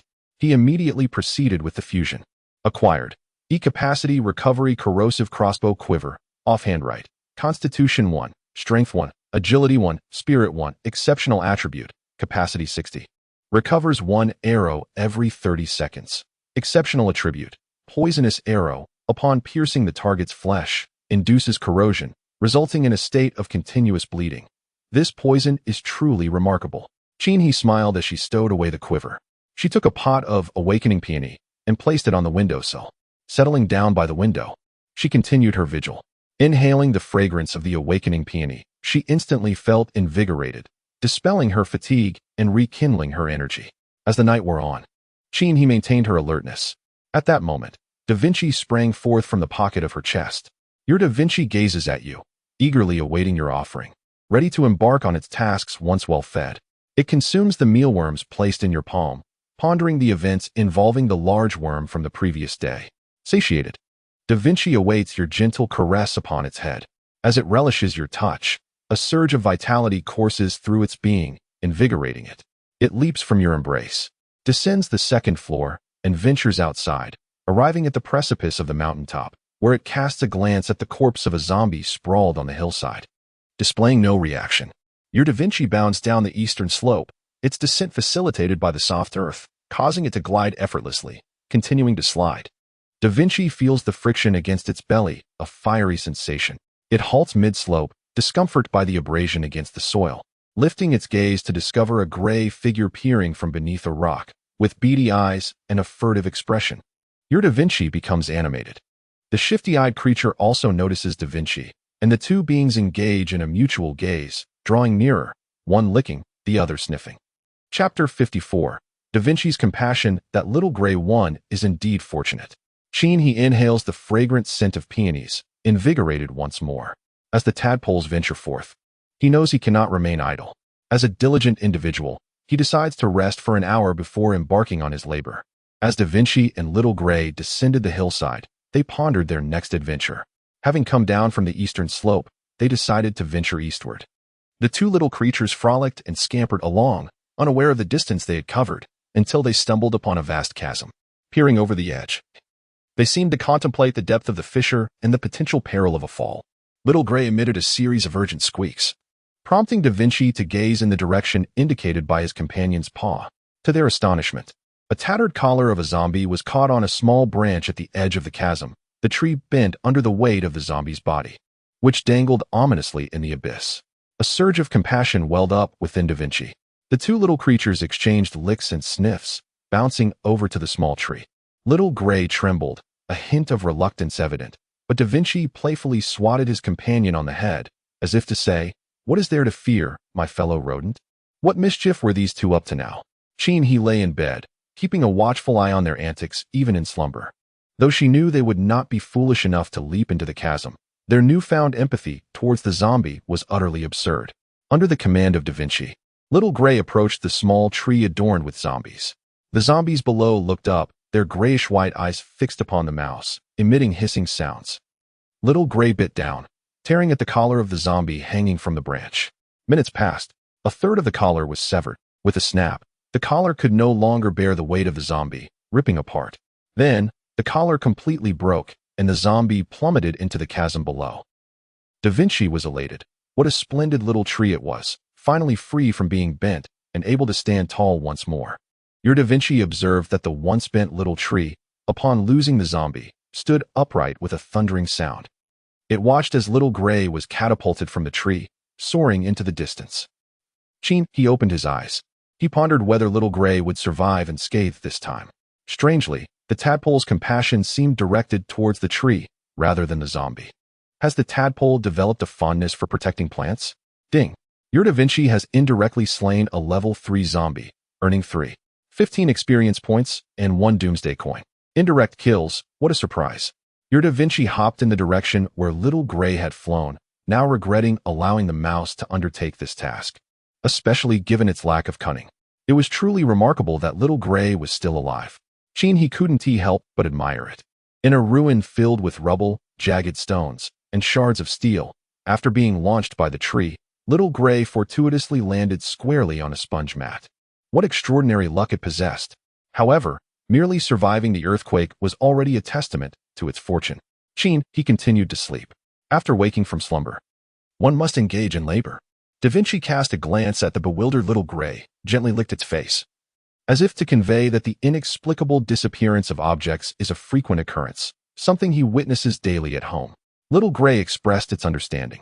The two mischievous friends were poised to seek further amusement when, quite suddenly, a blue and white box plummeted from the heavens, nearly crushing them beneath its weight.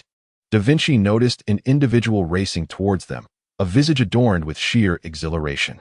Upon observing the person grasping the box, Da Vinci and Little Gray remained hidden within the crevices of the rubble. They overheard the individual cursing outside. Da Vinci cautiously extended its head, only to see the person reaching out once more. Withdrawing its head, Da Vinci emerged from another gap in the debris, activating its ability to collect the blue and white box. The attempt proved successful, and through the cracks, Da Vinci beheld the individual standing there, utterly perplexed, searching the vicinity for the box. 3 seconds later, Little Gray, nestled within the stones, witnessed the sudden disappearance of the person's trousers, leading to a frenzied dash of panic. Little Gray raised its paws to its head, utterly baffled by the mysterious vanishing of the trousers, and urged Da Vinci to depart, warning that they might also inexplicably lose their belongings if they lingered any longer. Thus, Da Vinci and Little Gray emerged from the gaps in the rubble, resuming their playful escapades, engaging in labor. An hour later, he rose from bed, rubbing his eyes. Approaching the window, he inhaled the fragrance of the peonies, invigorating his spirit. In truth, he felt a twinge of reluctance to send Da Vinci out to toil each day. Glancing at the clearing sky outside, he noted the persistent haze of dust lingering in the air, yet the sun was still visible. However, the dust generated by the earthquake obscured the warmth of its rays. Dressed and prepared, he exited his room, descending the eastern slope. As he made his way down, he glanced at the spot where the Golden Emperor centipede had emerged yesterday. The once smooth, inclined pathway had fractured, yet it still offered some obstruction against the advancing zombies. Upon reaching the foot of the mountain, he ventured eastward and was fortunate enough to witness a supply crate drifting down from the sky. What a stroke of luck to encounter such a fortune right after stepping out. Today seemed to promise good fortune. The more he could gather, the better. As the saying goes, one must race towards the mountain to reach the peak. He, keeping his gaze fixed on the descending supply crate, hurried towards it, albeit with cautious observance of his surroundings. He bore no fear of the zombies. His primary concern was the potential threat posed by other humans.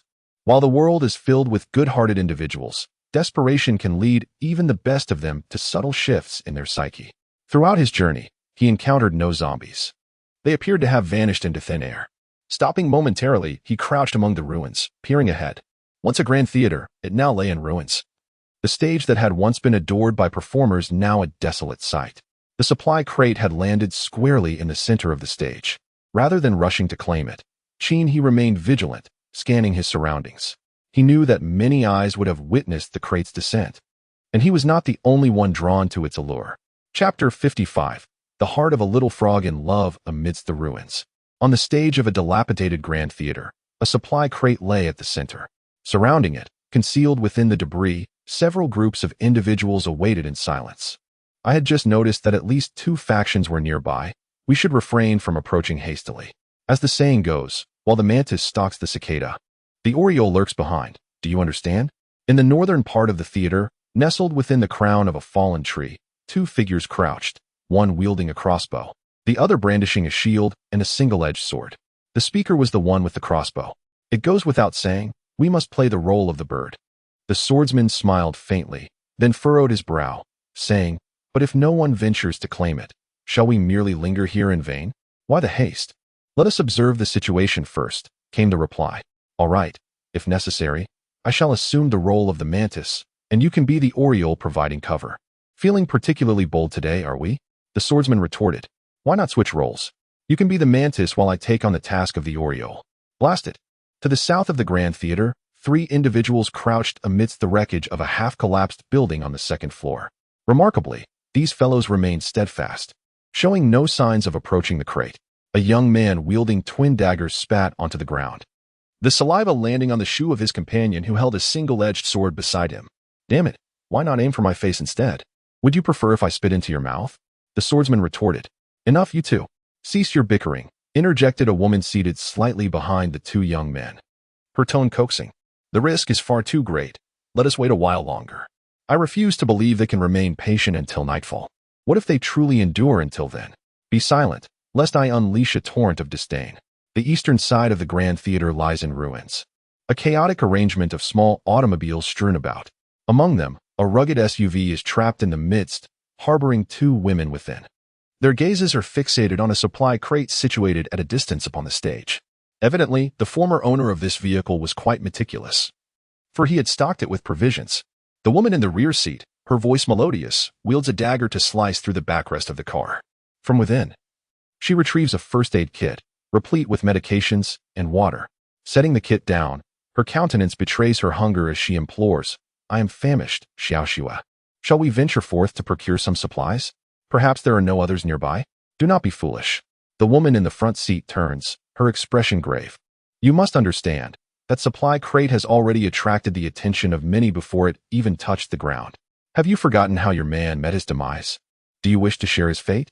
I do not wish for that. The woman in the back recalls her boyfriend's tragic end, her body trembling involuntarily, her voice quivering. We are so fragile. Why do we not encounter good people? Humph.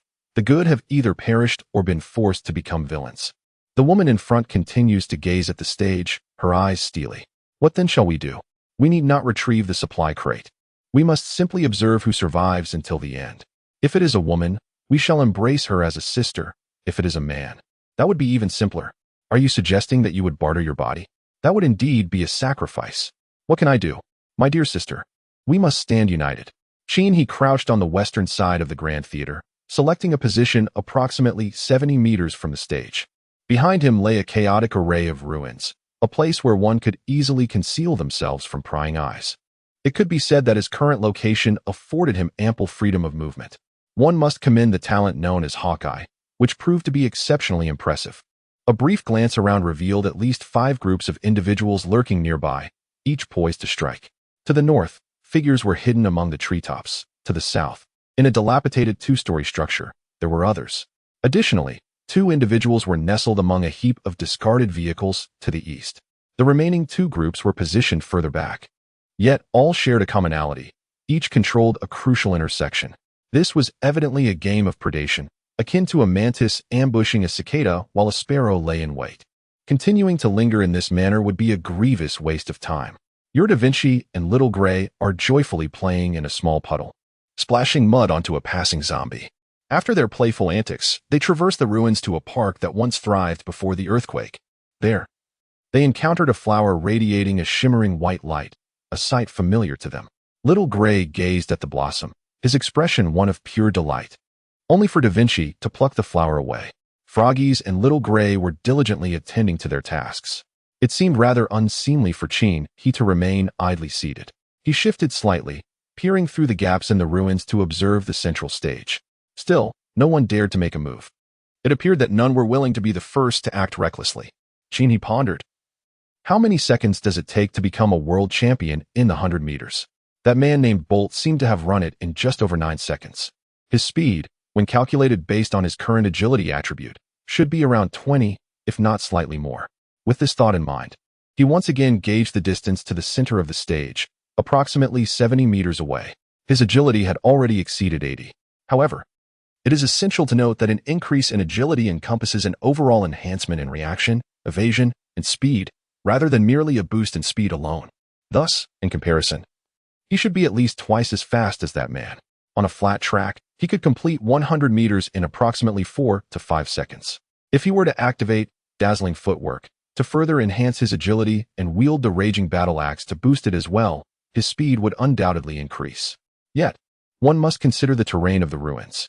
The numerous scattered obstacles cannot be compared to a smooth track. While running, one must pay attention to the path. This is crucial. Should he misstep and twist his ankle while running, it would be quite embarrassing. He rose slightly, meticulously observing the terrain between the supply box and his current position. He mapped out his route. First, he would leap onto the shattered concrete slab ahead, then jump onto the roof of a nearby vehicle. From the vehicle's roof, he would descend onto approximately 10 meters of flat ground. Next, he would vault over a fallen beam from the theater and sprint through the aisle of theater seats. After mentally rehearsing the route 3 times, only validation remained. Taking a deep breath, he positioned himself in a half squat, ready to exert maximum force.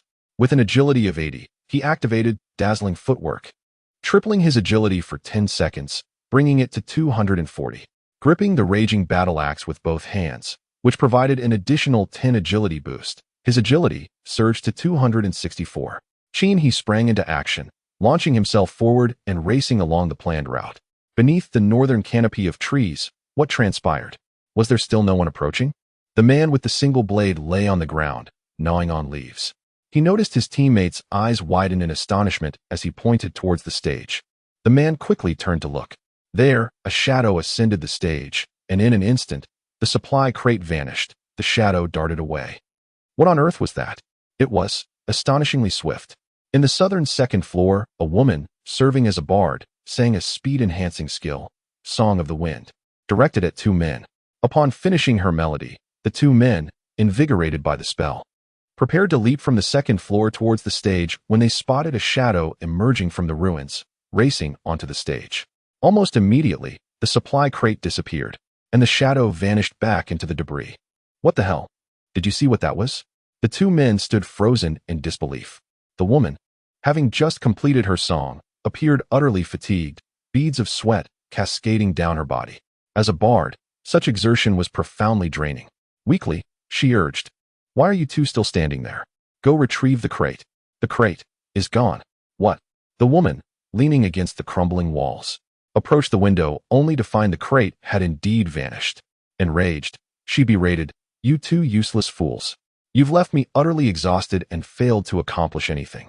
Damn it." Meanwhile, in the eastern region, within an off-road vehicle, a woman in the back seat widened her eyes and gasped, "Sister, I fear that even if we attempted to sell our bodies, it would be futile. That fellow is far too swift."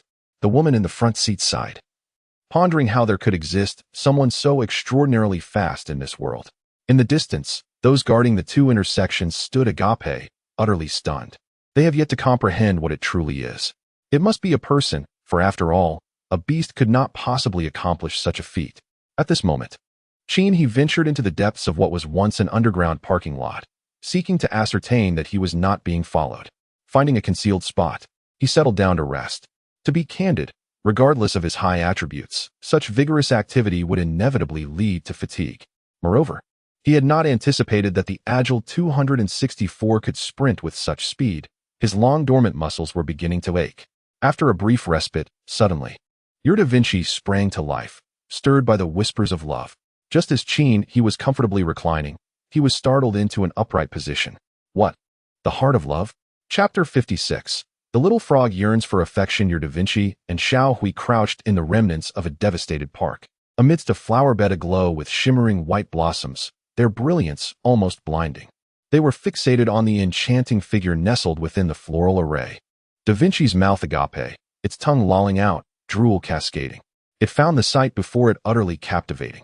The resplendent wings, adorned in a kaleidoscope of colors and shimmering light, alongside those cherry-sized compound eyes, were simply mesmerizing. Da Vinci's eyes sparkled with hearts. Xiao Hui, perched nearby, hesitated to disrupt this inexplicable yet peculiar moment. Xiao Hui could not fathom how a good friend could be so entranced by a mere butterfly. Memories resurfaced. Recalling a previous conversation where a dear friend had expressed a fondness for flying insects. But this one seemed rather large. A butterfly? He smirked. Shouldn't a tadpole be fond of its own kind? Interracial love often leads to futility, much like the tale of a wolf enamored with a sheep, resulting in the sheep's tragic demise. The focal point lies in the resplendent blossoms, the luminous flowers that, upon shedding their petals, give rise to delicate fibers. A garden brimming with such blooms represents a considerable fortune. In this peculiar narrative, your Da Vinci, in a daze, inadvertently kicks Little Gray off the flower bed, deeming it an unnecessary presence. As Little Gray tumbles to the ground, bewilderment overtakes its expression. What is this? Is the tadpole not allowed to eat in peace without the gaze of a mouse? Spotting a nearby trash bin, Little Gray joyfully scurries towards it. Your Da Vinci, captivated by a butterfly, finds itself increasingly enchanted, having never encountered such a magnificent creature before. The butterfly's wings, as grand as fans, shimmer with a radiant glow, utterly mesmerizing the tadpole. Leaping down from the low wall of the flower bed, Da Vinci tilts its head and preens its eyes with a foreleg before bouncing beside the butterfly. Emitting a croak. To its surprise, the butterfly pays no heed to its presence. Perhaps it is merely shy, Da Vinci muses, and calls out once more. Yet the butterfly remains engrossed in sipping nectar from the radiant flowers. Does a butterfly possess ears? He ponders this perplexing question, genuinely at a loss. Yet, a grave dilemma looms. How could a tadpole harbor feelings for a butterfly? From an ethical, no, a biological perspective, their union is implausible. Could it be that the tadpole, having never encountered another of its kind, has repressed its feelings for so long that its orientation has shifted? This is indeed a serious concern, particularly given the absurdity of the butterfly's wings being as large as fans. Could it be a mutated creature? He felt a sense of restlessness. Da Vinci pondered this notion and deemed it reasonable, yet it thought it prudent to consult the butterfly's opinion. Thus, it croaked a couple of times. But the butterfly remained unresponsive. Your Da Vinci concluded that the butterfly had acquiesced, activating its ability to collect, and succeeded. Da Vinci leaped joyfully. For the once magnificent and resplendent flowers before it now appeared rather dull in comparison. He chuckled derisively, shaking his head. Indeed, emotions can be nurtured over time. Amidst his laughter, he scanned his surroundings once more, noticing that he was not being followed. He then rose and exited the parking lot's ruins from another side, navigating cautiously as if steering a vessel through treacherous waters. Your Da Vinci was overjoyed, its entire being ignited with the power of the astonished frog. It sprang out of the flower bed and spotted Little Gray rummaging through a trash can, shaking its froggy head. Little Gray would indeed face challenges in finding a partner, at such an age, still resorting to scavenging. The zombie aboard the bus was quite fortunate, he mused, as he walked and absorbed the messages from Da Vinci. It was surprising to encounter the tadpole at a moment devoid of sympathy. This zombie had indeed become a creature of fate. Notably, the tadpole was also heading east, where a park seemed to be located, suggesting he was on the right path. He glanced ahead. The entire city lay in ruins, a desolate landscape with no landmarks to ascertain his location, relying solely on intuition. He now aimed to reach that flower bed and collect the resplendent flowers there. It was neither wrong nor unjust to gather his own blooms. As your Da Vinci and Little Gray passed by a puddle, Little Gray invited Da Vinci to frolic in the water, but Da Vinci continued to bounce towards home. Thinking that only little tadpoles enjoyed playing in water, Da Vinci kept hopping in the direction of home, while Little Gray stood by the puddle, watching his dear friend's retreating figure with a sense of bewilderment. Recalling their earlier escapade splashing in the puddle together, had he forgotten? Da Vinci bounced on, having reached the foot of his mountain home.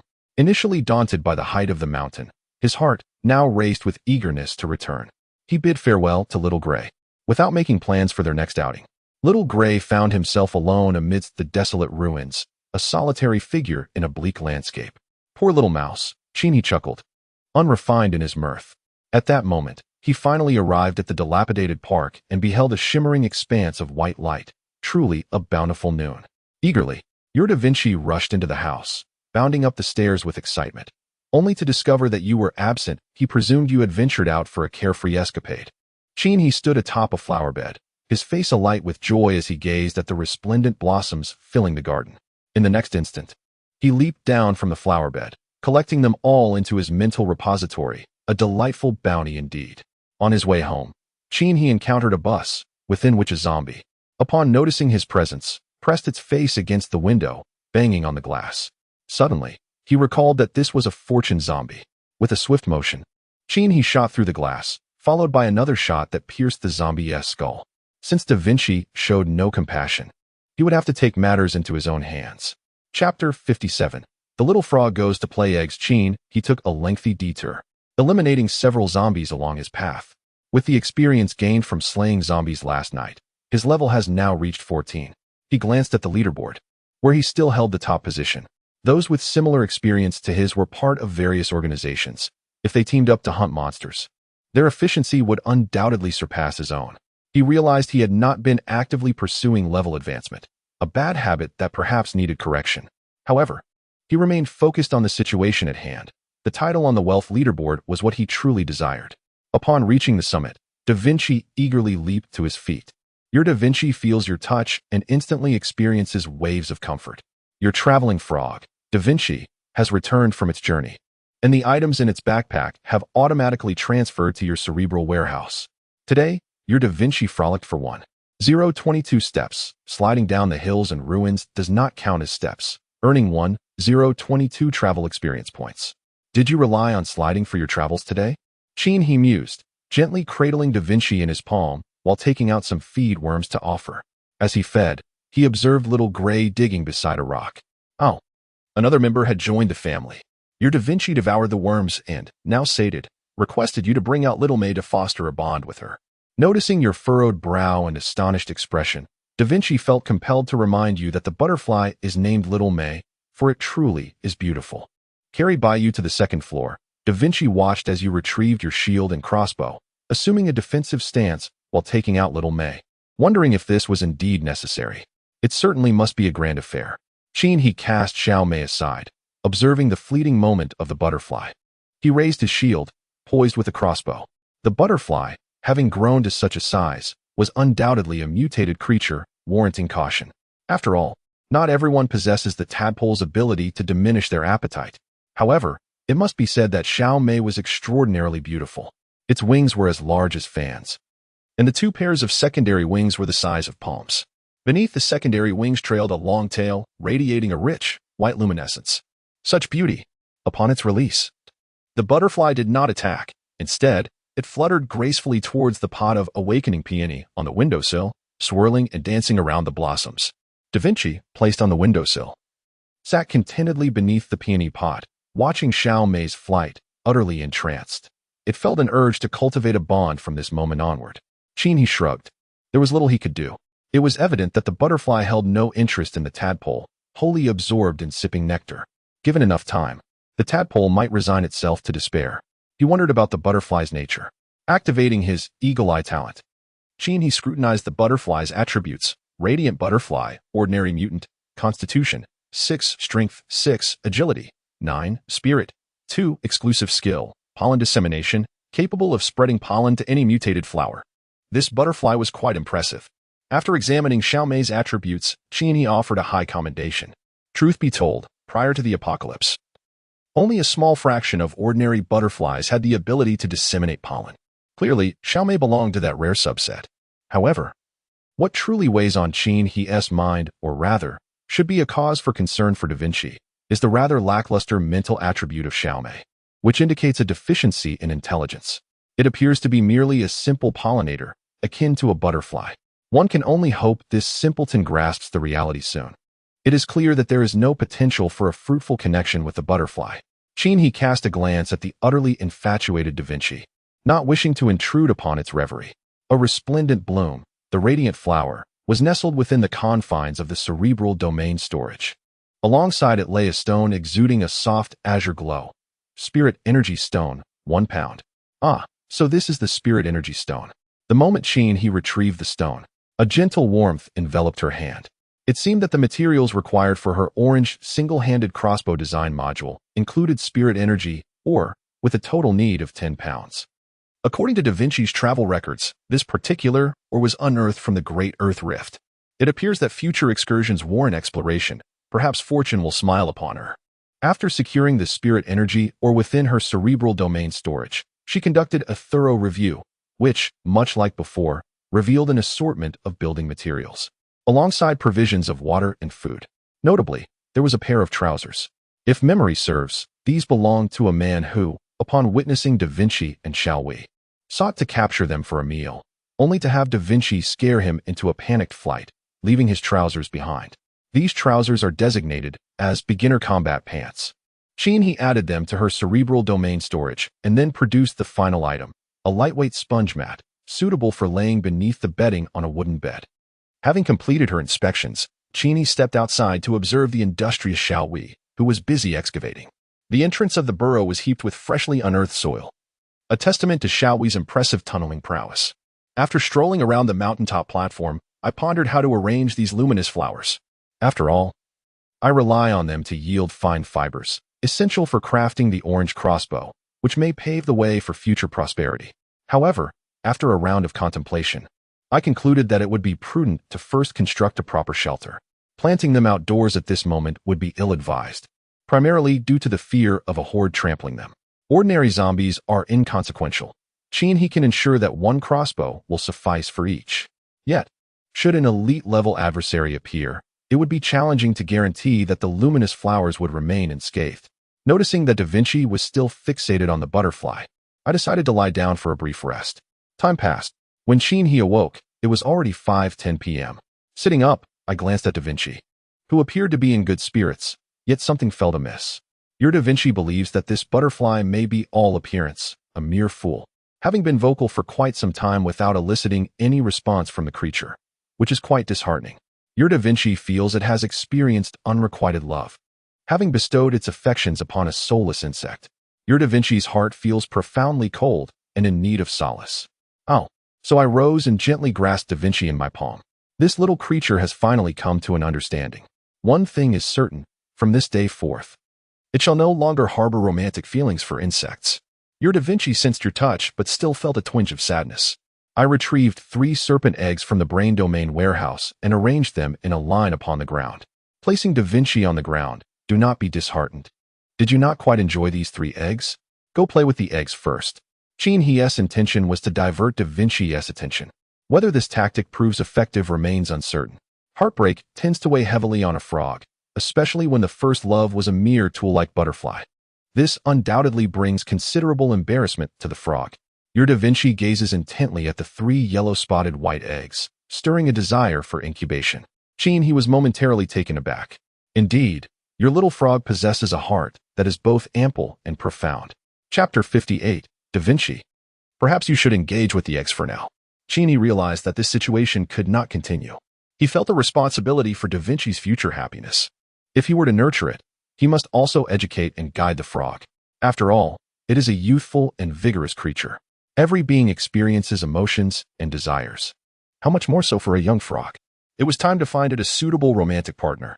He checked the frog's travel experience, which exceeded 1,000. Perhaps it was time for a tenfold draw. Typically, wouldn't such a draw enhance the odds of acquiring something splendid? Upon opening the traveling frog prize pool, he discovered, to his astonishment, that there was no option for a one-click tenfold draw. This invoked an unsettling premonition. He proceeded to click for the draw 10 times. The prize pool whirred and spun, radiating a dazzling glow. Traveling frog strawberry poison dart frog fragment X1. Collect 30 fragments to summon. Traveling frog bullfrog fragment X3. Collect 10 fragments to summon. Traveling frog brachycephalus fragment X1. Collect 10 fragments to summon. Traveling frog clown frog fragment X1. Collect 20 fragments to summon. Traveling frog exclusive feed worms X1 box. Contains 10,000 delectable worms. Traveling frog exclusive weight enhancement card X1. 50 pounds. Rub the card on top of the traveling frog's head to activate. Traveling frog leaf frog fragment X1. Collect 10 fragments to summon. The lottery concluded. And he examined all the cards. She then crouched down to gently stroke Da Vinci's head, saying, "Why don't you play with the egg for now?" Da Vinci lifted its head briefly before lowering it once more. Observing its dejected demeanor, he felt a pang of sympathy. Despite the abundance of rewards from this lottery, none were summonable. However, she did glean a wealth of information from the experience, discovering that the prize pool for the traveling frog contained a diverse array of frogs. For instance, the strawberry poison dart frog is venomous, while the adult bullfrog can consume mice whole. It seemed that little Gray's life might become more challenging. Additionally, there were frogs purely for ornamental purposes. Notably, she also managed to acquire a box containing 10,000 feed worms, which was quite splendid. With the exclusive pond for the traveling frog, she anticipated that sleep would no longer involve a frog resting on her face. He retrieved the traveling frog weight card. Realizing that Da Vinci's ordinary evolution was merely linked to distance and backpack slots, it turned out that weight enhancement required a lottery draw.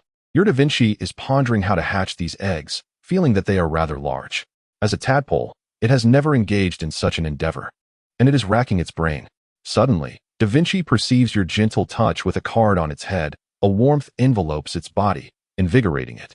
It turns its head, casting a disdainful glance in your direction, remarking that it is engrossed in the study of biological inheritance, urging you to refrain from distracting it and attend to matters befitting a human. Da Vinci resumes its contemplation of the 3 eggs. Will the new larvae feast? He retrieves the recently won larvae from the cerebral repository. Each one is plump and rotund, with a skin as white as jade. The notion of roasting them for a meal crosses his mind. Da Vinci, captivated by the larvae in your hand, hops over and consumes one, savoring it. Afterward, it resolves to abandon the incubation of the snake eggs, believing that a full stomach may lead to greater wisdom. Having finished the larvae, Da Vinci feels utterly content and decides to take a nap. The 3 snake eggs lie quietly in a row. Indeed, culinary delights can alleviate worries. He rises with a smile, glancing at the butterflies that continue to flit about the awakening peony. Are these butterflies not weary? They have been flitting around tirelessly for quite some time. Though their spiritual attributes appear rather low, they do not seem entirely dim-witted. Surely, they must recognize their own fatigue? Perhaps it is the allure of the peony. The fragrance invigorates them, and sipping nectar could be invigorating as well. Take care, little beauty. Suddenly, he opened the global chat channel and glanced at the time displayed in the upper right corner of the chat window, exactly 6 o'clock p.m. The trading post for the apocalyptic game had commenced. He first wandered through the skill shop, noting that the beginner skills had been removed, leaving only the professional skills available. He purchased 2, while retaining the other 2. No new professional skills had been introduced. Perhaps a single transition to the hunter class offered solely this skill. He then examined the weaponry and equipment, finding nothing particularly captivating. The prices were fair, devoid of deceit. As soon as items were listed, bids were placed. He estimated a potential profit of around 100 apocalyptic coins. Finally, he opened the building materials store, where new items appeared in the first row: home design modules. Round cottage design module, a standard shelter, priced at 50 apocalyptic coins. Square cottage design module, same as above. Small 2-story house design module, a slightly improved shelter, priced at 100 apocalyptic coins. Small garden house design module, a cozier shelter, priced at 300 apocalyptic coins. In total, there were 4 home design modules. Cheney chose to open the round cottage design module for further inspection. Round cottage design module. There are 2 construction methods. Method 1. Purchase the design module and gather the following materials: 100 bricks, 50 wooden planks, ropes, which can be self-synthesized. Method 2. Click the one-click generation option beneath the design module to complete it for a cost of 200 apocalyptic coins. The one-click generation feature was quite user-friendly. He closed the page and continued scrolling down to explore the building materials. Moreover, if he had sufficient funds, he could opt for the convenient one-click generation. It is all the same. How then can one conduct an evaluation? Should there be a shared first place? Ultimately, one must rely on oneself to construct their own path. Cheney glanced up at his abode, revealing a smile devoid of confidence. Indeed, it appeared rather too simplistic. A plan was necessary, yet he had yet to determine how to proceed. After observing for a while longer without any particular insights, he exited the Doomsday trading post. He opened the global chat channel to discern the current discussions among the populace, seeking potential areas for learning. It is true that during the day, visibility is nearly non-existent. Today, I wandered outside and saw not a single soul. Were it not for the impending night's horde, I might even question whether the apocalypse had come to an end. Speaking of the nightly onslaught, how was your experience with the horde last night? I wonder if it is simply my own weakness, for only 20 zombies appeared, and then with the sound of fireworks, the horde was abruptly over. Should I feel fortunate? Haha. My horde yesterday consisted of merely 5 zombies, which left me in a state of panic for quite some time. However, I am grateful, as I am only at level 1. How fortunate you all are. My friend and I managed to slay a total of 70 zombies yesterday, including 1 elite zombie. Is it merely because I am a level 6 Vanguard and my friend is a level 7 Phantom Dancer? Upon reading these messages, he gently touched the tip of his nose, beginning to ponder. He finally felt reassured, realizing that he still garnered the attention of the zombies.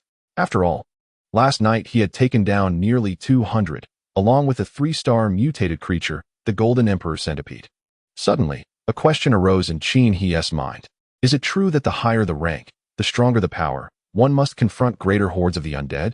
Chapter 59, conveying the deepest regards.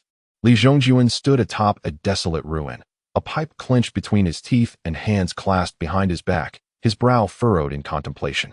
Indeed, from today's analysis of the global chat channel, it appears that the more individuals there are, the larger the tide of zombies one faces. The same holds true for individual strength. Yu Guoquan stood nearby, observing the wounded soldiers around him. One arm crossed over his chest while the other pinched the bridge of his nose, evidently troubled. Have we taken stock of the situation? How many zombies attacked us yesterday? We have counted. The total number of ordinary zombies and mutated creatures amounts to 140, with 51 elite zombies and mutated beings among them. Some of these elites are exceptionally formidable. Most of our slain and injured soldiers fell victim to them. And our casualties? We lost 6 men, 17 were gravely injured, and 32 sustained minor wounds. We still have 102 individuals capable of combat. The injured were harmed by the weapons of those elite creatures, and fortunately, they are not at risk of infection. Li Zhongjuan raised his hand, taking a thoughtful puff from his pipe. His gaze was resolute, yet tinged with concern. He was acutely aware of the severe losses endured on this first night. With 6 more nights to endure, how would they fare? General, the men below are beginning to form their own opinions. Opinions? Li Zhongjuan turned slightly. Do they wish to disperse? Regarding Guoquan, there was no concealment. They contemplated that if the tide of corpses was determined by numbers and strength, dispersing might offer a better chance of survival. Li Zhongjuan inhaled from his pipe and proposed, "Let us disperse and test this theory. We shall form groups of 3, each carrying 1 injured member. And let the finance department distribute the gold coins according to combat strength. In this world, one requires currency." Indeed, Guoquan nodded, swiftly departing to relay the orders. Li Zhongjuan sighed softly, pondering whether they could reunite after such dispersion. It was left to fate. In the Wang family estate in Yuan, the notion of dispersal was met with disbelief from the elderly and frail gathered in the hall. "I understand this is challenging," Wang Mingguo asserted, "but we lost many yesterday. We have no choice." He pounded the table in anger. "Shall we wait until every member of the Wang family perishes? What then becomes of us? What about our children? Indeed, I have just given birth, and my health is still fragile. How can I care for a crying infant?" Lamented another voice. "As an elderly woman, my survival would only burden you. If you disperse, I shall remain here, guarding this home until my demise." A chorus of sobs filled the Wang family hall. To live and to revive the Wang family, sacrifices must be made. I, with this frail body, shall not be a hindrance to the youth. Wang Mingguo shattered the coffee table with his cane. In a commanding voice, he declared, "At this very moment, all the young members of the Wang family shall take a youth with them and leave this place immediately. The remaining elderly, the frail, and the sick will stay with me in this estate until the very end. Woe is me, how bitter fate can be." Wang Yuyao's expression remained impassive. The situation was abundantly clear. The greater the number of individuals present, the more formidable the oncoming tide of corpses would be. However, a larger crowd did not necessarily equate to a greater fighting force. The tragic fate of the 6 young members from last night served as testament to this truth. "Yuyao," Wang Mingguo gazed intently at her. "The future of the Wang family, its ability to unite and prosper across generations, rests upon your shoulders. We must depart immediately." The reason behind his words eluded even himself. What might transpire after they disperse was shrouded in uncertainty. The possibility of fratricide remained unknown. "I assure you, my dear." Wang Yuyao's countenance was resolute. "Very well." Wang Mingguo firmly patted his granddaughter's shoulder. "Old man, since we are to scatter, shouldn't the wealth be divided as well? How else can we elevate ourselves? Indeed, it is unthinkable to place all our hopes upon a single woman, is it not? Are we not Wang family members?" At that moment, a collective murmur arose among the young and strong of the Wang clan. "Divide it. I will ensure you receive your share." Wang Mingguo had anticipated this very notion. The wealth must be apportioned. Failing to do so would lead to the disintegration of their family. A fair division could still hold the promise of hope for the future. Naturally, he wished to shield Yuyao from unnecessary distress at such a critical juncture. After a brief interlude, the distribution of funds concluded. Wang Yuyao, accompanied by a 14-year-old boy, was the first to exit the Wang family hall. The The boy's tears could not impede her determined stride. Other young adults gradually emerged from the manor. After a brief moment, the Wang family's great hall was left with only Wang Minghua and a host of the elderly, weak, and women and children. The cries had become hoarse.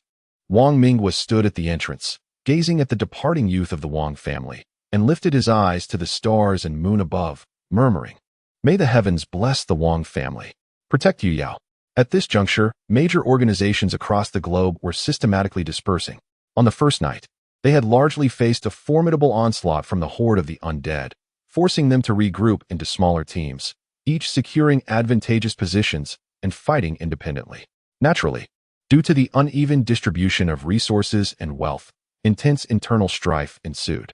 Some organizations chose not to disperse, but rather to fortify their defenses, wagering that the second night would not unfold in a similar manner. Additionally, several guilds saw their members scatter in pairs, particularly the newly formed small groups, which disbanded on the spot and even resorted to violence over the competition for supplies. Though the zombies did not claim their lives, they were ultimately vanquished by their own hands. In a square mountain located in J City, approximately 70 meters in height, more than a dozen corpses of zombies lay at the base. The summit, roughly the size of a basketball court, served as a vantage point for Song Hao, who sat amidst the ruins, peering westward through binoculars. The previous night had instilled fear in him. Having yet to reach level 5, he lacked both occupational talents and skills, contemplating the possibility of his demise should the horde descend upon him. However, to his astonishment, only a handful of zombies approached, none of them mutated creatures. Then, amidst the celebration, the horde was declared over. He began to suspect that it might have been a false alarm. Yet, today, through discussions on the World Channel, he discovered that the horde seemed to weaken considerably against the feeble. This revelation filled him with relief, yet also a sense of humiliation. In the apocalypse, even the tide of corpses looks down upon itself. In this desolation, it is perhaps my own weakness that is most glaring. At that moment, through the lens of a telescope, he spotted a distant hilltop. Upon that summit, a small house stood, where he could faintly discern a figure repairing the roof with a wooden plank. It was him. He was still alive. I had always known that such a formidable being could not possibly succumb to death. Song Hao's heart surged with excitement. The person he observed through the telescope was none other than the one he had seen battling a zombie with an axe on his own rooftop. An unexpected earthquake had disrupted all plans. Yet now, it would be unwise to seek him out. I might only become a hindrance. I remain uncertain whether he is a friend or foe. Continuing to peer through the telescope, Song Hao noticed that the figure seemed to gaze in his direction. Could it be that he had been discovered? Surely, from such a distance, it was improbable. Meanwhile, He had finished patching the roof and could now rest assured against the rain. However, as he stood up, an unsettling sensation washed over him, as if a pair of eyes were fixated upon him. He scanned the western horizon, but found nothing amiss in the visible expanse. His gaze then drifted to a distant square-shaped mountain, which struck him as peculiar. Could it be a voyeur? Perhaps he was merely overthinking the situation. After observing for a moment longer, he lifted his eyes to the sky. Suddenly, a streak of red light blazed forth. With a resounding explosion, fireworks scattered across the night, their beauty undeniable. Was the second night of the corpse tide about to commence? Yet, the trading post had not yet closed its doors. With a resounding boom, the fireworks erupted for the second time, revealing the bold inscription, "Testing firework brightness." Alas, alas, He, engaged in conversation on the World Chat channel, extended his most heartfelt greetings. Chapter 60. Title: Double Happiness Arrives. He sat atop the recently repaired roof, continuing to peruse the World Chat channel. The information he had just encountered confirmed his suspicions. The zombie tide varied according to the individual. The larger the group, the more formidable the zombie onslaught. The stronger the individual, the more uniquely the zombies would respond. From this perspective, it appeared that the rules of this apocalyptic game maintained a semblance of fairness. Having slain hundreds of zombies the previous day, including an elite mutated creature, it became evident that the zombie tide that night had only 5. This stark contrast was quite telling. Moreover, another significant piece of information emerged. Zombies were exceedingly scarce during the daytime. Frankly, he felt a sense of relief regarding this fact, as he occasionally indulged in laziness, unlike those fervent level-up enthusiasts who relentlessly farmed monsters. With no zombies roaming during the day, it would be challenging for others to surpass his level quickly. Presently, The only means to rapidly gain experience lay in completing hidden quests. At this moment, the world chat channel shifted to other discussions, expressing hopes for the zombie drops tonight. Lamenting that last night's spoils consisted solely of wooden planks and iron sheets. I'm utterly disheartened. One lamented. At least you received building materials. I ended up with 10 pots of ordinary cacti. The only solace is that cacti can serve as a secret weapon. Hee. I have just received 2 bountiful ears of barley, which may signify my destined path as a grain merchant. However, yesterday I was fortunate enough to acquire a dagger, perfectly suited for my rogue profession. By the way, do you have any shampoo? I'd appreciate it if you could sell me a bottle at a reasonable price. The one from the Doomsday shop is quite exorbitant. Do I need laundry detergent? I have been using it for my showers. That works too.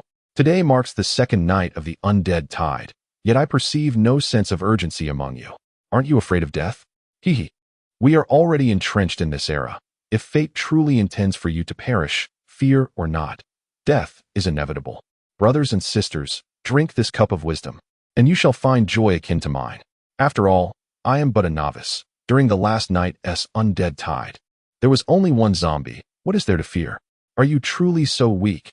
Not even reaching level 1. He gazed at the world chat channel.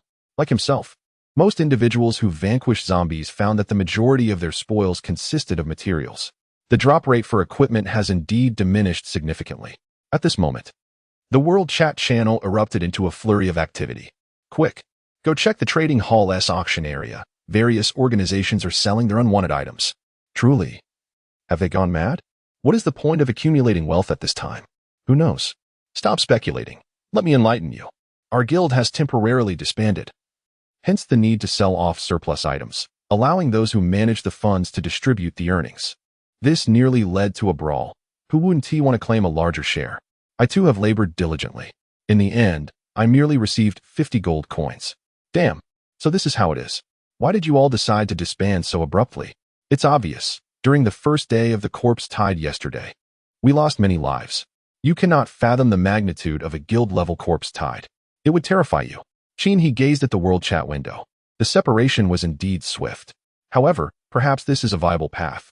We shall disperse for now and regroup after the 7-day night of the corpse tide has passed. Of course, whether we can reunite depends on the individuals involved. At this moment, he felt a pang of hunger.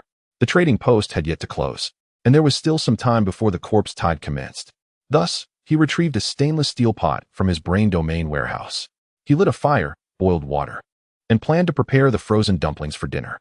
After subsisting on nothing but bread and instant noodles for the past few days, it had become rather unhealthy.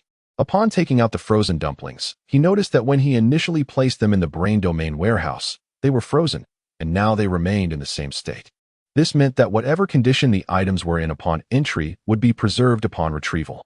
They would not spoil or decay, which was quite reassuring, allowing him to stockpile food without worry. In his brain domain warehouse, identical items could be stacked, which was splendid, as he boiled the dumplings. The Doomsday trading post closed simultaneously. All channel broadcast. Congratulations to Survivor he for becoming the new wealth leaderboard champion and earning the title Money Makes Money. All channel broadcast. Congratulations to Survivor he for becoming the new wealth leaderboard champion and earning the title Money Makes Money. All channel broadcast. Congratulations to Survivor he for becoming the new wealth leaderboard champion and earning the title Money Makes Money. He picked up a dumpling and placed it in his mouth. Do not speak.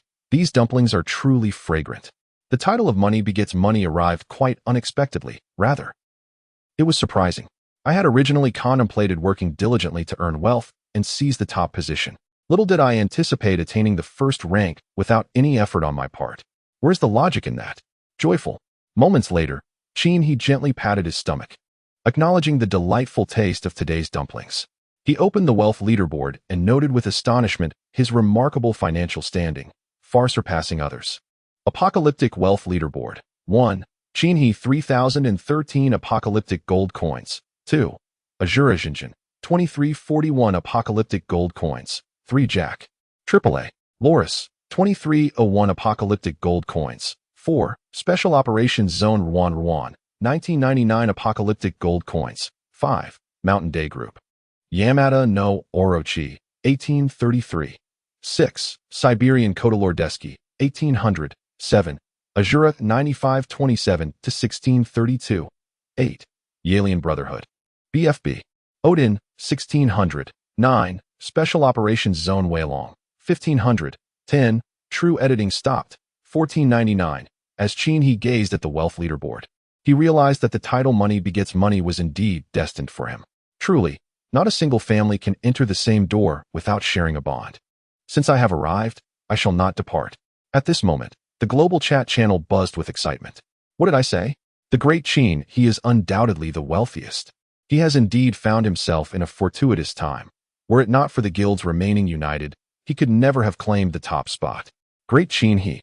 I hope you do not take offense to my words. Such is the nature of fortune. Some are blessed, while others are not, and it is as simple as that. Congratulations to the esteemed Qin He for attaining the top position on both leaderboards. A broadcast echoes throughout the channel, celebrating the survivor Qin He for becoming the dual leaderboard champion and earning the special title, Double Joy. Once again, another special title has been acquired. How remarkable. What is the significance of this special title? Only the esteemed Qin He knows its true value. Is Qin He present? Could you enlighten us?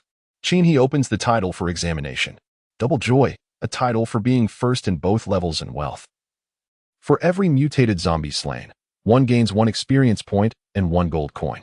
How impressive. Even the steadfast Qin He feels a stirring of excitement. If he were to exert himself, this Double Joy title might very well become a permanent resident in his abode. At that moment, he felt a profound connection with all titles. A broadcast reverberates across the channel, congratulating survivor Qin He on achieving the dual leaderboard title. And as a token of shared joy, all lone wanderers and free spirits across the globe receive the false Double Joy buff, which restores stamina for 6 hours and doubles strength and agility for 6 hours. Qin He gazes at the false Double Joy buff enhancement. It is indeed deceptive. The world chat channel falls into a momentary hush before erupting into jubilant cheers. What did I say? Qin He is the blessing for all wanderers. Thank you, esteemed Qin He. Tonight, I am certain of my success. Fear is a foreign concept to me. I wept. In an instant, golden beams of light descended from the heavens, illuminating various corners of the world. Qin He stood atop the rooftop, struck by the golden radiance, invigorated. Indeed, this shared joy felt like a refreshing rain, equally bestowed upon all. Suddenly, a crimson glow appeared in the sky, bursting forth with a resplendent explosion. Fireworks scattered, forming several grand characters. The zombie tide approaches. Boom. The fireworks erupted once more, revealing another proclamation. This is not a test. Chapter 61. 4-star elite zombie hammer strength. As the fireworks faded, the night was once again filled with the roars of zombies and mutated creatures. However, this time, the cacophony was notably dispersed. Qin He surmised that it was likely due to everyone being scattered apart. A zombie crawled up from the eastern hillside. Clang. Qin He, seated on the rooftop, pulled the trigger of his crossbow. The zombie fell to the ground with a thud. Kill. Level 6 zombie. Experience gained. 60. 31. Gold acquired. 61. Then, 3 zombies appeared simultaneously, charging towards the house with ferocity. Qin He sensed something amiss. Hadn't they approached one by one yesterday? How could they all ascend together today? Were these zombies cheating? Clang. Clang. The crossbow bolts were released, triggering the hunter's passive skill, Scatter. The main arrow struck its target, while the sub-arrows dispersed aimlessly. Qin He came to realize that this scattering technique was only effective at short distances and required the zombies to be in groups to unleash its full potential. This was rather awkward. The rushing zombies felled 2 of their own, while the remaining 1 collided with the metal spike barricade. The body was impaled and fixed against the barricade, howling in agony. Qin He activated his Eagle Eye ability, narrowing his gaze to assess the attributes of the zombies. Ordinary zombie. LV 6. Physique. 15. Strength. 15. Agility. 15. Mental. 1. Exclusive skills. Tackle, bite, scratch, and roar combined. All at level 6? Qin He recalled that the zombies from the previous night were only level 5. Surprisingly, the second night brought forth level 6 creatures, quite advantageous, indeed. For experience points. At that moment, 3 more zombies surged simultaneously from the east, storming the mountaintop. Qin He leaped down from the rooftop, wielding a shield in his left hand and a fire-quenched spear in his right. He charged forward, executing Sweep the Army, decapitating all 3 zombies in one swift motion.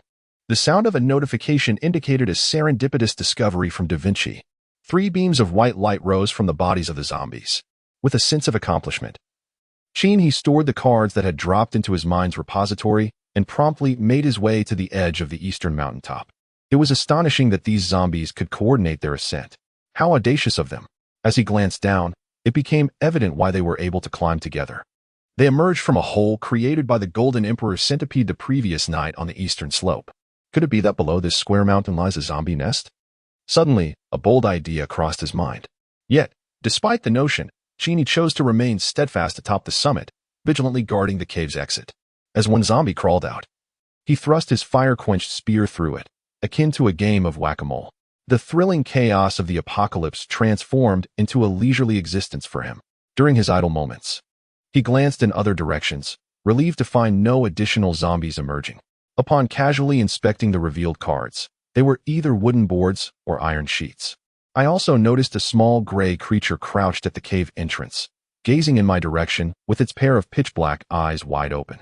After making eye contact with Cheney, it immediately turned and scurried back into the cave. Am I truly that terrifying? Cheney, who had just dispatched a zombie with a single shot to the head, found it perplexing why the small gray creature would fear him. After all, he considered himself quite amiable. With a soft pop, Cheney exploded another zombie's head, dark crimson ichor splattering forth. He estimated that he had already eliminated approximately 30 zombies. According to his standards for the zombie horde, there should still be nearly 200 more yet to appear. However, no more zombies crawled out of the cave. After waiting a few more minutes, still no zombies emerged, and there were none climbing up from the other 3 directions. Could it be that the zombies have taken a disliking to me? Holding on to this question, he opened the world chat channel. Regardless of the situation, he thought it best to see what everyone else was up to. With the collective buff from the esteemed Cheney, I effortlessly surpassed the corresponding zombie horde. Just as the fireworks erupted, the horde came to an end. You still have the audacity to claim that your horde consisted of merely 1 zombie? I faced at least 5. I have cleared a total of 15 here, and I am now preparing to construct my shelter. It is wise for everyone to remain cautious. After all, in the apocalypse, the game does not always adhere to the usual patterns. This could very well be a ruse to lull us into complacency. So I advise everyone to maintain their vigilance. Indeed, the brother upstairs is correct. I have reinforced the outer walls, incorporating iron sheets, which are quite effective in repelling ordinary zombies. He closed the global chat channel. Below, the entrance remained devoid of any zombies. Could it be that I have truly been underestimated? With such a mindset, he organized his gear and leapt down the slope, landing before the cave's mouth. I cannot believe it. Even he was taken aback by the scene before him. A dense throng of zombies crowded the cavern. Good heavens. So you all are here. The 2 sides exchanged glances, causing Cheney's scalp to prickle. The horde's countless gray-white eyes fixated on him, their expressions seemingly conveying, have we been discovered after all? The atmosphere fell into a profound silence. In that moment, a stone at the cave's edge dislodged and tumbled down. Thud! Roar! The zombie horde erupted into chaos, surging forward. Cheney stood at the cave's entrance, raising his firearm to unleash a sweeping barrage. The front line of zombies had their heads severed cleanly. Following this, he drew his crossbow and pulled the trigger. Clang! The scatter shot activated, triggering a repelling force. Boom! The densely packed zombies within the cave were struck, and with the repelling effect, 3 zombies were sent crashing backward. A 4th zombie, enscathed by arrows, charged ahead.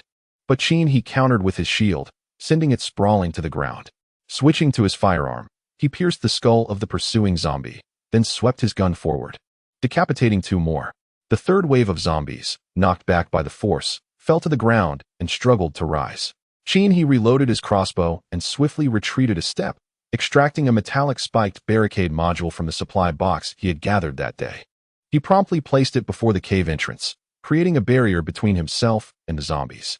As they charged, they collided with the metallic spikes. He, weapon in hand, stood behind the barricade, dispatching them one by one. Thud! Thud!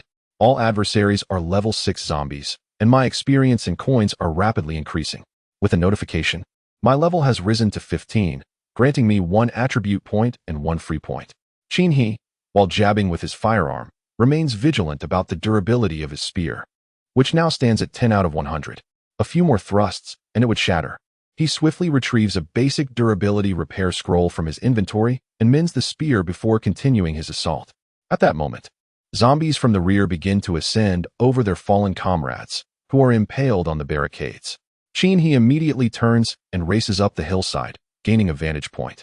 The subsequent wave of climbing zombies follows him, only to be mercilessly impaled and sent tumbling down the slope by his spear.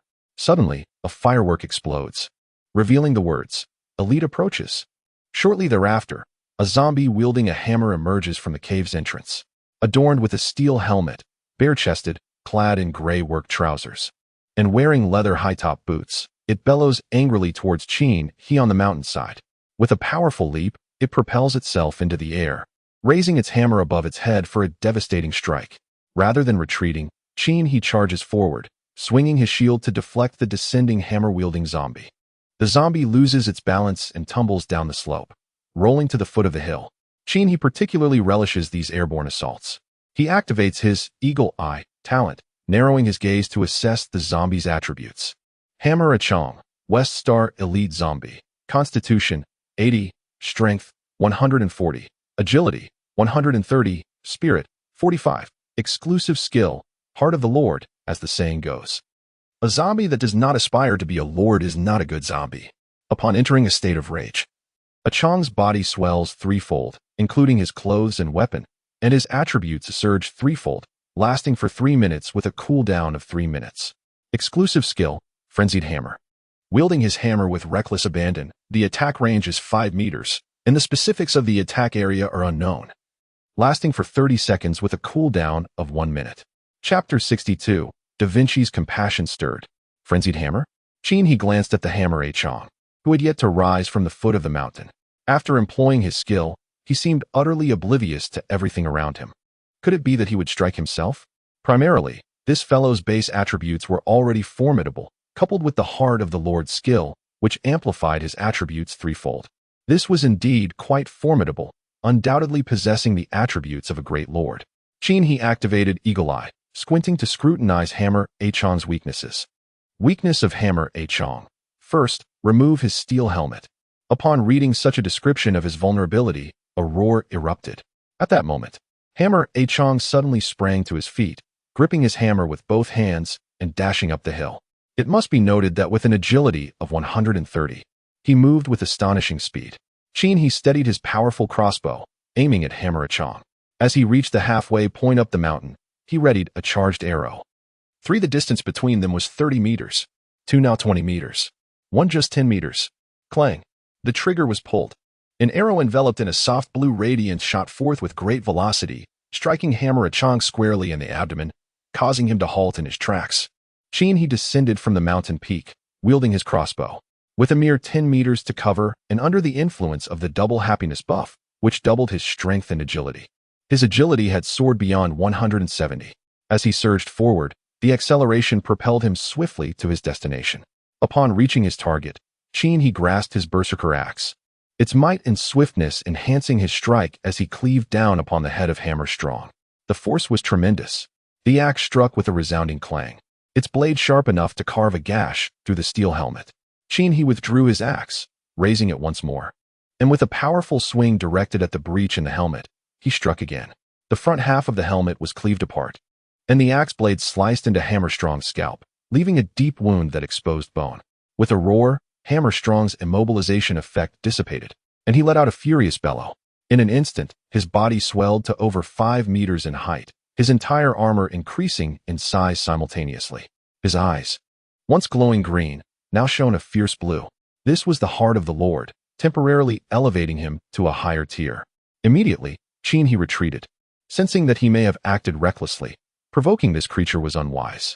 As Hammer Strong swung his hammer upward with great force, he raised his shield to defend.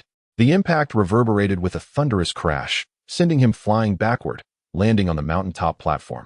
Shield durability -8. A pang of sorrow struck he as he beheld the dent on his shield, his heart quivering at the thought of costly repair scrolls. With a furious roar, Hammer Strong leapt from the slope below the peak.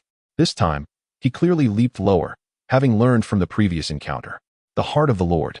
He continued to retreat, recognizing the folly of engaging in a head-on clash while the creature was empowered. It seemed the creature's intellect had sharpened as well. No wonder it didn't leap that high. Phew. He narrowly dodged a hammer strike.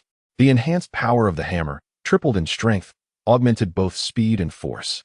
Before he could raise his gun for a counterattack, another hammer swept horizontally at his waist. He pushed off the ground and rolled backward, barely escaping a crushing blow to his lower back. He then began to circle around the mountaintop platform. The Lord's heart of hammer strength would only last 3 minutes. If he could endure this duration, it would be his turn to retaliate. The hammer came crashing down once more. He deftly sidestepped to the right, feeling the hammer graze his shoulder before smashing into the ground. Below, he noticed a small piece of moldy bread and a chunk of putrid meat. What thrilled him most was a small packet of tomato sauce. He arranged these items before him, preparing for a delightful dinner. Boom! A deafening sound followed by vibrations echoed through the air. A stone at the cave's ceiling dislodged, sending dirt cascading onto his exquisite dinner. Little Gray rolled its eyes. Dinner, ruined.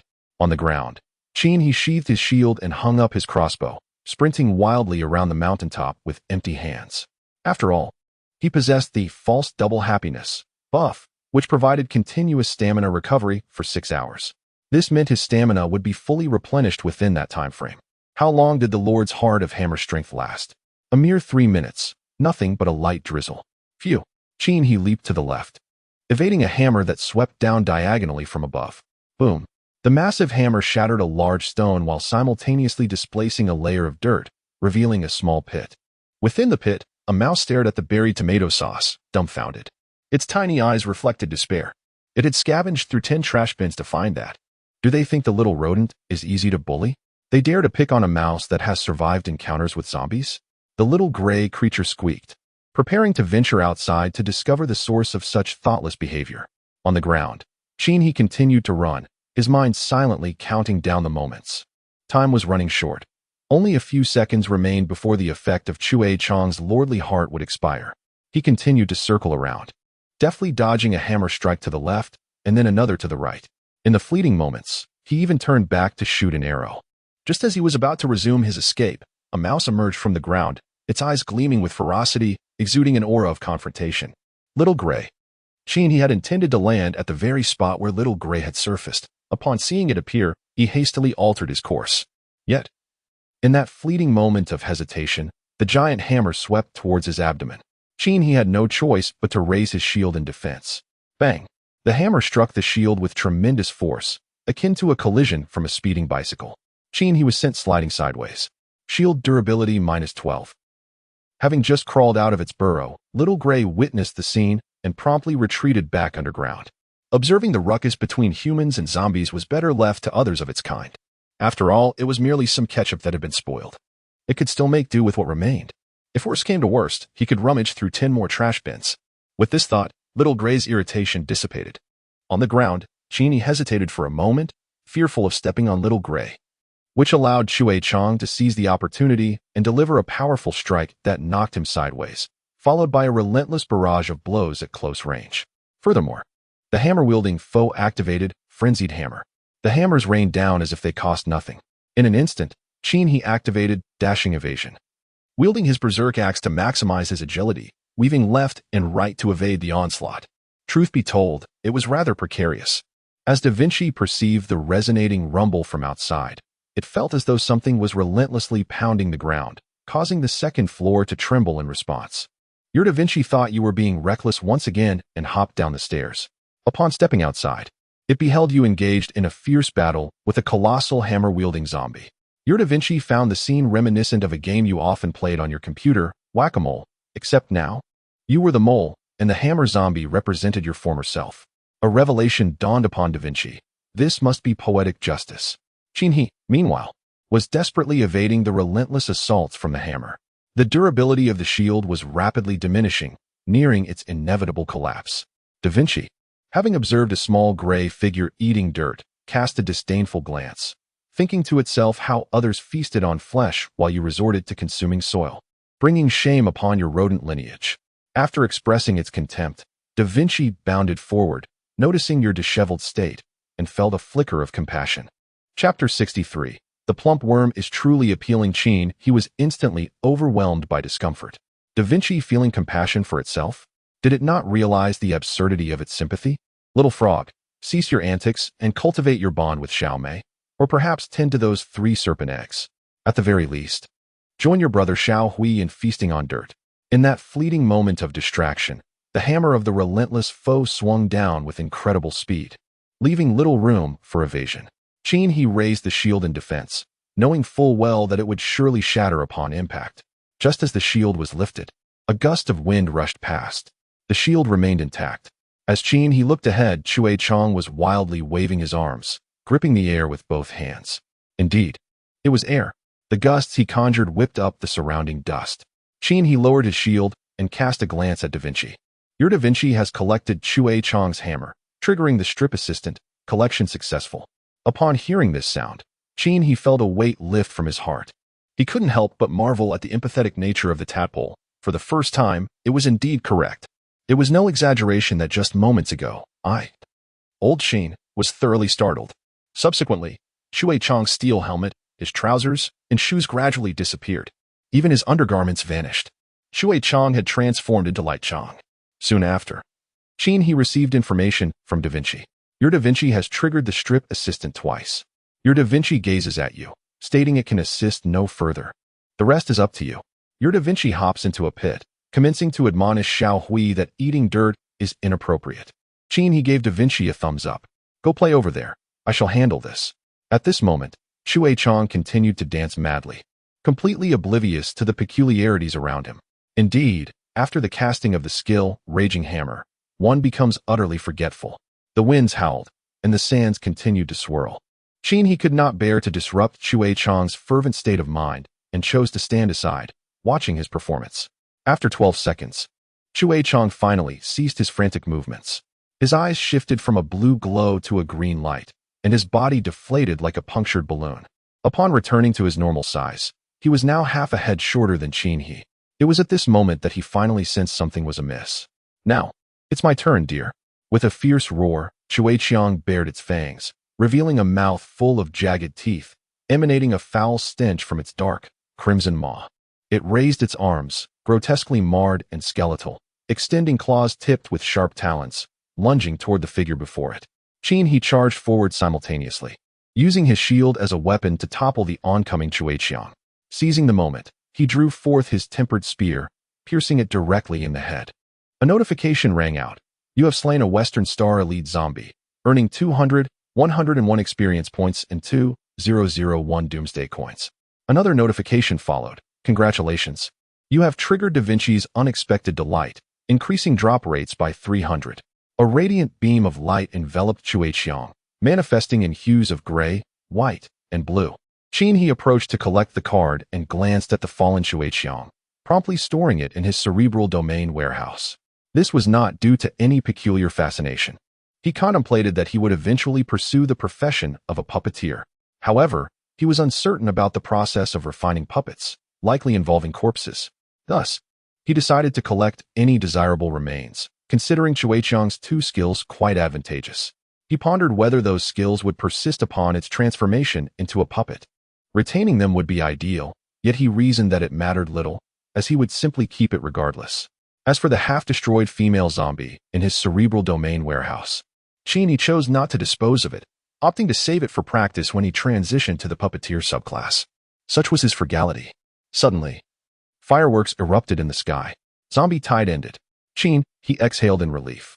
Reflecting on the day's battle, he recognized a significant element of luck. The second night of the Doomsday game had already introduced such an elite foe. What, he wondered, awaited him on the third night? Upon reflection, Chin he felt the need to apply himself more diligently. He resolved to become a fervent monster hunter. As he pondered, he retrieved a repair scroll to mend his shield. After completing the repairs, he realized that his stock of repair scrolls had been depleted. It seemed he would need to purchase a few from the marketplace tomorrow. After organizing his equipment, he crouched beside the pit on the ground, observing the 2 small creatures within. Your Da Vinci is instructing the little gray one, teaching that no matter how impoverished one becomes, they must never resort to consuming dirt, for there are ample insects to sustain them. Once Da Vinci concluded the lesson, it regarded Chin he with utmost seriousness. He reached into his mind's repository and extracted a box of feed worms. He procured more than 20 plump white worms and tossed them between Da Vinci and the little gray creature. At that moment, the butterfly, Xiaomei, continued to flit around the alert peony. It had been quite some time already. Could the butterfly endure such exertion? Quite remarkable indeed. Today, he had no need to inhale the fragrance of flowers, for he was under the effect of a continuous recovery buff. He then reclined on his bed.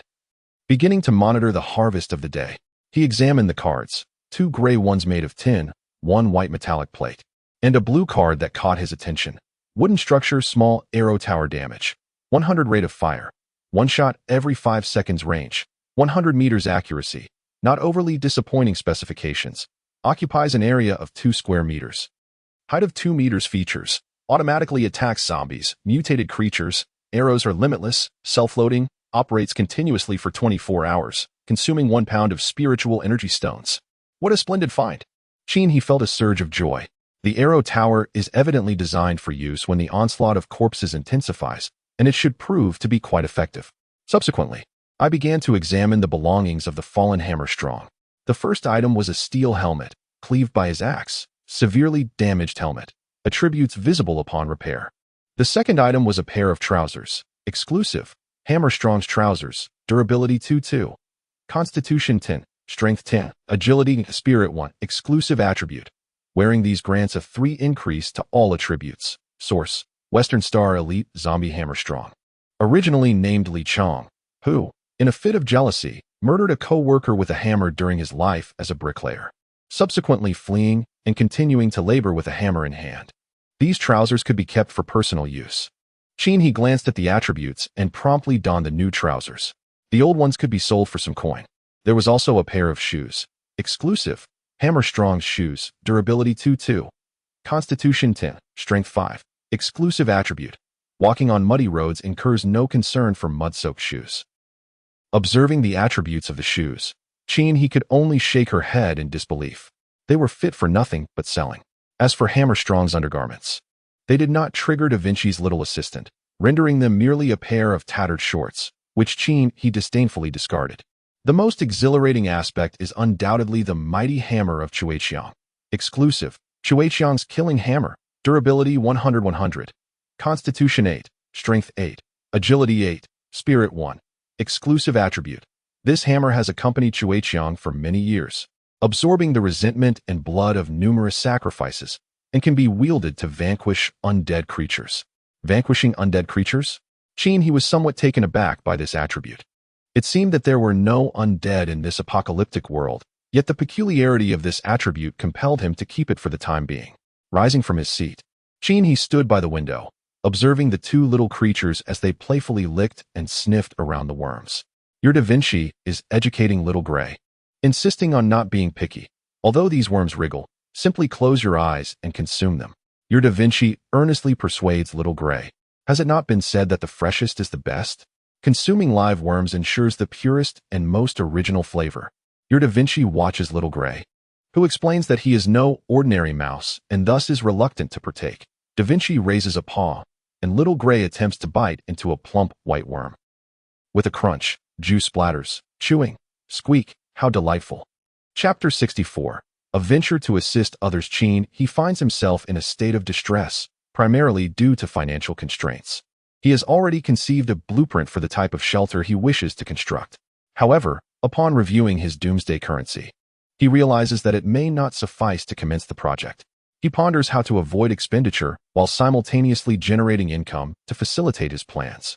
Notably, he feels a surge of energy tonight, owing to the effects of the false double happiness buff. Ding. Inspiration strikes he. The tide of corpses in his vicinity has come to an end. It may not necessarily be over for others. One can indeed earn a living by helping others. Ideas come swiftly, and the pace of action follows suit. A few minutes later, he, having organized everything, leapt down from the 2nd floor and dashed down the mountain. In the pit, Da Vinci and little gray exchanged glances as they watched the figure vanish. Your Da Vinci playfully tapped little gray on the head, saying, "Forget about that person who wandered out in the dead of night. You ought to hurry and consume these insects. Just look at you, so emaciated that you wouldn't suffice as a snack for old Little gray stood there, bewildered. Your Da Vinci extended its tongue, curling around a worm and swallowing it whole, pondering why you, who typically slumbered at this hour, ventured out at night. Could it be for a clandestine rendezvous? Your Da Vinci dismissed the notion as improbable, believing you possessed the desire but lacked the courage. With a glare at Little Gray, Da Vinci added, adults ponder deeply. Little mice should focus on devouring their insects. He sprinted down the mountain, heading eastward, devoid of any particular thoughts. Having traversed that route during the day, familiarity guided him, ensuring he would not lose his way in the dark. Upon passing a desolate ruin, he first gazed westward, then listened intently. The distant sound of hissing reached his ears. Indeed, zombies were near. Without hesitation, he sprinted toward the source of the noise. Inside a bus, Wang Ming stood at the doorway, wielding a wooden shield against the approaching zombies while clutching a knife in his other hand. With a swift motion, he cleaved through the skull of the nearest zombie. Raising his eyes, he noticed several more zombies charging towards him. If I can slay you all, I shall level up and change my class. I will become a barrier keeper. With another swift strike, yet another zombie fell to the ground. Once again, 3 experience points have been credited, and to my surprise, I received 4 gold coins. What a delightful windfall. I am truly grateful for the buff from the esteemed Qin He, which spared me from utter embarrassment today. Wang Ming's face radiated excitement. He promptly rose to his feet and shouted towards the nearby zombie. Come here. Whoosh. Thud.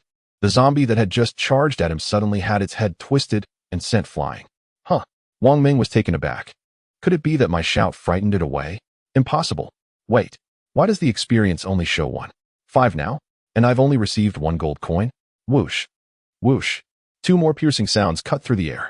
Before the zombies could reach him, they collapsed to the ground, each sporting 2 crossbow bolts embedded in their skulls. Goodness. Wang Ming gasped, scanning his surroundings but finding no one in sight. Just as he was bewildered, a figure clad in black, wielding a powerful crossbow and wearing sunglasses at night, strolled past him, leaving behind a parting remark. No need to be polite. This is what I ought to do.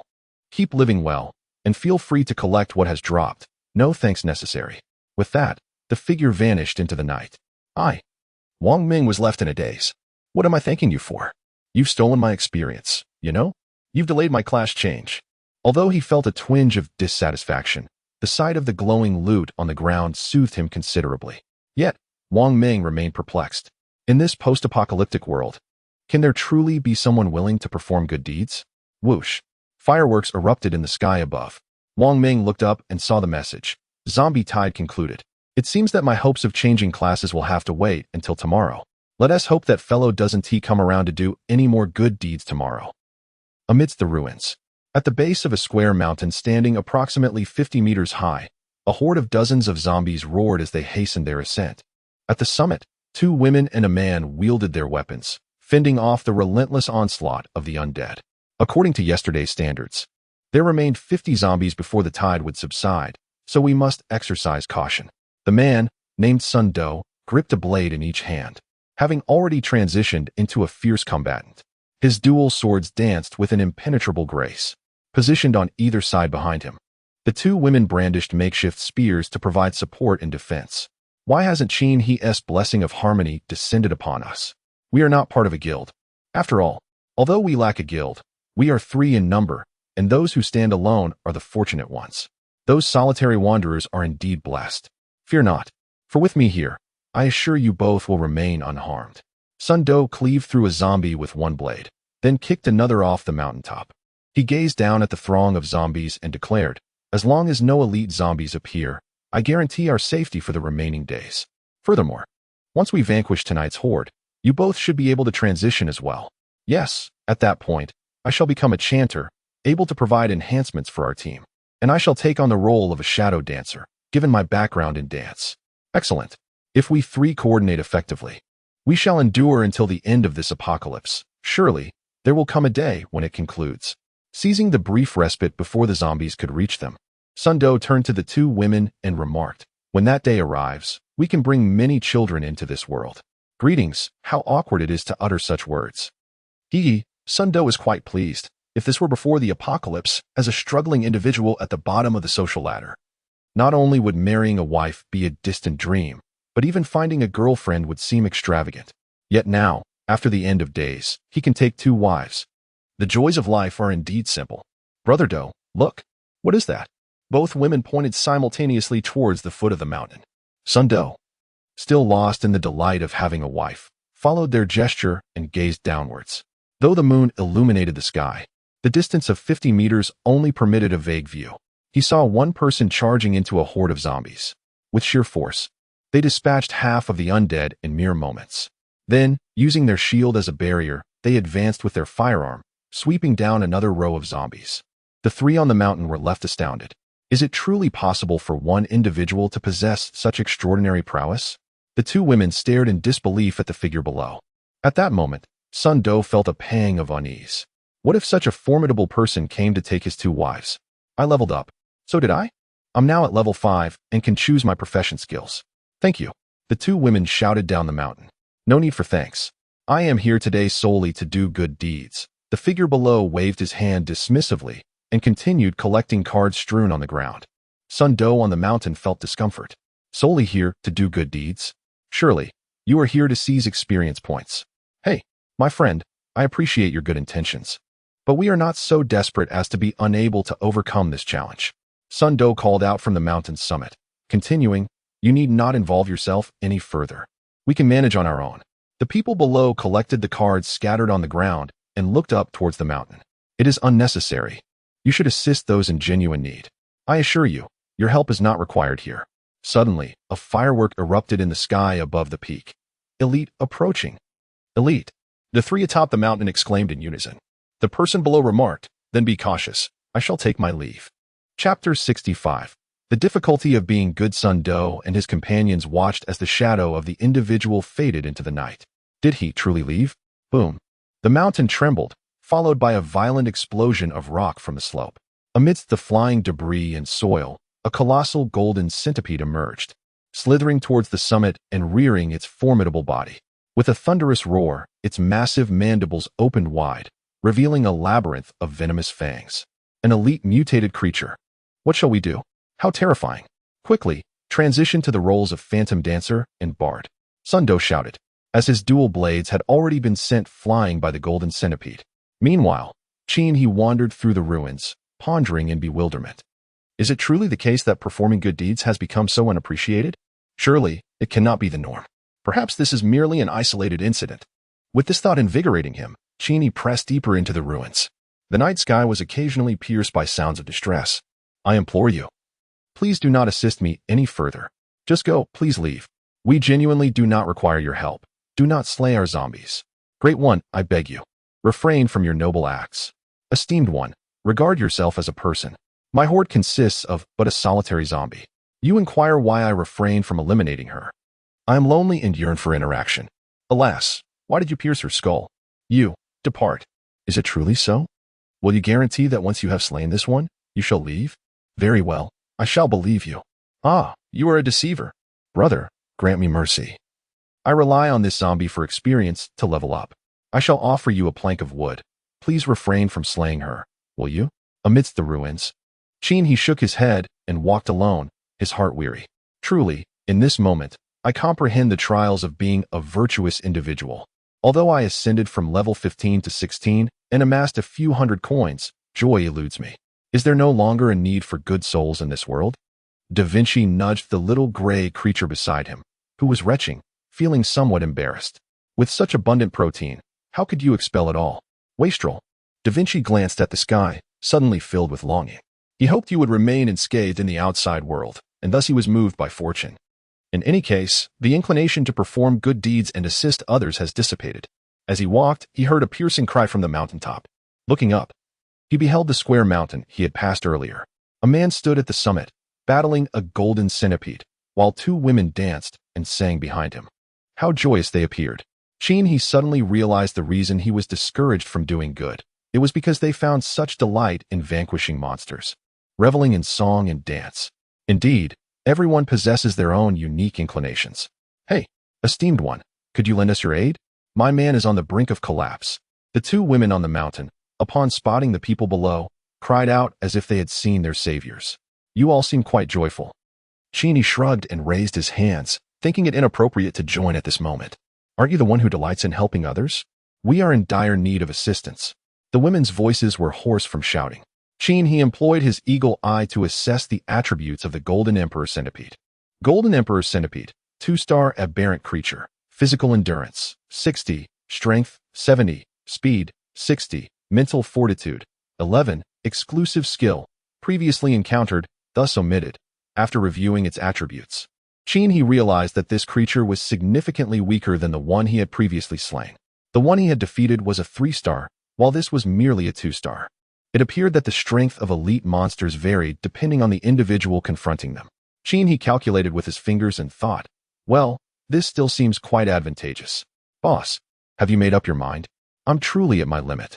I can assist you, but I require a fee in return. A fee? Weren't you just being a good Samaritan? Indeed, but being virtuous is rather exhausting. I need some form of mental compensation to reassure myself. What the hell is this mental compensation for being a good person? Wouldn't it be better to just state your fee up front? Brother, just name your price. I'm genuinely at my wit's end. Sun Do could no longer contain himself. Compared to his life, what was money? Primarily, he had never encountered someone so hesitative about doing good deeds. Please, just get on with it. The spoils from this elite monster will be mine, and then you shall pay 100 doomsday coins. This offer has already been calculated by He. A 2-star elite yields merely a few dozen experience points, which, on average, is negligible. What is truly valuable is that a 2-star elite can also drop several dozen coins. Adding the 100 coins from these individuals, a simple effort could net me a small profit of nearly 200. Delightful. Excellent. Sun Do readily agreed. An elite monster typically drops only materials. As long as one can survive, what harm is there in granting you this? This transaction remains advantageous. You are so agreeable. Genie clapped and dashed towards the mountain, allowing himself the peace of mind to do good deeds. The 50-meter-high mountain was scaled in an instant, especially with the buff that doubled his attributes still in effect. With a surge, he ascended and landed atop the peak. Wow, so fast. The two women screamed in unison, venturing out at night while donning sunglasses. They indeed exuded an air of authority. You must be the bard and the dancer, am I correct? Genie inquired, gazing at the two women, who were simultaneously readying their powerful crossbows against the 2-star Golden Emperor Centipede. Indeed, both women nodded in agreement. Then, let us continue to sing and dance. To be honest, he was incredibly eager to experience the buffs provided by the bard and the dancer, having never felt them before. His curiosity was piqued. Excellent. The two women nodded again. The bard began to sing the Song of the Wind, while the dancer commenced her performance of the Swift Ballet. The Song of the Wind enhances agility, and the Swift Ballet boosts both agility and strength with an effect radius of 10 meters. A tremor coursed through He's body. A sensation of immense power surged through him, an inexhaustible source of strength. Indeed, these two supportive roles were remarkably potent. Oh no, I can't hold on much longer, Sun Do exclaimed, only to be violently propelled away by the Golden Emperor Centipede. Are you here to do good deeds, or to enjoy a performance? Chung retorted, as the trigger of the heavy crossbow was pulled. Sun Do and his companions fixed their gaze upon the pale blue arrow of light, which struck the Golden Emperor Centipede. The man strode forward with purpose, gripping an axe tightly in both hands. With a mighty leap, he landed atop the centipede's head and brought the axe down with ferocity. A splatter of green liquid erupted forth as he swung again, cleaving through the centipede's armored head, causing a cascade of viscous green fluid to spray outward. The trio watched in awe as he swung his axe once more, and the Golden Emperor Centipede collapsed with a thunderous crash. In the aftermath, several beams of light shimmered from the fallen creature, one orange beam soaring 100 meters into the sky, radiating an enchanting glow. Goodness! Sun Do gasped, utterly astonished.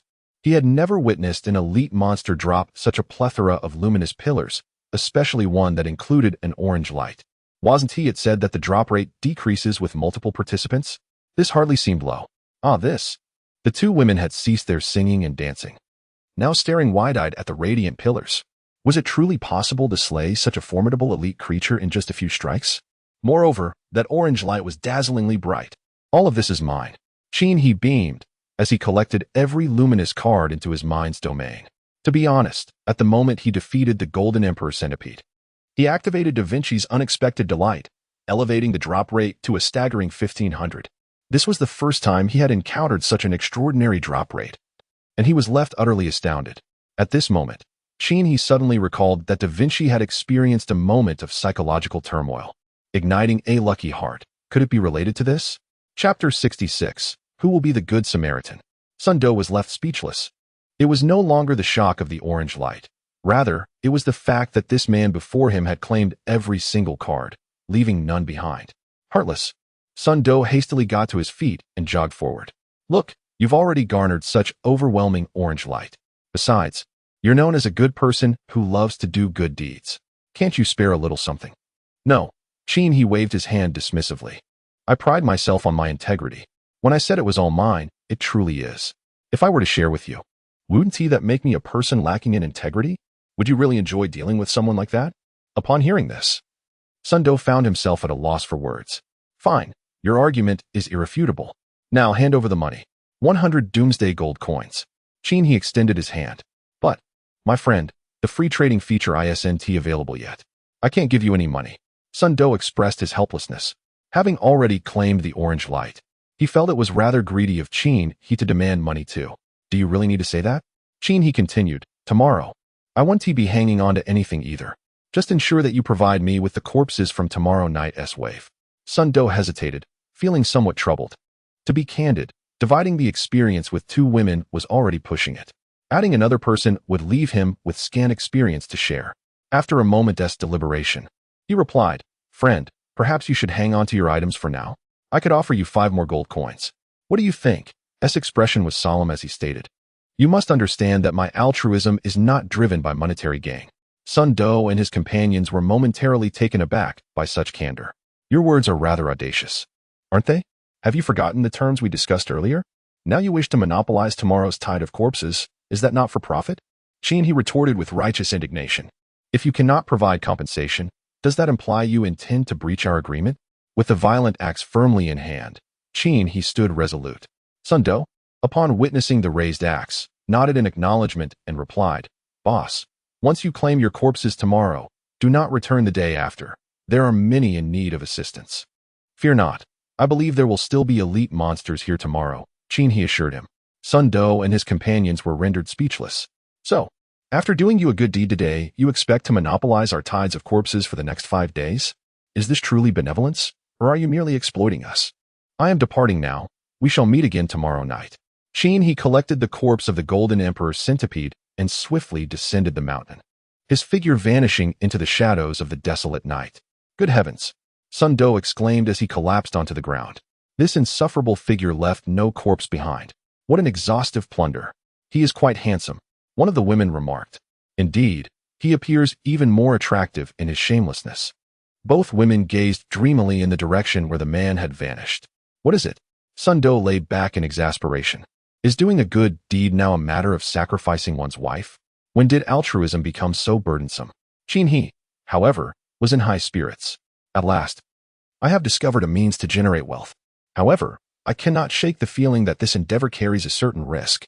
After all, engaging in monster hunting can easily lead to one's demise if one is not cautious. It would be prudent to devise a more reliable method for financial gain. Wang Ming stood atop the bus, and just a moment ago, a brilliant orange light had flickered in the distance. The color orange signifies something extraordinary.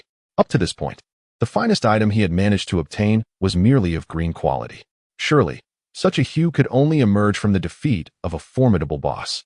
Wang Ming settled back onto the sofa atop the bus, which had become his preferred refuge since he embraced the life of a lone wanderer. With his back against the chasm of the earth, he felt secure from any sudden zombie ambush. Moreover, he had affixed a rope to the bus, allowing it to dangle down into the abyss. At the edge of the chasm, he had discovered a platform where he could dig during the daylight hours. This would serve as his true sanctuary in the days to come. At that moment, he noticed a figure approaching from afar. He hastily raised his wooden shield to protect himself. As the silhouette drew nearer, he realized it was none other than the individual known for their altruistic deeds. The person arrived at the front of the bus and looked up, inquiring, Brother, will you require assistance tomorrow? No, thank you for your kindness. But I do not need it, Wang Ming replied, momentarily taken aback. It was indeed rare to encounter someone who chose to be a do-gooder in such apocalyptic times. The issue was that their goodwill would cost him half of his experience in gold. Surely, this individual must be a villain masquerading as a benefactor. The man in black nodded and responded, Very well. By the way, if I happen to pass by your location tomorrow and see a horde of corpses, Would it be permissible for me to indulge a little? Wang Ming felt a pang of discomfort in his heart. The itchiness of one's hands can be quite troublesome. Today, as a result of this itch, I found myself losing half of my experience points. To be honest, Wang Ming was quite annoyed. However, upon observing the opponent's formidable attire, equipped with a long spear, a great axe, and a crossbow alongside a metallic shield, he felt it prudent to avoid any confrontation. Yet, the other party seemed eager to engage, clearly intent on claiming a share of the spoils in this monster-hunting frenzy. Thus, he said, "Esteemed one, allow me to be candid. I wish to reach level 5 and undergo my class transition by tomorrow. How about this? You can satisfy your itch here once more tomorrow. But please refrain from returning the day after. After all, we are both lone players." And as the great Qin he once said, lone players never make things difficult for other lone players. You are aware of that, aren't you? At this point, Qin he pondered, realizing that he had never spoken in the world chat channel before, nor had he ever heard such words. Wang Ming observed the silence that fell upon his companion upon mentioning Qin, his name, and surmised that he, too, held reverence for the esteemed figure. He continued, "The great Qin, he also stated that genuine individuals never play the role of the Good Samaritan." Qin he was momentarily taken aback, astonished to encounter someone who could outwit him. It seemed fate had brought them together. He then inquired, "Have you heard another saying from the great Qin he? What else did he say?" Wang Ming replied, momentarily surprised. It appeared that this hand-itching individual indeed had knowledge of Qin he. He proclaimed, "What is yours is mine. And what is mine? All right, my friend, no more of that. You may come and play the Good Samaritan during the corpse tide the day after tomorrow, but thereafter, please refrain from attempting to play the Good Samaritan at my expense, if you would be so kind." Wang Ming finally articulated his thoughts. He had a premonition that if the conversation continued, this individual might come around to play the benevolent every day, leaving him at a considerable disadvantage. To be honest, had it not been for the imminent completion of his large fisher sanctuary, he would have swiftly changed locations after agreeing to the initial request. However, with his home anchored here, he felt compelled to allow others to assume the role of the Good Samaritan. Alas, in this day and age, aspiring to be a good person is truly arduous, as no one comprehends the struggle. Qin he sighed deeply, vanishing into the embrace of night. Leaving Wang Ming alone on the bus, his brow furrowed in confusion. Was it wrong for him to prevent others from playing the hero? Was it erroneous to wish to avoid burdening others? Suddenly, Wang Ming found himself bewildered by the state of the world. Was it that he had not adapted, or that others had adjusted too swiftly? With these questions lingering in his mind, he reclined against the bus's ceiling, gazing up at the sky where fireworks illuminated the darkness, marking the end of the zombie tide. Chapter 67. After all, the night still carried a chill. He noticed Da Vinci perched atop the mountain platform, with the small gray creature sprawled out, its feet in the air.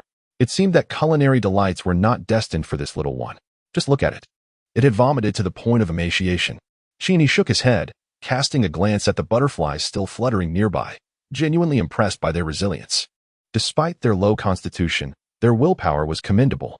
After freshening up, he discarded the small gray creature onto the ground, while Da Vinci nestled against his heart, drifting into slumber. It was now the latter part of the night, and an early rise awaited him for the tasks of the morrow. This was indeed a rare and tranquil night. The following morning, Da Vinci climbed off Qin he's face, nuzzling his hand with his head before leaping off the bed. He gave the lethargic little gray a kick, and the two companions descended the stairs and made their way down the slope. Da Vinci believed that having ventured east yesterday, today should also find them heading in the same direction, as the route was familiar and unlikely to lead them astray, especially since he worried about Little Gray finding his way home. As Da Vinci and Little Gray traversed the ruins, they soon arrived before a bus, halting to observe a long-dead zombie hanging lifelessly in the window. Da Vinci pointed at the corpse with utmost seriousness, proclaiming to Little Gray, "See? The unpredictability of life. It was alive yesterday, and today it meets its end. Thus, your pickiness is unjustifiable, do you understand?" Little Gray rolled his eyes, searching for a nearby trash bin. Have these two already set off this early? Qin he rubbed his eyes, initially wishing for a leisurely slumber. Yet, once the travel frog stepped out, a myriad of thoughts invaded his mind, rendering him restless despite his desire to sleep. Rising from his slumber, he stretched languidly.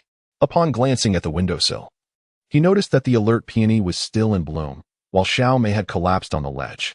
Could she be dead? It was certainly a possibility. Even if she were an aberrant creature, it was implausible for her to incessantly flutter day and night. Approaching for a closer inspection, he discovered that Xiao Mei's wings were still faintly quivering. This prompted Qin He to recall a particular poem, "To die beneath the peony. To remain a ghost is to be spirited." Indeed, any being driven by desires and emotions cannot escape this truth. Keeping a distance from the peony, whether she could be revived now rested upon her own fate. Qin He gently cradled the butterfly. They cast it out of the window. Your Da Vinci and Little Gray arrived at the dilapidated park flower bed, only to find that all the luminous flowers had vanished. Together, they cursed the thief of the flowers. For half an hour, Da Vinci and Little Gray lamented before departing to another location. They found themselves in a partially collapsed lowly dwelling, where various odds and ends lay scattered about. A box piqued Da Vinci's curiosity, prompting him to activate his collection ability, which proved successful. Da Vinci and Little Gray continued their wanderings, arriving at a crumbling ruin, where they stumbled upon an array of sports equipment. Little Gray squeaked with excitement, and Da Vinci noticed a red exclamation mark. With a clatter, Qin He, who was dining, dropped his chopsticks. A red exclamation mark, could it signify a hidden quest? To be honest, Qin He felt a twinge of anxiety. Dear little ancestor, please do not engage with it. We are currently in the midst of the 7-night zombie tide. Should you accept a particularly challenging hidden quest, such as defeating a Lord-level boss, and fail to vanquish it before the zombie tide approaches, it would surely spell doom. Froggy, do you sense the connection? Can you feel it? Your Da Vinci gently tapped Little Gray's head, reminding him that they had played this game countless times before. Must they continue? It's time to mature, little mouse. Your Da Vinci led Little Gray away to another destination. Splendid. Qin He picked up the fallen chopsticks and resumed eating dumplings. These dumplings are even more delicious than yesterday's.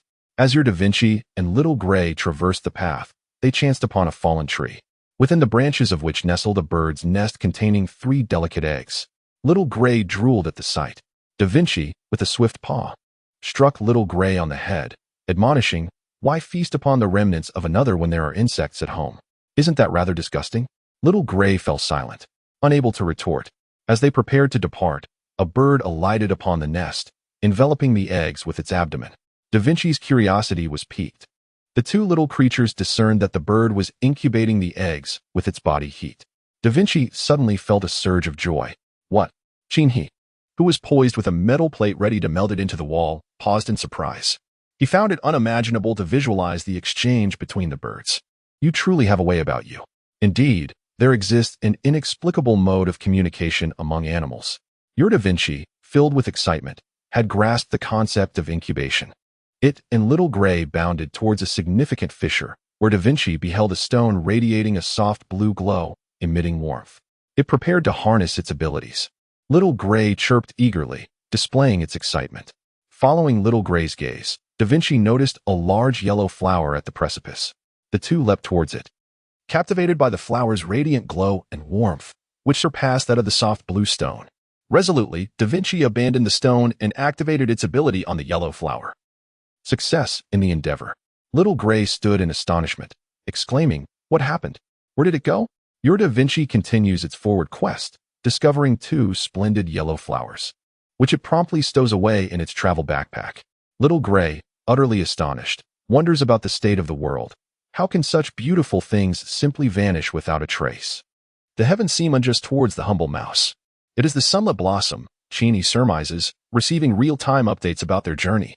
She speculates that the magnificent yellow flower is a transformation of the sunflower, capable of emitting light and warmth. As your Da Vinci and Little Gray proceed, they encounter a figure crouched over a low wall, peering inside with a suspicious posture. Upon leaping to a higher vantage point, they discover 2 ladies bathing within the enclosure, both casting bewildered glances at the crouched man, whom they deem a pervert. Your Da Vinci, stirred by a sense of justice, hops behind the man and, with limited space left in the backpack, decides to relieve him of his trousers. Feeling a sense of joy today, your Da Vinci intends to share this happiness with friends and rushes towards the red exclamation mark. Alas, Qin He places down the supply box and wipes her forehead gently, bracing herself for what lies ahead, though her heart feels weary. Your Da Vinci inadvertently triggers a challenging hidden task, which, due to its juvenile status, automatically transfers the responsibility to you. Once you accept the task, You must complete its requirements within the stipulated time to reap substantial rewards. Of course, you may also choose to forego the task and face the corresponding penalties. In a desolate ruin, Zhao Chong reflects on the dissolution of the esteemed honor society, addressing you with a hint of reproach. Have I not treated you kindly enough since you chose to follow me? Lu Hua gazed at Zhao Chong, who hung his head in defeat. Now, tell me the truth. How did you lose your trousers today? Don't give me the same excuse as last time. But they just vanished. I won't believe it. Boss, they really did just disappear suddenly. Could you spare me another pair? Go ahead and go without them. You're already accustomed to it. Not quite accustomed, especially since it gets a bit chilly at night. Chapter 68. The orange card is truly tacky. Qin. He had just finished reinforcing the outer walls of the house when he organized the spoils from the previous night. He had acquired 549 gold coins, bringing his total to 4,818. He remained firmly at the top of the wealth leaderboard.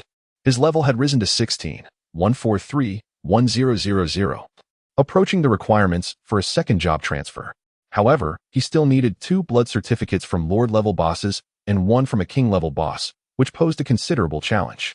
While Lord and King-level bosses were not in short supply, the difficulty lay in how to manage them with ease. Curious about the orange card, Qin took out the card he had obtained from defeating a 2-star elite centipede the previous night. What is this? Upon reading the card's contents, Qin momentarily struggled to comprehend it. Instead of construction materials or floral plants, it now included soil. Advanced soil, rich in various minerals and trace elements. It is the optimal medium for cultivating mutated plants. It can reduce the maturation cycle of these plants by 20, covering an area of 25 square meters. Qin stored the card in his mind's repository. It was not yet the time for farming, as life remained precarious. After organizing his thoughts, he had a light meal. He descended the stairs and took a stroll along the mountain summit, pondering how to construct his sanctuary. The mountainside was trapezoidal, with slopes covered in asphalt, making it difficult for zombies to ascend. But what about his sanctuary? Suddenly, an idea struck. Qin swiftly gathered his equipment and set out. Inspiration demanded a plethora of materials. He accessed the global chat channel and glanced at the time, 10:56 a.m. There were merely 4 minutes remaining until the airdrop supply box arrived. He promptly donned his gear and descended the northern slope. After all, Da Vinci had once again shattered a red exclamation mark, an advanced hidden quest. The last time he activated such a quest, he encountered Axeman A. Chung, a Lord-level boss. He wished to evade the task, yet Da Vinci had already accepted it. The penalties for exceeding the time limit would still apply. Thus, it was imperative to enhance his attributes swiftly, especially since he had a valuable tadpole companion. Da Vinci discovered Xiao Mei lying outside, her radiance having faded. Da Vinci bounded over to inspect, extending his tongue to taste. A lick of butterfly powder. Yuck. Da Vinci summoned Xiao Hui, who trembled beside Xiao Mei. Would lunch consist of this? To feast upon his beloved? Da Vinci gently tapped the little gray mouse, finding its thoughts rather cruel. After a moment of silent reflection, he was suddenly struck by inspiration. Such a beautiful butterfly, he mused. It would be splendid to preserve it as a specimen. The little gray mouse prodded the butterfly with its paw, sensing that it still fluttered with life. A specimen? I can certainly create one, Qin remarked, searching along the large fissure. Intrigued by the information gathered, he pondered whether he should hasten to incubate the snake eggs. Da Vinci also poked at the butterfly, realizing it was indeed still alive, but chose to disregard it. He ascended to the second floor alongside the little gray mouse, believing that his focus should be directed towards hatching the 3 large eggs. As Da Vinci stared vacantly at the eggs, the little gray mouse nudged a half-empty packet of ketchup towards him. Da Vinci wrinkled his nose in distaste, slowly extending his tongue to sample a tiny bit before glaring at the little gray mouse, exclaiming, "You expect me to eat this sour concoction?" The little gray mouse felt disheartened, retorting, "My friend, it seems you have not encountered the world outside. Fortune?" Qin hesitated to embrace joy too readily, for he remained uncertain of Da Vinci's intricate motivations. Strangely, whenever Da Vinci entertained thoughts of his own, those very thoughts often manifested as unexpected blessings directed towards Qin. This had occurred more than once, thus he resolved to tread cautiously. Suddenly, a crackling sound drew his attention to the ground beneath him. The once smooth surface around his feet began to fracture, resembling a delicate network of veins, as though he were stepping upon shattered glass. Indeed, was this the heart of fortune? Remaining still, He swiftly scanned his surroundings, noting that the fissures had already extended over 10 meters to the west. At that moment, he felt as though he were walking on thin ice, contemplating that only the gift of wings would allow him to escape this treacherous realm. He moved cautiously, gently shifting his steps, hoping. At that moment, a whistling sound emanated from above. A blue and white supply package plummeted downwards, striking him on the head. The durability of his headgear decreased by 1. Boom. The ground beneath him suddenly collapsed, and he fell into the abyss. Thud. Ping. Pong. Clang. Oh no. The durability of his clothes decreased by 1, his trousers by 1, his hat by 1, and his shoes by 1. Inside the cavern, the sound of his body colliding with the rocky walls echoed. The world fell silent. Hiss. He sat up, realizing he had plunged into a cavern. The walls of this chasm were steep, plunging over 30 meters deep. Although the sun shone brightly outside, the interior remained shrouded in darkness. If it weren't for his innate abilities and sunglasses, he would scarcely have been able to discern his surroundings. He felt a surge of gratitude for his high attributes, coupled with his gear that mitigated the damage. Otherwise, the consequences could have been dire. Rubbing his head, he gazed at the supply box before him, feeling somewhat dazed. Was this fortune? Hiss. Bang. The durability of his headgear decreased by another point. He winced in pain, massaging his aching head, as yet another supply box appeared before him. Joy was elusive, his head throbbed. Had he not been wearing headgear, he likely would have met a grim fate. He lifted his gaze towards the cave entrance and instinctively raised his shield to defend himself. Bang. The durability of his shield decreased by 1 as a supply box slid down, landing right in front of him. Oh, you wretched luck. Do you wish to crush me?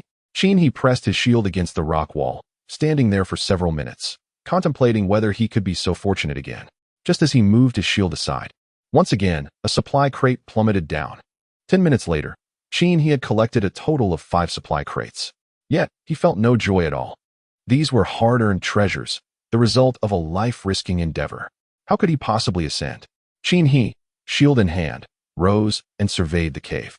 The height was over 30 meters, and the rocks of the Western Zhou era were exceedingly smooth. Climbing was utterly inconceivable. Suddenly, a torch fell to the cave floor, followed by a rope. Almost immediately, a figure descended along the rope, deftly maneuvering down the rock face. His eyes sparkled with hope. Could this be the way up? It seemed that the fortunes of a frog's heart were indeed reliable at times. However, that silhouette looked strangely familiar. Wang Ming was exhilarated, having witnessed several supply crates land within this cave. Today was a veritable windfall. He turned to pick up the fallen torch. Just as he straightened, he was met with the sight of a man wearing sunglasses, who greeted him with an inscrutable smile. Again, it was you. Oh, benevolent stranger. Alas, it seems this time you are destined to play the role of the Good Samaritan. Chapter 69. The 5-star koi blows bubbles. Minutes later, 2 individuals emerged from the depths of the cave. Wang Ming wore a dejected expression, feeling utterly disheartened. What terrible luck he had. Once more, he encountered this altruistic figure. Amongst the myriad crates, all had been whisked away by the Good Samaritan, leaving him with naught. He dusted himself off, casually retrieving a piece of wood. Friend, I was unprepared for this venture, so please take this plank as a token of gratitude for your rope. The wooden plank was deemed unnecessary. After all, everyone is fundamentally good-hearted. Wang Ming felt a twinge of discomfort. With so many supply crates around, he was offered merely a single plank. How miserly. Yet, a wooden plank still holds value. Perhaps he should take it. But that would be too embarrassing. He stored the plank in the mental domain repository. Wang Ming's outstretched hand found itself awkwardly suspended between the two, creating an uncomfortable tension. There was no need for a handshake, especially since his hands were unwashed and dirty. He took a step back. Wang Ming's eyes widened in disbelief. Good sir, I truly admire your meticulousness and caution, he exclaimed, before hastily retreating. As if fleeing from a plague. He smiled, observing that some people truly are untainted by greed. There are still many kind souls in this world. He turned and continued onward towards the nearby chasm. Suddenly, a sharp sound sliced through the air. He raised his shield above his head. A loud crash echoed as a supply crate struck his shield, diminishing its durability by 1. He calmly retrieved the supply crate. Having become accustomed to such scenes over time, he no longer felt flustered. He pressed on, finally arriving at the edge of the great chasm. Gazing out, he could clearly see within a 100-meter radius.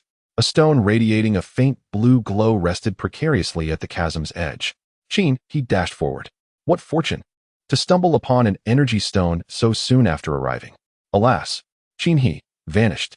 At the roadside, an open sewer grate lay silently, having just swallowed a person whole. Seated in the remnants of a sewer, he let out a derisive chuckle and shook his head. The thought of indulging in swan meat was utterly ludicrous. Tonight, fate had destined him for a rather unpleasant experience. Fortunately, this sewer was merely a remnant of the earthquake, devoid of anything truly repugnant, though it still harbored some murky, dark mud that emitted a foul stench.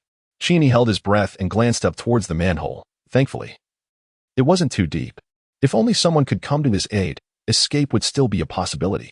With a sigh of frustration, he lamented that he should have insisted on bringing Wang Ming along. Though they were mere acquaintances, facing adversity together would have been preferable. Suddenly, a gurgling sound caught his attention, prompting him to instinctively lower his head. He assured himself that the noise was not the growling of his own stomach. As he followed the sound, he noticed the putrid pool of mud on his left beginning to stir. To his dismay, a creature, thick as a bowl, emerged from the mire, its body slick and grimy, devoid of discernible features. Its skin appeared damp and soft to the touch. Without hesitation, he raised his shield and stepped back, activating Eagle Eye to assess the creature's attributes. Underground giant earthworm, 1-star elite, Constitution, 50, Strength, 40, Agility, 30, Mentality, 11, Exclusive Skill, Blinding Spray, Exclusive Skill, Unyielding Spirit. He continued to retreat, feeling a twinge of fear. The skills of this earthworm were rather ominous in their brevity. The fewer the words, the more formidable the threat, it seemed. He readied his shield, prepared to mount a defense as the earthworm opened its mouth, revealing a row of fine, serrated teeth. Suddenly, an oval bulge on the lower half of its body began to rise, as if something were about to erupt from its mouth. With a violent splatter, a large pool of foul, dark muck burst forth. Raised his shield just in time, the noxious sludge colliding with it and splattering everywhere. The suffocating stench spread thickly in the air, and at that moment, he felt the urge to vomit. This was what one might call a blinding attack, truly vivid and fitting. Fire the crossbow. The bolt pierced through the worm's body but failed to strike a vital point, instead eliciting another spray of thick muck. With a splat, the foul substance hit the shield again. He quickly retrieved a mask from the brain repository and donned it. Although the giant worm inflicted minimal damage, the indignity was unbearable. Once again, a glob of putrid sludge spewed forth. He charged forward, shield raised. And upon reaching the creature, he sheathed his shield and wielded his axe, sweeping it horizontally to cleave the giant worm in two. The severed halves writhed in the muck, both the mouth and the point of separation expelling more foul sludge outward. Stood directly in front, completely hit. Was this what they meant by resolute spirit in the face of adversity? Even in death, it spewed filth? What a display indeed! With a fierce swing, he brought down the axe with unrelenting ferocity. Moments later, the creature ceased its struggles. A blue beam of light shot upwards. Taking a deep breath, he inhaled, only to be assaulted by the rancid odor that stung his eyes. One breath was invigorating yet repulsive. He had never encountered anything so disgusting. Even the prospect of obtaining a card from this ordeal hardly brought him joy. At that moment, bubbles began to rise incessantly from the muck at both ends of the sewer. He felt a twinge of panic. Could there be another one? With a sudden clamor, several massive, bowl-sized worms emerged from either side of the sewer. Simultaneously, they unleashed a foul sludge from their abdomens. A few minutes later, on the desolate, shattered roadway, a figure surfaced from a manhole devoid of its cover. He rose to his feet and spat toward the opening. Moments prior, he had executed a cleansing plan against a certain group, leaving not a single one behind, all eradicated. A plethora of cards had exploded forth, and he had ascended to level 17. However, the odor emanating from him was so intolerable that even he struggled to endure it. He retrieved a massive 8-pound energy stone from a deep fissure and continued his search. Unbeknownst to him, he had traversed quite a distance when the sound of flowing water reached his ears. Following the sound, he arrived at a fountain, where crystal-clear spring water flowed, forming a small, visible-bottomed pond in a nearby depression. To his astonishment, fish swam within it. Although he could not fathom how such an enchanting place had come to be, he saw an opportunity to cleanse himself. The stench of the sludge was unbearable. Cautiously surveying his surroundings, he found no signs of life, and began to wash his hair and face. Afterward, he removed his gear and submerged it in the water to rinse. Before long, the fish in the pond floated to the surface, exposing their white bellies. Their heads aligned toward the shore where he was cleansing his belongings, their eyes wide with surprise. He initially froze in disbelief, but soon a smile crept across his face. Today, he could feast on fish. To be honest, Da Vinci's luck sometimes seemed to shine upon him. Then, a fish, its body shimmering with iridescent colors, flipped over and drifted on the surface, its mouth opening and closing as it gazed intently at He, occasionally releasing bubbles. Was this an anomalous creature? He employed Eagle Eye to examine its attributes.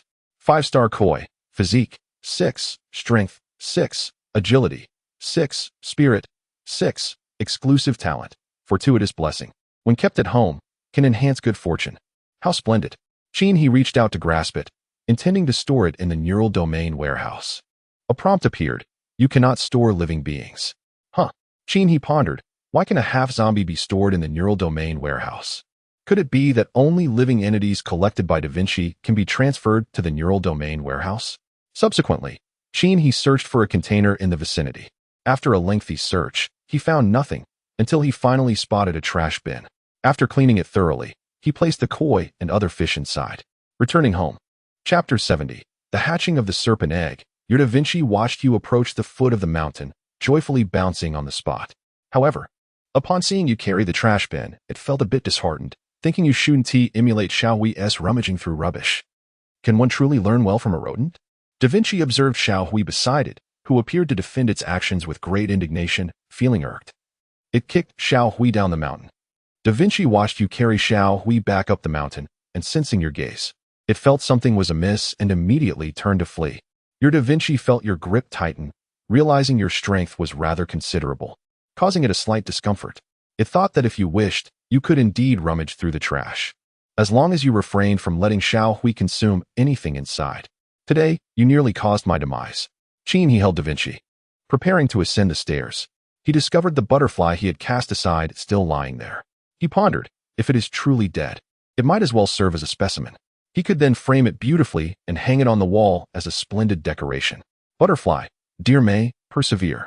Whether life or death, I have paved the way for you. He leapt from his spot, vaulting over the barrier and ascending to the second floor of the small house.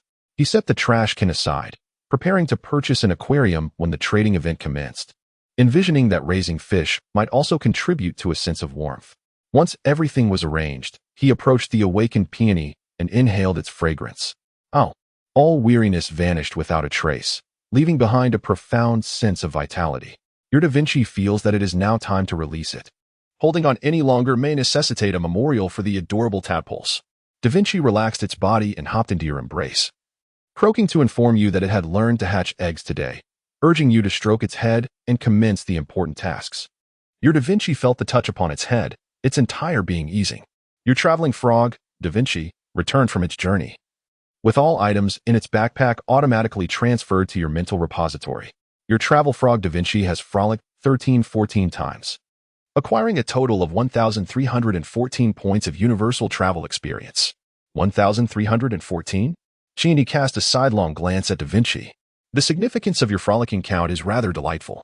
He then held his breath, anticipating the arrival of the challenging hidden task. Your Da Vinci has taken on a challenging hidden task, as it involves a tadpole. Thus the task has been transferred to you. Challenging hidden task. In the apocalypse, individuals transform, the virtuous become malevolent, and the malevolent descend into greater depths of wickedness. Does this imply that no good souls remain in this world?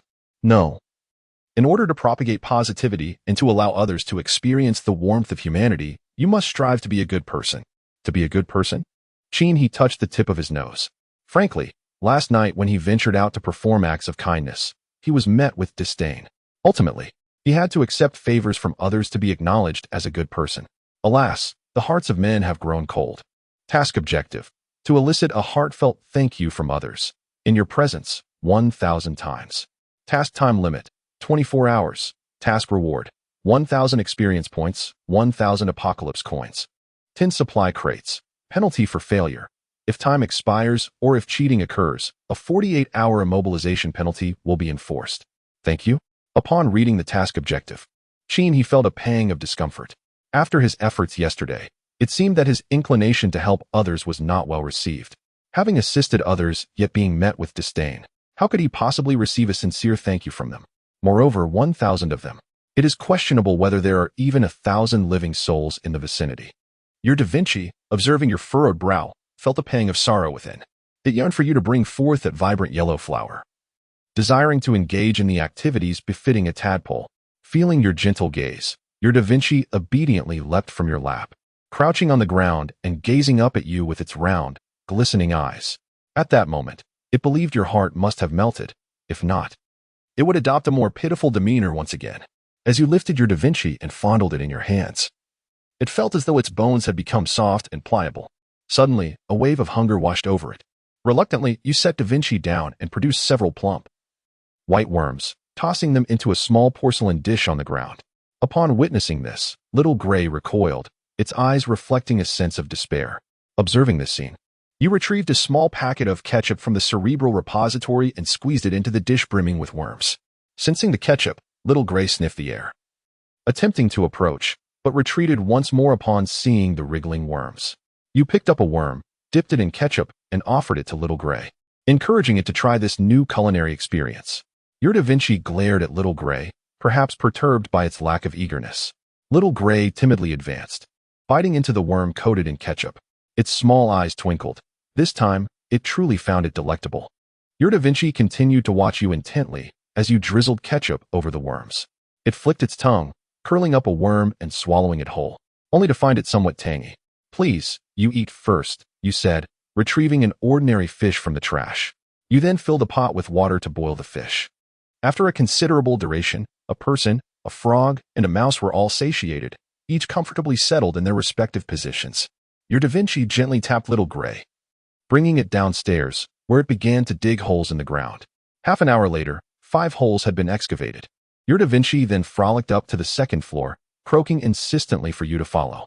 Upon your descent, it gazed at you intently, hoping you would comprehend the significance of the heated stone, the large yellow flower, the eggs, and the 5 holes. Watching you place the heated stone at the bottom of the central pit, Da Vinci observed as you surrounded it with the large yellow flowers in the adjacent holes and nestled 3 eggs atop the stone. It was quite pleased, believing you to be far more astute than Little Gray, who, covered in dirt, rotated its small eyes, pondering its own intelligence. After organizing Da Vinci's thoughts, Sheen, he stood up to survey the arrangement on the ground. At the bottom of the large pit lay a piece of energy stone, with 3 snake eggs positioned atop it, encircled by the radiant sunflowers. Truly, Sheen, he was taken aback, realizing that with each upgrade and evolution, the frogling grew increasingly clever. However, a sliver of concern lingered regarding whether the 3 snake eggs might become overcooked. Although the eggs were substantial and their shells robust, no one had ever witnessed the hatching of snake eggs, which was rather unsettling. It was a matter of fate. Should it fail, one could always enhance their diet. The flavor of snake eggs remained a mystery, piquing Sheen-he's curiosity. Glancing at Little Gray beside him, he resolved at best to allow it to experience this delicacy first. Chapter 71. Song Hao and Sheen-he exchanged glances. Sheen-he cast a glance at the small gray creature squatting beside him. His curiosity piqued regarding its attributes. He promptly activated Eagle Eye to examine the little rodent. Brave Little Gray, ordinary creature. Constitution, 1. Strength, 1. Agility, 1. Mentality. Exclusive talent, trash can detection. Capable of swiftly identifying trash cans containing food. Evolution. Missed the opportunity for mutation during the apocalypse. The prospect of evolution is bleak. Good heavens. It even has a question mark for its mentality. There seems to be a significant issue there. However, judging by Little Gray's usual behavior, it appears to be quite intelligent, which evokes a sense of melancholy for the rodent. Even earthworms, which are considerably less clever, can sometimes mutate into stellar elites. Yet, this creature cannot. It seems that Little Gray's fortunate fate suppresses its potential for mutation. In truth, having a fortunate life is rather advantageous. It was flung far away by a tree and landed without sustaining harm, something that would not be the case for most beings. Sheen-he then turned his attention to the snake egg and chose not to dwell on it further. Primarily, it was unlikely to hatch suddenly, as that would defy reason. Perhaps tomorrow, it could provide an additional meal. With this thought, Sheen-he smiled and made his way to the mountaintop platform. due to Da Vinci's urgent desire to hatch the egg moments ago. He had not yet taken the time to assess the reduction of the difficulty for the hidden quest by 40, pertaining to the title and necklace. Upon reflection, I nearly choked with disbelief. Due to the brevity and swiftness of the title and the coin necklace, the difficulty of this hidden task has diminished by 40. The reward remains steadfast at 1,000 thanks. Upon failure, the immobilization period has been reduced by 40, which translates from 48 hours to 28. 8 hours. Rounding up, the final determination is 29 hours, which further rounds to 30 hours. With a lowered gaze, Cheney mused to himself, "You truly possess the ability to immerse." After a moment's daze, he steadied his emotions and reviewed today's acquisitions. It was indeed a bountiful harvest, yielding a total of 12 doomsday supply boxes. From these, he extracted 180 bricks, 70 wooden planks, 60 sheets of iron, and 30 steel plates, in addition to 6 wooden spike barricades, 1 wooden door, and 3 wooden windows. As for the materials required for crafting the design module for the high-durability single-handed crossbow, the inventory stood as follows: refined gold, 0.10 pounds, refined fiber, 0.21 pound, steelwood, 1.10 pounds. The measurement using roots is too ambiguous due to variations in length and thickness, thus pounds are deemed more manageable. And energy stones, 10 pounds. Casting a glance at the needed materials, Cheney noted that only the energy stones were sufficient, while the others were lacking considerably. In truth, he possessed a plethora of radiant flowers capable of yielding refined fiber, with a growth cycle of 10 days. Even with the addition of fertile soil, it would still require 8 days. 8 days was certainly too long to wait. Moreover, the shelter has yet to be established, and he could not afford to squander resources recklessly. He resolved to check the Doomsday Trading Post this evening to see if such items were available for purchase. If reasonably priced, he would buy. If not, he would venture outside. After organizing his thoughts, Cheney reluctantly retrieved a stack of cards dropped by the one-star earthworm. All is blue. Low-grade black soil X20 contains various minerals and trace elements, making it an excellent choice for cultivating plants, mutations, which can reduce the maturation period of mutated plants by 5, specifications 1 by 1 square meter. This truly is a remarkable discovery. Cheney tucked away the card and, upon opening it, found a telescope inside. This was indeed an unexpected delight. With his innate professional skill, he could see clearly within a 100-meter range. What if the telescope doubled that capability? Cheney glanced at the time. Only a few hours remained until the apocalyptic trading market opened at 1800 hours. He decided to check the World Chat channel to see what others were discussing and gather some useful information. "How is your house construction coming along?" "I just finished mine. But the zombie tide destroyed it last night." "Are you foolish? Who stays fixed in one place without some strength?" "I move from spot to spot." "That shelter achievement task isn't what we anticipated. The only thing that matters is survival." "Do you genuinely think about securing the first place?" "Indeed. Those achievements are meant for the top players. For us ordinary folks, the priority is simply to stay alive." It seems most of us share the same thoughts. "After I receive the supply box, I'll utilize what I can and sell everything else that's flashy." "What you're doing is wise." Cheney found the sentiments expressed by these individuals to be quite reasonable. In this apocalypse, surviving is all that matters. Why waste energy on trivial thoughts? Yet, this reality presented an advantage for him, as it meant fewer competitors. At this moment, a peculiar illusion takes hold. The title of relentless struggler beckons, as if it is within reach. "Patience, it shall arrive soon." By the way, have you noticed something? It appears we seldom hear from those beyond the city's confines engaging in our conversations. Upon your mention, it indeed seems true. To our friends outside the city, how fares your situation? I am also curious, as I have not heard from my parents back home, and I dare not venture out aimlessly. I cannot establish contact. I have shared messages in the global chat channel, unsure if they have seen them. Friends, I find myself in the wilderness, where words fail me. I truly envy your ability to engage in such delightful exchanges within the urban landscape. Alas, I must continue my escape. To all, I offer this sincere advice. If you reside in the city, do not contemplate venturing into the wild. Cheney ponders, gently touching the tip of his nose. He recalls the black python, the golden centipede, and the gigantic earthworm, alongside the great birds soaring in the sky. These are but a few of the mutated creatures dwelling within the city. Surely, there are more beyond its borders, and they come in a myriad of forms. Cheney shuts down the chat channel and strolls along the summit of his small mountain. With the newfound information, he re-evaluates his plans for the construction of a shelter. Standing at the precipice, he gazes upon the world before him, uncertain of what the future holds. For now, survival is his priority. Song Hao finds himself in a quandary. Last night, he reached the threshold for his first career transition. Yet now, he is torn over what choice to make. With 10 distinct professions available, the selection process proves to be immensely challenging. The first profession he relinquished was that of the mortician, for upon observing its nature, it appeared to involve the solemn task of collecting the deceased, akin to a saintly vocation, or perhaps a benevolent one. In a world on the brink of collapse, it seemed rather ineffectual. As for the elementalist, he was even more hesitant to choose that path. Based on previous insights gleaned from global chat discussions, he learned of individuals who had developed gills on their necks, while others had suffered from skin petrification. These transformations, albeit intriguing, were not without their drawbacks. Some were said to awaken as water elementals, leading to excessive perspiration and the necessity of changing numerous undergarments throughout the day, a most uncomfortable predicament indeed. The profession of bard also demanded a significant level of talent. He discovered that individuals lacking a musical ear would find their skill effects halved upon casting. Thus he dismissed this option as well. The shadow dancer presented similar concerns. One who could not even perform a proper split would likely be rendered ineffectual in that role. The puppeteer was another avenue he chose to avoid, as the mere thought of being accompanied by a monstrous entity was enough to disturb his sleep. Furthermore, he learned through the world chat that a puppeteer who attempted to refine a female zombie met a gruesome fate during the night. Such tales were truly terrifying.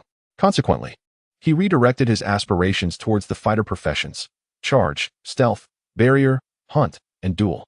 Yet, as he pondered, a sense of indecision began to envelop him. He found himself contemplating the nature of the profession held by that formidable figure. With this thought in mind, he reached for his binoculars and gazed towards the distant hillock. Chapter 72. The Path to Wealth. One sheen he stood atop the barricade and leaped onto the rooftop, settling into a chair to bask in the sunlight. He pondered the notion that if Da Vinci were to successfully hatch the little snake, the household would undoubtedly become lively.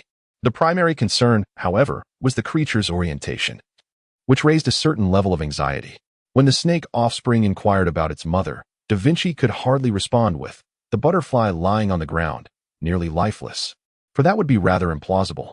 A lottery. With the remaining experience from the previous occasion, he could draw 14 times. Impressive. Song Hao, clutching a pair of binoculars, observed the illustrious figure as he effortlessly vaulted onto the rooftop, a height of at least 5 meters. Now that he had reached level 5, he mused that he should also be capable of a considerable jump. With this thought, he rose and attempted a leap, only to find his trousers slipping down. Alas, he had forgotten to secure them before his endeavor. He activated the lottery draw, counting 14 times. Waves of light swirled in his mind, and then a series of cards materialized in his mental repository. He promptly retrieved and examined them. Traveling Frog Strawberry Poison Dart Frog Fragment X2. Traveling Frog Bullfrog Fragment X4. Traveling Frog Tyrant Horned Frog Fragment X2. Traveling Frog Clown Frog Fragment X1. Traveling Frog Exclusive Feed. Insect Box X1. Traveling Frog Exclusive Weight Enhancement Card X1, 50 pounds. Traveling Frog Decayed Leaf Frog Fragment X2. Traveling Frog Exclusive Pond Lotus X1, a broad and round lotus leaf. A favored gathering spot for the frog offspring. A lotus? Upon seeing this lotus card, he felt genuinely rejuvenated. My goodness. It seemed he was living a life less vibrant than that of a frog. In this lottery, he was gratified to find that he had accumulated a total of 8 pieces of bullfrog fragments. At this pace, the second tadpole would soon emerge. Da Vinci, you shall no longer be lonely. However, he fell into contemplation. With Da Vinci being such a thoughtful tadpole, today had gone remarkably smoothly for him. If the second tadpole were also contemplative, then he feared, even someone as composed as he dared not entertain further thoughts. Let fate decide. At that moment, he sensed that he was being watched. Rather than rising immediately, he feigned nonchalance and glanced towards the west. He instinctively locked onto a direction. His gaze revealed no anomalies. He then picked up his binoculars to survey a distant hill. Goodness, how glaringly white. Even the steady he was taken aback by what he saw through the binoculars. Song Hao, with his back turned, had finally cleaned himself up. In his earlier excitement, He had completely forgotten he was still in the midst of a rather personal affair. He jumped up, feeling a wave of embarrassment, hoping no one had witnessed his indiscretion. How humiliating. At this moment, he resumed peering through the binoculars to observe the esteemed figure. Suddenly, Song Hao hastily set down the binoculars, his expression tense. He lifted them again to confirm his suspicion. To his astonishment, that esteemed individual was also observing him through binoculars. Oh no, he had been seen. Qin He, gazing through the binoculars, watched as the person hurriedly pulled up their trousers and darted into a small cabin atop the hill. My apologies, I saw everything. No worries, I am a good person. Yet, Qin He couldn't shake the feeling that the person across from him was rather peculiar. He stood up and, through the binoculars, noted that the distant figure was situated on a hill opposite a vast fissure in the earth. The crack spanned approximately 100 meters in width. Moreover, it extended long to both sides. Seeing this, Qin He felt reassured. The perverse individual across could not approach. Unbeknownst to him, the apocalyptic trading post was nearing its opening. Qin He descended the stairs and arrived at the first floor where the snake eggs were being incubated. There, he found Da Vinci and Little Gray still waiting vigilantly. He cast a glance at them, wondering if they were all anticipating the banquet. He then took out the recently drawn weight card and rubbed it atop Da Vinci's head, successfully increasing the weight capacity. It was already the second upgrade, and combined with its original capacity, the little creature could now carry approximately 160 pounds. In a comfortable position, inspiration could surge forth anew. At that moment, he noticed little May fluttering around the awakened peony. Qin He approached and peered out the window, confirming that it was indeed the real little May. Goodness, you are truly risking your life. Remarkably, you have not perished. The specimen frame is all prepared, yet you have revived. This is quite disrespectful. 1800 hours, all-channel broadcast. A new night has begun. The apocalyptic trading post is open. Please seize the opportunity to trade. Qin He glanced at little May, admiring her determination.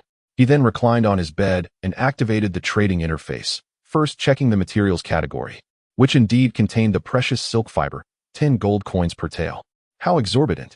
Even the koi necklace, with a discount, would still cost 8 gold coins. Still quite pricey. He decided to see if it was available in the free trading zone. Upon entering the materials section of the free trading zone, he discovered that someone was indeed selling silk fiber for 5 gold coins per tael. Suddenly, an idea struck Qin He. Why not purchase it from the apocalyptic shop for 8 gold coins and then sell it? Even if sold for 5 gold coins, it is still a profit. Why did I not think of this sooner? If that were the case, wouldn't it be possible to purchase everything in the shop at a 20 discount and then resell it? The middleman earns the difference, ensuring a steady income. After accumulating wealth in the brain domain warehouse, I navigated through the apocalyptic trading hall's interface to the free trading zone. I listed my items.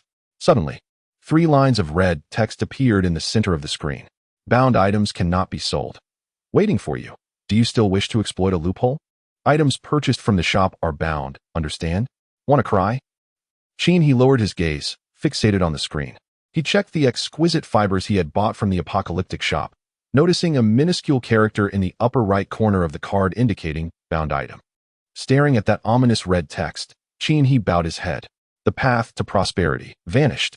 It seems he must rely on his own efforts. Qin He then purchased a few more exquisite fibers in the free trading zone, just enough to craft an orange crossbow. Now, only the exquisite gold and steel would remain. However, neither of these items was available in the free trading zone and could only be acquired from the apocalyptic shop. Steel would cost 20 apocalyptic gold coins per pound, and he needed 10 pounds. Exquisite gold costs 200 apocalyptic gold coins per pound, and he also required 10 pounds. After the discount, it would still amount to 760 gold coins. Qin He checked his total gold coins. If he made the purchase, he would lose his position at the top of the wealth leaderboard. Thus, he decided to sell some items first. He listed them. Exclusive, shoes of hammer strength, durability 2-2. Physique, 10 strength 5. Exclusive attribute, self-explanatory, slightly. Qin He was uncertain how to sell such exclusive equipment. To be honest, while the base attributes were high, there were only 2 attributes to consider. The exclusive attributes are quite mischievous. Thus, I have hung up 100 doomsday coins. As for whether anyone will purchase them, it is truly uncertain. Let us see what the trading area has to say. The esteemed Qin He is selling equipment again. Truly a timely blessing. My shoes were shattered by a zombie yesterday. Just in time. Yet I cannot afford exclusive gear, as only elite-level foes drop them. A friend of mine managed to obtain one. But the attribute count is disappointingly low. Nevertheless, it can be worn for the time being. Now that the major guilds and organizations have disbanded, it seems unlikely that high prices will be fetched. In any case, I click to bid, as my brother is in need of a pair of shoes. I hope that wearing Chin He's footwear will bring us good fortune. Chin He observed the chat messages with little reaction. Such a scenario aligns well with reality. Everyone is currently in a weakened state. If purchases are to be made, they will likely be for essentials. Ultimately, the hammer-strong shoes were sold for 320 doomsday coins.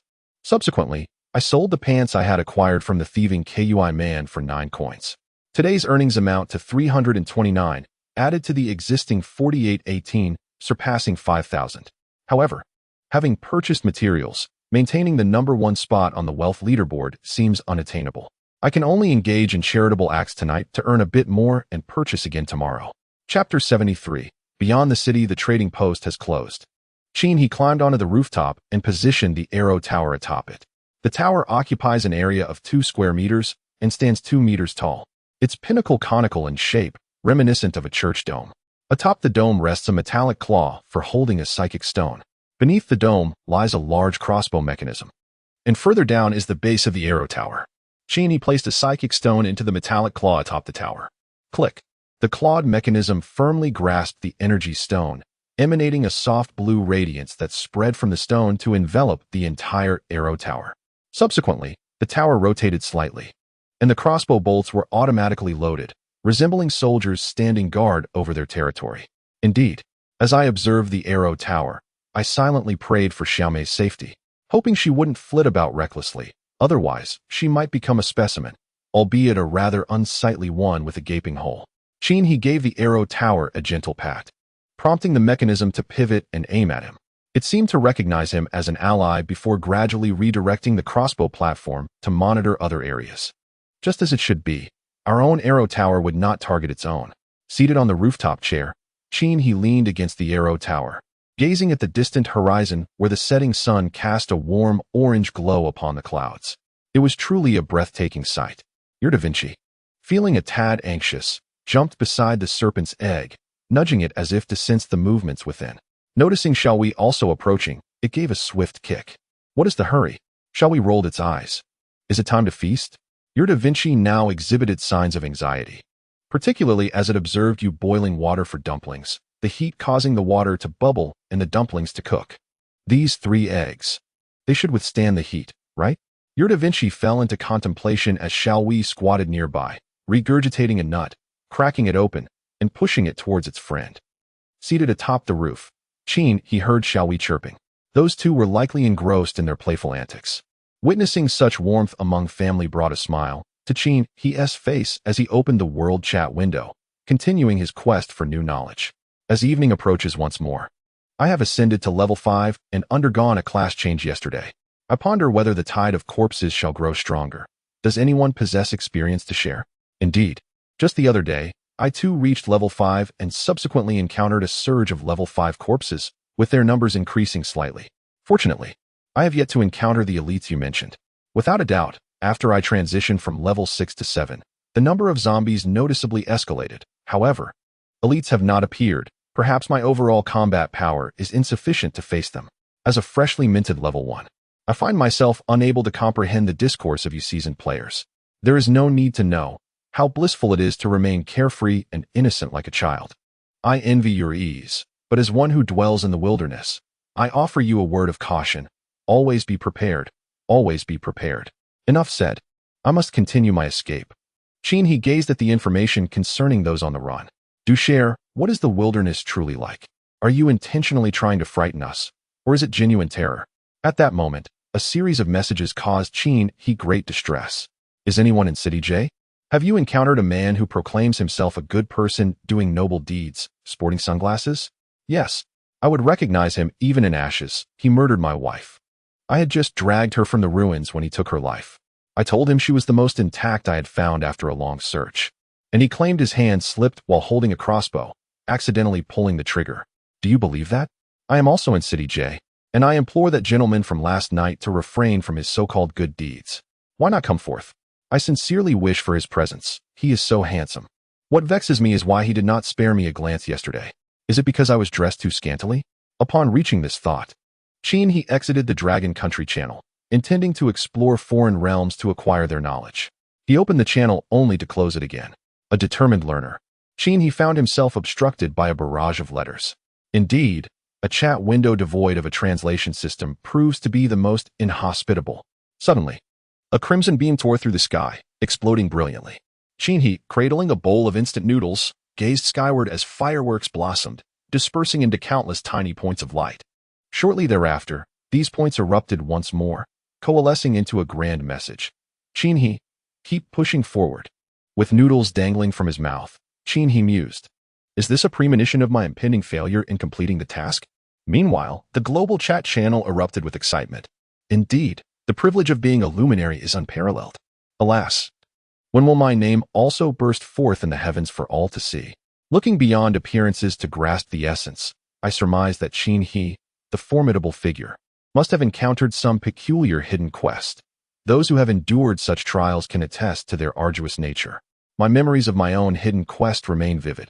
Henceforth, I shall never approach an exclamation mark again. Once more, a firework erupted. The third night zombie tide officially commences. He hastily consumed his noodles, observing the direction of the zombie tide's assault. This time, to his astonishment, the horde approached from the western flank, and the numbers were at least 1/3 greater than the previous night. Could it be that his rapid ascent in levels, from 15 to 17, has triggered this surge? I hope today's elite won't be too formidable. The zombies have already surged to the foot of the mountain. The slopes to the north, south, and west are all covered with the pavement. It seems as though the zombies are aware, converging towards the eastern slope, which has been compromised by the Golden Emperor centipede, making it easier to climb. The zombies began their assault like a relentless tide. However, this time, their speed and strength surpassed that of last night. He employed, eagle eye, to examine the attributes of several zombies, discovering they were all level 8, with a mix of level 9 and 10 among them. How does that saying go? When you desire wealth, it knocks on your door. The first wave of zombies charged onto the platform. From the rooftop, crossbow in hand, a shot was fired. With a clang, a zombie was struck, triggering a knockback effect, sending it crashing into its rear companions. Suddenly, the arrow tower behind began to stir. The tower unleashed a shot, an arrow measuring approximately 1.5 meters long and as thick as a thumb soared through the air, impaling a zombie to the ground. Impressive. He observed this, turning to pat the arrow tower, exclaiming, "What a marvelous arrow." The accuracy of the arrow tower is described as not disappointing, and indeed, it did not. The first shot hit its mark. However, a 5-second reload time is somewhat slow. If it could fire 5 shots per second, that would be truly exceptional. Whoosh. The arrow tower released its next volley towards the second wave of zombies, the arrows slicing through the gaps in the horde as they soared into the distance. He paid little mind. Everyone has their moments of oversight. The third wave of zombies charged forward. At this pace, they would soon surmount the obstacle. He immediately rose, shield in his left hand, and a tempered spear in his right. With eyes like blazing torches, he fixated on the horde of zombies below. With a resounding shout, he cautiously descended the staircase from the second floor to the first. Positioning himself at the doorway, he pierced the advancing throng of corpses with his long rifle through the barricade. Your Da Vinci observes you, sensing your unusual caution today. Your Da Vinci feels a pang of hunger, urging you to provide sustenance before attending to other matters, believing that the demise of the little gray one is inconsequential. Yet it cannot allow your tadpoles to perish. You notice the little gray one has already begun to lick the serpent's eggshell. Chapter 74. The heart of the cursed Chin. He tossed a dozen insects to them, continuing to fend off the zombies from behind the barricade. Your Da Vinci thinks it is high time for you to charge forth and slay the zombies. Should you remain this cautious, they may breach the barrier and your eggs could be lost. Your Da Vinci watched as you leaped into action, finally feeling at ease to lean against the eggs and share dinner with the little gray one while observing your performance. Your Da Vinci cheers you on. He raised his shield to block the oncoming zombies and, with tremendous force, thrust forward, sending several of them sprawling to the ground. A line of zombie heads was severed in the process. He then turned to advance, thrusting his weapon to penetrate the skull of a fallen zombie. Almost immediately, another wave of zombies surged forth. The rooftop arrow tower unleashed a barrage upon the horde. An arrow arched downward, piercing the chest of one zombie, and continuing through to impale the foot of another behind it, anchoring the arrowhead firmly into the ground. The zombies, immobilized, could only stand there, groaning helplessly. Then, he spotted an individual approaching with a gun. With a swift thrust, he shot through its head, contemplating the impressive accuracy of the arrow tower. One arrow, 2 kills. Whoosh. An arrow from the tower whisked past his ear. He was taken aback.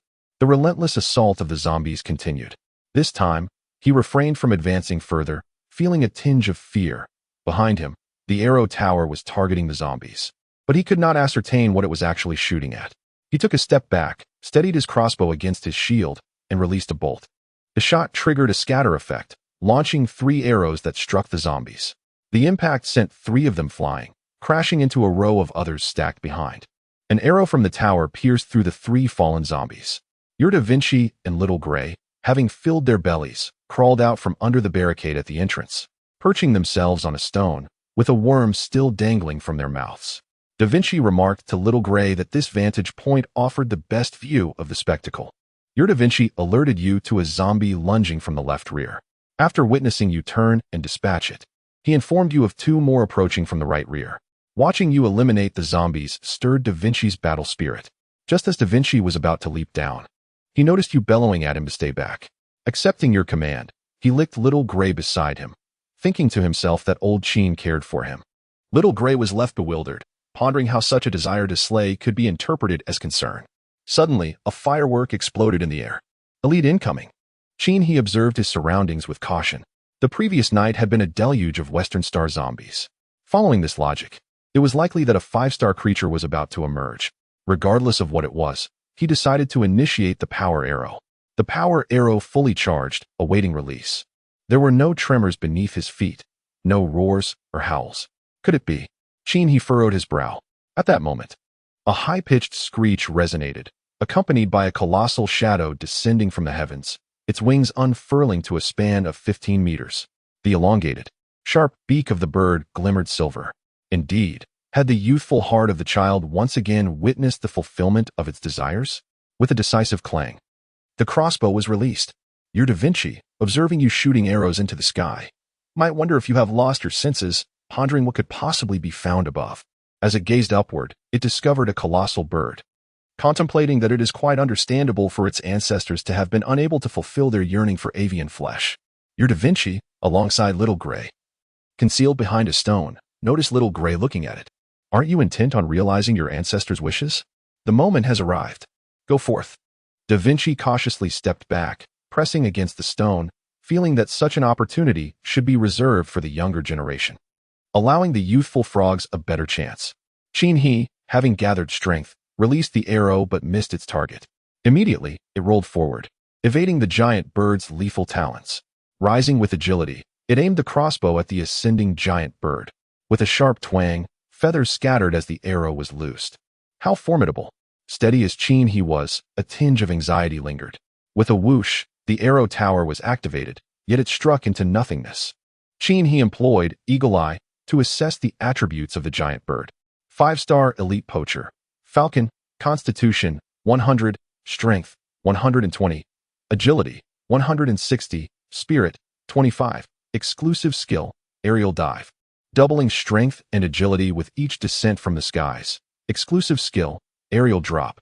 Capturing prey and releasing it from great heights.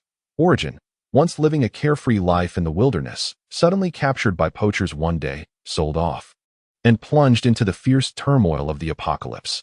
He then examined its vulnerabilities. Weakness. Ever heard of a rabbit kicking an eagle? The abdomen is its vulnerability.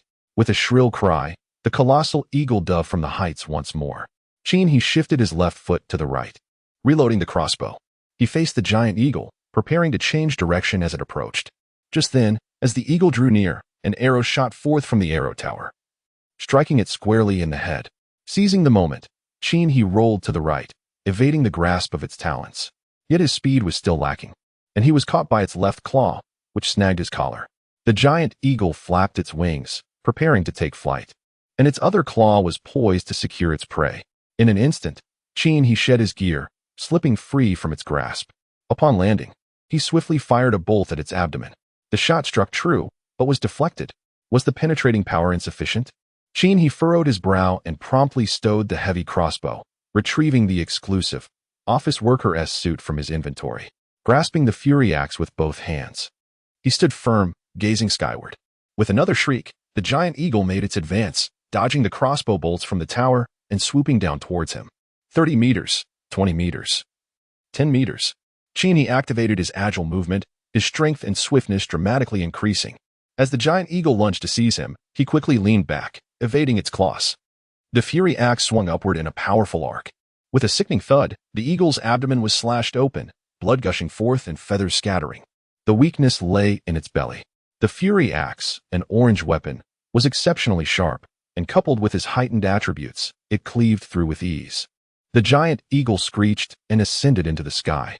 He raised the crossbow once more, aiming at the gaping wound in its abdomen and loosing a bolt. The arrow, now infused with venom, was a poisoned projectile, inducing continuous bleeding and corrosion. Your Da Vinci observes as you inflict wounds upon the colossal bird, bounding onto the stones with a sense of relief, believing that the sustenance may now improve. The task left unfinished by ancestors is at last fulfilled here, as the descendant frog can only listen to its own legends. Your Da Vinci watches the giant bird charge toward you once more, yet its speed has diminished significantly.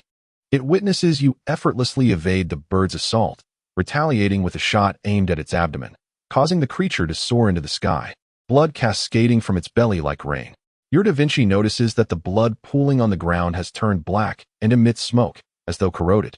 Looking up at the giant bird, it realizes that the creature is retreating into the distance. Seeking to escape, Da Vinci harbors a curse for the giant bird. He sheaths his violent axe, resting one hand on his hip while gazing at the eagle soaring away. He too wishes to ascertain whether Da Vinci's belief that all hearts will manifest is indeed true. After all, what unforeseen events could occur with a bird flying at such heights? Upon reaching a mere elevation of level 1, he strikes a zombie on the shoulder with his blade, then relinquishes the weapon, screaming as he flees. Despite being a man, he possesses a heart as tender as that of a maiden, too timid to slay even a fish. Surviving in this apocalyptic game feels like a mere stroke of luck to him. With zombies in pursuit, he runs ahead, only to trip over debris on the ground. The pursuing zombie stumbles over him, falling face first, and the knife lodged in its shoulder, upon striking the ground, inadvertently severs its own head. Terrified, he scrambles to his feet, patting his chest with both hands, exclaiming how frightened he is. Suddenly, a red light ascends, and he understands that his horde of corpses has come to an end. This is the moment that brings him the greatest joy. He gazed upwards as the crimson light ascended into the sky, a large bird soaring past. The firework projectile struck the bird squarely in its belly, erupting in a burst of flames. Standing atop the mountain, he beheld the giant eagle, its abdomen ablaze, his brows twitching slightly. Is this truly permissible? The colossal eagle plummeted, crashing into the ruins below. With a swift notification, he achieved an indirect kill of a 5-star elite poacher, earning 200 experience points and 200 doomsday coins. Upon receiving the kill notification, he turned to Da Vinci, who was crouched upon a stone, and gave him a thumbs up, while simultaneously warning him to refrain from harboring any ulterior motives towards him in the future. Your Da Vinci, proudly lifting his head, licked the nearby little gray. My descendants shall remember my legend, while yours will only rummage through trash bins. Chapter 75, quite absurd. Gao Cheng watched in terror as the gigantic bird swooped down, shrieking in fright and scrambling to hide behind the crumbling walls. How could this happen to a level 1? Was this the end for him? Boom. The enormous bird landed, its head resting right atop the broken wall, its wide eyes fixed intently on Gao Cheng. Gao Cheng, cowering at the base of the wall, let out a horrified scream before losing consciousness. Upon re-equipping himself, he made his way towards the landing site of the giant eagle, gliding past a bus without pausing. Wang Meng furrowed his brow, initially believing a benevolent figure had come to harvest the zombies, only to realize that the person had taken off instead. It seemed that the Good Samaritan was not in the mood to engage today. He promptly leapt off the bus and charged into the horde of zombies, swiftly dispatching the remaining few. Since you choose not to act, do not blame me for leaving you nothing. The fireworks erupted, signaling the end of Wang Meng's zombie wave. He ascended to a high vantage point. once again confirming the direction in which the colossal eagle falcon had fallen before continuing his frantic dash. Eventually, he stumbled upon it amidst the ruins. The radiant beam of light still lingered, yet it had not triggered any unforeseen surprises from Da Vinci. The ground was strewn with pale gray cards. But the focal point was the carcass of the giant eagle falcon, intended for refining puppets as practice. Who could guarantee success in the first attempt at such refinement? Naturally, the more experimental specimens, the better. Moreover, should this endeavor succeed, he might even soar through the skies upon it, thus fulfilling his childhood dream of becoming a pilot. Having collected everything, he felt a flicker of movement in his brow. Great benefactor, spare me. It's me, Gao Cheng. Gao Cheng crossed his arms over his chest, visibly flustered. Gao Cheng? Cheney squinted at him in disbelief. Good heavens! Is this not the man I encountered last night, the one I helped slay the zombies? Who then proceeded to disrobe. Although Cheney held no disdain for the freedom of others' orientations, the sight of a bare-chested man, adorned with a tuft of chest hair, was indeed somewhat disconcerting. What brings you here? He inquired. I change my location daily. After all, I am rather weak, Gao Cheng replied, noticing Cheney lowering his crossbow.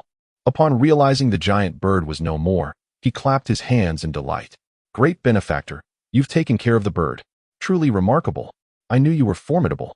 Cheney remained speechless, turning to depart. Observing this, Gao Cheng's face fell with disappointment, yet he did not harbor any desire to follow. He understood that the great benefactor belonged to everyone, not just to him, displaying a commendable level of awareness. Thank you, great benefactor. Receive gratitude from Gao Cheng one, eh? Cheney exclaimed, his spirits lifted. The smile at the corners of my mouth gradually widened. Oh dear, I almost forgot the matter at hand. I turned abruptly and made my way towards Gao Cheng. My heart raced, thumping like a startled fawn. How exhilarating. Has he finally been captivated by his own charm? Come now, repeat what you just said. What? Half an hour later, Cheney departed with a smile, leaving Gao Cheng in a state of disarray. He sat on the gravel, forlorn. He had once believed he was enamored with someone, anticipating a delightful evening, only to discover that the person was a pervert. How maddening to have spent half an hour expressing gratitude. No wonder, in times of despair, one finds solace in being a good person. It seems to be a peculiar inclination of his, and to think he required sincere thanks. The subsequent comments were far from flattering, and the individual had swiftly taken their leave. Truly, how callous. Gao Cheng lamented his misfortune in encounters. From now on, may they refrain from returning and direct their torment elsewhere. Cheney checked the progress of the gratitude task, 101-1000. He had not anticipated that Gao Cheng could contribute such a significant amount. In the end, the latter had been left without even the strength to utter thanks. Thus, out of consideration for him, I chose to let him be. Primarily, the subsequent expressions of gratitude no longer counted. It seemed he had reached a personal limit. It was likely not due to weariness, for he still appeared quite fond of conversing, showing no signs of discontent. However, he had gleaned a valuable lesson. Only by genuinely considering others can one elicit sincere gratitude in return. As I continued on my path, I arrived at the foot of the mountain where Sun Do and his family were. Quite fortuitously, I spotted them, a family of 3, singing and dancing atop the mountain to fend off the horde of corpses. From the looks of it, they seemed to have already vanquished more than half of them. Only a few dozen remained at the foot of the mountain. After all, they had all changed their professions, and the number of corpses had increased. Cheney traversed the horde of zombies without striking them down, instead making his way to the summit. Sun Do felt a sense of discomfort upon seeing a newcomer, yet he maintained a facade, exclaiming, "Ah, the benevolent big brother has arrived. As per our agreement, all of those below are yours." "No need," Cheney replied. "Those are your hard-earned experience and gold. I shan't compete with you for them." As he spoke, he pierced a charging zombie with his gun, acquiring 6 experience points and 5 gold. Really? Sun Do was somewhat skeptical. After all, the benevolent big brother had just declared he would not kill. Yet he had just dispatched a zombie. "Indeed, continue your singing and dancing," Cheney said as he began his descent down the mountain. "Wait, are you serious? Are you certain you aren't deceiving us?" The trio standing atop the mountain felt bewildered. It wasn't until they saw him reach the midway point that they began to believe. "Please take care as you walk. Be cautious on the night road," Sun Do earnestly advised. "That is not what I meant," Cheney exclaimed, kicking over a zombie that was approaching him. "Ah, then do we need to see you off?" Sun Do inquired, furrowing his brow. "Thank you, benevolent brother. The two women chimed in unison. Yes, we appreciate that you are not taking our resources, they added. Received thanks from Li Shui 1. Received thanks from Li Yu 1. No need for gratitude. This is merely my duty. Qin He smiled broadly, waving at the two women. With a repressed smile, he addressed Sun Do. Take good care of the two of them. Should they sustain any injuries, do not blame me for being ungracious. I shall return shortly. Sun Do's expression darkened. Damn it, the way you speak makes it seem as though they are your wives. Are you taking your role as the Good Samaritan a bit too far? Thank you, kind sir. We shall look after ourselves. We eagerly await your return. Yes, I will come back soon. Qin He felt a surge of happiness, content as he vanished at the foot of the mountain. You are my women. Why are you so gentle towards other men? Doge, are you feeling jealous? That remark was rather misplaced. It's not like anyone is stealing our resources. Isn't that a good thing? He is stronger than us, and yet so amiable. Shouldn't we express our gratitude towards him? Indeed, we should be thankful. Sun Do forced a smile. Today's events had imparted a profound lesson upon him. As long as one possesses sufficient strength, one can choose to be either a good person or a villain. From this day forth, one must strive to grow stronger. Otherwise, one might not even be able to protect their own wife. Thank you for helping me realize this. Received a message of gratitude from Sun Do. Qin He was taken aback. Sun Do actually expressed gratitude towards him? How absurd. Chapter 76. The Good Samaritan becomes a father-in-law and a father nightfall. In the eastern district of J City, this night felt exceptionally harmonious. Dear kind sir, thank you for not stealing the monsters today. Have you had a change of heart? It's wonderful, thank you. Once I successfully change my profession, call upon me if you need anything. Are you truly leaving? In this era, individuals like you, who do not covet the experiences of others, are a rare breed. Thank you, and may your fortunes only flourish. Why do you linger? I have expressed my gratitude tenfold. And now, for the 23rd time, I find myself at a loss for words. To utter another thank you would seem insincere. Farewell, I shall not see you off. I harbor no ill intentions, truly. Are you certain you will not claim my newly found spouse today? I extend my thanks on behalf of my wife as well. As night falls, fireworks ascend into the sky, illuminating the darkness. One by one, survivors conclude their battle against the tide of corpses. Another night of survival dawns. Beyond humanity, they now fear nothing.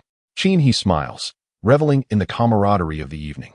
Indeed, refraining from being the virtuous one brings an unexpected lightness, accompanied by an abundance of heartfelt gratitude. He has gleaned a lesson. Being a good person requires discernment regarding time, place, and individuals involved. Qin He hears the sounds of roaring and shrieks. Upon looking up, he realizes this is the territory of the Sun Do family. What a fortuitous coincidence to encounter them again. Atop the mountain, the trio is engaged in a fierce struggle against a golden emperor centipede. Activating Eagle Eye for a closer inspection reveals it is yet another 2-star elite. It seems unfair.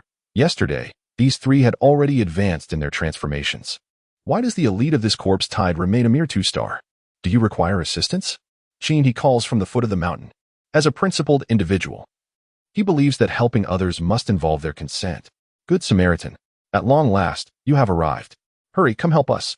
Sun Do cannot withstand this alone. Upon seeing the newcomer, the two women feel a surge of hope.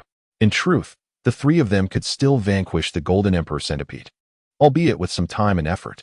However, Li Shui sought assistance from the kind-hearted brother, for she harbored feelings for him. Thus, when he appeared, she deliberately sang out of tune. Meanwhile, Sun Do had enhanced his professional skills through the Doomsday Trading Hall today. Moreover, both of his women had acquired their respective professional skills and upgraded their equipment. As long as the trio worked in harmony, they might not dominate the 2-star level, but they certainly would not face the same disarray as the previous day. Suddenly, he sensed a weakening of the sacred song and ethereal dance that had previously empowered him, with the benefits he received noticeably diminishing. It was evident that their thoughts had already drifted elsewhere. Indeed, it was imperative for him to grow stronger. Very well. I shall assist you, he proclaimed. With that, Qin He ascended the mountain, wielding a powerful crossbow.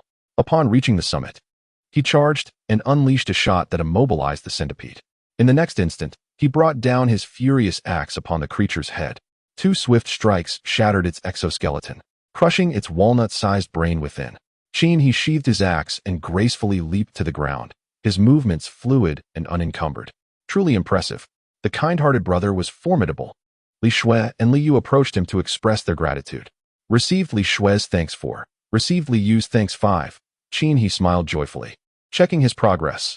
987-1000. Only 13 tasks remained to be completed. Nearby, Sun Do watched as his 2 wives surrounded the kind-hearted brother, feeling a pang of discomfort in his heart. As the saying goes, a man sits at home, yet a hat falls from the sky. Qin He cast a glance at Sun Do and remarked, "You are fortunate to have 2 wives, both beautiful and understanding. You must treat them well. Do not let them suffer any grievances, otherwise I shall not consent." Sun Do felt a pang of discomfort at the tone of this admonition, reminiscent of a senior educating a junior.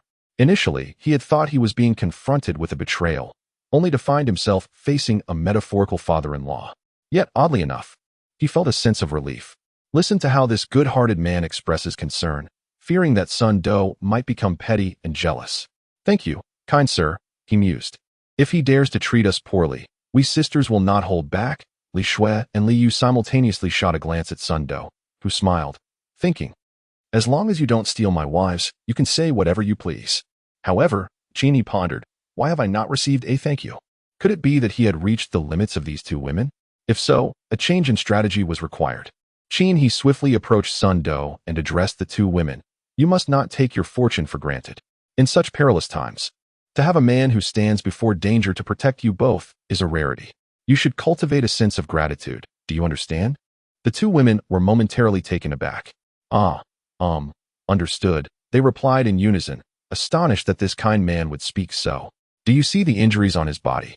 The dirt that clings to him? The stench emanating from him? All of this is for your protection. Wouldn't he have a better life alone? His sacrifices are solely to safeguard you."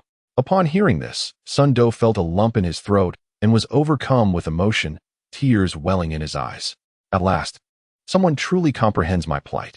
"Thank you, kind sir." Sun Do's voice trembled as tears streamed down his face, his nose running profusely. Qin He patted his shoulder and gently stroked his head, urging him not to cry, reminding him that as a man, he should strive to be strong. Half an hour later, the Sun family was in tears, a tangle of emotion.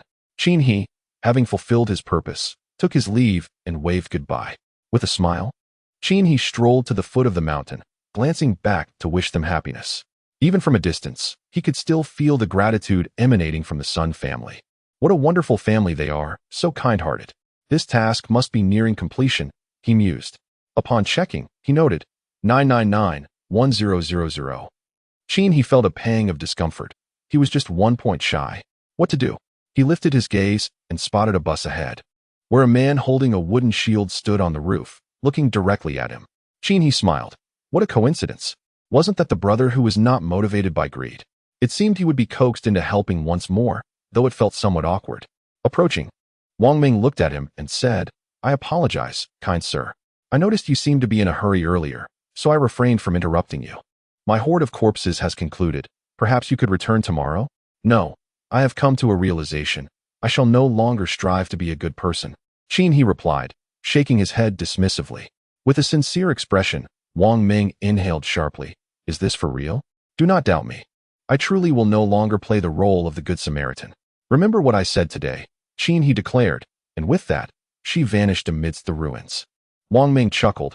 "I appreciate your decision to cease being a good person." In the debris, a notification appeared. Received a thank you from Wang Ming. Congratulations on completing the difficult hidden mission, earning 1,000 experience points, 1,000 gold coins, and 10 doomsday supply boxes. Ding. Level upgraded from 17 to 18. Qin He grinned widely, feeling exhilarated. All channel broadcast. Congratulations to Qin He for completing a difficult hidden mission. Normally, hidden missions are not announced, but due to the scarcity of participants and the rarity of completion, it merits a channel-wide acknowledgement. However, this is merely a notification of commendation. No tangible rewards are granted. In consideration of the nature of the hidden mission completed, a collective benefit is conferred. All survivors are prohibited from killing each other for the next 24 hours. Let us all strive to be good people. Any violations will bear consequences. Chapter 77. The true form of Shura H. City Xiao Xian held a narrow sword in one hand. Its tip aimed at a figure cloaked in red, adorned with a red devil mask. He proclaimed, "The rules have just been established. Killing is forbidden." Haha. The masked figure chuckled coldly, the sound chilling as it echoed through the mask. What a pity. The timing of this decree is unfortunate. Qin He, You are truly cursed. Do you see those zombies over there? I could incapacitate you, allowing it to take a bite out of you. Once you transform into a zombie, I would then have the opportunity to slay you. Is robbing you truly worth a life? Zhou Xian, trembling with fear and anger, responded. The rules for currency-free trade have yet to be established. I wish to offer you gold, but I am unable to do so. Once the trading hall opens tomorrow, I can transfer funds to you. Surely, that is acceptable? My time is exceedingly valuable. I cannot afford to wait that long. Moreover, one must eradicate the roots of the problem.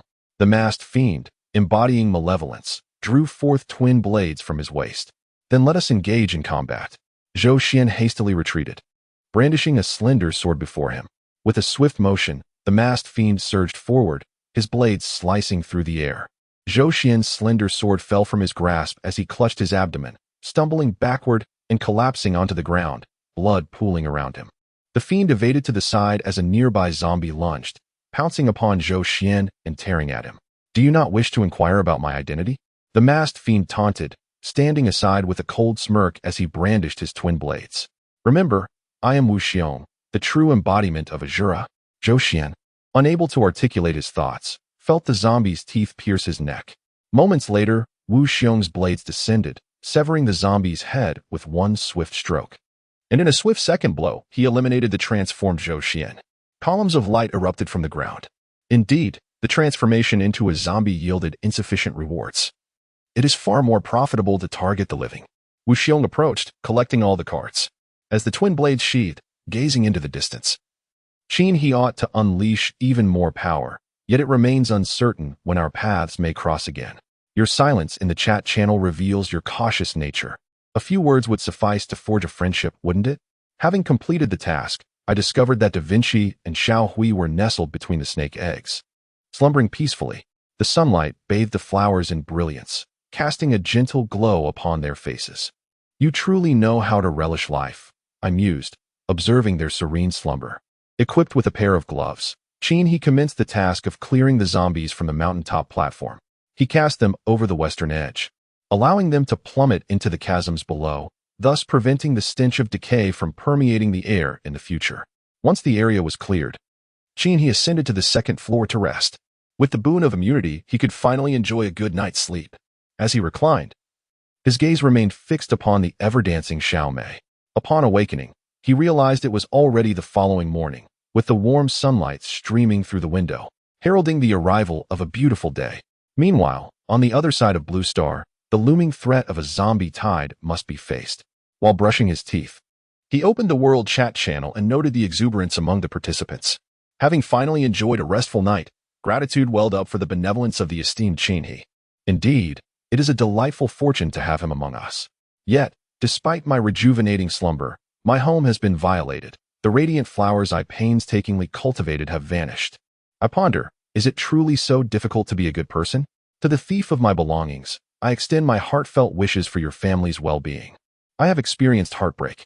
In this apocalyptic era, how can one still indulge in such luxuries? I extend my best wishes to the esteemed Qin He, hoping for his continued strength and perseverance in tackling increasingly challenging hidden quests, achieving more and excelling further. Qin He spat out a mouthful of toothpaste, expressing his gratitude for the well wishes. After completing his morning routine, he glanced at the windowsill and saw that Xiao Mei had once again reclined. This time he realized the truth. Xiao Mei had not perished. It was merely exhausted from its inability to fly. Thus, he abandoned the idea of creating a specimen. Primarily, this creature could now serve as a hypnotic butterfly, proving to be quite useful. Qin He approached and tossed Xiao Mei out of the window, hoping it would regain consciousness. Whoosh! An arrow landed nearby, nearly striking Xiao Mei. Qin He smacked his forehead, having forgotten about the arrow tower. He promptly leaped out of the window, retrieving Xiao Mei upon landing and hastening to the first floor. The arrow tower rotated. Where was the butterfly? Qin He placed Xiao Mei next to the snake egg, allowing it to bask in the sunlight as a small gesture of apology, hoping it would understand. He noticed that Da Vinci and Little Gray were still asleep. So he crouched down and flicked the rear of the two little creatures. Da Vinci immediately sprang up, sensing something amiss and feeling compelled to find a wife for Qin He. Little Gray's eyes fixated on him, seemingly inquiring if he was providing a massage. Your Da Vinci observed you as you took out some insects, accompanied by a handful of breadcrumbs and a dollop of ketchup. After satisfying its hunger, it was led out of the house by you, with the little gray one dutifully trailing behind. Your Da Vinci sensed your gentle caress on its head. Although it felt rather pleasant, it was somewhat reluctant to venture outdoors today, preoccupied with the significant task of incubating eggs. Upon noticing your kind gaze, it nudged the little gray one, which was idly squatting beside it, down the hill. He watched the two little creatures depart, a knowing smile gracing his lips. In truth, he did not insist on Da Vinci's outing. After all, what kind of frog would remain home to incubate eggs? That was simply not its role. He clapped his hands. The little gray one was dirty, and Da Vinci was sticky. After washing his hands, he descended to the first floor to inspect the snake eggs resting upon the energy stone, basking in the sunlight. He crouched down to touch the snake eggs, feeling their warmth, and leaned in to listen closely, detecting no signs of movement. He nodded, deeming it a good omen. Your Da Vinci hopped about lazily, truly disinterested in going outside today. It glanced back at you from the foot of the mountain before bouncing northward, with the little gray one following closely behind, eager to rummage through the trash once more. Your Da Vinci, feeling somewhat lethargic, harbored thoughts of biological theories while watching the little gray one dive into the trash can. It felt a twinge of discomfort, pondering how easily satisfied a mouse's whims could be, contrasting its own lofty aspirations. Your Da Vinci squatted beside the trash can, observing the little gray one rummaging within, devoid of any desire to engage in labor. He chuckled softly. In truth, he felt quite content. A bit of laziness was certainly preferable to aimlessly crashing into exclamation points. As long as you venture forth, even if you return empty-handed without causing any trouble, that should suffice. Such a demand is not excessive, is it? You are no longer permitted to be a scout, yet you can still indulge in the plump, white worms. You ought to be content. Your Da Vinci observed as little gray rummaged through the trash bin. The two good friends continued to frolic ahead, stumbling upon a small pond that emitted a foul odor. Any desire for a bath dissipated. The duo pressed onward, and Da Vinci watched as little gray dove into another toppled garbage bin. After some time, noticing that little gray had yet to emerge, Da Vinci began to feel a twinge of concern. Amusingly, He, who was engaged in laundry, chuckled softly. Little gray had unexpectedly encountered a stroke of luck. As for you, Da Vinci, that simply cannot be. Your Da Vinci felt a sense of despondency, contemplating the unfairness of little gray finding companionship with little white while old Chin remained solitary. Was there some unspoken grievance against old Chin? Da Vinci surmised that it had nothing to do with fate. Perhaps it was merely a matter of inadequacy on your part. Turning away, Da Vinci believed you were no less deserving than little gray. You were worthy of something better, and it resolved to assist you in finding it, to prove your worth. Meanwhile, Chin, with lowered eyes, continued washing garments. Chapter 78. Da Vinci fulfills Chin's wish. Da Vinci spotted a figure in the distance, moving toward a car, and hopped over to investigate. Peering into the car door, it admired the sight, convinced this was the type it fancied, and surely you would too. It attempted to harness the ability to absorb from a zombie, but due to the target's excessive weight, the attempt failed. Your Da Vinci made another effort, yielding the same result. Overweight. Chin lifted his head, deep in contemplation. A zombie, yet still burdened? Surely. Your Da Vinci has already surpassed a weight of 200 pounds, has it not? Your Da Vinci resolved to try once more, believing that every endeavor begins with difficulty. After several attempts, it surrendered, deeming the journey itself rather arduous. Casting a glance at the trash bin, Your Da Vinci noted that the little gray one remained hidden. A sense of loneliness enveloped it, even in the absence of the charming frog sister. A frog brother would suffice. Do not fret, little frogling, for you still have me, Chin said with a smile. Even Your Da Vinci has moments of vulnerability. Silently, Your Da Vinci turned away, hopping aimlessly through the ruins, sorrowful and despondent, as if it had forgotten its brethren in the presence of a wife. Embracing the gentle breeze, Your Da Vinci beheld a pair of birds soaring above, chirping melodiously as they passed. Such a display of affection compelled it to croak a blessing for their everlasting union. The sight of a bolt soaring into the sky, ensnaring the two birds before they plummeted to the ground, caught Da Vinci's attention. A jubilant individual rushed forward to claim the birds. Da Vinci turned its gaze towards the distant trash bin, wishing to warn the little gray one, "Be cautious, brother."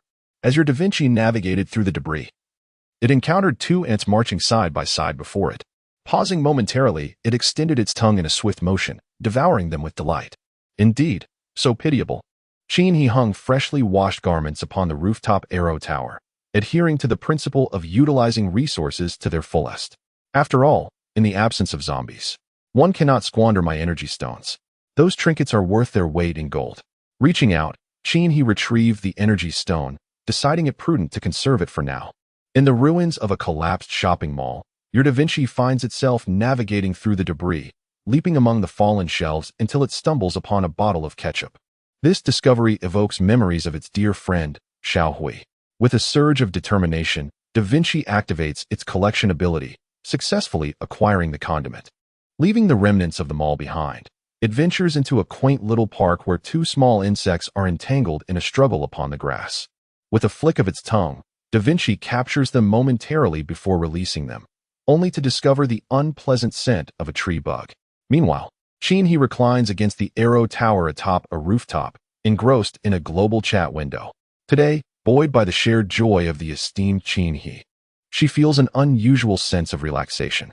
Indeed, it is a rare day of tranquility, yet she contemplates the challenges that loom ahead. Do not dwell on sorrows. She reminds herself, it is best to live in the present. She acknowledges the concerns that weigh on her mind, recognizing that those who stand at the pinnacle are akin to the wealthy of a bygone era, a mere minority. In contrast, those of lower combat power, like herself, represent the marginalized of the past. The manner in which they survive then mirrors their existence now, as change remains a formidable endeavor. Shall I simply resign myself to fate? She muses. I refuse to succumb. Having encountered the apocalypse, I am determined to alter my destiny. Reflecting on the words of those around her, he contemplates her own journey. Freed from the shackles of the past, she resolves not to be bound again, much like Da Vinci, who revels in its freedom to act as it pleases. Your Da Vinci, upon encountering a glass bottle, is reminded of the playful times spent with Little Gray. It ponders. Since Little Gray was whisked away by Little White, if a companion were provided, would you two vanish? Your Da Vinci, feeling somewhat melancholic, lifts its gaze to behold a solitary zombie ambling before it. Upon closer inspection, it realizes that it too embodies solitude. The zombie gazes back, exhibiting no desire for sustenance. Changing its course, your Da Vinci ventures to the ruins of a vegetable wholesale market, recalling the bustling crowds from a time when you accompanied it. Now, only a few scattered zombies meander about. As it steps into the market, your Da Vinci spots a slender zombie in the distance, and instantly, its sorrow dissipates, replaced by exhilaration. It bounds towards the zombie, brimming with excitement. Excitement? He scoffs. At that moment, he senses someone watching him again. Grabbing his binoculars, he confirms his suspicion. There is that same individual from yesterday, the one who had been peeping at him, now waving. What do you want, you little pervert? Your Da Vinci fixates on the zombie before it, clad in sneakers, yoga pants, a black leather apron, and a tank top, though wielding a sharp knife. Its face is strikingly beautiful. Your Da Vinci realizes that this zombie is observing it with an unusual gaze. Engaging its ability to absorb, it successfully draws in the zombie's essence. He chuckles helplessly. At long last, Da Vinci's wish has been fulfilled, and it is undeniably joyful. After all, it is merely for the purpose of refining puppets. It is said that when a puppeteer refines puppets, do they utilize living corpses? Or can the deceased also be employed for this purpose? Your Da Vinci passed by a quaint little garden, finding nothing of interest, and continued onward. It then discovered a flower radiating a brilliant white light and activated its collection ability, achieving success. As Da Vinci ambled past a trash bin, it joyfully bounced to the side, where Little Gray and Little White were still inside. Da Vinci paid them no mind, feeling glad for their companionship. Your Da Vinci then activated its collection ability on the trash bin, successfully gathering what it sought, and hopped away, leaving the two stunned rodents behind. Pondering their loss of home, through the lens of a telescope, he observed that peculiar individual scuttling to a wall, pointing at its surface, which bore the words, "Hello. I have been watching you for quite some time." He lowered his gaze, confirming the unsettling truth. This person was indeed a deviant, a voyeur. Song Hao, smiling, held the telescope in one hand while waving with the other. At last, he could communicate with the big shot. However, why did he put down the telescope only to raise his middle finger at himself? Was there something amiss with what he had written? Surely not. It was merely an expression of truth, detailing the observation of every action taken daily. Why the gesture of disdain then? There must be some misunderstanding. Chapter 79. The third pair of pants is also gone. He lowered the telescope, filled with the simple anticipation of scientific inquiry. With time to spare, let us discuss the rankings of those formidable individuals. Do you believe that He's combat prowess is indeed the highest? How idle you are. Not even preparing for the impending tide of corpses tonight? There is little to prepare.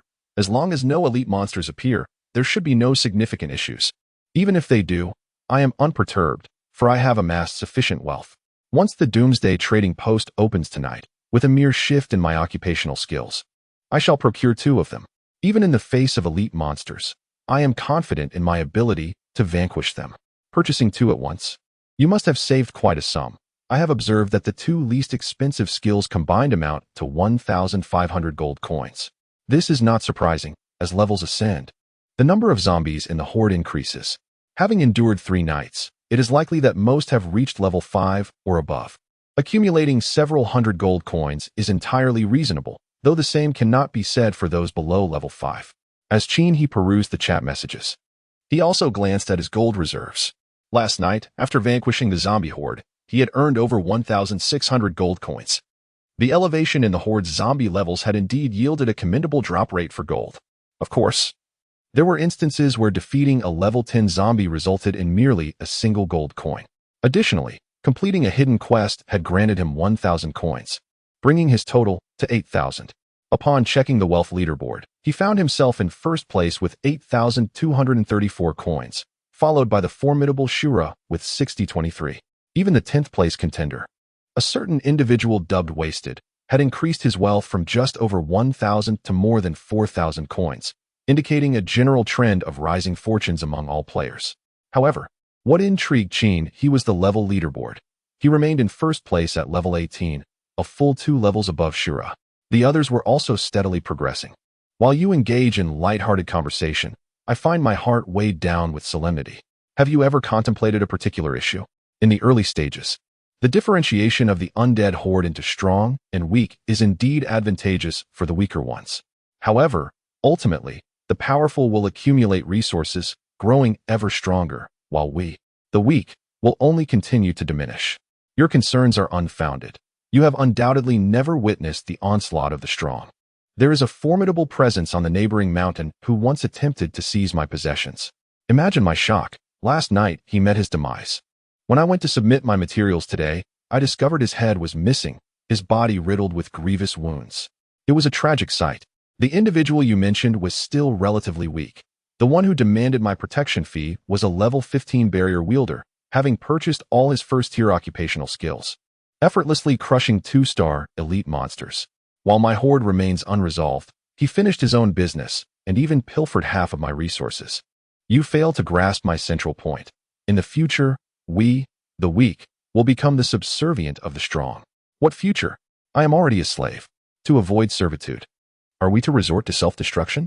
He has ceased to pay attention to the Worldly Discussions channel. Recently, it has been filled with such trivial information, offering no substantial knowledge. What they speak of is something he has already comprehended. The world ahead is highly likely to be one where the strong dominate and the weak are subjugated.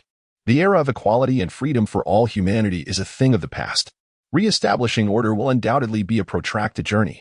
After all, when one has the power to command a realm and indulge in all its offerings, they will never willingly share it with others. It discovered a figure crouching amidst the ruins, gazing towards the direction of home. It found the person remarkably familiar and activated its ability to collect from his trousers. Achieving success, your Da Vinci observed this individual running unabashedly beneath the scorching midday sun. The moment it caught sight of the exposed backside, recognition struck. It was that fellow. It surmised that this person was likely one who generously provided trousers to others, a true benefactor. Da Vinci continued its cheerful journey homeward. Another pair of trousers? He felt a surge of joy. It seemed that this individual possessed quite an abundance of trousers. Vaguely recalling that the last pair Da Vinci had stripped off had fetched 9 gold coins. The prospect of receiving one each day for an entire year, 365 days, was not a trivial sum. One could only hope that this person's trousers would multiply and improve in quality. He leapt from the 2nd floor. Upon landing, he picked up the tadpole that had just climbed to the summit of the hill. Your Da Vinci's posterior was quite sore. It pondered whether you had perhaps become a tad ungrateful.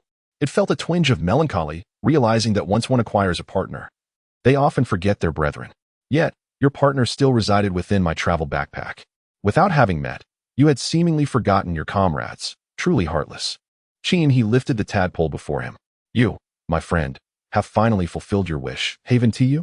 Da Vinci dangled in midair, its gaze appearing somewhat helpless. It extended its tongue and gently licked the tip of its master's nose. Your Da Vinci believed that everything it did was for your sake, yet you remained unappreciative, seemingly squandering its heartfelt desire to assist you in finding companionship. It wondered, could it be that you even looked down upon the female zombie? Your Da Vinci suddenly felt a sharp sting, as if suggesting you should first take a look. If it proves unworthy, simply return it. There are plenty outside. At worst, you could exchange it for another. Your Da Vinci sensed your gentle touch on its head and felt quite pleased, marking yet another joyful day. Your traveling frog, Da Vinci, returned from its journey, with the items from its backpack automatically transferred to your cerebral repository. Today, your Da Vinci frolicked 308 times, gaining 308 travel experience points. Chin, he tossed Da Vinci onto the first floor, then retrieved some worms and placed them on the dish in the center of the snake egg. But where is Little Gray? Chin, he glanced to the west, failing to spot the little gray mouse. Could it be that it has found love and vanished? Quite splendid. It saves on worms and ketchup. After all, Little Gray was quite the freeloader. Chin, he checked Da Vinci's haul for the day, a radiant flower, which he had stacked, and a pair of pants to sell in the evening. He hoped that gentleman might find another pair today. Lu Hua puffed on a cigarette, inhaling deeply while shaking his head at Zhao Chong, who stood opposite him. Brother Hua, I assure you, that place is truly peculiar. Why would I deceive you? Do I enjoy running around in the nude daily? Zhao Chong fervently attempted to explain.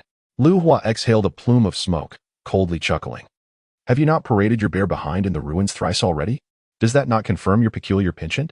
Just leave. I can no longer afford to keep you. If this continues, I too shall be left bare. Brother Hua, grant me one final chance. I promise I shall not return to that place. In a moment of frustration, Zhao Chong found himself standing alone amidst the ruins, feeling the warmth of the sunlight enveloping him. It dawned upon him that perhaps, even without his trousers, there was a certain comfort to be found. Chapter 80, naming Cheng Yao Jin Chin, he was in the mine domain warehouse, discovering 5 pounds of fine gold, a valuable resource essential for crafting orange crossbow arrows. 1 pound of fine gold could be purchased for 200 doomsday coins at the apocalyptic store, saving him nearly 1,000 coins in total. Additionally, he came across 2 energy stones, which were also in high demand at present. Da Vinci, despite his occasional unreliability, had proven to be quite dependable this time. However, one must not indulge in excessive praise, as it often leads to disappointment. Finally, Chin, he turned his attention to the intact female zombie. To be candid, within the confines of the mine domain warehouse, she was merely represented by a small icon, yet that did not detract from the beauty of her face, which was far from the typical decaying and wrinkled visage of ordinary zombies. At the moment he glimpsed the information, a realization struck him. Chin, he stood frozen in place. Alien, the fish seller, king-level boss. Wild, Constitution, 300, Strength, 300, Agility, 400, Spirit, 100, Exclusive Skill, Fish Attack, when activated, summons blue fish, grass fish, black fish, etc., to launch an assault on you. Exclusive Skill, Scaling Knife, a passive skill that has a 30 chance to trigger with each attack. Increasing agility and strength by 10, stackable up to 10 times. Exclusive Talent, immune to water element attack damage. Immune to attacks from water summons. King-level trait, Lethal Strike. Details to be explained later. Introduction. Once a viral fish vendor in the vegetable market of the northern district of J City, she gained immense popularity online due to her yoga pants and crop top, coupled with her stunning physique, particularly her adept scaling techniques, which captivated countless male admirers. King level. After reviewing the information, Chin, he cautiously exited the brain domain warehouse. To be frank, given her current combat capabilities, if she inadvertently released her, she might very well be the first to be scaled. Chin, he glanced at Da Vinci and couldn't help but commend. You truly are remarkable. However, it is essential to reach the weight capacity she can accept. Your Da Vinci gazes at the rare expression on your face, delighting in the knowledge that it has accomplished something to bring you joy. It yearns for a reward. Observing your kind eyes, Da Vinci decides that the reward can wait. For now, feasting on insects suffices. It casts a glance at the motionless Xiao Mei nearby, devoid of any emotion, and continues to indulge in its meal of insects. He gently touches the tip of his nose, acknowledging that this female zombie cannot be extracted, not at this moment, at least. However, he finds it intriguing that this royal-level zombie boss possesses a unique skill, fish attack. According to the description, it will hurl fish at its target during battle. This notion is rather captivating. Should the day arise when he craves fish, he could release her for a skirmish, throw some fish into the fray, and then allow Da Vinci to retrieve her. He chuckles at the thought. It would be akin to having a granary at his disposal. Yet, the crux of the matter lies in Da Vinci's unwillingness to collect her at his behest. What if, at that moment, it refuses to collect her, to give someone fish and then demand their life? It is wiser to exercise caution. Nevertheless, once he attains the status of a puppeteer and refines her, she would indeed become an invaluable resource. With this thought, Cheney finds himself smiling again. What a splendid prospect. Meanwhile, Da Vinci savors the insects on the plate, glancing once more at Xiao Mei, wishing for her happiness, hoping she finds joy akin to that of old Qin. As Da Vinci swallows another insect and nudges against the snake egg, it wonders why there is yet to be any movement. Da Vinci cast a glance at little Mei, his thoughts drifting to little Gray. After all, this butterfly seemed perpetually exhausted, unlike little Gray, who could accompany him on his travels. A tinge of loneliness enveloped Da Vinci. He found himself lacking the appetite for insects. Despite having consumed all that lay on his plate, the emptiness within remained unfulfilled. He yearned for more, hoping to assuage the void within. A lottery commenced. He activated the Travel Frog prize pool. Indeed, little Gray was merely an ordinary mouse, yet it too possessed emotions and desires. One cannot expect it to forsake its own existence for the sake of a frogling. It was time to seek a companion for Da Vinci. With determination, he pressed the lottery button 13 times. Travel Frog Strawberry Poison Dart Frog Fragment X3. Travel Frog Bullfrog Fragment X2. Travel Frog Tyrant Horned Frog Fragment X2. Travel Frog Clown Frog Fragment X1. Travel Frog Exclusive Feed Worms X2 boxes. Travel Frog Exclusive Weight Enhancement Card X1. 50 Gene. Travel Frog Exclusive Pond Water Plants X1. Beautifying the pond. Starting with grass. Travel Frog Exclusive Pond Pebbles X1. Besides the lotus leaves, this serves as a splendid resting area for the frogling. Upon seeing the lottery results, he felt a surge of joy. He had collected enough fragments of the bullfrog and could now summon it. It was imperative to surprise Da Vinci. Casting a glance at the sleeping Da Vinci, he tiptoed upstairs. Your Da Vinci perceives your stealthy demeanor, pondering whether you intend to engage privately with the female zombie. Da Vinci then closes its eyes once more, internally urging you to seize the moment. Ultimately, your Da Vinci finds joy in slumber. Having fulfilled a wish to rest peacefully at last, he is left speechless. He cannot fathom how Da Vinci could possibly believe that his wife must be a zombie. Evidently, it has not been sufficiently educated. Ascending to the second floor, he gently settles into a chair and enters the mind domain repository. 10 shards automatically amalgamate, and he retrieves a card, tearing it open. A soft glow flickers, revealing a bullfrog approximately 20 centimeters in length in his hand. Its body is a greenish-brown, adorned with tiger-like black stripes on its limbs, while its belly is white. Congratulations on acquiring a newly formed bullfrog. Its thoughts remain quite innocent, so please take good care of it. A newly formed bullfrog? He gazes at the tadpole, its large, watery eyes full of innocence and wonder, rather appealing indeed.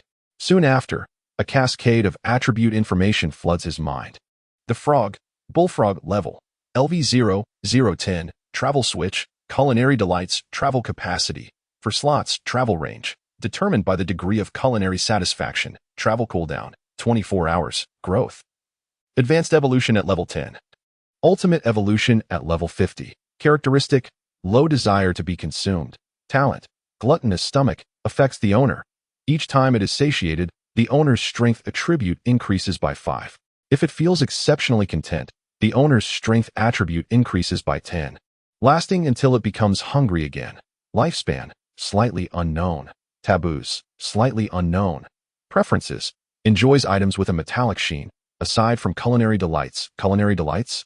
He initially assumed that the froglets would travel by simply patting their heads. Clearly, he was still youthful in his understanding. Primarily, the notion of determining travel range based on food was rather disconcerting. Did this imply he was destined to become a culinary deity? A post-apocalyptic culinary deity. Please name your froglet. Naming.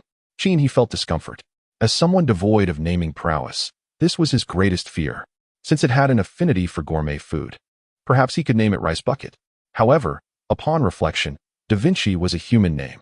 The froglets needed to have a unified nomenclature. Otherwise, it would be decidedly unfair. Given its fondness for all things metallic, perhaps. Ding. Inspiration struck Qin He. He could name it Cheng Yaojing. Although the two bore no relation, the name was befitting for a large bullfrog. Title: Cheng Yaojing. The activation of the tadpole has commenced. Your Cheng Yaojing gazes at you, harboring thoughts of your inadequacy in naming. Qin He lowers his gaze. This line of thinking does not reflect the innocence of a newly formed little bullfrog. It has just arrived and already critiques its master. Do you wish to become a dish of spicy stir-fried bullfrogs? Chapter 81. Koi. Weary, your little Jean hops out of your palm and bounds onto the ground. Surveying its surroundings, it glances at the koi swimming in the trash bin. Licking its tongue, it turns to you, inquiring if it is edible. Qin He crouches down, stroking the bullfrog's head, asserting that it is not for consumption. Your little Jean observes you, questioning, if the fish were to perish, would it be edible? Upon seeing you shake your head, it mirrors the gesture. Watching the koi flick its tongue, your little Jean surveys the room, silently watching you, hungry. It feels that if you do not provide sustenance soon, that beautiful fish may indeed meet its demise. Qin He cradles the bullfrog as he descends the stairs. He senses that this creature is capable of such mischief. There is a peculiar illusion that this little bullfrog may be even more mischievous than Da Vinci. Upon reaching the first floor, he places little Jean beside Da Vinci. Though it is merely a nascent bullfrog, its size is still several times that of a black-spotted frog. One looks down, the other gazes up, both scrutinizing each other earnestly. Qin He retrieves some plump, white worms and scatters them onto a porcelain dish. Addressing Da Vinci, he states, "This is little Jean. I entrust its education to you. It remains quite innocent for now. Do not lead it astray, understand?" Your Da Vinci, brimming with enthusiasm, chirped assurances that it would take excellent care of this little brother. It felt that your suggestion of misguidance was an affront to its intellect and abilities. Your Da Vinci nudged a plate filled with wriggling insects towards the little golden creature, advising it to eat slowly to avoid choking. The little one, elated, rolled its tongue and swallowed the entire plate in one go, leaving it lodged in its mouth. Observing this, your Da Vinci suddenly entertained the thought that it might become slimmer in the future. Qin He had just stepped outside, contemplating a redesign of the sanctuary to provide them with a more comfortable environment. He carefully extracted the plate that was stuck in the little one's mouth, indicating, "This cannot be eaten. Do you understand?" Pointing at the plate, he noted that while the lifespan of the tadpole was linked to its host, external factors were not included. If he wandered too far, this newly summoned little creature might very well depart. The little golden one squatted on the ground, its large eyes fixed on its master, evidently confused. Qin He patted Da Vinci, encouraging it to teach properly, before stepping onto the mountaintop platform. He pondered the little one's extraordinary appetite, which seemed to enhance his own attributes. After a satisfying meal, his strength would increase by 5, and if thoroughly satisfied, by 10. Though lacking the flamboyant surprises of Da Vinci, it remained an exceptionally practical talent. This was quite delightful. It appeared to be time to embrace the culinary arts. A sweet and sour koi would surely yield an explosion of satisfaction. Nonetheless, considering it was a 5-star auspicious creature, it would be wise to reserve it for later. His current concern was not whether Da Vinci would lead it astray, but rather that it might inadvertently vanish on its own. Indeed, a simple little frog. Your Da Vinci gently patted little Jean, advising it to consume insects one at a time, for that is the hallmark of an elegant tadpole. Little Jean nodded and glanced at the snake eggs nearby, inquiring, "Can I eat those?" Da Vinci replied that it was not feasible at the moment, but perhaps in the future. Little Jean then gazed at the beautiful butterfly on the ground, hopping over, clearly captivated by its stunning colors and shimmering allure, asking, "Can I eat that?" Da Vinci was momentarily taken aback, realizing that this child was rather difficult to manage. After finishing its meal of insects, little Jean felt a slight surge of energy and resolved to embark on a journey. Da Vinci wished to intervene, but alas, its petite size rendered it ineffective. It could only follow along. Qin He stood a short distance away, caught off guard. The extent of little Jin's travels was indeed dictated by food. Primarily, the plump white worms, which Da Vinci adored so much, had only sustained such a limited range for Little Jin's adventures. Was this akin to raising an ancestor? He determined to find an opportunity to instill a sense of simplicity in it. Da Vinci initially intended to help Little Jin become more acquainted with the surrounding environment. But Little Jin, now weary, declared it wished to rest. For the first time, Da Vinci contemplated reprimanding a tadpole, pondering if old Jin had truly brought forth an ancestor for it. Da Vinci guided Little Jin to the second floor to prepare for a respite. Little Jin peered at the koi in the trash bin, extended its tongue, and asked, "May I bite you just once?" The koi, which had been bubbling at the water's surface, promptly sank to the bottom. Da Vinci stood aside, thinking that Little Jin was beyond its guidance. It had already strayed from the path. He stored away the spiked barricades surrounding the house. He took out the square tiles and arranged them around the existing two-story building at the center, ultimately forming a trapezoidal platform with a length of 4 meters and a height of 6 meters. The trapezoidal shape was inspired by the contours of the mountain itself. The two-story building remained in the center, now embedded within the platform. He fused the surface of the trapezoidal slope with steel plates, creating a smooth surface that would pose a challenge for ordinary zombies attempting to ascend. Subsequently, he added an additional layer at the center, reinforcing it with iron sheets. An arrow tower was positioned at the eastern corner of the rooftop, as the zombie tide was expected to approach from the eastern hillside. Standing atop the building, he extracted the frog pond module and placed it in the center of the rooftop. The edges of the small pond were irregular, resembling a naturally formed body of water. The water was crystal clear and untainted. He then retrieved water plants, pebbles, and lotus modules, arranging them within the pond. The water plants were angled into the corners, while the pebbles protruded just above the water's surface. Pink lotus flowers, with hints of white, blossomed gracefully, and emerald green lotus leaves floated like jade plates on the surface. He touched his nose, sensing that something was still amiss. A chair. He placed the chair by the pond before descending to the third floor, carrying one froglet in his arms and leading the other. He tossed them into the pond with a splash. Your Da Vinci floats upon the water's surface, gracefully alighting on a lotus leaf, touched by the realization that you, dear Jin, possess such meticulousness. Little Jin, brimming with excitement, leaps from the water onto the lotus leaf, causing it to collapse. Your Da Vinci is jostled back into the water, observing the joyous antics of Little Jin frolicking among the lotus leaves, and, in a moment of benevolence, chooses to forgive the mishap. After all, it is merely a fledgling. As he cradles a koi in his hands, he notices that Little Jin has a closed lotus bud nestled in its mouth. Ah, so you feast upon whatever you encounter, do you? A gluttonous appetite, indeed. He finds himself in a quandary, contemplating whether to release the koi into the pond. Nevertheless, the pond is certainly a more fitting abode than the refuse bin. Upon witnessing you place the koi in the pond, Little Jin promptly relinquishes the lotus bud and plunges into the water in pursuit of the koi.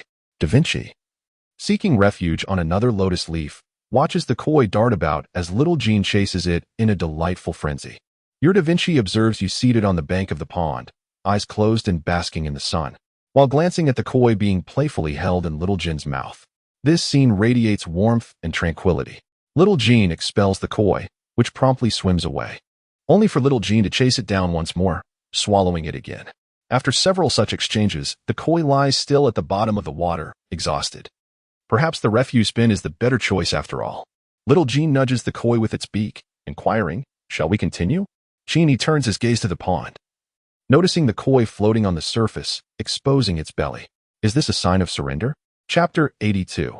The tail within the telescope. He glances at the koi, recognizing its feigned death, and chooses to disregard it, instead relishing the rare moment of leisure as he reclines comfortably in the chair.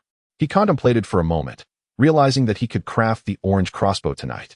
It would merely require a small expenditure, which was of little concern. After all, the impending boss of the zombie tide should ascend to a higher level. With a new weapon in hand, he would at least feel more secure. Suddenly, Cheney rose from his chair, lifting the telescope to gaze westward. To his astonishment, he spotted that peculiar individual waving at him. This fellow was truly persistent. As he observed the person pointing at the wall, he adjusted the telescope slightly, catching a glimpse of, "Boss, I require your." He lowered his gaze, ready to raise his middle finger, only to see through the telescope that individual wielding a large broom, sweeping the wall. Was this evidence of your peculiar nature? He continued to scrutinize through the telescope. Minutes later, the individual began to write on the freshly cleaned wall. Suggestions, I am about to choose. He furrowed his brow. The distant figure's statements combined read. Boss, I require your suggestions. I am about to choose. Choosing? Choose what? He persisted in his observation. On the opposite side, Song Hao erased the words on the wall and wrote anew. Choosing a profession, seeking suggestions. Seeking suggestions? He regarded this with skepticism. Such an optimistic topic emanating from him seemed rather out of character, as if initiated by a serious individual who gradually veered into peculiarity. Once Song Hao completed his writing, he felt quite anxious internally. After all, their previous interaction had not left a favorable impression. He feared being ignored. To his surprise, that esteemed individual actually read his message and, remarkably, shook his head in response. What a splendid beginning. However, it was not so. Song Hao suddenly exclaimed, holding a telescope in his left hand and pointing towards the distant hilltop with his right. He shouted loudly, Big Boss, someone has arrived at your place. Quickly. Yet, he noticed that the big boss seemed oblivious to the situation. In a fit of urgency, he began to leap and gesticulate wildly. Hiss. He observed the figure through the telescope, who had begun to dance on the spot. That is not quite right. He was actually pointing at the area beneath his own building. He immediately sat upright. At that moment, a sharp sound sliced through the air. Prepared. He reclined back in his chair, as a crossbow bolt narrowly whisked past the tip of his nose. So that was it. An ambush. He swiftly dropped to the ground, donning his full gear. Fortunately, being on the rooftop concealed him from the view below. At this moment, on the mountaintop platform stood 4 individuals, 3 men and 1 woman. The woman had short hair, a narrow face, and donned a black dress, wielding a slender sword. The 3 men flanked her like sentinels, encircling her protectively. To the right of the woman stood a tall and formidable figure, clad entirely in black, brandishing a metal shield marked with numerous cuts and gashes, while his other hand grasped a broadsword. To the woman's left stood a man of well-proportioned stature, wearing a green hat, armed with a longbow, drawing an arrow aimed towards the rooftop. Behind the woman lingered another man, his face ashen and frosted, clutching a delicate sword adorned with frost flowers, his gaze fixated on the rooftop. The woman, known as Fong Ro, whispered to the man beside her. Isn't your hunter skill, precise shot, supposed to guarantee a hit? Why did you miss him? The skill requires 1 minute to aim at the target, just 3 seconds short of completion. Who would have anticipated being detected? I had no choice but to shoot hastily. I assure you, should he reveal himself again, I can still shatter his skull. The archer, clearly vexed, muttered about the 3-second delay. How useless. Fong Ro shot him a glare and remarked, next time, rely on my allure instead of your pathetic arrows. Why bother with him alone? I'll charge in and sever his legs. The shield-bearer, Fong Gang, Fong Ro's brother, was brash and impetuous. Especially after his transition to a bulwark, he felt invincible. The frost-faced man sneered. First, let us calm him down. If that doesn't work, I'll force him down. I refuse to believe there are so many who fear not for their lives. Brother, go ahead and call, Fong Ro urged, glancing at the rooftop of the 3rd floor. You up there, stop hiding and come out to talk. The shield-bearer bellowed in a rugged voice. If you have something to say, speak up. We can all hear you. He flipped over and lay on the rooftop. Damn it, will you come out or not? If you don't, I'll charge up and chop off your legs. Fong Gang fumed. That's exactly the point, to make you come down. Who's calling you from afar anyway? Just as he was about to unleash his skill, divine intervention, slight, the frost-faced man interjected. Wait, I'll use Hailstorm Howl to flush him out. He raised his narrow sword with one hand. Are you certain? That skill requires immense mental energy. Have you forgotten the last time you used it, you fainted? Fear not, I have brought recovery potions. As the words fell, the frost man began to dance on the spot, reciting incantations under his breath. He then raised his sword, pointing it towards the ceiling, and declared in a low voice, Hailstorm, arise. A chill swept through the air. He swiftly rolled over and lay on his back, gazing up to see a small, pale blue cloud materialize above him. Almost immediately, the white cloud erupted, unleashing countless pale blue hailstones that hurtled downwards. In a moment of urgency, he raised his shield with his left hand, safeguarding a corner of the frog pond where several small creatures were taking refuge. The hailstones, the size of eggs, pelted against the shield, the rooftop, and the arrow tower with a cacophony of sound. The tiled roof bore cracks from the impact, and both the arrow tower and shield sustained visible damage. The hailstorm assault was brief, lasting only an instant. Downstairs, the frost-covered man sheathed his narrow sword, his expression unchanged, though his eyes dimmed slightly. He retrieved a small vial of potion and drank it, gradually restoring the spark in his gaze. The exertion of releasing such a potent elemental attack drained his energy considerably, leaving him reliant on the potion to maintain his vigor. "Have you witnessed our might now? Why do you not emerge?" Fong Gang called out to the rooftop. "Very well. I shall come out, but only if the one with the bow puts down his arrows," came the response. He had already devised a strategy. Remaining in a stalemate was futile. He needed to assess the enemy's attributes and weaknesses. Thus, he insisted the archer lower his weapon, for he too was a hunter. He understood the precision of a well-placed shot, a 1-minute aim guaranteed a hit. "You come out first, and then he will lower the arrow. Lower it, and I will emerge. You first." "All right, you may come out." Fong Ro responded affirmatively, instructing the individual beside her, who held a longbow, to retrieve the arrows. She thought to herself, "With West here, are you still afraid of tricks?" On the rooftop, once she confirmed that the longbowman had released his arrow, she slowly rose to her feet, focusing her gaze on the foreign adversaries below with an eagle-like precision. The woman, a hymn master, was at level 10, weakness. A solo hymn master lacks team support, rendering her vulnerable. The frost-faced man, an elementalist, was at level 12, weakness. His skills consume a significant amount of mental energy. Excessive use can lead to dizziness, and in severe cases, fainting. The longbowman, a hunter, was also at level 12, weakness. His combat effectiveness diminishes in close quarters. The shield bearer, a bulwark, was at level 14, weakness. Long-range engagement. If he survives, he will prevail. All of them were above level 10.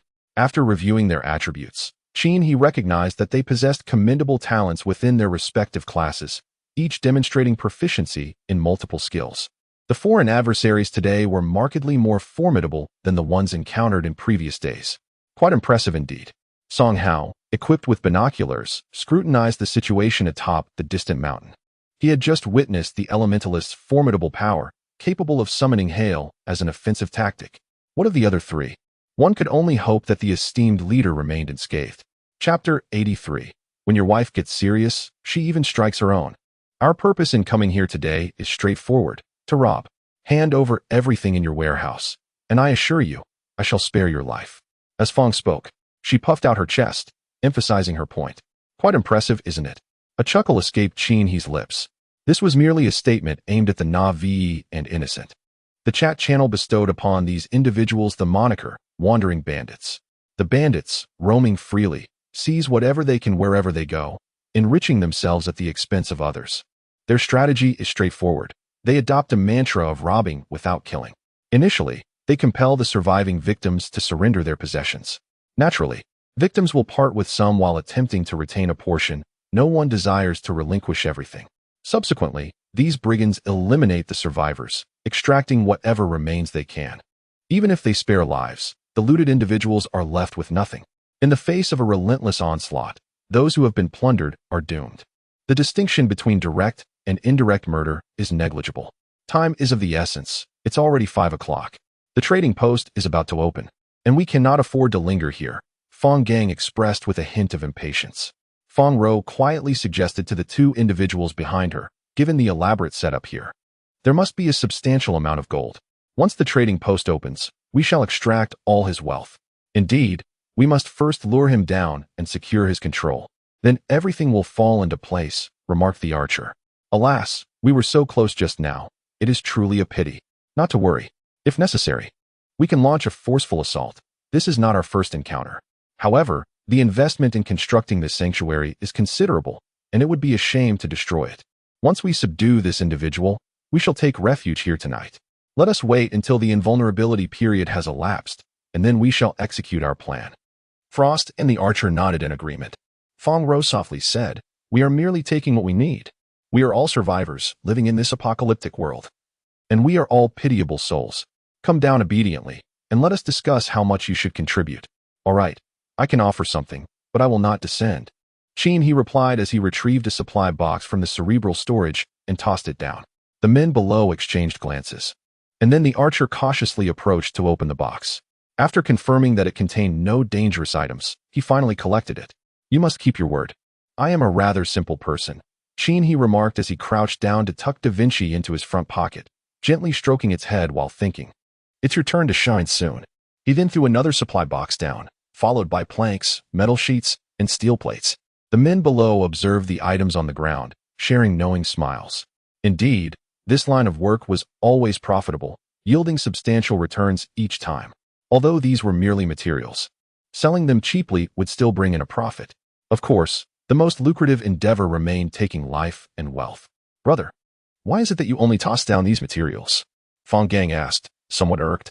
Do you have any radiant flowers, energy stones, fine fiber, or precious gold? Toss those out. Very well. Chin nodded. But you must be ready to catch them. Those items are quite valuable. The three men below had long since put away their weapons and relaxed their guard, their faces illuminated with greedy smiles as they extended their hands in anticipation. Be ready to catch. Chin called out. Immediately, a graceful figure was hurled from the rooftop. The three men on the ground were momentarily stunned. Wait, are we throwing people now? Can we store humans too? Standing at a distance, Feng Ro exclaimed, Be careful. Meanwhile, Song Hao, holding a telescope, suddenly felt a loss of admiration for the figure he had once idolized.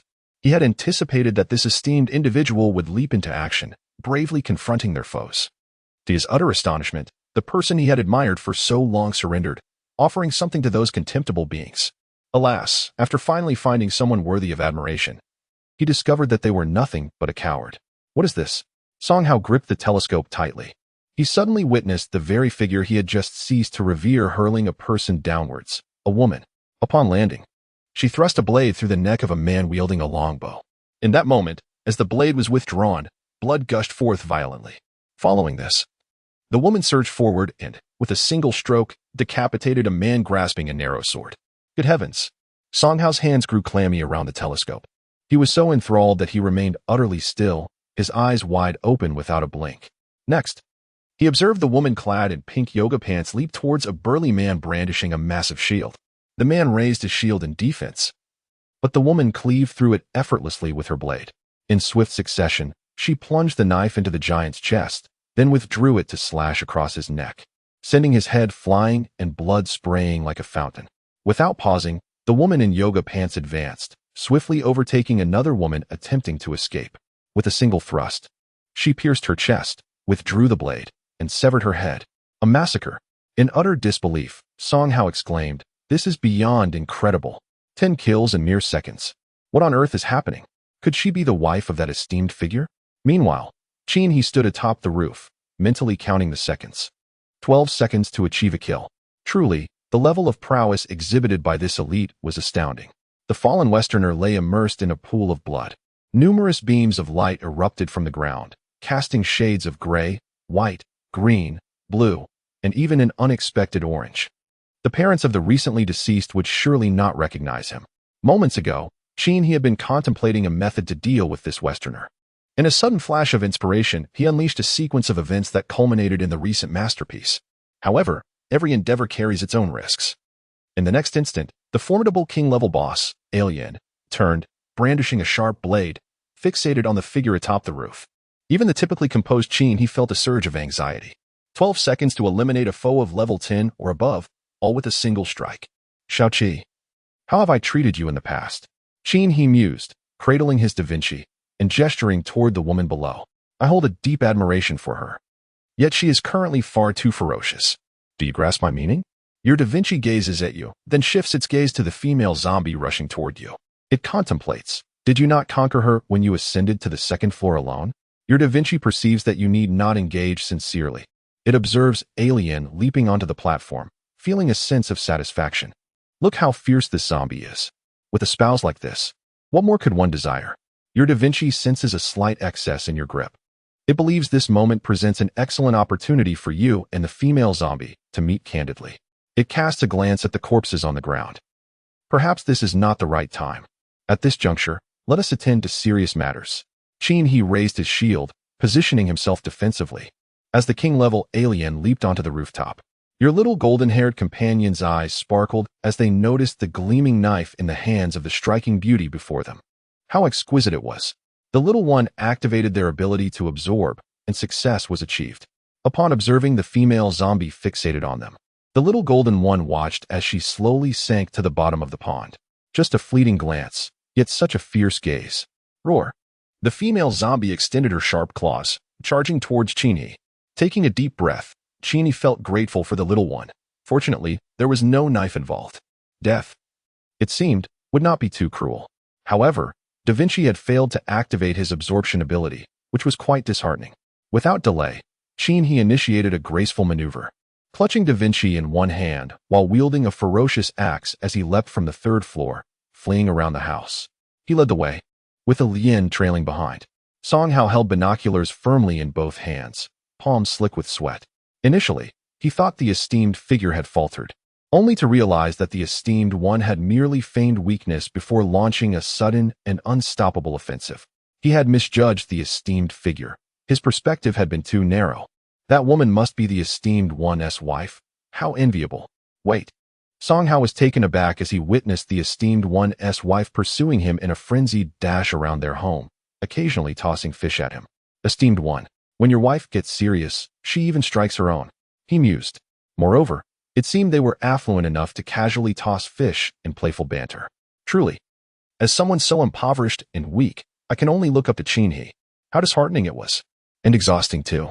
To be honest, my stamina barely surpasses 100.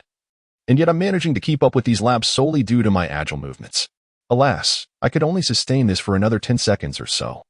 Dodge to the left, evading the oncoming grass carp. Dodge to the right, escaping the approaching turtle. Your Da Vinci feels as if it is being led in circles by you, truly a bit dizzy. Occasionally, it catches sight of fish and turtles soaring past, and finds it utterly astonishing, pondering whether it is merely the result of its dizziness manifesting as illusions. Your Da Vinci has vomited. Your Da Vinci notices you have halted, panting heavily as you turn to face the striking female zombie, and is struck by a fish. Your Da Vinci feels somewhat bewildered, thinking, what concern is it of mine if you two are brawling? It realizes that it cannot yet dominate this female zombie, thus resolves to assist you in capturing her for the time being, planning to conquer her once you have grown stronger. Da Vinci initiates its ability to capture the female zombie, and succeeds. Your Da Vinci gazes at you, sensing that your face appears rather pale today. Is it because you were frightened by the bride I found for you? Is that so? Chinhi stands still, swinging his arm to toss Da Vinci onto the rooftop, where it plummets into the pond. Observing the multitude of fish, he truly believes it. Indeed, the fish caught in the attack are remarkably fresh. Alien can truly serve as a granary. Yet, this granary proves to be somewhat troublesome to manage. Chapter 84. Orange Equipment Fusion. It turns out she is not a wife after all. Song Hao, holding a binocular, reflects on how he had just witnessed that woman suddenly vanish before the great figure. If she were indeed a wife, how could she disappear so abruptly? Thus, she must be a puppet of the great figure, yet shouldn't a puppeteer's puppet be one that remains by their side daily? This was summoned casually, only to vanish just as effortlessly. Could it be that the esteemed individual possesses a hidden profession? A summoner, perhaps? Yet, the rules of the game expressly state that hidden professions do not exist. Moreover, if it were indeed a puppet, it would be considered a living entity and could not be stored in a warehouse. So, what exactly is the profession of this esteemed individual? Song Hao found himself utterly perplexed. Nevertheless, this did not hinder him from once again idolizing the esteemed figure. He set down his binoculars, raised both arms, and extended his thumbs, hoping that the esteemed individual might catch sight of him. He gathered the fish from the ground. To his surprise, they were quite fresh, albeit in limited quantity. It seemed that after Alian had lost her knife, her skills had diminished. After collecting the fish, he stored away all the luminous pillars that had emerged from the slain individuals. He also stripped them of their garments and dispatched the longbowman who had turned into a zombie. The remaining 3 headless corpses were tossed into the vast chasm to the west. He then proceeded to cleanse the area, sweeping away the earlier misfortune. What delighted Chinhi was that this particular foe had dropped a plethora of materials. 1. 2 pounds of refined fiber, 3 pounds of steel wood, 2 pounds of refined gold, 16 radiant flowers, 10 sunshine blooms, and a single awakening peony. Additionally, there were various building materials, along with repair scrolls, stamina restoration potions, and mental rejuvenation potions. As for their equipment, half consisted of plain gear, while the remainder was of green quality. Remarkably, the woman's narrow sword was of blue quality. The sole orange card among them was a weapon fusion scroll. Chinhi glanced at the information, A weapon fusion scroll. Source: 1-star Wilderness Lord Boss Mad Dog. First holder: Fong Gang. After perusing the details, he confirmed his suspicions. Given the level and skill equipment of these Westerners, it was feasible to collectively vanquish a 1-star lord. The likelihood of obtaining an orange item indicated that they had surely defeated more than one. After all, experience is shared among the team, which diminishes the drop rate.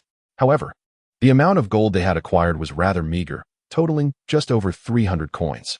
This was likely due to their simultaneous looting and upgrading expenditures. Being a wandering rogue, one must enhance their abilities to effectively engage in thievery. Reflecting on today's events, he felt compelled to invest in his own development. Had it not been for the timely warning from that peculiar individual, he might have met with dire consequences.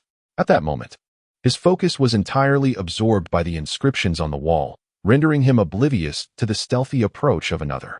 Thus, he resolved that once the trading post opened, he would fully master his first-tier occupational skills, particularly hunter's scent. Acquiring this skill would prevent such precarious situations from arising in the future. During his brief encounter with that Westerner, he found the elementalist class rather intriguing. The pea-sized hailstones, while not particularly damaging, were quite bothersome. They managed to reduce the durability of his shield by over 50 points. Nonetheless, in a one-on-one scenario, he believed he could effortlessly defeat an elementalist of the same level. If not for the need to protect the pond and the tadpoles, he would have easily evaded the elementalist's hail skill, which was quite manageable. Moreover, the elementalist's vulnerability lay in their mental stamina. Excessive consumption could lead to lethargy, and in severe cases, even fainting. The solitary elementalist may possess moderate combat prowess, yet the dynamics shift considerably when in a group. Song Hao, brimming with excitement, wiped away the inscriptions on the wall. He no longer needed to inquire of the veteran regarding his chosen profession. The recent battle scene had solidified his resolve to become a puppet master. Promptly, he navigated the interface to transition into this new role. Upon awakening his puppet master talents, he awaited the commencement of the trading hub, eager to procure skills. At 1800 hours, the Doomsday Trading Hub opened. He, seated atop the building, reviewed the required materials for the orange crossbow. The prerequisites of spirit stones and fine fibers were already met. Yet he still needed an additional 2 pounds of refined gold and 7 pounds of steelwood. Selecting the purchase option, he spent a total of 432 gold coins after discounts. Upon completion, he accessed his warehouse for synthesis. Crossbow automatic, high durability, one-handed, durability 600, constitution 10, strength 30, agility 30, mentality 10, exceptional attribute, automatic loading. Exceptional attribute, high durability, synthesis complete. He retrieved the crossbow, which measured 25 centimeters in width and 30 centimeters in length. Its primary material was steelwood, adorned with a layer of refined gold that shimmered brilliantly under the light, enhanced by the spirit stones which lent a subtle blue luminescence to its surface. It was lightweight and comfortable to grip. As he aimed the crossbow at a distant target, a crisp sound echoed as he released the bolt, achieving a commendable range. The mechanism clicked as the crossbow automatically reloaded. At this moment, he felt a surge of joy. With such rapid automatic loading, if he maintained a swift pace, he could potentially fire 5 shots per second. Should he manage to increase his speed further, it would undoubtedly be a divine artifact. However, even the finest treasures possess their imperfections, namely, they lack the formidable repulsion effects characteristic of the crossbow. But there exists a weapon fusion scroll. He promptly placed 2 crossbows into the workshop for fusion. Fusion items, due to varying grades, have a success probability of 65. In the event of failure, the equipment is lost. 1. Continue fusion. 2. Spend 500 Doomsday coins for a perfect fusion. He immediately opted to expend his resources. He was reluctant to gamble on such odds. After a discount, he spent 400 Doomsday coins. The perfect fusion was a success. The 2 crossbows melded into one. Quality automatic, high durability, strong strike, one-handed crossbow. Durability 600. Grasping the newly forged crossbow, he proceeded to access the Doomsday Trading Hall's free auction section, listing all the equipment acquired from that individual, including the blue-quality narrow sword.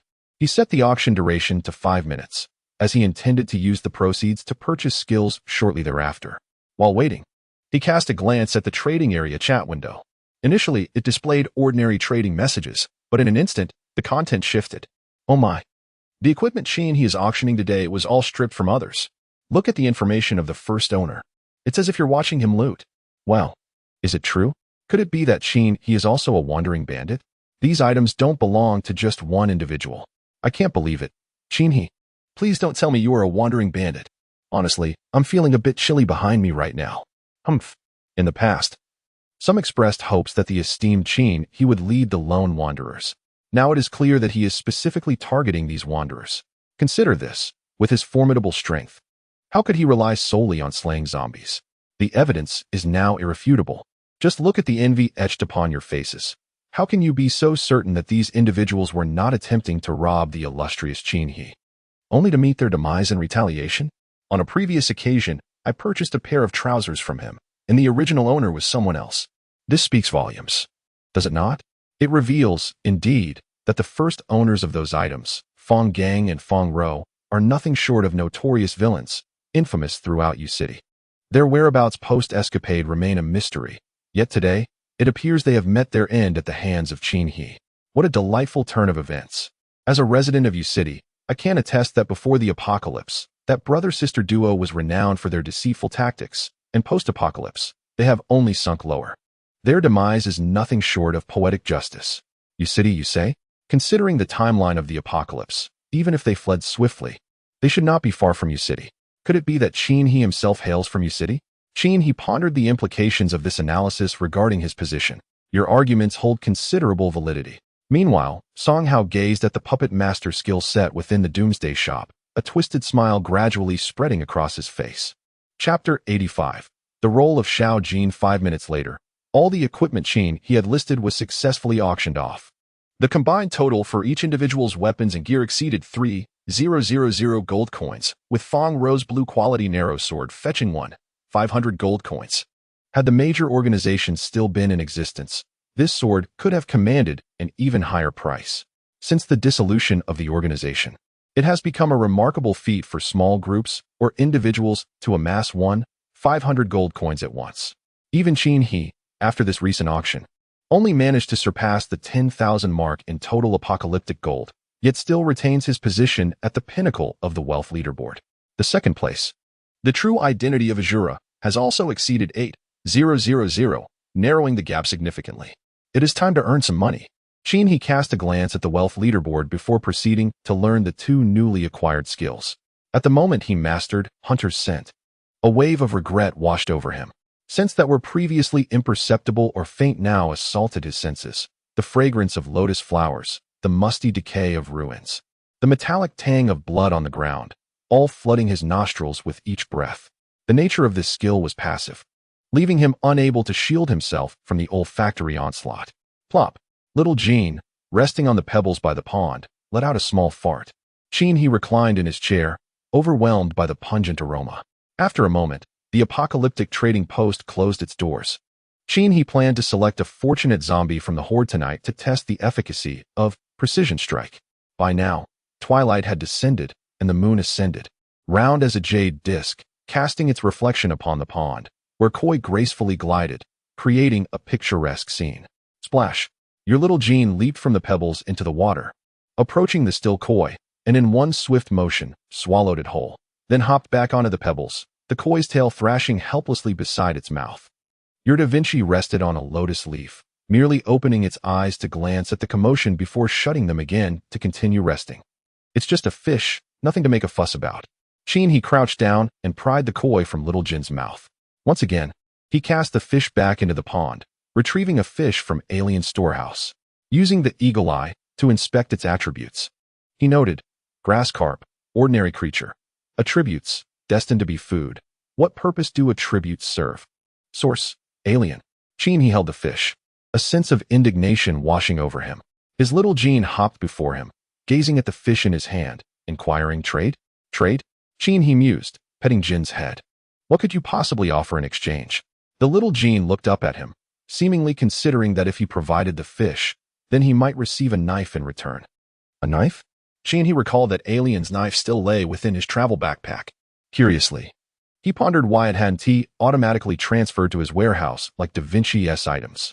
Was it necessary to offer delicacies before receiving anything from this creature?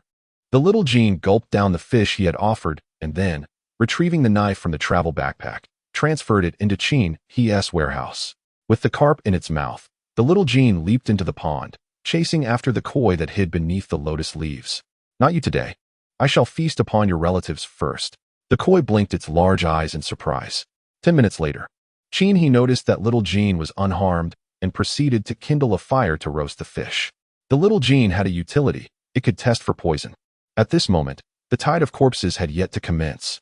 While savoring the roasted fish, he perused the chat channel. Was today not the 7th night of the corpse tide? Time had become a mere abstraction to him. If he could endure for 3 more days, the tide would finally conclude. The journey has not been as smooth as anticipated. I had hoped to make significant progress during the day, yet I encountered mutated creatures, and a swarm of ants the size of dogs led me astray. To make matters worse, I narrowly escaped a mantis that nearly struck me down. Fortunately, although I sustained injuries, I have not succumbed to becoming a zombie. It has been 6 hours since the incident, and I merely feel a tad dizzy, with no other alarming sensations. After sending the message, Li Wei carefully unwrapped the bandage from his arm, disinfected the wound anew, and rebandaged it. Earlier today, he had been attacked by a mantis approximately 1 meter in size. After a fierce struggle, he managed to slay the creature, but his arm bore the marks of battle. He had feared he might become infected and transform into a zombie, yet it has now been 6 hours, and he remains relatively unscathed, albeit with a slight fever. He worries about the risk of infection and the potential for tetanus, which could be fatal. At that moment, he noticed a private message in the world chat channel. He opened the message to read. Unfortunate 11. Brother, were you scratched by a mutated creature? How do you feel now? Little way 2. Yes. Your inquiry suggests you have been injured as well. Unfortunate 11. Indeed, a mutated bat scratched me, and it has been 24 hours. I oscillate between clarity and confusion. My body feels excessively warm, and I have noticed a rapid decline in my vision. I am terrified. Little way 2. What? It should be fine. Perhaps you are merely experiencing a fever due to an infected wound, leading to hallucinations. Find a safe place to rest, and perhaps you will recover. Let's hope everything is all right. Do take care of your wound, said Bu Rui. Yes, keep it up, responded Xiao Wei. Bu Rui encouraged, keep it up. Xiao Wei closed the chat window and gazed down at his bandaged arm, lost in thought. Could anything really be wrong? 1900 hours whoosh. The night sky of the city lit up with fireworks. Goodness, is the zombie wave starting this early? I haven't even eaten yet. I'm still on the toilet. I just bought the materials and Haven Tea repaired the door. Huh, do you still have time to chat here? Boom. The fireworks exploded, revealing several large characters. Good news. Good news. To reduce the difficulty of the zombie wave, a fee is required. To increase the difficulty of the zombie wave, it is free. Isn't that good news? Friendly reminder, for those survivors who have not yet reached level 5, this is your last chance. Make sure to seize it. Friendly reminder, for the powerful individuals and small organizations. How about a complimentary dinner? Whoosh. More fireworks illuminated the sky. The explosions declared. The zombie wave will commence at 2100 hours. The world channel buzzed with excitement once more. Is this truly good news or bad news? I am utterly bewildered. For those of you who have not yet reached level 5, this is undoubtedly good news. The increase in difficulty merely corresponds to a greater number of zombies, clearly providing an opportunity for lower-level players. Seize this chance. You should take advantage of it first. After tonight's surge of corpses has passed, I will learn from you. He sat atop the roof, contemplating the 6th fish swallowed by the little golden creature. What is the structure of this little one's stomach? Why does it remain unsated? After all, the food storage I have painstakingly gathered must surely be prepared specifically for you. Then, he extracted a knife from her mental repository. This was Alien's sharp blade. Chapter 86, Lord Level Twin Flower Aquatic, Exclusive, Alien's personal fish knife. Constitution, 10, Strength, 10, Agility, 10, Spirit, 10, Exclusive attributes, Armor piercing. Durability, 3 per strike. Exclusive attribute, Fish Slayer, damage to aquatic creatures increased by 100. Exclusive attribute, Scale Scraper. Fish processed with this knife will taste more exquisite. Source, Wilderness King level zombie boss Alien, who has used this knife to slay 953 fish and has also taken human lives. Ah, so this is a weapon of murder. He held the lotus blade, which measured 8 inches in length and 1.5 inches in width, with a comfortable grip. As she swung it, a faint whiff of fish odor wafted through the air. Indeed, it is a personal item. The exceptional attribute of armor piercing, with a mere 3 durability per strike, is formidable. Most of the equipment I wear has a durability of 3, and should this knife pierce me, it would shatter instantly. What a powerful blade. The second attribute, which enhances damage to fish, proves advantageous in specific environments. The third attribute, which increases the freshness of the fish by scraping scales, adds an intriguing dimension. It appears this knife will henceforth serve as a culinary blade. Indeed, when one aspires to be a master chef, the right tools naturally come into play. At 2100 hours, he cast the small goldfish into the pond and took stock of the remaining fish in the warehouse. He had already resolved to instill a sense of frugality in the little goldfish. The wave of corpses has commenced. He did not opt for an easier or more difficult tide. The current setting was just right. Increasing the difficulty would merely provide opportunities for lower-level opponents. Given his own ranking at the top, raising the stakes would be tantamount to courting disaster. The king-level zombies had just begun to learn their place. It was wiser to proceed with caution. As before, the ordinary zombies advanced from the eastern hillside, well acquainted with the terrain. He retrieved a piece of psychic stone and placed it atop the arrow tower. The tower whirred to life, pivoting its crossbow mechanism. A bolt over a meter-long soared toward the oncoming horde, piercing through 2 zombies in one shot. Then raised the crossbow. Selecting a slightly slower-moving zombie as his target, he activated Precise Shot, allowing for a minute of aim.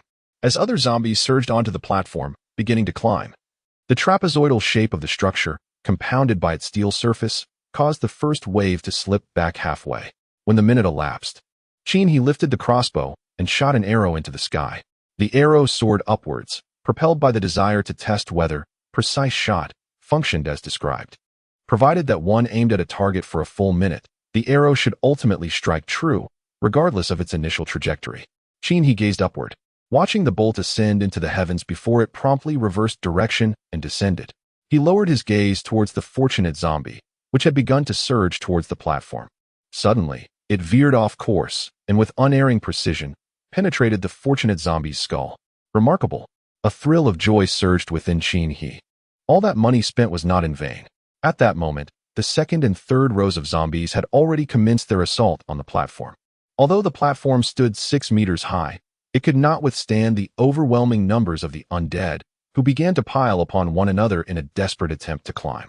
He donned a mask over his face and positioned himself at the rooftop, aiming the crossbow at the horde below. The sound of automatic fire echoed, rapidly pulling the trigger. He achieved an astonishing rate of 5 shots per second. The 5th and 6th rows of zombies had now reached the platform. From his vantage point, he unleashed a torrent of fire. He discovered a sensation previously unknown to him, with the increased firing speed of the crossbow. The probability of triggering knockback and scatter effects had significantly risen, occurring roughly every few seconds, and at times simultaneously. The zombies that had just ascended the platform were swiftly eradicated. Moments later, the crossbow's durability remained at half, yet his trigger finger had grown numb. He switched hands and continued to fire. How delightful it was to be a tadpole, free from worries. Ding. Level increased to 19.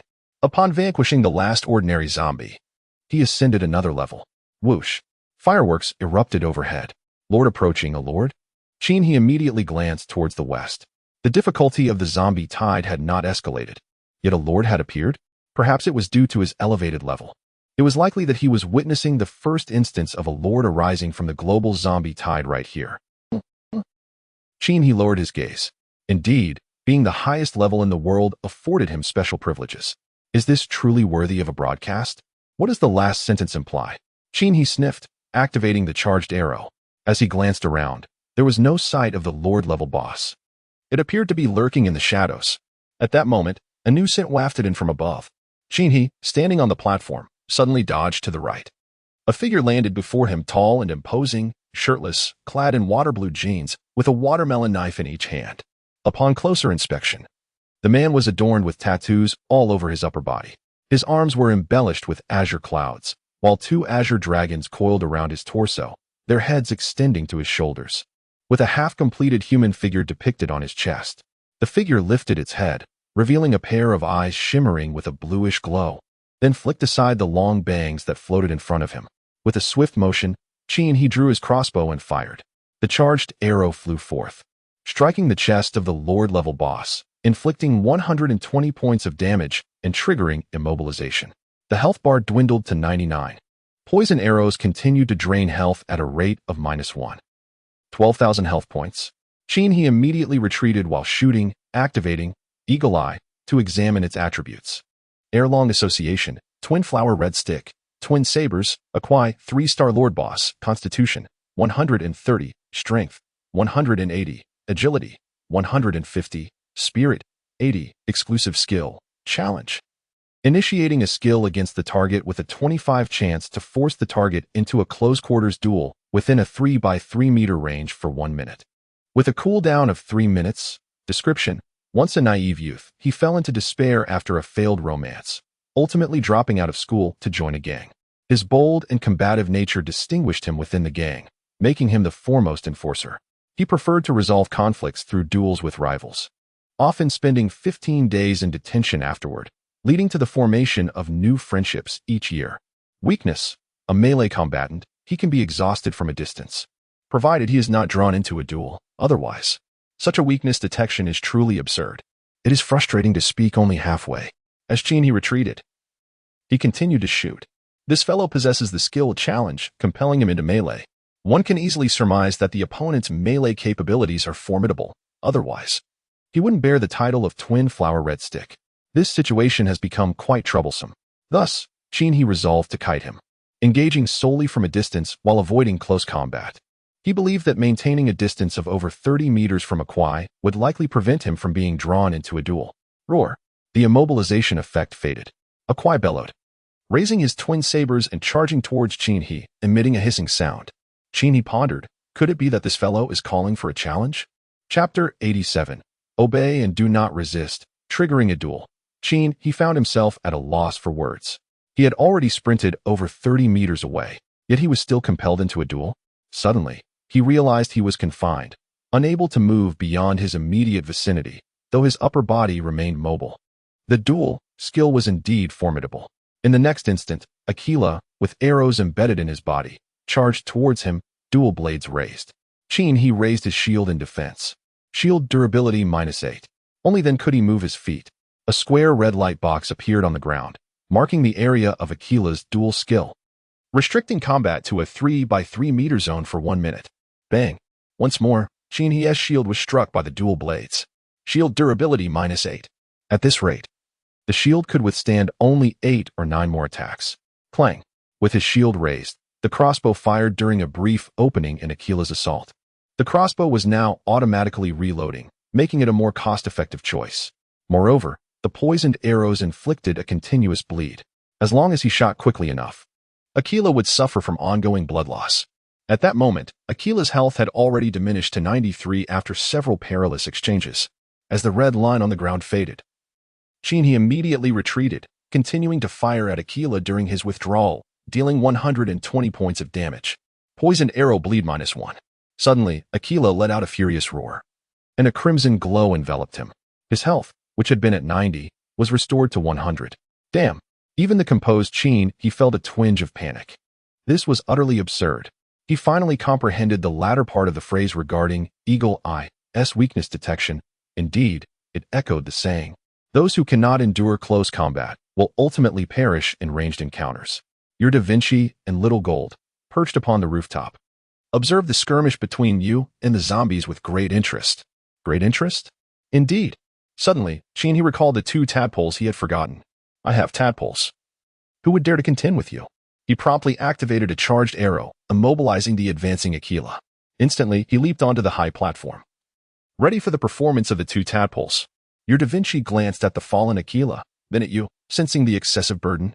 The knife could be retrieved, but it chose to reserve the opportunity for Little Gold. It affectionately licked Little Gold, for a chance to catch fish was at hand. Observing how kindly Gu treated you, your Little Gold was overjoyed, expressing gratitude to Gu for this opportunity to shine. It looked at you, contemplating that if given 1 fish. Da Vinci nudged Little Gold, exchanging a knowing glance. Your Little Gold resolved that if offered 2 fish, it would take action. You have relinquished both of his knives. Do not speak of 2 fish, I would offer 10. He produced a fish, swaying it enticingly before Little Gold, a deposit. Your Little Gold's eyes widened. 10 fish. Your little golden creature leaped from your embrace, tumbling down from the rooftop onto the platform. After a brief fall, it continued to bounce onto the head of the immobilized Aquila, activating its ability to seize the twin blades, achieving success. Your little golden creature, perched atop Aquila's head, used the leverage to spring back onto the platform and then into your arms once more. Its large, expressive eyes fixated on you, as if demanding fish in exchange for the blades. Chin, he was momentarily stunned. The little golden creature had leaped from his embrace, seized Aquila's twin blades, and returned to him in less than 3 seconds. Such was the speed of a glutton, it was astonishing. The little golden creature gazed at you, inquiring why you had yet to deliver the fish, threatening to return the blades to the dolt if you did not comply. Your Da Vinci looked at you, remarking that he had not taught that phrase. The little golden creature observed as you tossed 10 fish into the pond. It then sprang from your hands to the rooftop before diving into the pond, only to discover it had mistakenly swallowed a koi. Chin, he checked his inventory. After defeating Fong Gang and Fong Ro during the day, he had acquired several restoration scrolls. He had already discerned how to vanquish Aquila, so he proceeded to consume one of the scrolls. He then retrieved a shield, grasping it in his left hand while holding a crossbow in his right, aiming at the now liberated Aquila. With the twin blades vanished, Aquila was left empty-handed, letting out a hissing sound. Initiating a duel, had it triggered again? Chin, he found himself immobilized in place. This time, he felt no anxiety. As Aquila descended towards him, a red box appeared on the ground. Chin, he raised his shield. Bang! Aquila's fist struck the shield, and the durability of the shield decreased by 1. This confirmed Chin He's suspicions. Without his dual blades, Aqui's attacks lost considerable potency. This punch was feeble and ineffective, merely chipping away 1 point of durability from the shield. It was utterly insipid. Immediately, Chin he executed an agile maneuver, tripling his attributes for a duration of 10 seconds. He then sidestepped to the right, evading Aqui's sweeping punch. Clang, clang, clang. The shield struck thrice, triggering the shield's heavy strike effect. Boom, bang. Chin he absorbed a punch to the chest. His clothing durability decreased by 1. He then brought the shield crashing down upon Aqui, inflicting a 0.3-second stun. Following this, he swept his left leg, toppling Aqui to the ground. Without hesitation, he raised his shield and launched a series of relentless attacks. Clang, clang, clang, bang. With his left hand wielding the shield, he executed 3 consecutive strikes, once again triggering the shield's heavy strike, rendering Aqui momentarily dazed. With his right hand, he aimed the crossbow at Aqui's body, unleashing a barrage of rapid-fire shots, 5 projectiles per second, all striking Aqui.